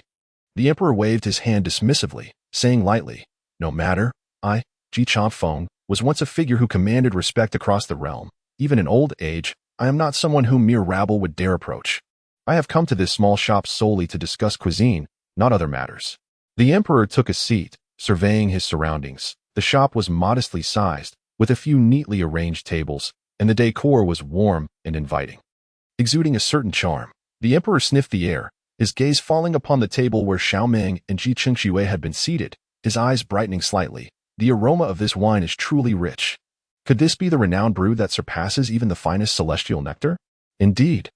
Your Majesty, this is our shop's unique wine, Ice Heart Jade Pot wine, priced at 15 crystal coins per jar, Xiao Ming replied, nodding. 15 crystal coins, rather expensive, but I find myself rather eager to try it. Where is the owner? I wish to meet him and place my order, the emperor inquired. Ouyang Xiaoyi looked timidly at the emperor, her large eyes wide with surprise. Upon hearing the emperor's words, she turned to call toward the kitchen window, Stinky Boss. Grandpa Emperor wishes to see you. Who? Came the sound of sizzling from the kitchen, accompanied by Bufang's indifferent voice. Grandpa Emperor, Ouyang Xiaoyi repeated earnestly. Oh, let him wait, came Bufang's casual reply, leaving Ouyang Xiaoyi momentarily dumbfounded. The little girl was exasperated. Every time she spoke with the Stinky Boss, it felt as though she might burst from frustration. After all, it was the emperor, the supreme ruler of the Qingfeng Empire, the highest authority in the land. What did it mean to have him wait? Ji Changfeng and the others listened to the exchange between Bufang and Ouyang Xiaoyi, their expressions a mix of bemusement and intrigue.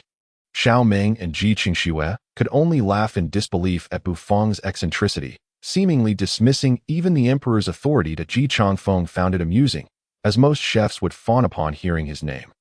Unlike Bufang, who showed no regard for him whatsoever, this owner certainly has character. Ji Changfeng chuckled softly as he stroked his beard. Xiao Ming and Ji Qingxue awkwardly joined in on the laughter.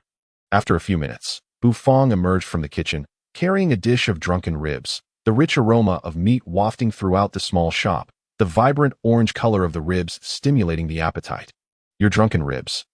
Please enjoy, Bufang said as he placed the dish on Ji Qingxue's table. He then turned his gaze to the elderly man seated at the table, who was presumably the emperor as described by Xiaoyi. Greetings, Your Majesty, Bufang said expressionlessly. Everyone was taken aback, and the emperor stared blankly for a moment before breaking into hearty laughter. Hello there, young man. Are you the owner of this little shop? That dish you just served. What was it called? It smells delightful, the emperor said, a warm smile on his face as he regarded Bufang, finding him quite intriguing. This dish is called drunken ribs. It is currently the most expensive dish in the shop, Bufang replied succinctly. Drunken ribs. Indeed, the fragrance is intoxicating. It lives up to its name, the emperor nodded, chuckling lightly. The menu is behind you. Just let me know what you wish to order. The Ice Heart Jade Pot wine is limited to 3 jars per day.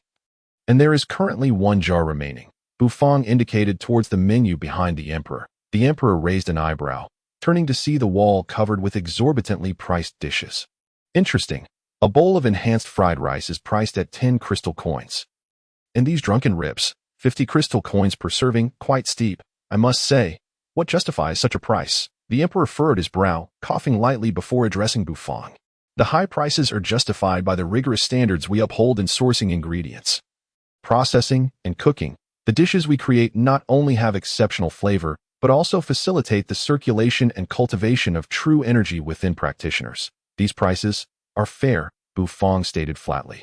You claim your dishes promote cultivation. Even spirit beast meat loses most of its spiritual essence during cooking. How do you manage to create dishes that enhance cultivation? The emperor inquired with curiosity. Bufang glanced at the emperor with a slight frown, replying, "That is a secret."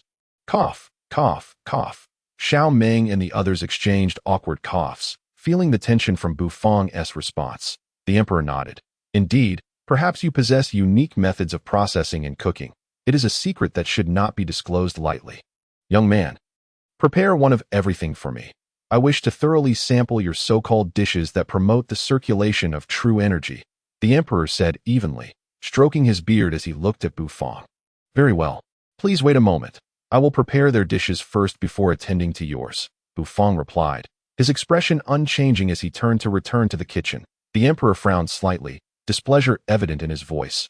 Why not prepare mine first? First come, first served. That is the rule of the shop. Bufang paused at the kitchen door, turning back to respond. Cough, cough, Boss Bu, our dishes can be delayed.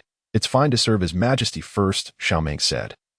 Clearing his throat awkwardly, Bufang cast an expressionless glance at Xiaoming, saying coolly, I have stated this is the shop's rule. First come, first served. Since you ordered first, I will prepare your dishes first. With that, Bufang disappeared into the kitchen, continuing to cook. Xiaoming was left speechless by Bufang's retort, his gaze towards Bufang filled with helplessness and amusement. The emperor's smile had vanished. His piercing gaze fixed on the kitchen, fingers tapping lightly on the table as he spoke softly. He has character, but such character must be built upon strength. I shall give him an opportunity. If his dishes fail to impress me, then there is no need for him to keep this shop open. After all, the emperor is an emperor, exalted and revered. He had never been so disregarded, and Bufang's indifference stirred his displeasure. Xiaoming and Ji Qingxue felt a chill run down their spines, realizing that the emperor was indeed angry. Chapter 64. Fried rice with fish head tofu, soup. The small shop fell silent. The oppressive aura of the emperor's contemplation causing Xiaoming and Ji Qingxue to hold their breaths. The long-winded emperor, renowned as he is, has spent decades waging war against the sects of distant lands, obliterating countless once magnificent powers from beyond, his very presence exuding an overwhelming aura of authority and lethal intent. Nonetheless, Xiaoming furrowed his brow slightly and softly reminded the emperor, Your Majesty, do not forget the background of this small establishment. The large black dog at the entrance is a supreme spirit beast. It would prove quite challenging to eradicate this shop. The emperor's weathered face twitched slightly at the corners of his mouth as he glanced at Xiaoming and replied nonchalantly, General Xiao, I recall your report mentioning that as long as no disturbances occur within this establishment, that supreme spirit beast would not intervene, correct? Xiaoming, taken aback by the question, nodded solemnly. Indeed, Your Majesty. Then it is quite simple, the emperor continued. The rules of this establishment dictate that if no chaos erupts within, the supreme spirit beast will refrain from action. There are numerous methods to dismantle this small shop, if one wishes to ruin it while ensuring the spirit beast does not act. The options are limited, yet they do exist. The emperor's finger gently tapped the table, producing a substantive sound. Xiaoming's eyes narrowed slightly. Were there truly alternative methods? Could the emperor possibly identify a powerful figure within the empire capable of restraining the supreme spirit beast? General Xiao, your extensive experience in warfare has left you somewhat naive in matters of commercial competition. Although this establishment boasts a supreme spirit beast as its guardian, it remains merely a small shop, bound by its own regulations. With but a command from me, could it continue to operate? The emperor chuckled lightly, enlightening Xiaoming. Realization dawned upon Xiaoming, his expression transforming with understanding. Indeed, given the pride of the supreme spirit beast, it would absolutely refrain from acting if no one caused a ruckus within the shop, that a commercial embargo was the simplest and most effective solution. Haha, General Xiao, worry not. I merely speak in jest. If Boss Bu's dishes please me, why would I seek to impose a ban on him? The emperor chuckled as he stroked his long beard. Xiao Yi served the dishes. just as discussions flourished outside. Bufang completed another dish and called for Xiao Yi. "Stinky boss, if your dishes do not satisfy the emperor, he might call for a ban on your little shop," Ouyang Xiao Yi remarked softly while serving the dishes. Bufang, with a neutral expression, nodded nonchalantly, acknowledging her words with a casual, "Oh, stinky boss, are you not worried?" Xiao Yi pouted, her concern evident.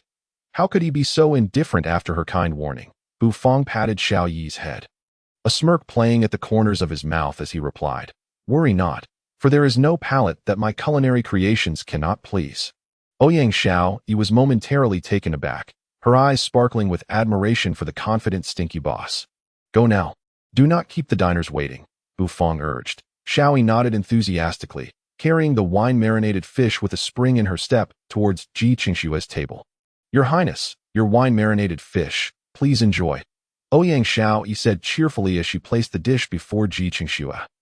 Ji Qingxue acknowledged her with a nod, his gaze instinctively drifting to the emperor, who appeared equally captivated by the rich aroma of the wine-marinated fish, the emperor's gaze fixated on the dish, his face quivering slightly, as if he were swallowing saliva.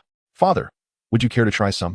Ji Qingxue inquired respectfully. The emperor, hearing Ji Qingshue's words, turned his gaze away and replied coolly, "No need, you eat it. I have ordered my own dishes. By the way, what is the name of this dish?" "Wine-marinated fish," Ji Qingxue explained respectfully. The emperor nodded indifferently, closing his eyes slightly. Dismissing the surrounding happenings, Ji Qingxue sighed softly, his heart heavy as he pondered why his father seemed so indifferent towards him. "I am also your son, fighting at the forefront. Why cannot I receive a modicum of concern?" Xiao Ming, feeling somewhat helpless, returned to Ji Qingshue's table, poured a cup of wine, and clinked glasses with him, both drinking deeply as the rich aroma of the dishes wafted from the small kitchen. The emperor's tightly shut eyes twitched before finally opening. "Father, I must attend the expedition ceremony tomorrow. I shall take my leave," Ji Qingxue said, having finished his meal, standing up to bow respectfully to the emperor, his tone calm. The emperor nodded, waving his hand, signaling for him to depart. Ji Qingxue cast a deep glance at the emperor's figure, his eyes narrowing, before turning to leave, the white robe billowing like rolling waves.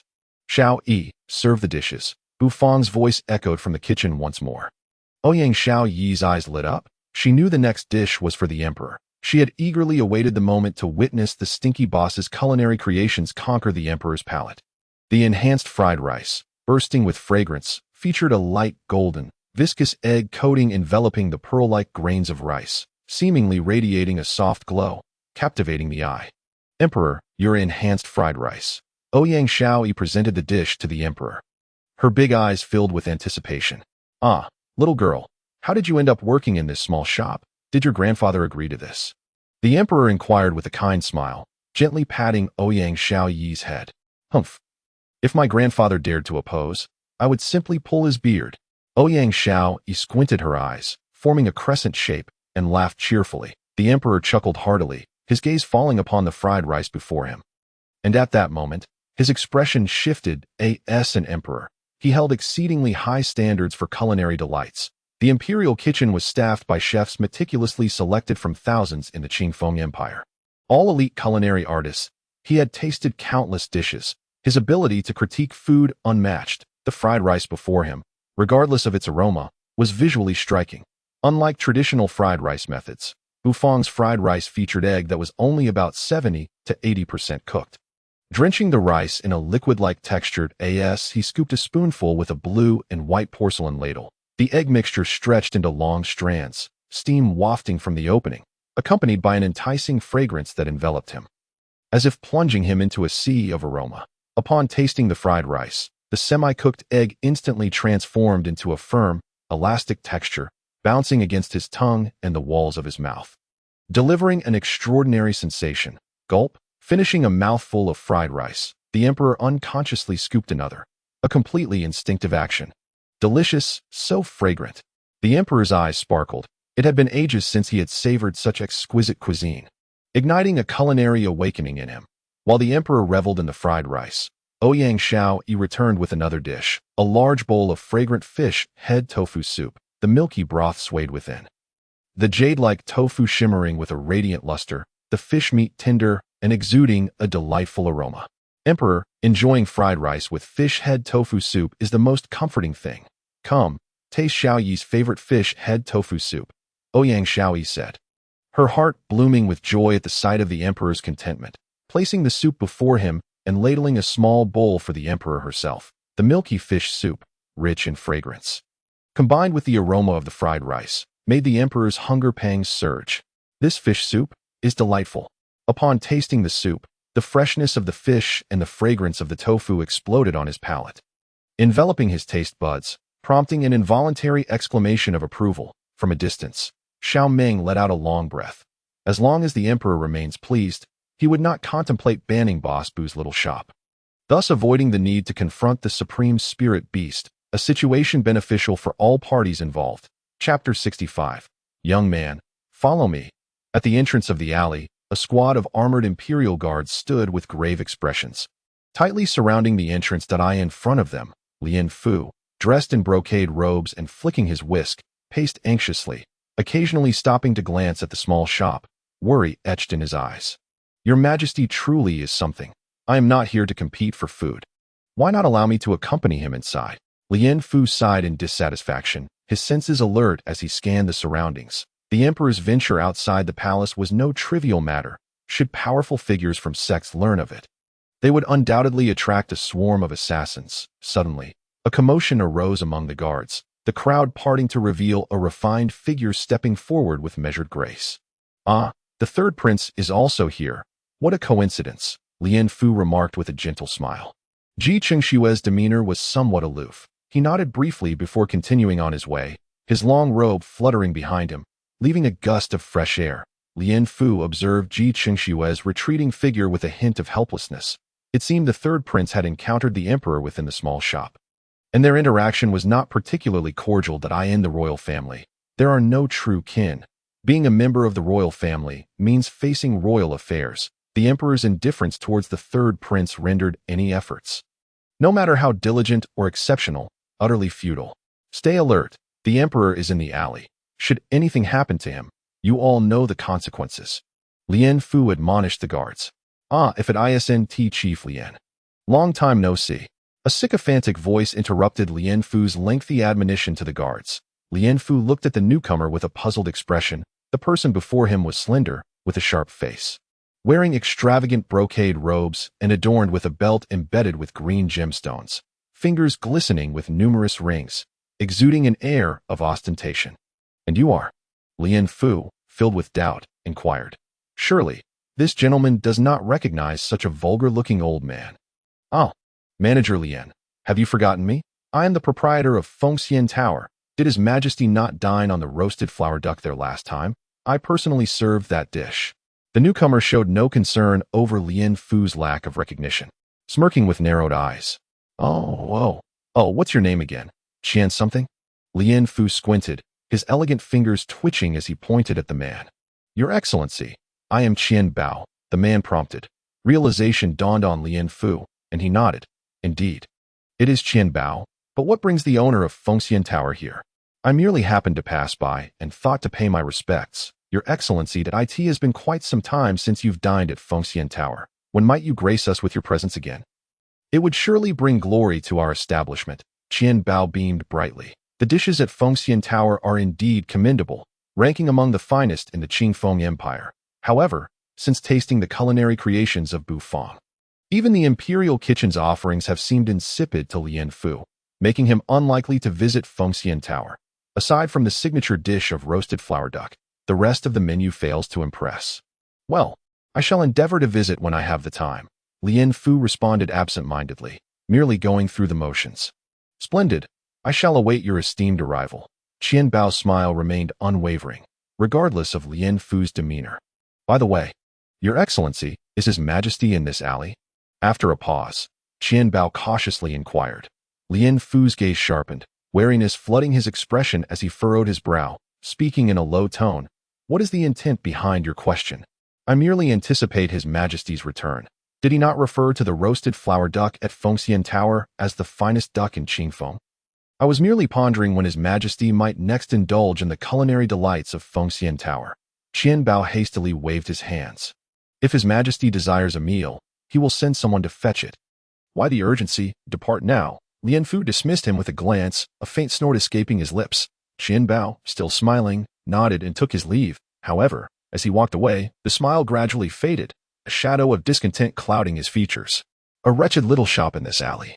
Even His Majesty has graced it with his presence. I wondered why my distinguished patrons have been absent. It appears they have been lured away by this inconspicuous establishment, Qian Bao muttered to himself, his expression darkening. To dare encroach upon my business. I shall not let you off easily. It is merely a small shop in a back alley, relying solely on the reputation of one dish. Once that reputation falters, I shall see how you continue to compete with me. Your Majesty, this is the wine-marinated fish. Please enjoy, Ouyang Xiaoyi cheerfully announced as she presented the dish before the emperor, the aroma wafting enticingly, prompting an involuntary inhalation from him. The 10-mile fragrant wine-marinated fish, how delightful! The emperor praised, eagerly picking up a piece of the pink fish as it entered his mouth. The fusion of the wine's flavor and the fish's essence exploded, enveloping his palate in ecstasy. Your Majesty, this is the golden xiaomai. Please enjoy. Yet another dish was served, the small shop entirely enveloped in delightful scents. The emperor, unable to contain his delight, chewed eagerly, relishing a culinary experience he had not encountered in quite some time. Wiping the grease from his beard, the emperor's gaze fixated on the exquisite dishes being presented, his face alight with joy. For a connoisseur, savoring such exquisite food is the epitome of happiness. Xiaoyi, I heard there exists a wine in this small shop that surpasses even the finest nectar of the palace. Why have I not seen it? After savoring a piece of the drunken ribs, the emperor inquired with a hint of curiosity. Indeed, Your Majesty, please wait a moment. Ouyang Xiaoyi replied with a grin, skipping over to the kitchen window. Stinky boss. Hurry and bring out the ice heart jade pot wine. His Majesty wishes to taste it, she called to Bufang. Having completed the final dish, Bufang wiped his hands dry and nodded, instructing Ouyang Xiaoyi to serve the last stir-fried greens while he retrieved the final jar of ice heart jade pot wine for the day. Carrying the wine jar, Bufang exited the kitchen, placing it before the emperor and taking a seat, casually asking, So, do you still wish to suppress this small establishment? The emperor, intrigued, picked up a vibrant green vegetable that appeared untouched by the heat of cooking. Upon hearing Bufang's question, a fleeting look of embarrassment crossed his face, though it quickly dissipated. Taking a bite of the greens, a warm burst of vegetable juice filled his mouth, the fresh aroma lingering delightfully. This is stir-fried greens, the emperor exclaimed in astonishment after a taste. Just as you see, it is merely a plate of stir-fried greens, though the cooking technique employed is rather unique. Bufang commented nonchalantly as he spoke. He removed the seal from the wine jar, pouring a cup for the emperor and gesturing for him to sample it. The emperor's eyes lit up. The fragrance of the ice heart jade pot wine had already stirred the cravings within him. Lifting the delicate porcelain cup, he took a small sip, the spicy notes flooding his mouth, causing a delightful shiver to run through him as the wrinkles on his face danced with joy. Finishing the cup in one swift motion, the emperor smacked his lips, exhaling with a look of bliss. The rumors hold true. The ice heart jade pot wine indeed surpasses my finest nectar. After living for so many years, I only now taste such exquisite wine. Is this a punishment from the heavens, or a reward? The emperor mused with a bemused expression. With such fine wine and food, if I were to suppress Bufang's establishment, it would indeed be a sign of my folly, he declared, stroking his beard and signaling for Bufang to refill his cup, laughing heartily after taking another drink. Bufang, maintaining an expressionless demeanor, observed the emperor's mirth, as if all of this were within his expectations. Just as his confidence suggested, no palate could resist his culinary creations. After downing 3 cups of wine, the emperor felt a delightful warmth spreading through him, his eyes shining even brighter. Gazing intently at Bufang, he slammed his cup down on the table, his gaze intense as he proclaimed, "Bu boss, join me, come to my imperial kitchen with a monthly salary of 10,000 crystal coins." Chapter 66. May I name this little shop? Join me, with a monthly salary of 10,000 crystal coins. The emperor's eyes sparkled as he regarded Bufang, playfully shaking a finger. Bufang, with an impassive expression, regarded the emperor's gesticulating finger with indifference, his gaze slightly distant. How much did the emperor just say for the salary? 10,000 crystal coins. Host, as one destined to become the culinary deity at the pinnacle of the food chain in this fantastical realm. Your pure aspirations should not be tainted by material desires. You must remain steadfast, unyielding to wealth or poverty. Create a beautiful future with your own hands. The system intoned seriously, offering a bowl of motivational soup. Shattering Bufong's pleasant daydream. With a cold gaze, Bufong fixed his eyes on the emperor, unwaveringly stating, "Why should I follow you?" The confident smile on the emperor's face faltered, his brow furrowing as he replied, "Because I am the emperor, the supreme sovereign. Am I not worthy of hiring you as my imperial chef?" How many chefs across the land scramble for the opportunity to enter the imperial kitchen merely to have the chance to prepare a dish for me? Is the emperor truly so formidable? Let them go if they wish, Bufong replied nonchalantly, his demeanor calm and unassuming, as though discussing an ordinary matter. The emperor was momentarily taken aback, and Xiaoming, who had been observing the exchange from a distance, also blinked in surprise. Regaining his composure, the emperor's lips twitched. Only Bufong dared to speak to him in such a manner. Yet, within this small shop, he found himself utterly powerless against Bufong. "You need not waste your breath. I shall not be lured by anyone. If you wish to dine, come to my establishment. As for the so-called imperial kitchen, I have no interest whatsoever," Bufong stated flatly, rising as if he were merely taking a sip of water. The emperor regarded Bufong with a deep gaze, nodding slightly, recognizing that some matters only required a single inquiry to ascertain the answer. What an ambitious and idealistic chef, the emperor mused inwardly. Refraining from further conversation, closing his eyes to savor the delightful sensations brought forth by the Ice Heart Jade Pot wine. After a considerable time enjoying his meal, the emperor finally finished, wiping his beard. The wrinkles on his face seemed to come alive. "Excellent. Truly delicious. I have not savored such exquisite dishes in ages. I must reward you," the emperor declared, stroking his beard. "As for what reward, that is a bit difficult to decide." Bufong stood frozen, taken aback by the emperor's unexpected proposition. The emperor stood with his hands clasped behind his back, surveying the tidy little shop, a mysterious smile suddenly gracing his face. "Bu boss, I have decided on your reward. Ordinary crystal coins are simply too mundane. Precious elixirs you cannot utilize that I see your establishment lacks a sign. How about I personally name your little shop?" The emperor gazed at Bufong with benevolence. In his perspective, it was certain that Bufong would not decline this reward. With the emperor's personal nomination, the fame of this small establishment would be completely unleashed, propelling it to unprecedented heights within the Qingfeng Empire. Thus, this reward was far more tangible for a restaurant than mere yuan crystals. "Host, please note that the interior decoration of the establishment has been entirely completed by the system, and the plaque is already in preparation. So the host must not accept nominations from others." The system gravely and earnestly informed Bufong of a harsh reality. Bufong understood well that with the system's proud and obstinate nature, it was unlikely he would be granted such a generous reward. "Thank you for your kind offer. If you enjoy the dishes at my establishment, you are welcome to visit often. As for the nomination, it is unnecessary. The decor of my restaurant is splendid and requires no alteration," Bufong replied with an impassive expression, once again turning down the emperor's goodwill with a clear conscience. The emperor felt quite embarrassed. Having been ruthlessly rejected in his attempt to woo Bufong, and his offer to inscribe a plaque for the small restaurant was outright dismissed, this ungrateful little establishment was indeed exceedingly arrogant. Yet at least the proprietor possessed the capital to be so. "Very well. Then I shall express my gratitude to Boss Bu for your hospitality," the emperor remarked with an indifferent nod, betraying no discernible emotion. And after leaving behind some yuan crystals, he departed the small establishment under the escort of Xiaoming. Due to the emperor's visit, many of the regular patrons were unable to enter.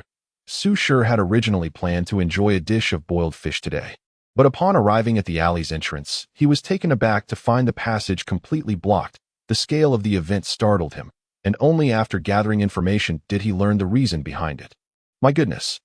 Even His Majesty personally visited Boss Bu's little shop. This news must be conveyed to His Royal Highness without delay. Su Shi thought in astonishment, abandoning his meal and swiftly departing.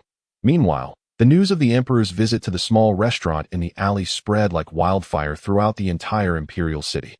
The emperor's renown was immense. The so-called star effect was nothing short of remarkable, and this little shop truly became a sensation. achieving fame in the imperial city under the emperor's auspices. With nearly all the upper echelons of society hearing the news. What did you say? His Majesty truly visited that small establishment in person. In the left-wing palace of the Tianxian Gate, the Crown Prince Wei, upon receiving Su Shi's report, narrowed his eyes slightly and sprang to his feet. Yes, Your Highness. Even the chief steward and others have completely sealed off the alley's entrance, Su Shi replied, with one hand clasped behind his back. The Crown Prince paced a few steps before looking up to inquire. Su Shi, have you found any news regarding the blood phoenix chicken that I asked you to seek? Your Highness, I have received information that it will arrive in the imperial city in a few days, Su Shi bowed respectfully. The Crown Prince Ji Chung'an nodded, his expression grave. I wonder if my father learned of the purple ginseng phoenix chicken soup during his visit to the small restaurant. If he does, I must present the blood phoenix chicken immediately. If he remains unaware, I shall bring my own ingredients and have Boss Bu prepare a serving of purple ginseng phoenix chicken soup to express my filial piety. The Crown Prince mused, rubbing his fingers, a slight smile playing at the corners of his mouth. In the center of the Yu Wangfu's garden, Yuan Ji Qingyu donned casual attire, his hair cascading freely as he strolled around the pond. Grasping a handful of yuan crystal fragments, he occasionally crushed a few fragments and tossed them into the water. Upon contact, the fragments caused ripples, and various colored fish darted eagerly to seize the precious morsels. One particularly irate red fish, having failed to snatch the yuan crystal fragments, thrashed about in frustration before opening its mouth wide, transforming it into a gaping maw lined with sharp teeth, devouring the fish that had secured the fragments. A faint metallic scent of blood began to permeate the pond. A smile adorned Yu Wang's face, but his gaze grew cold as he observed the predatory fish. Even fish understand competition. How could one afford to be merciful within the royal family? Every contest is stained with blood. Yu Wang whispered softly, just as footsteps approached from behind. Several figures clad in black robes appeared behind him, their bodies surrounded by a faint aura of true energy. You have finally arrived, Yu Wang remarked with a smirk, casting all the yuan crystal fragments into the pond before slowly turning around. The figure in black robes raised a hand, removing the hood to reveal a gaunt face, with deep-set eyes that seemed to flicker with a spark of soul fire. Elder of the Soul Sect. Han Qianyun, pays my respects to Yu Wang. Chapter 67. Young man, use your tongue to seek trouble. The weather grew increasingly frigid, as if abruptly transitioning from late autumn to the depths of winter. The pedestrians on the streets of the imperial city began to wrap themselves in thick cotton garments on a brisk morning. One could clearly see their breath in the cold air.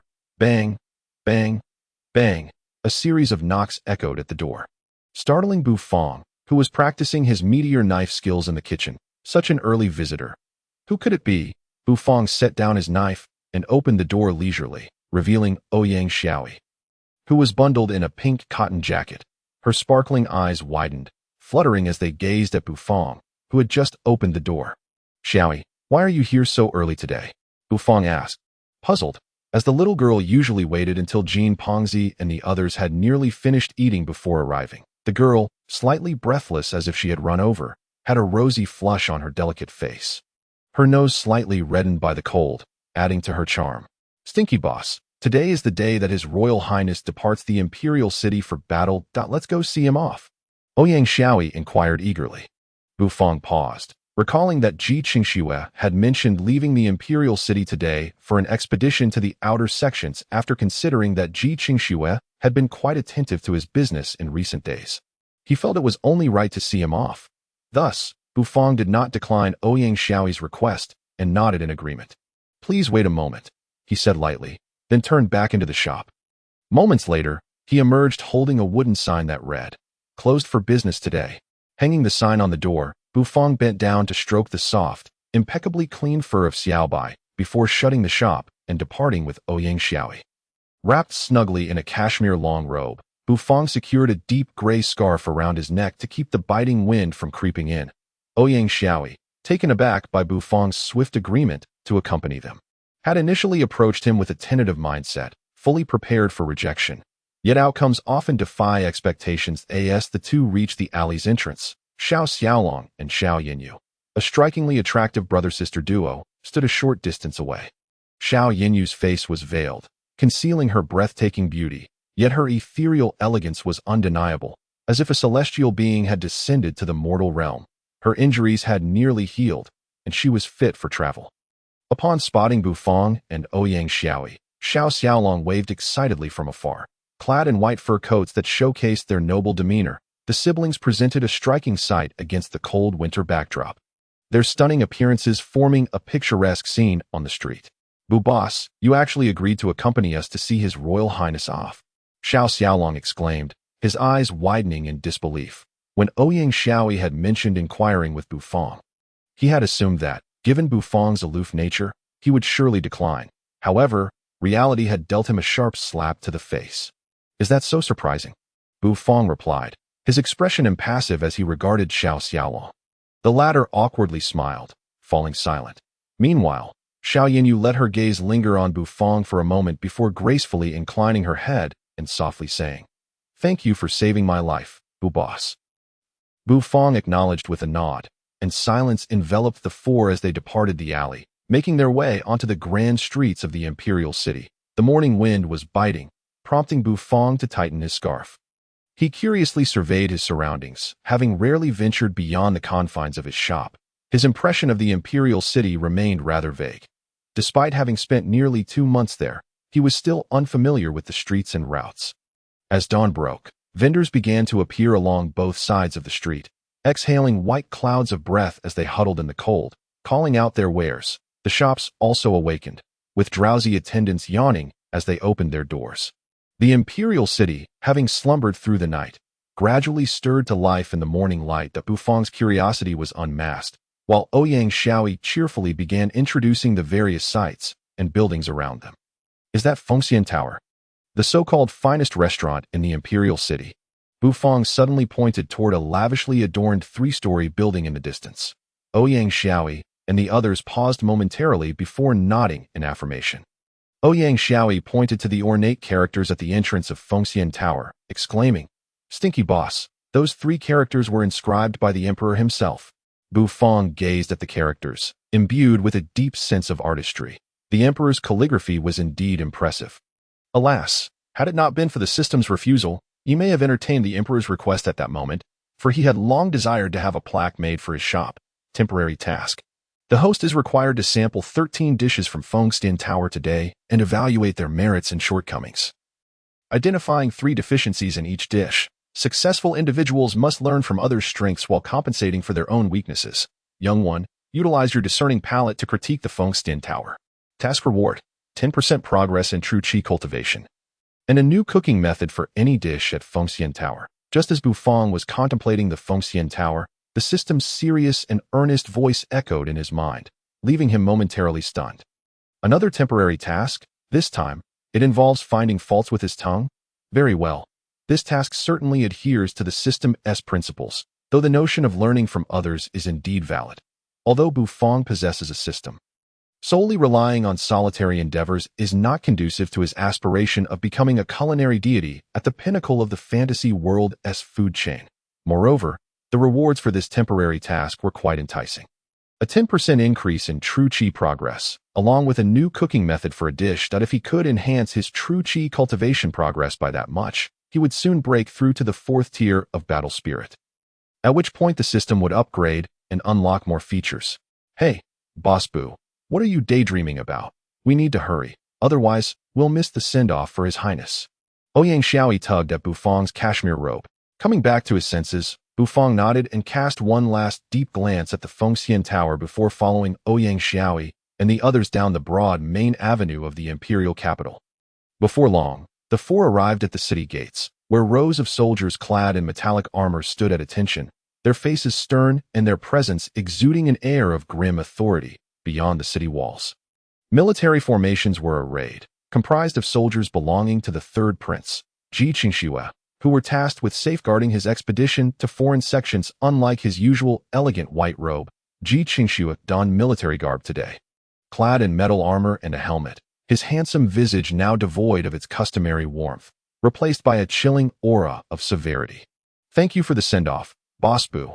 I am quite taken aback," Ji Qingxue remarked, surprised and warmed by Bufang's presence at his farewell. "Your Highness, take care on this journey. Your health is paramount. Remember, You are always a prince. Xiao Ming admonished seriously. Venturing into foreign sects is no trivial matter.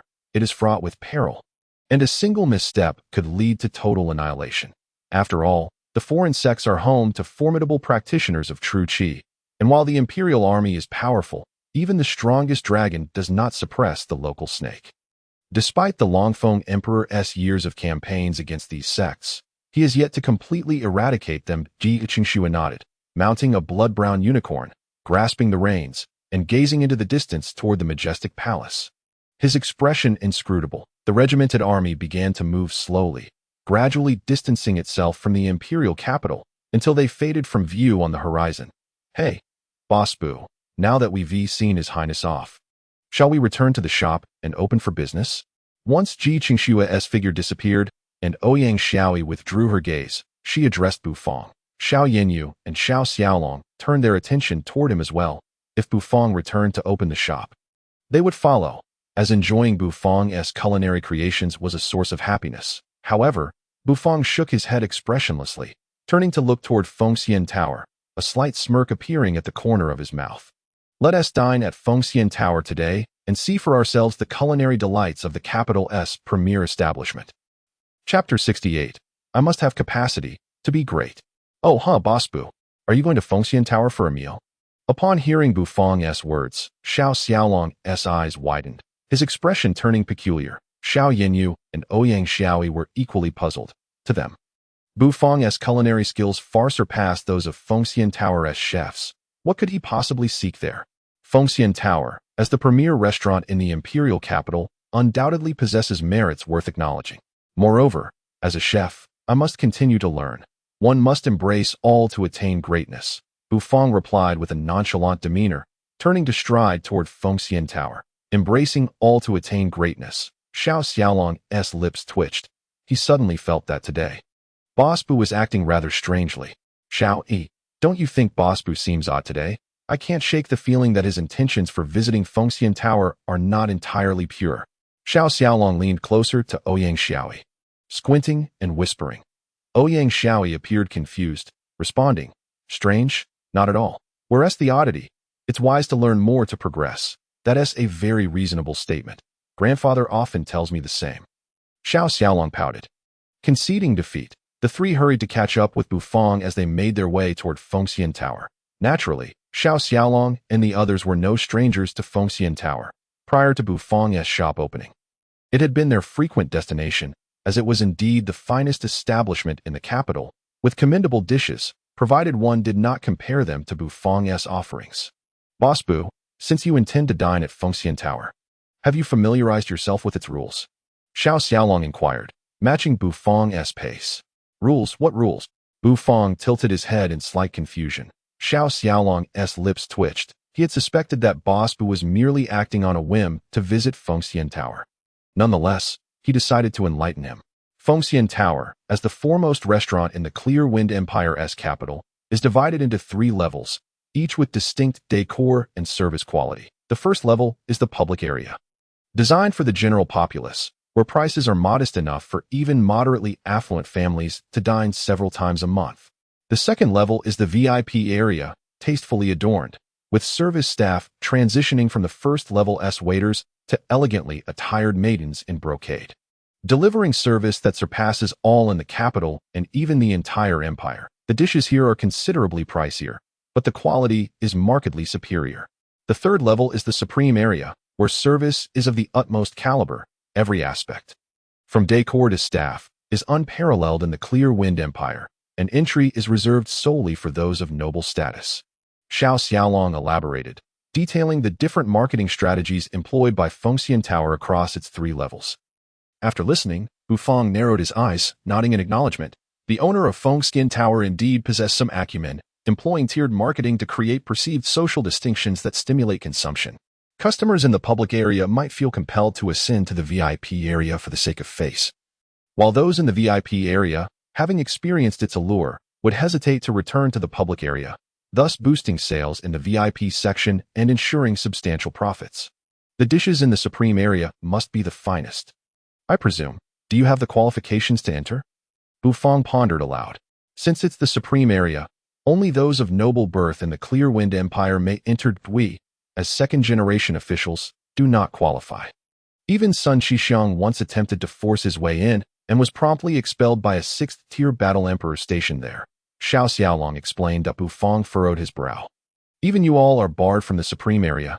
Only the emperor, the left prime minister, my father, General Ouyang, and other high-ranking officials are permitted entry, Xiao Xiaolong replied, subtly alluding to Fengxian Tower's influential background. As their conversation unfolded, they arrived at the entrance to Fengxian Tower, which was lavishly adorned. Oh my, if it isn't young Master Long, it's been a while since I've seen you. Here for a meal today? Please, come in. As they reached the door, a voluptuous and attractive middle-aged woman approached, her swaying hips accentuating her allure, her voice laced with delight. Xiao Xiaolong flashed a charming smile, nodding lightly. Sister Chun, long time no see. You've become even more stunning. The woman, known as Sister Chun, laughed softly, her ample bosom bouncing alluringly, unabashed by the chill in the air. With a smile, she gestured for the group to enter Fengxian Tower. Bufang remained silent, his gaze briefly scanning Sister Chun before he solemnly stepped inside. Upon entering, he immediately felt the vibrant atmosphere of Fengxian Tower. The first-level hall was spacious, furnished with numerous tables, each occupied by patrons indulging in their meals, their expressions revealing their enjoyment. Young Master Long, is this a party of 4? Shall we proceed to the VIP area? Sister Chun asked, leading the way while casually engaging with other diners. Yes, a total of 4. Sister Chun, please arrange a table for us. Xiao Xiaolong began to respond, but Bufang suddenly interjected, interrupting him. Wait, let us dine in the public area first. You can arrange a table there. Huh, we're dining in the public area? This revelation surprised not only Xiao Xiaolong, but also Xiao Yanyu and Ouyang Xiaoi. Indeed. Of course. If you prefer to start in the VIP area, that's fine too. I will eventually move to the VIP area after dining in the public section, Bufang added. The expressions of Xiao Xiaolong and the others turned curious. Xiao Yanyu's lips curled slightly beneath her veil, sensing that Bufang was up to something. Very well, Sister Chun, please arrange a table for us in the public area. Xiao Xiaolong grinned at Sister Chun. Sister Chun's beautiful face was marked with confusion as her phoenix eyes fell upon Bufang, glancing briefly before returning to the task at hand. All right, please follow me. Under the meticulous arrangement of Sister Chun, the group swiftly settled into an available spot. Bufang sat upright, removing the scarf that had been wrapped around his neck and unbuttoning his cashmere coat. His expression was grave as he extended his hand to wipe the table, only to be met with an immediate sensation of greasiness. His fingers became smeared with dark, oily residue. The cleanliness is deplorable, adversely affecting one's appetite, Bufang remarked coldly. Upon just taking their seats and preparing to order, Xiao Xiaolong froze, staring at Bufang in disbelief. Ouyang Xiaoi and Xiao Yanyu exchanged bewildered glances, their eyes wide with confusion. Sister Chun, with her alluring figure, felt a pang of embarrassment but inwardly cursed. This is the public area. Naturally, the hygiene is lacking. What more do you expect when you choose to dine here? Just bring us the best dishes you have in this public area, Bufang stated expressionlessly to Sister Chun. All the best dishes. There are 10 signature dishes in the public area, each valued at 500 silver coins. Are you certain you want them all?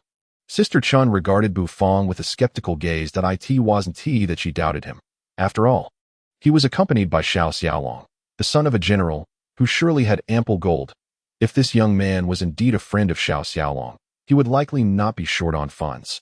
But if he had such wealth, why come to the public area to show off? Sister Chun, just serve the dishes. He lacks nothing, especially not money, Xiao Xiaolong chuckled to Sister Chun, with Xiao Xiaolong's assurance. Sister Chun went to arrange the food. As soon as she left, Xiao Xiaolong leaned towards Bufang, raising an eyebrow. Boss Bu, are you planning to sample every exquisite dish at Fengxian Tower? Bufang smirked slightly, casting a cool glance at him as he replied sternly. Indeed, I have come here to pick apart the flaws. Chapter 69. All. Poor reviews. Ah, to seek faults so brazenly, it is indeed in line with Boss Bu's character.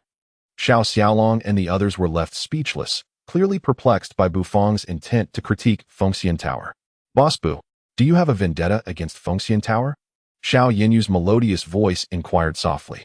revealing that even someone as astute as she found the situation somewhat puzzling. Bu Fong met her gaze, locking onto her sparkling, spring-like eyes, is a reason necessary to seek faults, if I wish to. I shall.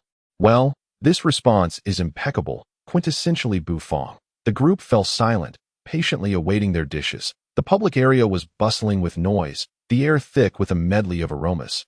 Cheap liquor, peculiar rice, and various dishes all mingled together.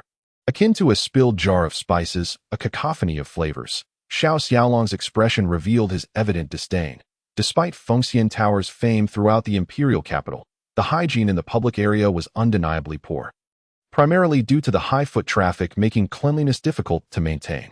Dishes are being served. A call rang out as a staff member, draped in a white towel, approached with a platter. Esteemed guest. Your dish, braised lion's head. The staff member smiled as he placed a steaming plate of braised lion's head before Bu Fong's table.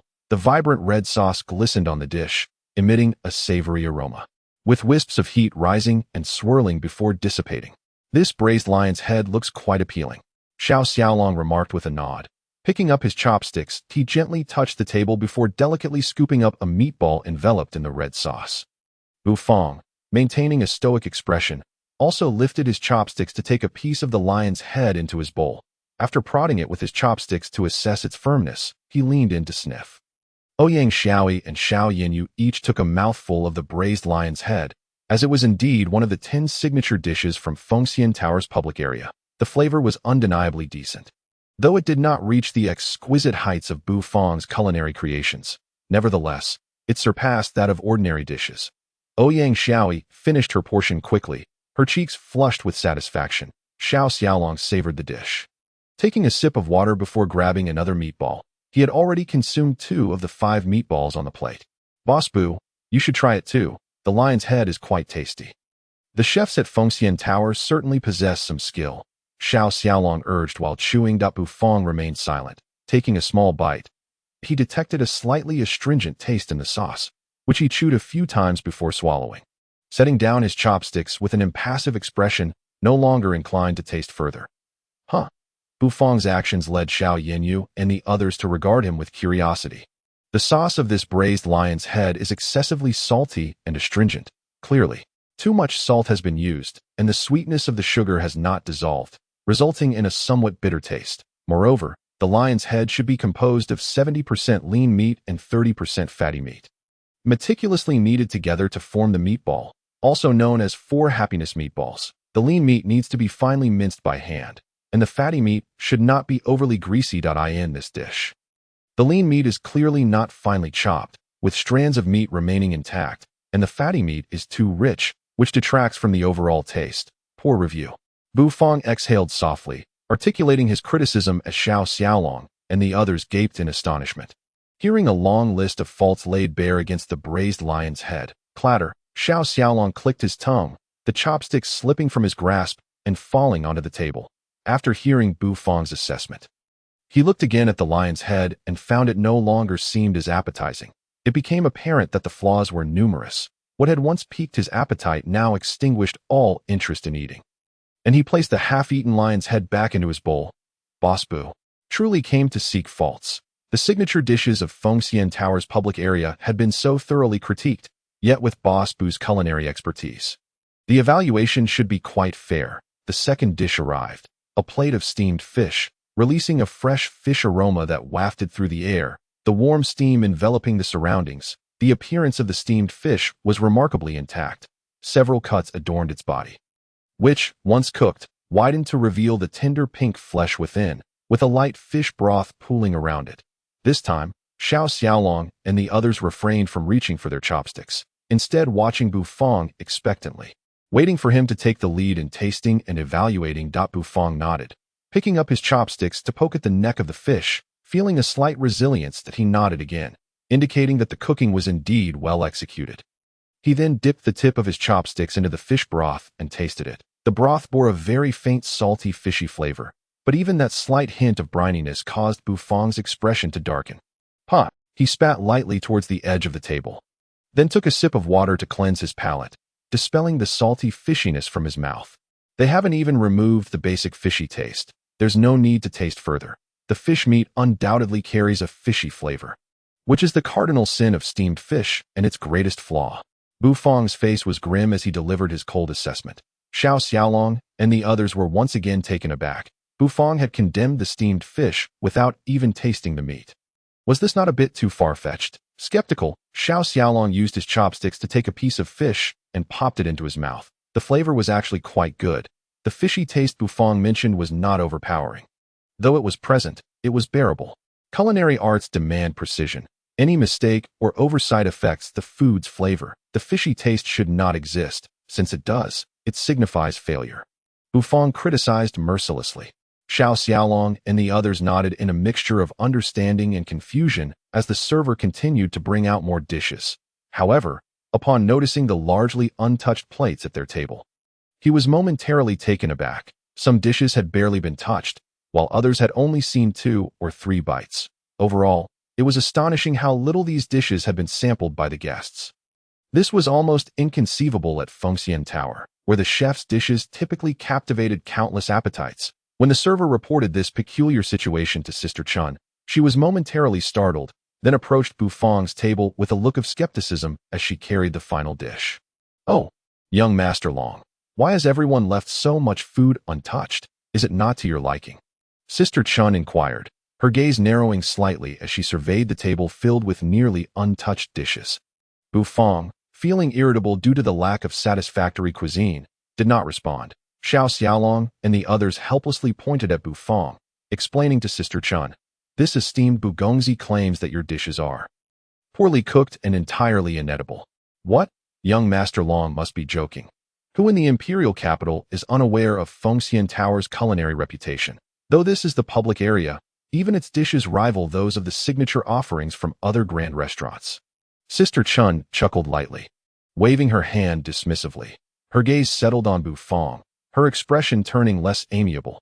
Ignoring her, Bu Fang picked up his chopsticks and sampled the final dish. After tasting a bite, he set down his chopsticks, shaking his head as he spoke softly. "This stir-fried bamboo shoots with shrimp has chosen overly mature bamboo shoots. Some pieces are too bitter and difficult to chew. The shrimp used are inconsistent in quality, with some being fresh and others not, leading to a stark contrast in texture. Poor review." After listening to Bu Fang's critique, Chun Jie was momentarily stunned, her chest heaving with indignation. This zombie-like face had indeed come to stir up trouble. How could the signature dish of the public area at Fengxian Tower be so disparaged? What qualifications did he possess to make such judgments? She smoothed her agitated bosom and cast a cold glance at Bu Fang, saying, "You look like a chef yourself. Since you are a chef, you should understand. What right do you have to critique the dishes of Fengxian Tower?" Chapter 70. Fried Flower Crab. Poor review.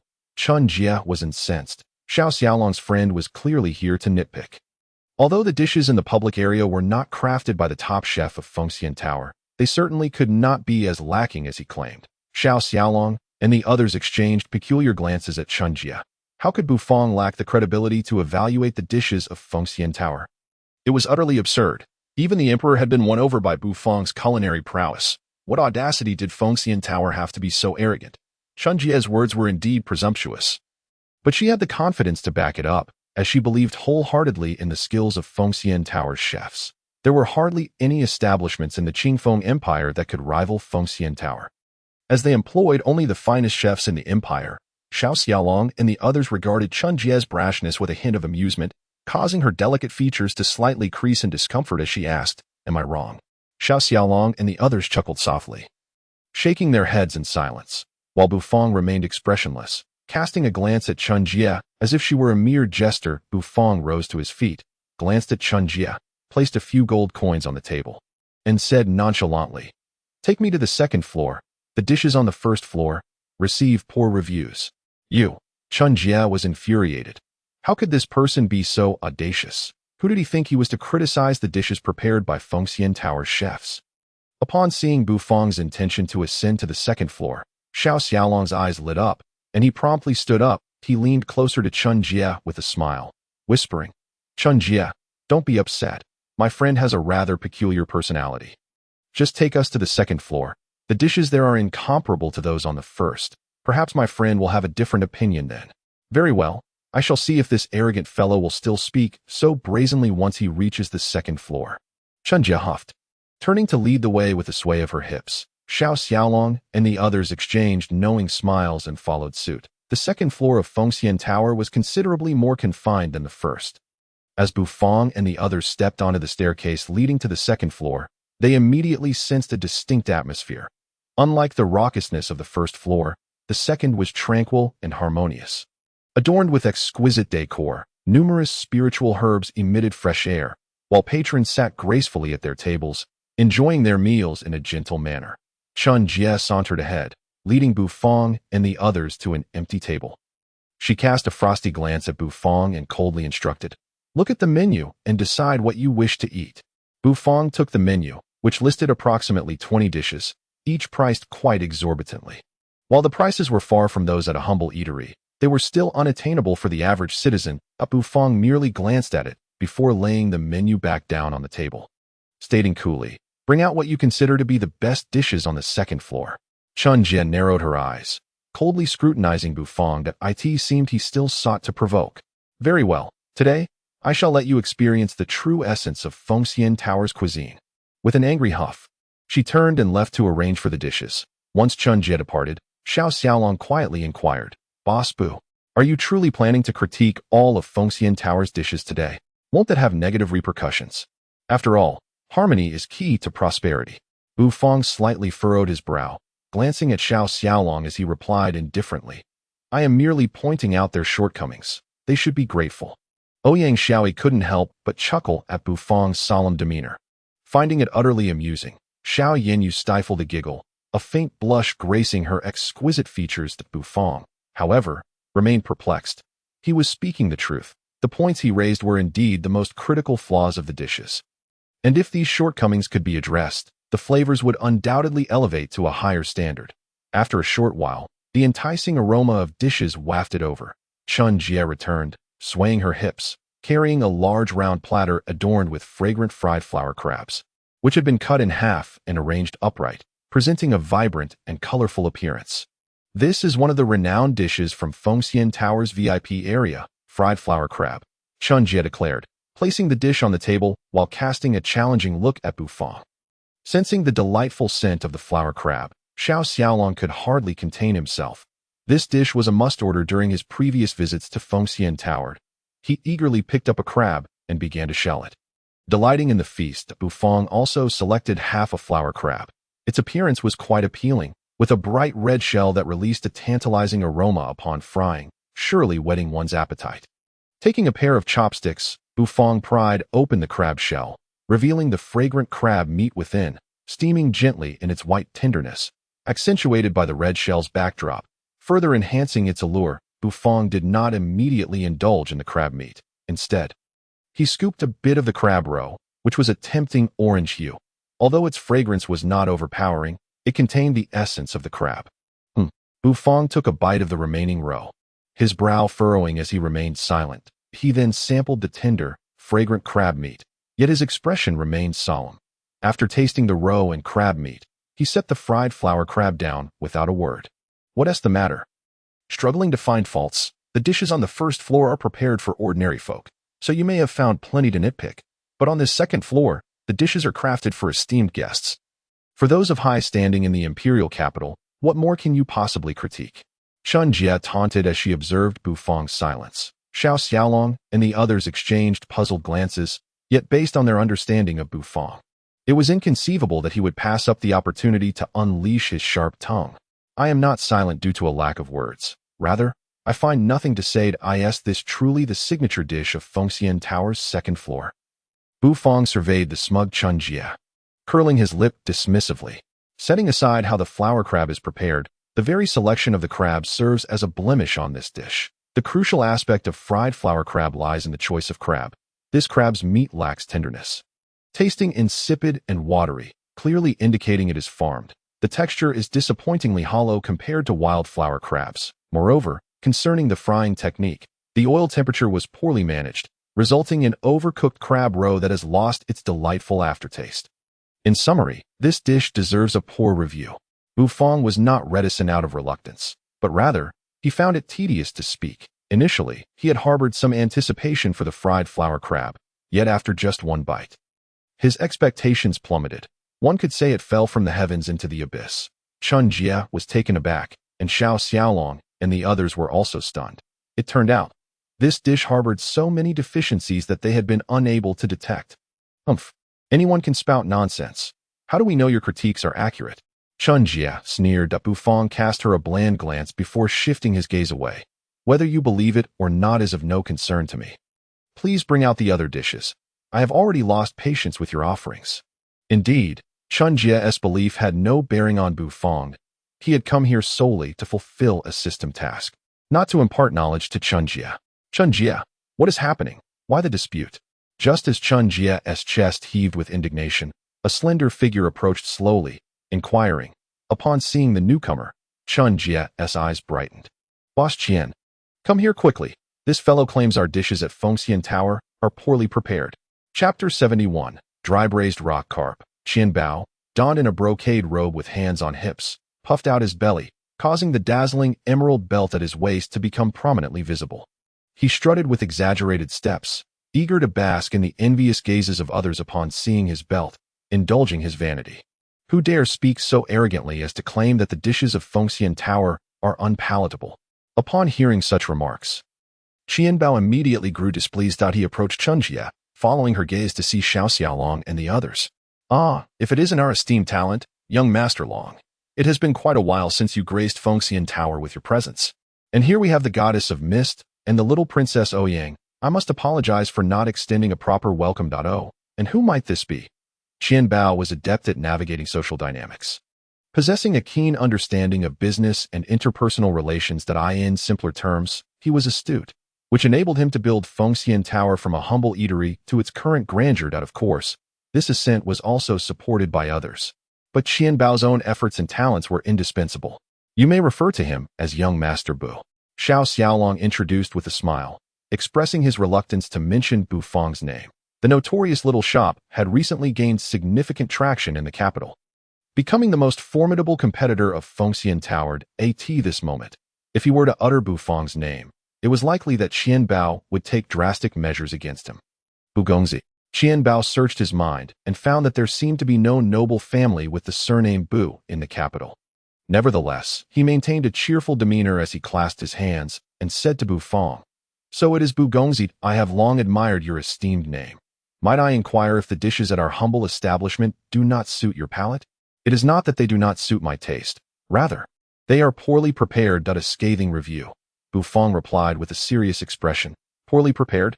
Qian Bao stared at Bufang's earnest face, momentarily taken aback. It had been quite some time since he encountered someone audacious enough to provoke Fengxian Tower.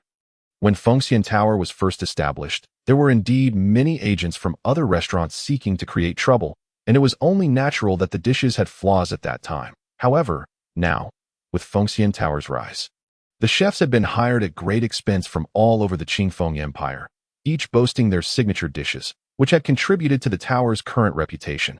Could it be that Bugongzi was jesting?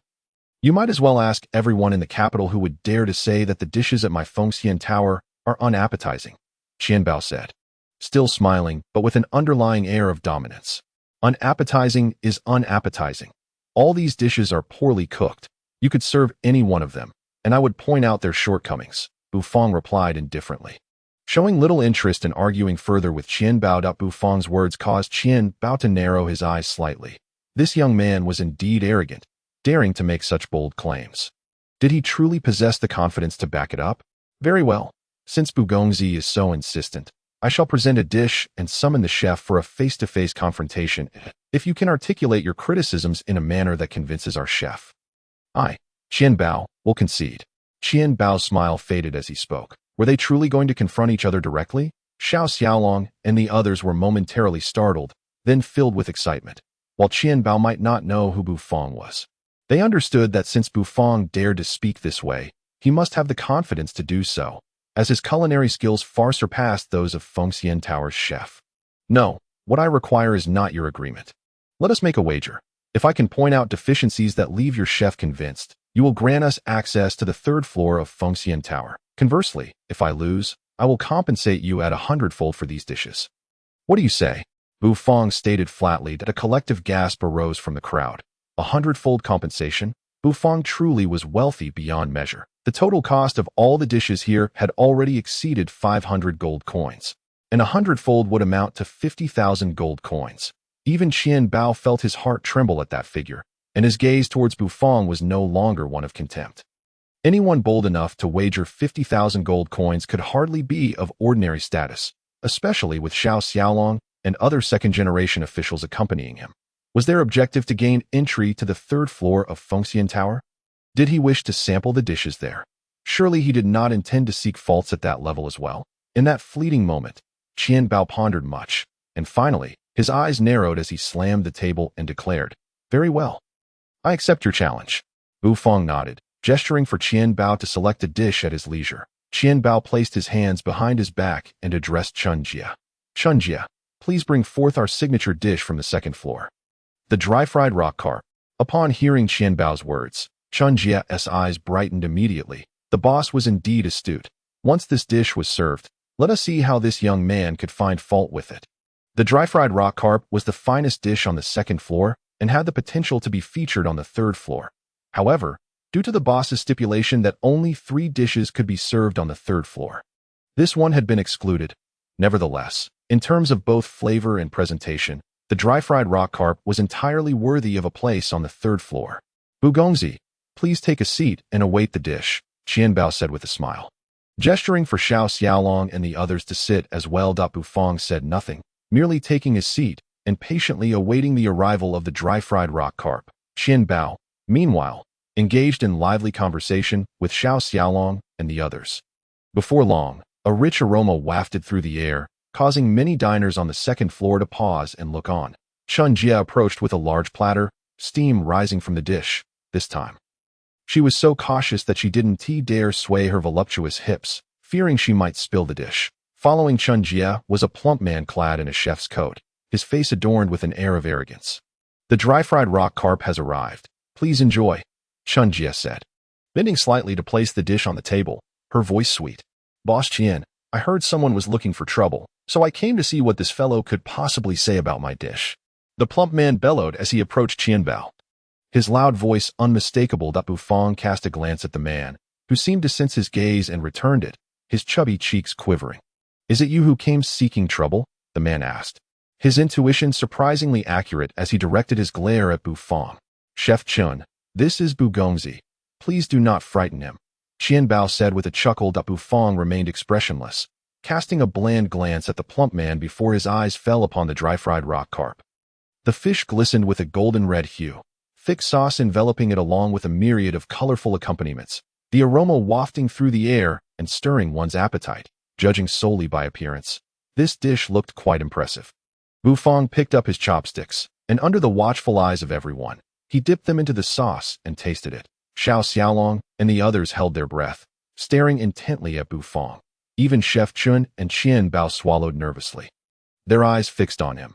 After tasting the sauce, Bufang then picked up a piece of fish, savored it, and set his chopsticks down. Throughout the entire process, his face remained inscrutable, leaving others utterly baffled regarding his thoughts. The atmosphere grew tense as everyone dared not breathe. "Bu Gongzi, how was the taste?" After a long pause with no response from Bufang, Xiao Xiaolong and the others could scarcely contain themselves. And Qian Bao, unable to hold back, eagerly inquired, his gaze locked on Bufang. Chef Chen crossed his arms, watching with a smug demeanor. The dry-fried rock carp was his specialty, perfected over decades, and in his eyes, it was flawless. Bufang let out a gentle sigh, took a sip of water, and finally turned his gaze to the crowd. That he spoke in a calm tone. In comparison to the previous dishes riddled with flaws, this dry-fried rock carp can be deemed a step up in quality. Bufang's words instantly relieved the tension in the room. Xiao Xiaolong and the others exchanged smiles, pleased that Bufang had praised the dish, suggesting it must indeed be quite good, prompting them to wish to taste it as well. With that thought in mind, Xiao Xiaolong eagerly picked up a piece of fish and took a bite. The delightful flavor exploded in his mouth, the subtle spiciness spreading, causing his eyes to light up. Xiao Xiaolong nodded approvingly, exclaiming, "This dish is indeed quite good, far better than the previous ones." Upon hearing this, Qian Bao's eyes narrowed with delight, an uncontrollable grin spreading across his face, since they had praised the dish. It seemed he had won this round. Earning 50,000 gold coins with such ease put him in high spirits. Bu Gongzi, then it seems, I have won this time, Qian Bao said cheerfully to Bu Fong. However, Bu Fong's reaction caused his heart to skip a beat. Bu Fong glanced at him with a peculiar look, a hint of a smile playing at the corners of his mouth. I merely complimented the flavor of this dish. Compared to the previous ones, it is indeed good, but merely good. Some deficiencies still remain. Huh. Everyone was stunned, their attention refocusing on Bu Fong, astonished that he would take such a turn. The cooking process for the dry-fried rock carp involves 3 steps. Correct? First, the prepared rock carp is deep-fried until the skin is wrinkled. Second, the ingredients are stir-fried. Third, the fried rock carp and the stir-fried accompaniments are combined and cooked together, Bu Fong stated slowly, causing Chef Chen's eyes to narrow slightly. For Bu Fong's outlined steps mirrored his own cooking process exactly. Humph, and what of it? These are merely the general steps. Within each step lie many intricate procedures, which are the key to creating this dish, Chef Chen retorted confidently with a cold smile. Bu Fong nodded, pointing at the dry-fried rock carp as he continued. Indeed, let me point out several shortcomings regarding the finer details. First, when preparing the rock carp, you score the fish on both sides with 2 cuts. Correct? That is the first flaw. You should adjust the cuts according to the length and width of the fish. For this particular fish, 3 cuts are preferable, 2 short and 1 long. This will ensure that the flavors penetrate thoroughly during frying and cooking. Chef Chen frowned. He had always cut 2 scores regardless of the rock carp's size. Having grown accustomed to that method without considering whether 3 cuts might yield better results. As for the depth of the knife cuts, I need not elaborate. Furthermore, the duration of frying is crucial, due to the knife cuts.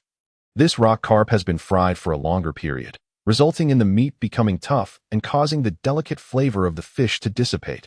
The accompanying vegetables are well stir-fried, as this requires little skill. Lastly, regarding the cooking process, the time was shortened by a few breaths, leaving the broth insufficiently thick and the fish lacking in deep flavor absorption, Bu Fong remarked softly. Yet, his words rendered Master Chen speechless. Initially, Master Chen had intended to retort, but upon reflecting on Bu Fong's statements, he realized that this method of cooking might yield better results. Gulp. Master Chen swallowed hard, beads of sweat coating his plump face. His eyes filled with disbelief. Was this fellow a demon? How could he discern so many flaws in his dish from just a single taste? Xiao Xiaolong and the others were equally astonished. Boss Bu. Truly impressive, just 1 taste, and he had left the chef of Fengxian Tower utterly speechless. Chef Chen, is everything he said correct? Qian Bao inquired, his expression darkening, furrowing his brow as he looked at the sweating Master Chen beside him.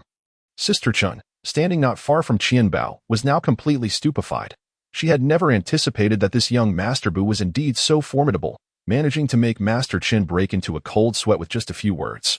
Boss Qian, young Master Bu speaks the truth that I have cooked this dry-fried rock carp for decades, and am well aware of how each step affects the taste. What young Master Bu has pointed out is indeed something I have not considered in all these years. Master Chen accepted Bu Fong's guidance with composure. Sighing as he addressed Qian Bao. Qian Bao was momentarily taken aback, feeling somewhat dazed. The 50,000 gold coins he had been counting on had just flown away. Bu Fong cast a glance at the dazed Qian Bao, stood up, and expressionlessly walked forward. Xiaoyi, follow me. We are going to the 3rd floor. Ah, wait for us. Xiao Xiaolong and Ouyang Xiaoyi suddenly snapped back to reality, hurriedly chasing after Bu Fong. Qian Bao also regained his senses. His expression somewhat grim as he gritted his teeth and turned to follow Bu Fong. Leading the 3, Qian Bao arrived at the 3rd floor, the most prestigious level of Fengxian Tower, which was rarely open to the public.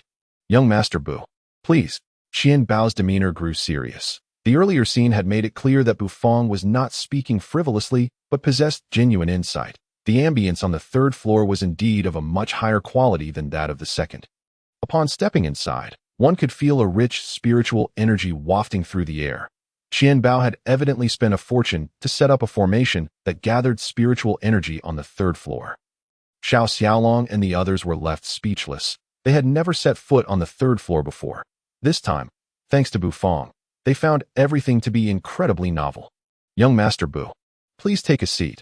I will have the dishes brought up. The 3rd floor only serves 3 dishes. Qian Bao stated that Bu Fong nodded, taking a seat at an octagonal table crafted from rosewood. quietly awaiting the arrival of the dishes. Qianbao's expression remained solemn as he exited the third floor to instruct the staff to prepare the meals. Xiao Xiaolong and the others were curiously glancing around. As most people tend to have an innate curiosity about new experiences. However, Bufang remained still as a mountain, eyes closed, meditating while waiting for the dishes to arrive. Approximately half an hour later, Qianbao returned, accompanied by a slender and voluptuous maid wearing a thigh-high robe, her fair legs subtly visible. Young Master Bu, this is the first dish from the supreme zone of Fengxian Tower. Braised spirit pig meat. Bufang nodded, his gaze falling upon the large round porcelain plate set before him, which held a piece of vividly red meat emanating a rich aroma at a first glance. The meat appeared rich yet not greasy, resembling a piece of exquisite red jade. This is the second dish from the supreme zone, sweet and sour drunken ribs.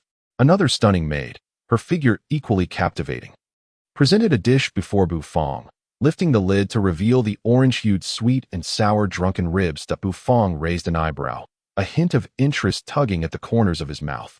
Ah, drunken ribs. The third dish, also a signature dish of Fengxian Tower, is glazed flour duck. By the time Qianbao spoke of the final dish, his tone was notably more confident, and his demeanor radiated pride. Naturally reflecting his faith in this dish, Bufang squinted, observing the final dish standing proudly on the plate, its body shimmering like glass, the duck's wings slightly spread as if preparing to take flight. While its neck arched in an elegant S-shape, Bufang blinked, a hint of suspicion arising within him. Is this truly glazed flour duck? Surely it is not intended to be roasted duck. Young Master Bu, according to the rules, you ordinarily would not be qualified to step into the third floor of Fengxian Tower, as this supreme zone has only ever hosted court officials and the current emperor along with princes. If it were not for my recognition of your culinary critique abilities, I would not have allowed you to enter this third floor, even if it meant bending the rules, Qianbao stated earnestly, emphasizing the significance he placed on this supreme zone. If the public and VIP areas of Fengxian Tower were the foundation of its existence in the imperial capital, then the third floor, the supreme zone, represented its esteemed reputation, due to Bufang's effortless articulation of the cooking process for the dry-fried rock carp, along with the flaws that even Master Chun had failed to notice. Qianbao regarded Bufang with utmost seriousness. Bufang's criticisms had effectively dealt a blow to the reputation of Fengxian Tower, and Qianbao could not simply swallow this loss. He had to regain face. And the only way to do so was through the third floor. Bufang glanced at Qianbao, his expression devoid of emotion as he remarked, ordinary individuals seeking my culinary critique would find me disinterested. Were it not for extenuating circumstances, I would truly be too apathetic to sample your subpar dishes. Bufang's tone was remarkably indifferent, and although his words seemed mocking, there was no hint of derision. It was as if he were merely stating a fact. Qianbao was momentarily taken aback, rendered momentarily speechless. However, he suddenly chuckled, narrowing his eyes as he addressed Bufang. In that case, please sample these 3 dishes. These are the 3 finest dishes of Fengxian Tower. Xiao Xiaolong and the others blinked eagerly at the beautifully presented dishes. The dishes from the supreme zone were something they had never even glimpsed before. While these dishes may not necessarily surpass the offerings at Bufang's small establishment in taste, dining here was less about flavor and more about status and identity. Bufang first tasted the braised spirit pig meat, a dish prepared with ingredients from a spirit beast. Although the meat was sourced from a low-tier first-grade spirit beast, the chef's technique was commendable, and the resulting meat was quite delectable, on par with the dry-fried rock carp. However, given that this is spirit beast pork, the selection of meat must be meticulously considered. Choosing to use war pig meat for this dish is a misstep. War pig meat is better suited for stewing, while flame pig meat is optimal for braising. Additionally, the control over the heat during braising could use some improvement. And the braising sauce is a touch too sweet. After taking a bite of the pork, Bufang expressionlessly set down his chopsticks, delivering his unrelenting critique, which immediately highlighted numerous shortcomings of the otherwise fine dish. Qianbao was left dumbfounded, quickly instructing the maid to record the flaws Bufang had pointed out, given the similarities in caliber between the braised spirit pig meat and the dry-fried rock carp. Qianbao was not particularly surprised by Bufang's critique. Young Master Bu, please try this dish next, the sweet and sour drunken ribs, Qianbao suggested. Yet to his astonishment, Bufang's evaluation of this dish was even lower. Uncovering more flaws than he had with the braised spirit pig meat, Qianbao was bewildered, Why? The sweet and sour drunken ribs were evidently more enjoyable than the braised spirit pig meat. Xiao Xiaolong and the others, however, could not help but smirk. To flaunt drunken ribs before Boss Bu was akin to courting disaster. In their view, Bufang's drunken ribs were unmatched. Bufang paid no heed to Qianbao, redirecting his attention to the glazed flower duck, which appeared as if it might soar into the heavens. This presentation is rather intriguing. A slight smile flickered across Bufang's lips as he picked up his chopsticks and gently tapped the duck's body, feeling a slight bounce transmitted through the chopsticks. Clap, clap. Seeing Bufang preparing to sample the signature dish, Qianbao perked up, applauding. Shortly thereafter, the voluptuous maid approached Bufang, enveloping him in a fragrant breeze. Bufang furrowed his brow, coolly stating, "Please keep your distance. The scent on you interferes with my judgment of this dish." The maid was momentarily taken aback, her beautiful face exhibiting shock as her hand, holding the knife, froze mid-air, rendering her somewhat flustered. Qianbao was stunned for a moment, then frowned.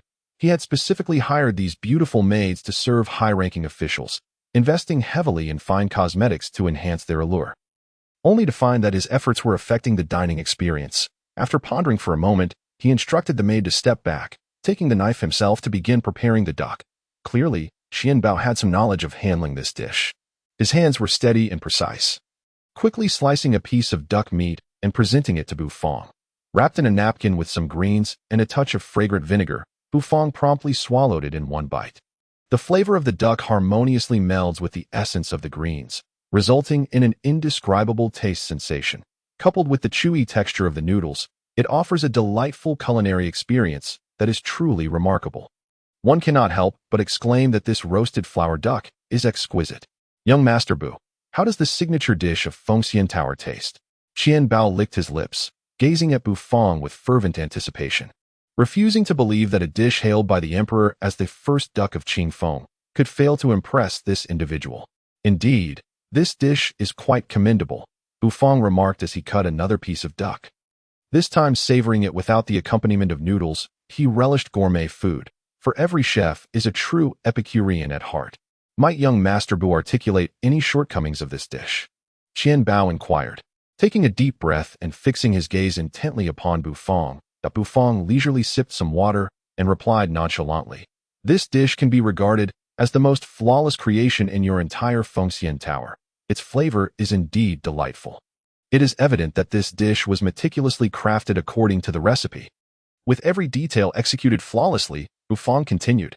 Qianbao's eyes narrowed, and he stood up abruptly, staring deeply at Bufang, disbelief evident in his gaze. Indeed, this glazed roasted flower duck was a recipe he had fortuitously acquired. And it was this very recipe that had enabled him to elevate Fengxian Tower to its current stature, garnering the support of esteemed patrons. You have followed the recipe correctly. However, it is precisely this rigidity that has led to some omissions and overlooked crucial aspects. You must understand that every recipe has undergone countless revisions and trials before being recorded. It is not perfect and has room for improvement. Take this dish, for instance. There was an error in the choice of ingredients. The choice of ingredients. Precisely. The recipe specifies the use of an old duck, specifically a high-quality ling duck, yet selecting a tender duck would yield superior results. The skin of an old duck is too tough, and the meat is too firm. Lacking the tenderness of a young duck, as for other minor flaws, they are inconsequential and need not be mentioned, Bufang stated with an impassive expression. Qianbao took a deep breath, attempting to quell his astonishment. Though his countenance remained less than amiable, he did not agree with Bufang's assessment. Young Master Bu, this roasted flower duck is our restaurant's signature dish. Having withstood countless trials, I cannot concur with your suggestion of using a tender duck. I am more inclined to trust the recipe's guidance. Although Bufang's reasoning was sound, Qianbao was not easily swayed, for a signature dish is not something to be altered on a whim. Bufang cast him a glance, his expression unperturbed. Whether you choose to believe me is of little consequence. I am merely providing my evaluation of the dish. Now, having assessed all the dishes, I shall take my leave. Here is the payment for this meal. Bufang rose, placing 5 yuan crystals upon the table, and then gracefully made his way downstairs. Qianbao stood in place, his expression fluctuating as he gazed at the 3 dishes on the table that had barely been touched. Young Master Bu, who exactly are you? Qianbao murmured, taking a deep breath before turning his attention to the departing Xiao Xiaolong. Young Master Long. Could you enlighten me about young Master Bu's identity? To articulate the flaws of a dish so precisely is no small feat. Could he perhaps be a royal chef from the palace? Qian Bao inquired. Bowing respectfully, Xiao Xiaolong paused, a sly smile creeping across his face as he squinted his eyes. Isn't young Master Bu quite remarkable? Not only is he a masterful chef, but his level of culinary critique is also exceptional. I am truly in awe. Young Master Bu. Qian Bao's brow furrowed, narrowing his eyes as he inhaled sharply. Could it be that he is the owner of that infamous little shop? Xiao Xiaolong smiled mysteriously, offering no response to Qian Bao before turning to pursue Bu Fong. At this moment, Bu Fong strolled leisurely with his hands clasped behind his back, his mind echoing the system's solemn words. Congratulations, host, for completing the temporary task, tasting and evaluating the 13 dishes of Fengxian Tower and identifying their shortcomings. Task rewards are now being issued. Chapter 74. Go and eliminate that owner. Having wrapped his scarf around him, Bu Fong exited Fengxian Tower as he stepped out of the warmth of the building. A wave of cold air hit him, causing him to shiver slightly and tighten his coat. Despite the frigid temperature, Bu Fong's heart burned with enthusiasm, for the system had announced the completion of his task and the forthcoming rewards. A 10% progress in his vital energy cultivation and the opportunity to upgrade any dish from Fengxian Tower. Both rewards were immensely gratifying, and Bu Fong felt elated. Xiao Xiaolong and the others soon caught up. Walking alongside Bu Fong, while Ouyang Xiaoyi and Xiao Xiaolong chattered incessantly, praising Bu Fong's remarkable abilities to the skies, marveling at how a mere taste of a dish could leave the chefs of Fengxian Tower speechless. Xiao Yanyu, having donned her veil once more to conceal her breathtaking beauty, walked quietly and elegantly alongside them. Upon reaching the alley's entrance, they parted ways, with Xiao Xiaolong and the others returning home. While Bu Fong entered the alley, making his way back to his little shop. Outside the shop, Xiao He lay sleeping soundly, undisturbed even by Bu Fong's return. Task rewards have been distributed. 10% progress in vital energy cultivation. Beginning random selection of evaluated dishes. The system's serious and solemn voice resonated in Bu Fong's mind. Bu Fong paused momentarily, narrowing his eyes as he settled his thoughts, suddenly curious about which dish would be selected. Naturally, he hoped to avoid drawing the sweet and sour drunken ribs, as that dish already existed on his menu. In his mind, the names of various dishes flashed rapidly, shifting and changing as the system randomized the selection. Finally, the speed of the dish names slowed, coming to a halt, and the chosen name clearly manifested in Bu Fong's mind.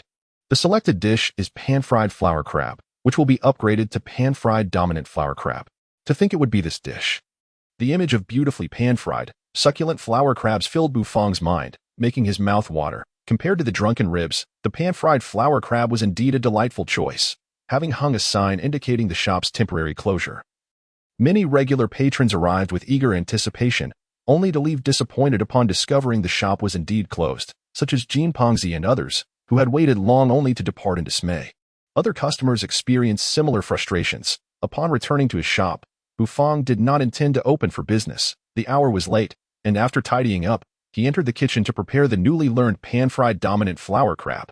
At Fengxian Tower, Qian Bao sat upright in his chair, one hand supporting his chin, his brow furrowed in deep contemplation. So young Master Bu is the owner of that infamous little shop. He dares to come to Fengxian Tower and critique all our dishes. Who does he think he is? He shows such disregard for Fengxian Tower. Qian Bao clenched his fists, fury bubbling within him. Suddenly, he relaxed his grip and sighed. Yet, regardless of the circumstances, this Bu owner's skills are undeniably impressive.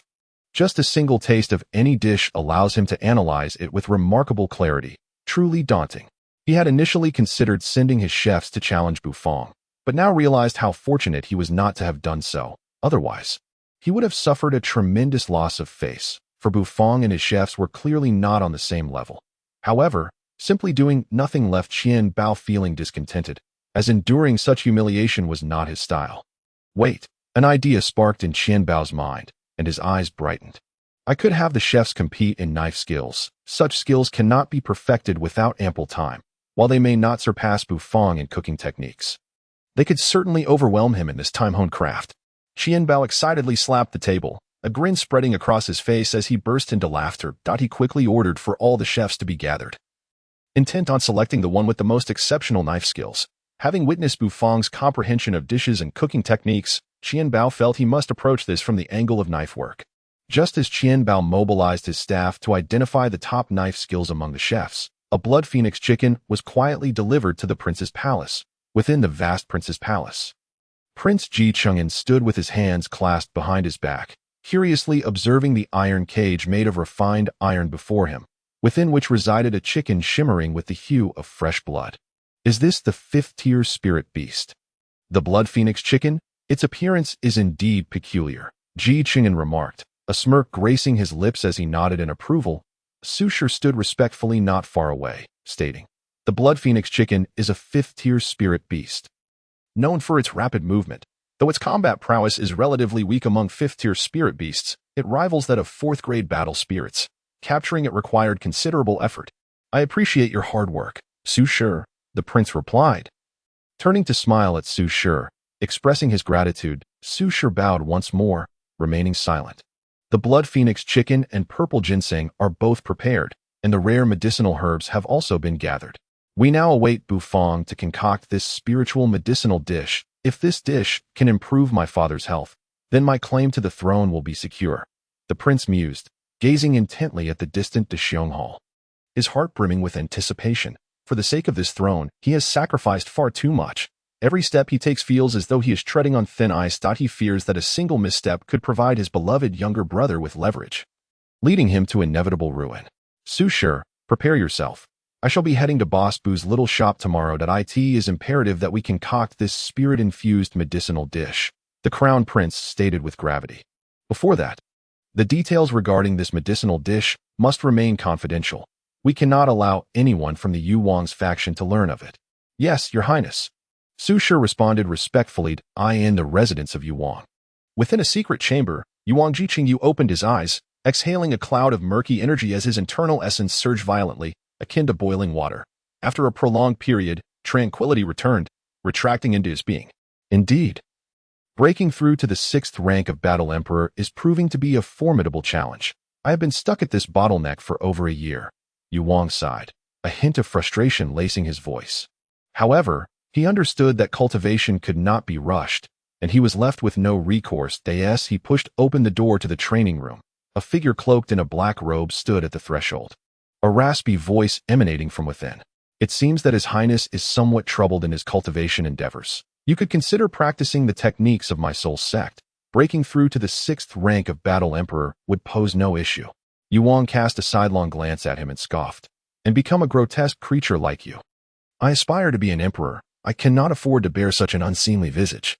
Yu Wang's words were sharp and scathing, yet this was characteristic of his usual manner of speaking. The Grand Elder of the Soul Sect, Han Qianyun, was not offended by the retort.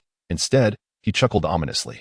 Suddenly, a figure entered from outside, delivering a confidential letter to Ji Qingyu. Nodding in acknowledgement, Ji Qingyu unsealed it without hesitation and began to read. As he continued, his expression grew grave. My elder brother truly goes to great lengths for this position. Resorting to such methods, we are all aware of father's failing health. There is no hope for recovery. Yet he dares to place his hopes on a small shop's medicinal dish. It is utterly laughable. With a surge of internal essence, the letter was consumed by flames, turning to ash and scattering. His gaze turned frosty, laced with a chill. Han Qianyun, it is time for you to demonstrate your utility. My elder brother wishes to prolong father's life. Then I shall not permit it. Tonight, you shall lead a group to that Bufang's little shop and eliminate the owner. Remember, it must be a silent and stealthy assassination. After all, it is rumored that the little shop is rather extraordinary. Han Qianyun's raspy voice chuckled. When it comes to assassination, my soul sect claims 2nd place. And no one dares to claim the 1st. Chapter 75. Pan-fried giant flower crab, Grand Elder.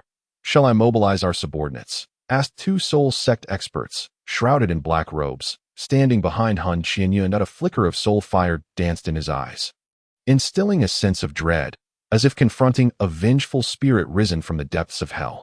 Do you not discern that His Highness Yu Wang is testing us? Although he is allied with our soul sect, he remains a man of the court, while we are a sect. Our interests are typically opposed. Had it not been for his ambition for the throne, he would not dare to breach the taboo of allying with us, Han Qianyun remarked calmly, the soul fire in his eyes flickering with each word. Humans, for the sake of profit, often take reckless risks, regardless of their status. What does the Grand Elder imply? Inquired the two soul sect experts, puzzled. Recently, Han Qinduan and Xiao Jinwang sought refuge in that little shop, successfully staving off the pursuers Xiaomeng and Lian Fu. The power of that mysterious shop is beyond our imagination. It is rumored to be guarded by 9th-tier supreme beasts. Yu Wang's intention is to have us test the shop's strength. If we can eliminate the owner, that would be ideal. Han Qianyan articulated slowly. However, given that both Xiaomeng and Lian Fu are 7th-rank battle saints and have been intercepted, dispatching mere 6th-rank battle emperors to assassinate them would be tantamount to courting death. The two soul sect experts' eyes widened, a wave of cold dread washing over them. Let Along and Hu take the task. They are 5th-rank battle kings and may succeed with the techniques of our soul sect. Even if they fail, the loss will only be 2 battle kings. Han Qianyun concluded ominously. As night fell, the chill of early winter seeped into the air, the gray clouds drifting across the sky, obscuring the 2 crescent moons. Inside the little shop, Bufang had changed into a comfortable outfit, his long hair tied back with a soft string, his forehead smooth and free of bangs. Pan-fried giant flower crab. This dish truly tests the quality of the ingredients and the control over the frying process, Bufang murmured. Making his way to the kitchen, ready to practice the randomly drawn dish, pan-fried giant flower crab. The flower crab, a type of deep-sea crab, is adorned with speckled patterns, lending it the name flower crab. Its flesh is tender and long, resembling silverfish, rich in nutritional value. Of course, this is the ordinary flower crab. Based on Bufang's understanding of the system, this giant flower crab is certainly not an ordinary one. It must be a spiritual beast. Upon entering the kitchen, Bufang noticed a large water tank set on the floor, devoid of water, yet holding a massive flower crab bound at its limbs and claws. The crab was stunning.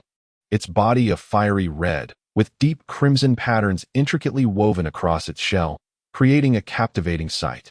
Giant flower crab, a 5th-tier spiritual beast from the wild seas, renowned for its formidable attack power and combat prowess. Generally, they are social creatures, considered one of the feared groups in the wild seas, yet their meat is exquisite and makes for an excellent ingredient. The system seriously presented the information regarding the giant flower crab.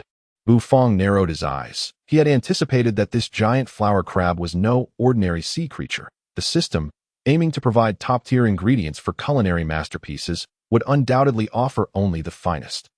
With an expressionless demeanor, Bufang retrieved a sharp-pointed kitchen knife from the table, its blade glinting ominously. With a swift flick, he twirled the knife in his hand, showcasing his dexterity. The giant flower crab lay submissively in the tank.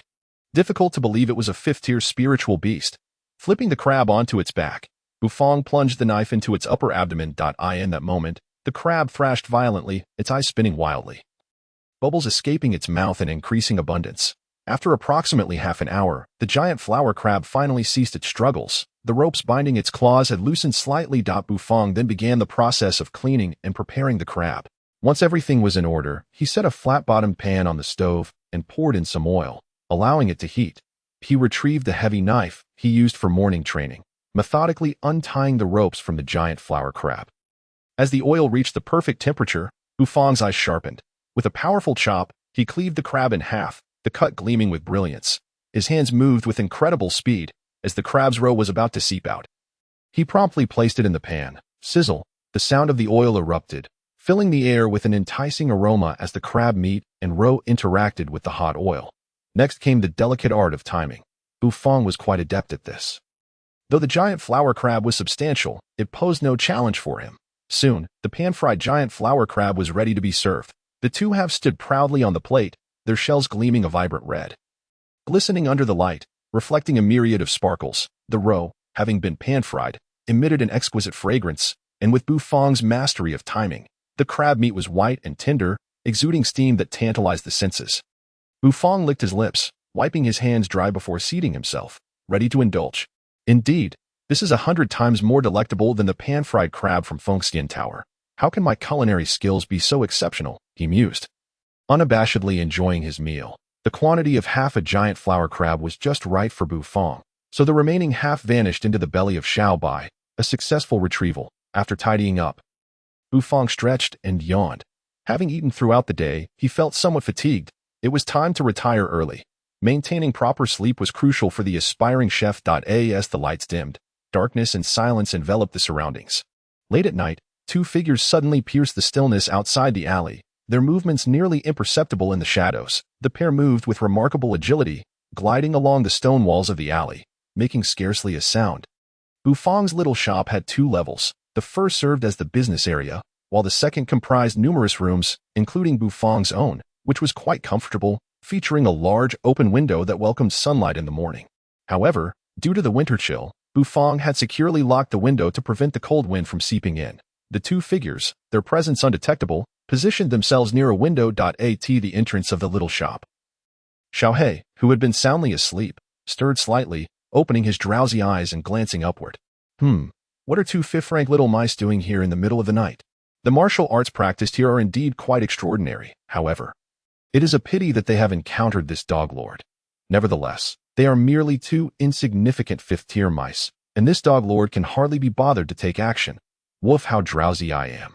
Little Black snorted softly, burying his head once more, drifting off into a deep slumber. The 2 formidable warriors from the Soul sect exchanged a glance, their eyes glinting with surprise. They had not anticipated that the task would prove so effortless.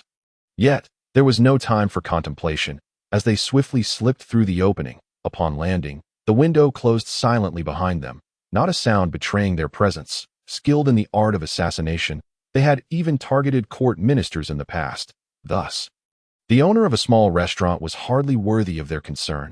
Had it not been for their leader's stern warning to exercise caution before their departure, they would have approached this task with far less trepidation. Given the perceived weakness of their target, Along and Ahu did not enter the bedroom where Bufong resided. Instead, they found themselves in a cold, empty room devoid of any presence.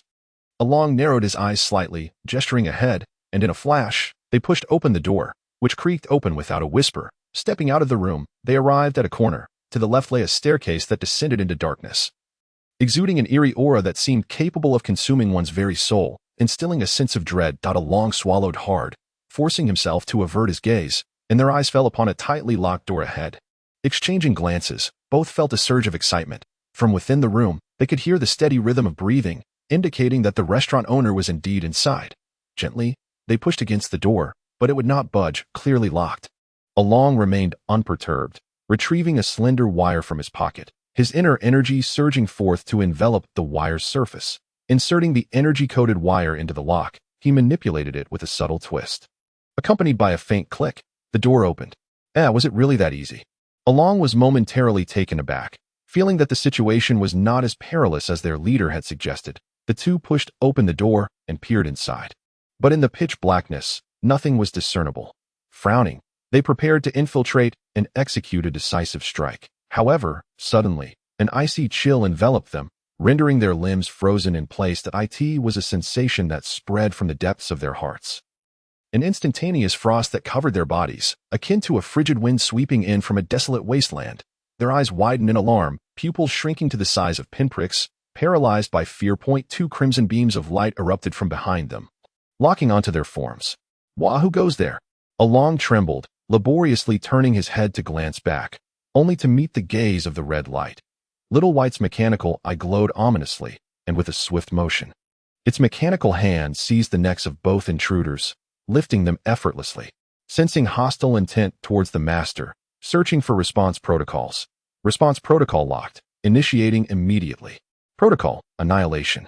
Radiant beams of light shot forth from Little White's mechanical eye as it scanned for data. Upon determining its course of action, the eye transformed into a deep violet hue. The mechanical arm exerted force that Along, filled with terror, struggled to escape the vice-like grip, attempting to channel his inner energy, yet each time he did, it dissipated before he could unleash it.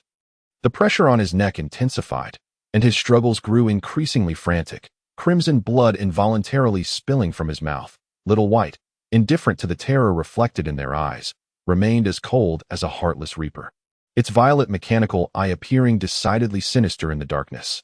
Crack!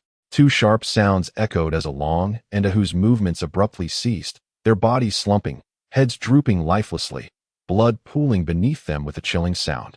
Little White turned away, dragging the limp forms of the 2 men from Bufong's room. The door closed tightly behind them, and the bloodstains on the ground began to vanish into thin air. Bufong sniffled, groggily raised a hand to rub his nose, smacked his lips, and returned to slumber. Bang! Bang!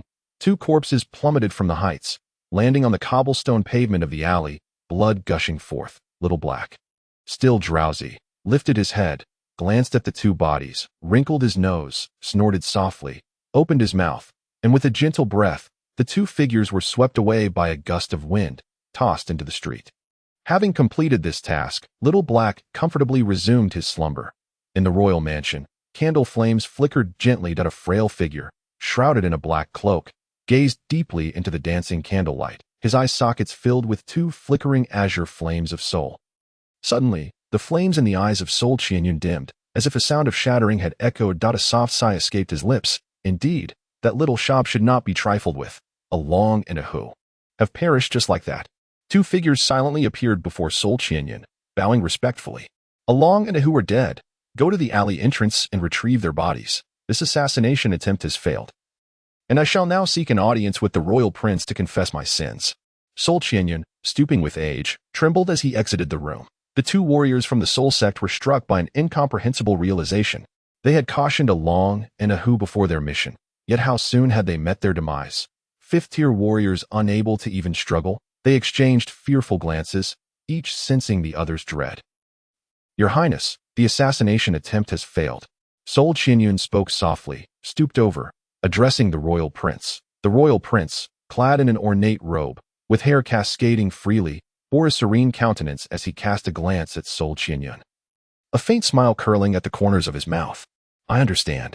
I will ensure your subordinates receive a proper burial. You may leave now. The royal prince spoke gently. Sol Qianyun's flames of soul flickered slightly. And without uttering a word, he turned and departed, his presence devoid of any pressure or aura, appearing as an ordinary, frail old man. However, the royal prince did not dare to underestimate him. Sol Qianyun was the foremost expert of the Soul sect, possessing profound cultivation, and was said to have reached the realm of a 7th-tier war sage, though others claimed he was merely at the pinnacle of the 6th-tier war emperor. Watching Sol Qianyun's figure fade away, the royal prince's eyes began to glimmer with intrigue. This old fox is truly ruthless, willing to sacrifice the lives of 2 war emperors to convey sincerity. Very well. I shall tentatively place my trust in you. A smirk danced upon the royal prince's lips, exuding a sinister charm. The little shop of Fong Fong. What secrets does this suddenly emerged establishment conceal? In comparison to the Soul sect, the royal prince found himself increasingly curious about the little shop. A peaceful night passed as dawn broke. Bu Fong rose as usual, heading to the kitchen to commence his daily knife skills training, wielding a heavy kitchen knife to swiftly chop large radishes. After perfecting his technique, he began preparing drunken ribs, destined to be the breakfast for Little Black, the lazy dog that was bound to become a pig one day. Jean Pongzi and his portly entourage arrived in a flurry, their faces brimming with anticipation. Having closed for a day, Bu Fong had left them longing for his culinary delights. After becoming accustomed to the dishes from Bu Fong's little shop, anything else paled in comparison.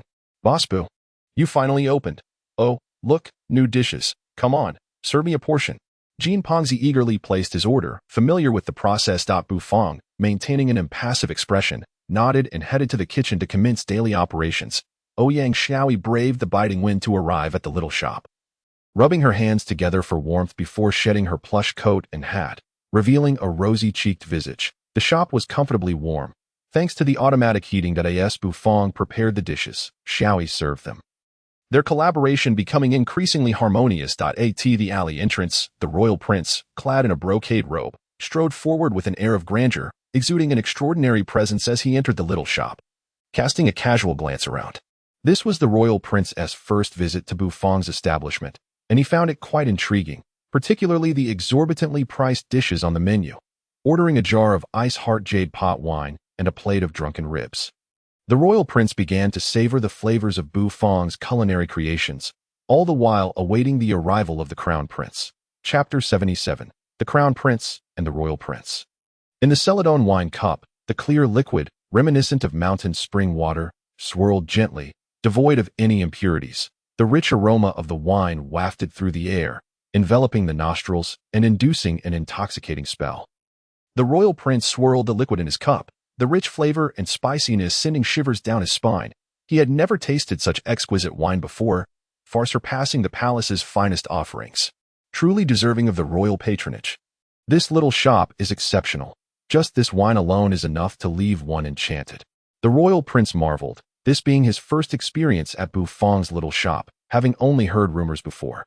He was now fully appreciating the allure of the culinary delights. The wine was indeed splendid, and the dishes were equally remarkable. The vibrant, orange-hued drunken ribs, exuding steam and the rich aroma of meat, painted a picture so captivating that one could not help but be entranced. At the alley entrance, the Crown Prince Ji Chang'an strode forward with his hands clasped behind his back, walking with confidence, accompanied solely by a solemn attendant named Su Shi, who bore a massive iron cage, making his way towards Bu Feng's little shop.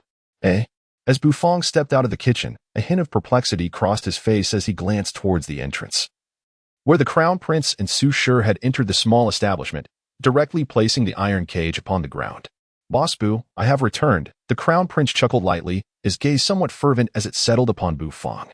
If Bu Feng could successfully concoct that spiritual medicinal dish, it might very well alleviate the Emperor's affliction, and in presenting this dish, the Emperor would undoubtedly favor him more, solidifying his position as Crown Prince and granting him a greater competitive edge.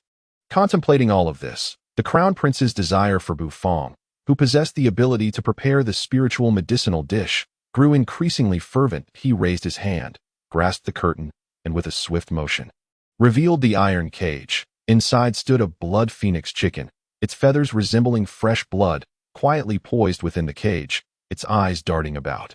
Blood phoenix chicken. Bu Feng was momentarily taken aback, before regarding the Crown Prince with a peculiar expression, surprised that he had gone to such lengths to capture a blood phoenix chicken.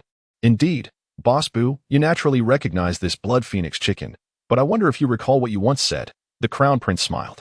Bu Feng, maintaining a neutral expression, circled the iron cage, meticulously scrutinizing the blood phoenix chicken. In his mind, he compared it to the blood phoenix chicken provided by the system, discovering that this one was considerably inferior in both vitality and size.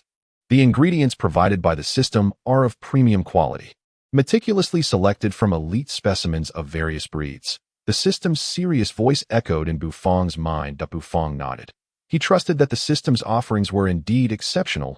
He had indeed promised the Crown Prince that if he could provide the ingredients, he would personally prepare the purple ginseng phoenix chicken soup for him. "Where are the purple ginseng and medicinal ingredients?"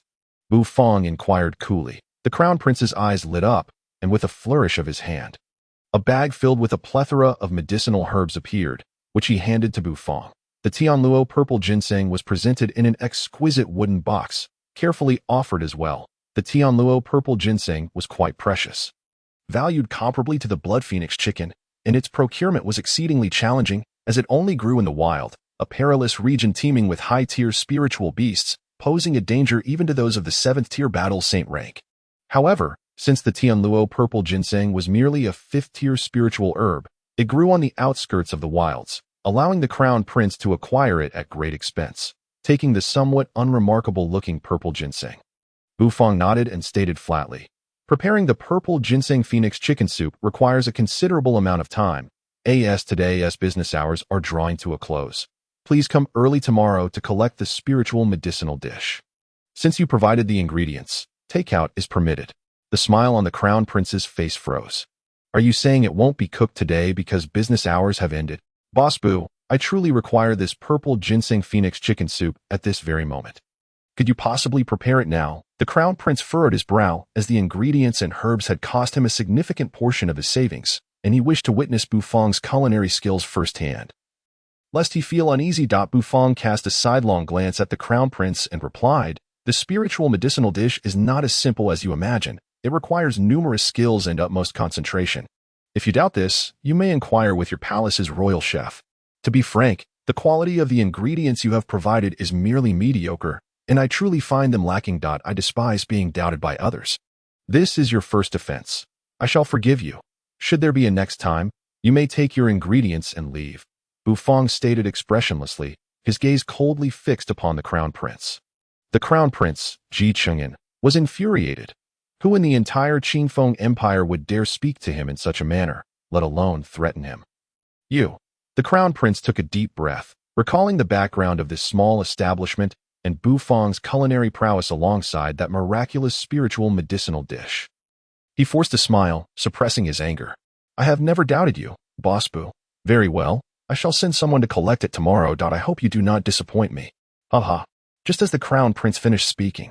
A burst of laughter echoed from a distance, filled with mockery and amusement. The crown prince frowned slightly, turning his gaze towards the corner, where he spotted the elegantly dressed Prince Yu. Prince Yu raised a cup of wine, downing it in one gulp, before standing and approaching the crown prince with a gentle smile, resembling an erudite scholar. My dear elder brother, I did not expect to encounter you here. TSK, are you preparing for Boss Bu to cook the spiritual medicinal dish? To extend Father Emperor's life, perhaps? Prince Yu said with a hint of amusement gracing his lips. Both the crown prince and Su Shi's expressions tightened. They had been so focused on Bu Fong that they had failed to notice Prince Yu's presence in the establishment. How could he possibly be here? The crown prince's heart raced with both trepidation and anger. He shot a meaningful glance at Su Shi, who trembled slightly, retreating a step and bowing to the crown prince. Ha ha. Second brother, what a coincidence. It seems you two have been drawn in by Boss Bu's culinary delights. The crown prince replied with a forced smile, nodding at Prince Yu. Prince Yu, Yu, stood at the peak of the 5th-tier Battle King realm, just a step away from entering the Battle Emperor realm, making him the strongest among the 3 princes. Although the crown prince Ji Qing'an and the 3rd prince Ji Qingxue also occupied the 5th-tier Battle King realm, they were only at the initial stage, significantly weaker compared to Prince Yu. Indeed, Boss Bu's dishes are truly delectable, and the wine is a rare treasure. Brother, you must take the opportunity to savor it thoroughly, Prince Yu chuckled, placing a crystal coin on the table as he slowly made his way towards the exit. The smile on the crown prince's face gradually faded, his expression growing increasingly grim as he watched Prince Yu's figure vanish into the alley. Enveloped in an ominous shadow, with formidable strength and substantial support within the court, Prince Yu Ji Qingyu was undoubtedly the crown prince's greatest rival, a source of daily unrest for him. Boss Bu, is it truly impossible to cook today? The crown prince reluctantly turned his gaze back to Bu Fong, posing the question once more. Impossible, Bu Fong replied coolly, turning to sit in a chair, his expression impassive. Furthermore, the service fee for preparing this dish is 50 crystal coins. Please remember to pay. 50 crystal coins. The crown prince narrowed his eyes, waving his hand to place the coins on the table before sweeping out of the establishment. He was the crown prince. He was not short of money. Su Shi sighed, and, with a furrowed brow, followed in the crown prince's wake. Soon, their figures disappeared from the alley. All right, Xiao Yi, today's business hours have concluded, Bu Fong announced, patting Ouyang Xiao Yi on the head, instructing her to return home first. He then turned to grasp the iron cage, entering the kitchen. With a loud thud, Bu Fong placed the iron cage in the kitchen, stretching lazily as he cast a languid glance at the blood phoenix chicken standing still in the cage. System, if the quality of this blood phoenix chicken is subpar, will it affect the efficacy of the spiritual medicinal dish? Bu Fong inquired, a hint of uncertainty in his heart. Poor quality ingredients will naturally yield a substandard spiritual medicinal dish. This is common knowledge, the system replied sternly, leaving Bu Fong momentarily speechless. He glanced once more at the blood phoenix chicken, which had turned its head, its beady eyes fixed upon him. Well, after all, this ingredient was provided by the crown prince. I cannot lay blame for its inadequacies, Bu Fong mused to himself, feeling somewhat reassured. Closing the shop's door, Bu Fong did not immediately commence cooking. Instead, he took a moment to rest and accessed his system panel for an overview. Host, Bu Fong gender, male age, 20 true qi cultivation, 3rd tier, has reached the level of true qi projection, as a culinary deity in a fantasy world. Future dishes will undoubtedly require true qi. Young man, strive onward. Culinary talent, unknown skills. Level 1 meteor knife skills, 8100, items. Chef deity set fragment, 3-4, chef deity comprehensive rating. Apprentice chef, you can finally begin to cook with true qi ingredients.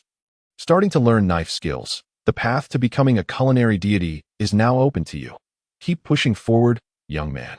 Current crystal coin sales, 3,600 crystal coins, true qi conversion rate, 900-1000, system level, 3 stars, energy conversion ratio, 25%. As Bu Fong immersed himself in the system panel, his expression remained unchanged, yet his heart fluttered with excitement.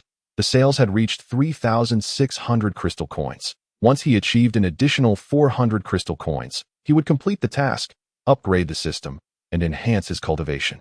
The 400 crystal coins roughly equated to a day's sales. It seems that by the end of tomorrow's business, I should be able to upgrade. I wonder what special rewards await at the 4th tier battle spirit level.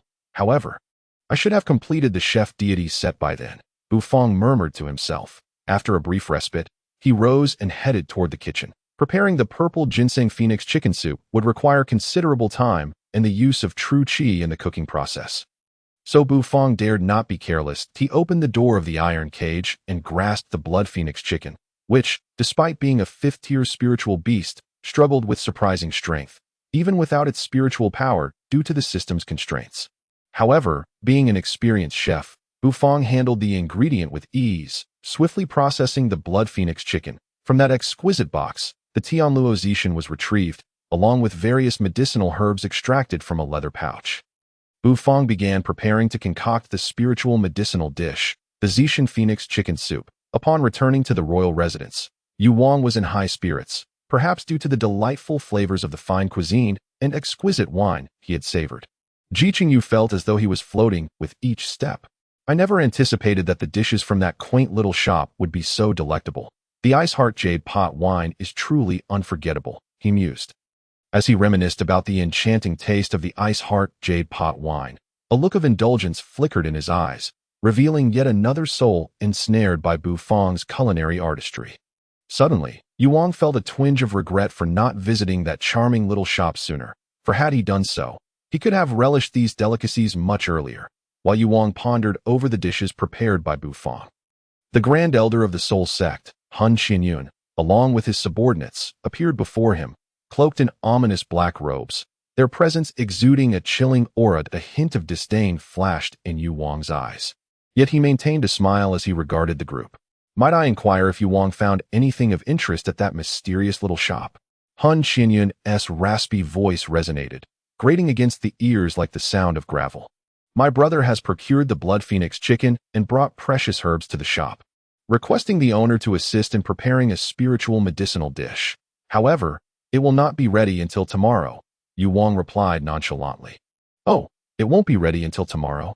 Han Qianyun's eyes narrowed, the flames of soul fire flickering as if in contemplation. Yu Wang nodded, stating, after all, the spiritual medicinal dish is not an ordinary meal. Even the owner of that mysterious shop must invest considerable effort to prepare it. Nonetheless, this news is favorable for us. Does Yu Wang imply that I should bring individuals to destroy the soup tomorrow? Han Qianyun asked. Perplexed. Indeed, it must be obliterated. My father is aging and frail, beset by hidden ailments. Forcing an extension of his life would only exacerbate his suffering. Son, how could I bear to witness my father in torment? Yu Wang replied coolly, then turned his gaze to Han Qianyun, instructing, arrange for some capable individuals from my residence to lie in wait at the alley's exit tomorrow. Remember, it is imperative to destroy that Zishan Phoenix chicken soup. Should this endeavor fail, then you may take your people and depart. Han Qianyun stood aloof in the distance, and upon hearing Yu Wang's words, the soul fire in his eyes quivered violently before he bowed and retreated. Watching Han Qianyun's vanishing figure, Yu Wang smirked and called out into the distance, prepare the horses for me. This prince is heading to the palace. In the left wing of the Tianxian Gate, the prince's palace, Prince Ji Qingyan sat upon his elevated throne, his countenance dark and brooding as he cast a disdainful gaze upon Su Shi, who knelt before him. The corners of his mouth twitched subtly. Betraying the fury he struggled to suppress, Su Shi, feeling a mix of trepidation and helplessness, was acutely aware that the prince had begun to harbor suspicions about him since Yu Wang learned of their intention to visit the quaint little shop. Su Shi, can you elucidate why Yu Wang was present at that establishment? The prince inquired coolly. Your subordinate is unaware, Su Shi replied, his expression stiff. I had merely cautioned you yesterday to keep our plans confidential. And yet, upon arriving at the shop, we encountered Yu Wang. Could this all be mere coincidence? The prince chuckled lightly.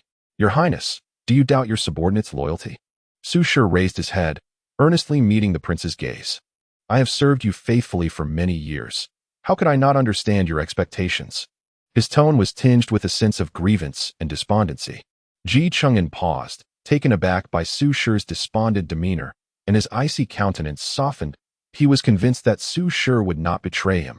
His suspicion had merely been provoked by the unsettling gaze Yu Wang cast before departing. As the esteemed prince, why should he endure the indignities imposed by a mere noble? Very well, I have been blinded by rage. I know of your loyalty, Su Shi. Please, go and arrange for some strong warriors. Given that Yu Wang is aware of our request for Bu Fong to prepare the Zishan Phoenix chicken soup, the path to retrieve it tomorrow will undoubtedly be fraught with peril. We must gather more formidable allies, at least those of the 5th rank Battle King level. Understood, Your Highness. I shall take my leave to attend to this matter, Su Shi replied solemnly, bowing and departing. However, shortly after exiting the prince's palace, Su Shi hurriedly returned, a look of urgency etched upon his face. Your Highness, I have just received word that Yu Wang has entered the palace to meet with His Majesty. The prince's brows furrowed sharply, and a glint of cold fury flashed in his eyes as he cursed under his breath, hastily changing his attire to confront the emperor in the Dexiong Hall as night fell. 2 crescent moons hung high in the firmament, shrouded by swirling dark clouds. At the entrance of the alley where the quaint little shop resided, shadows descended abruptly. These figures, clad in black night attire, emanated a palpable aura, their true energy surging forth. Tomorrow's operation must not falter. We must expedite the arrangement of the formation tonight. Among the figures, a stooped silhouette emerged, 2 eerie flames of soul fire flickering in the darkness. Its raspy voice echoing through the void.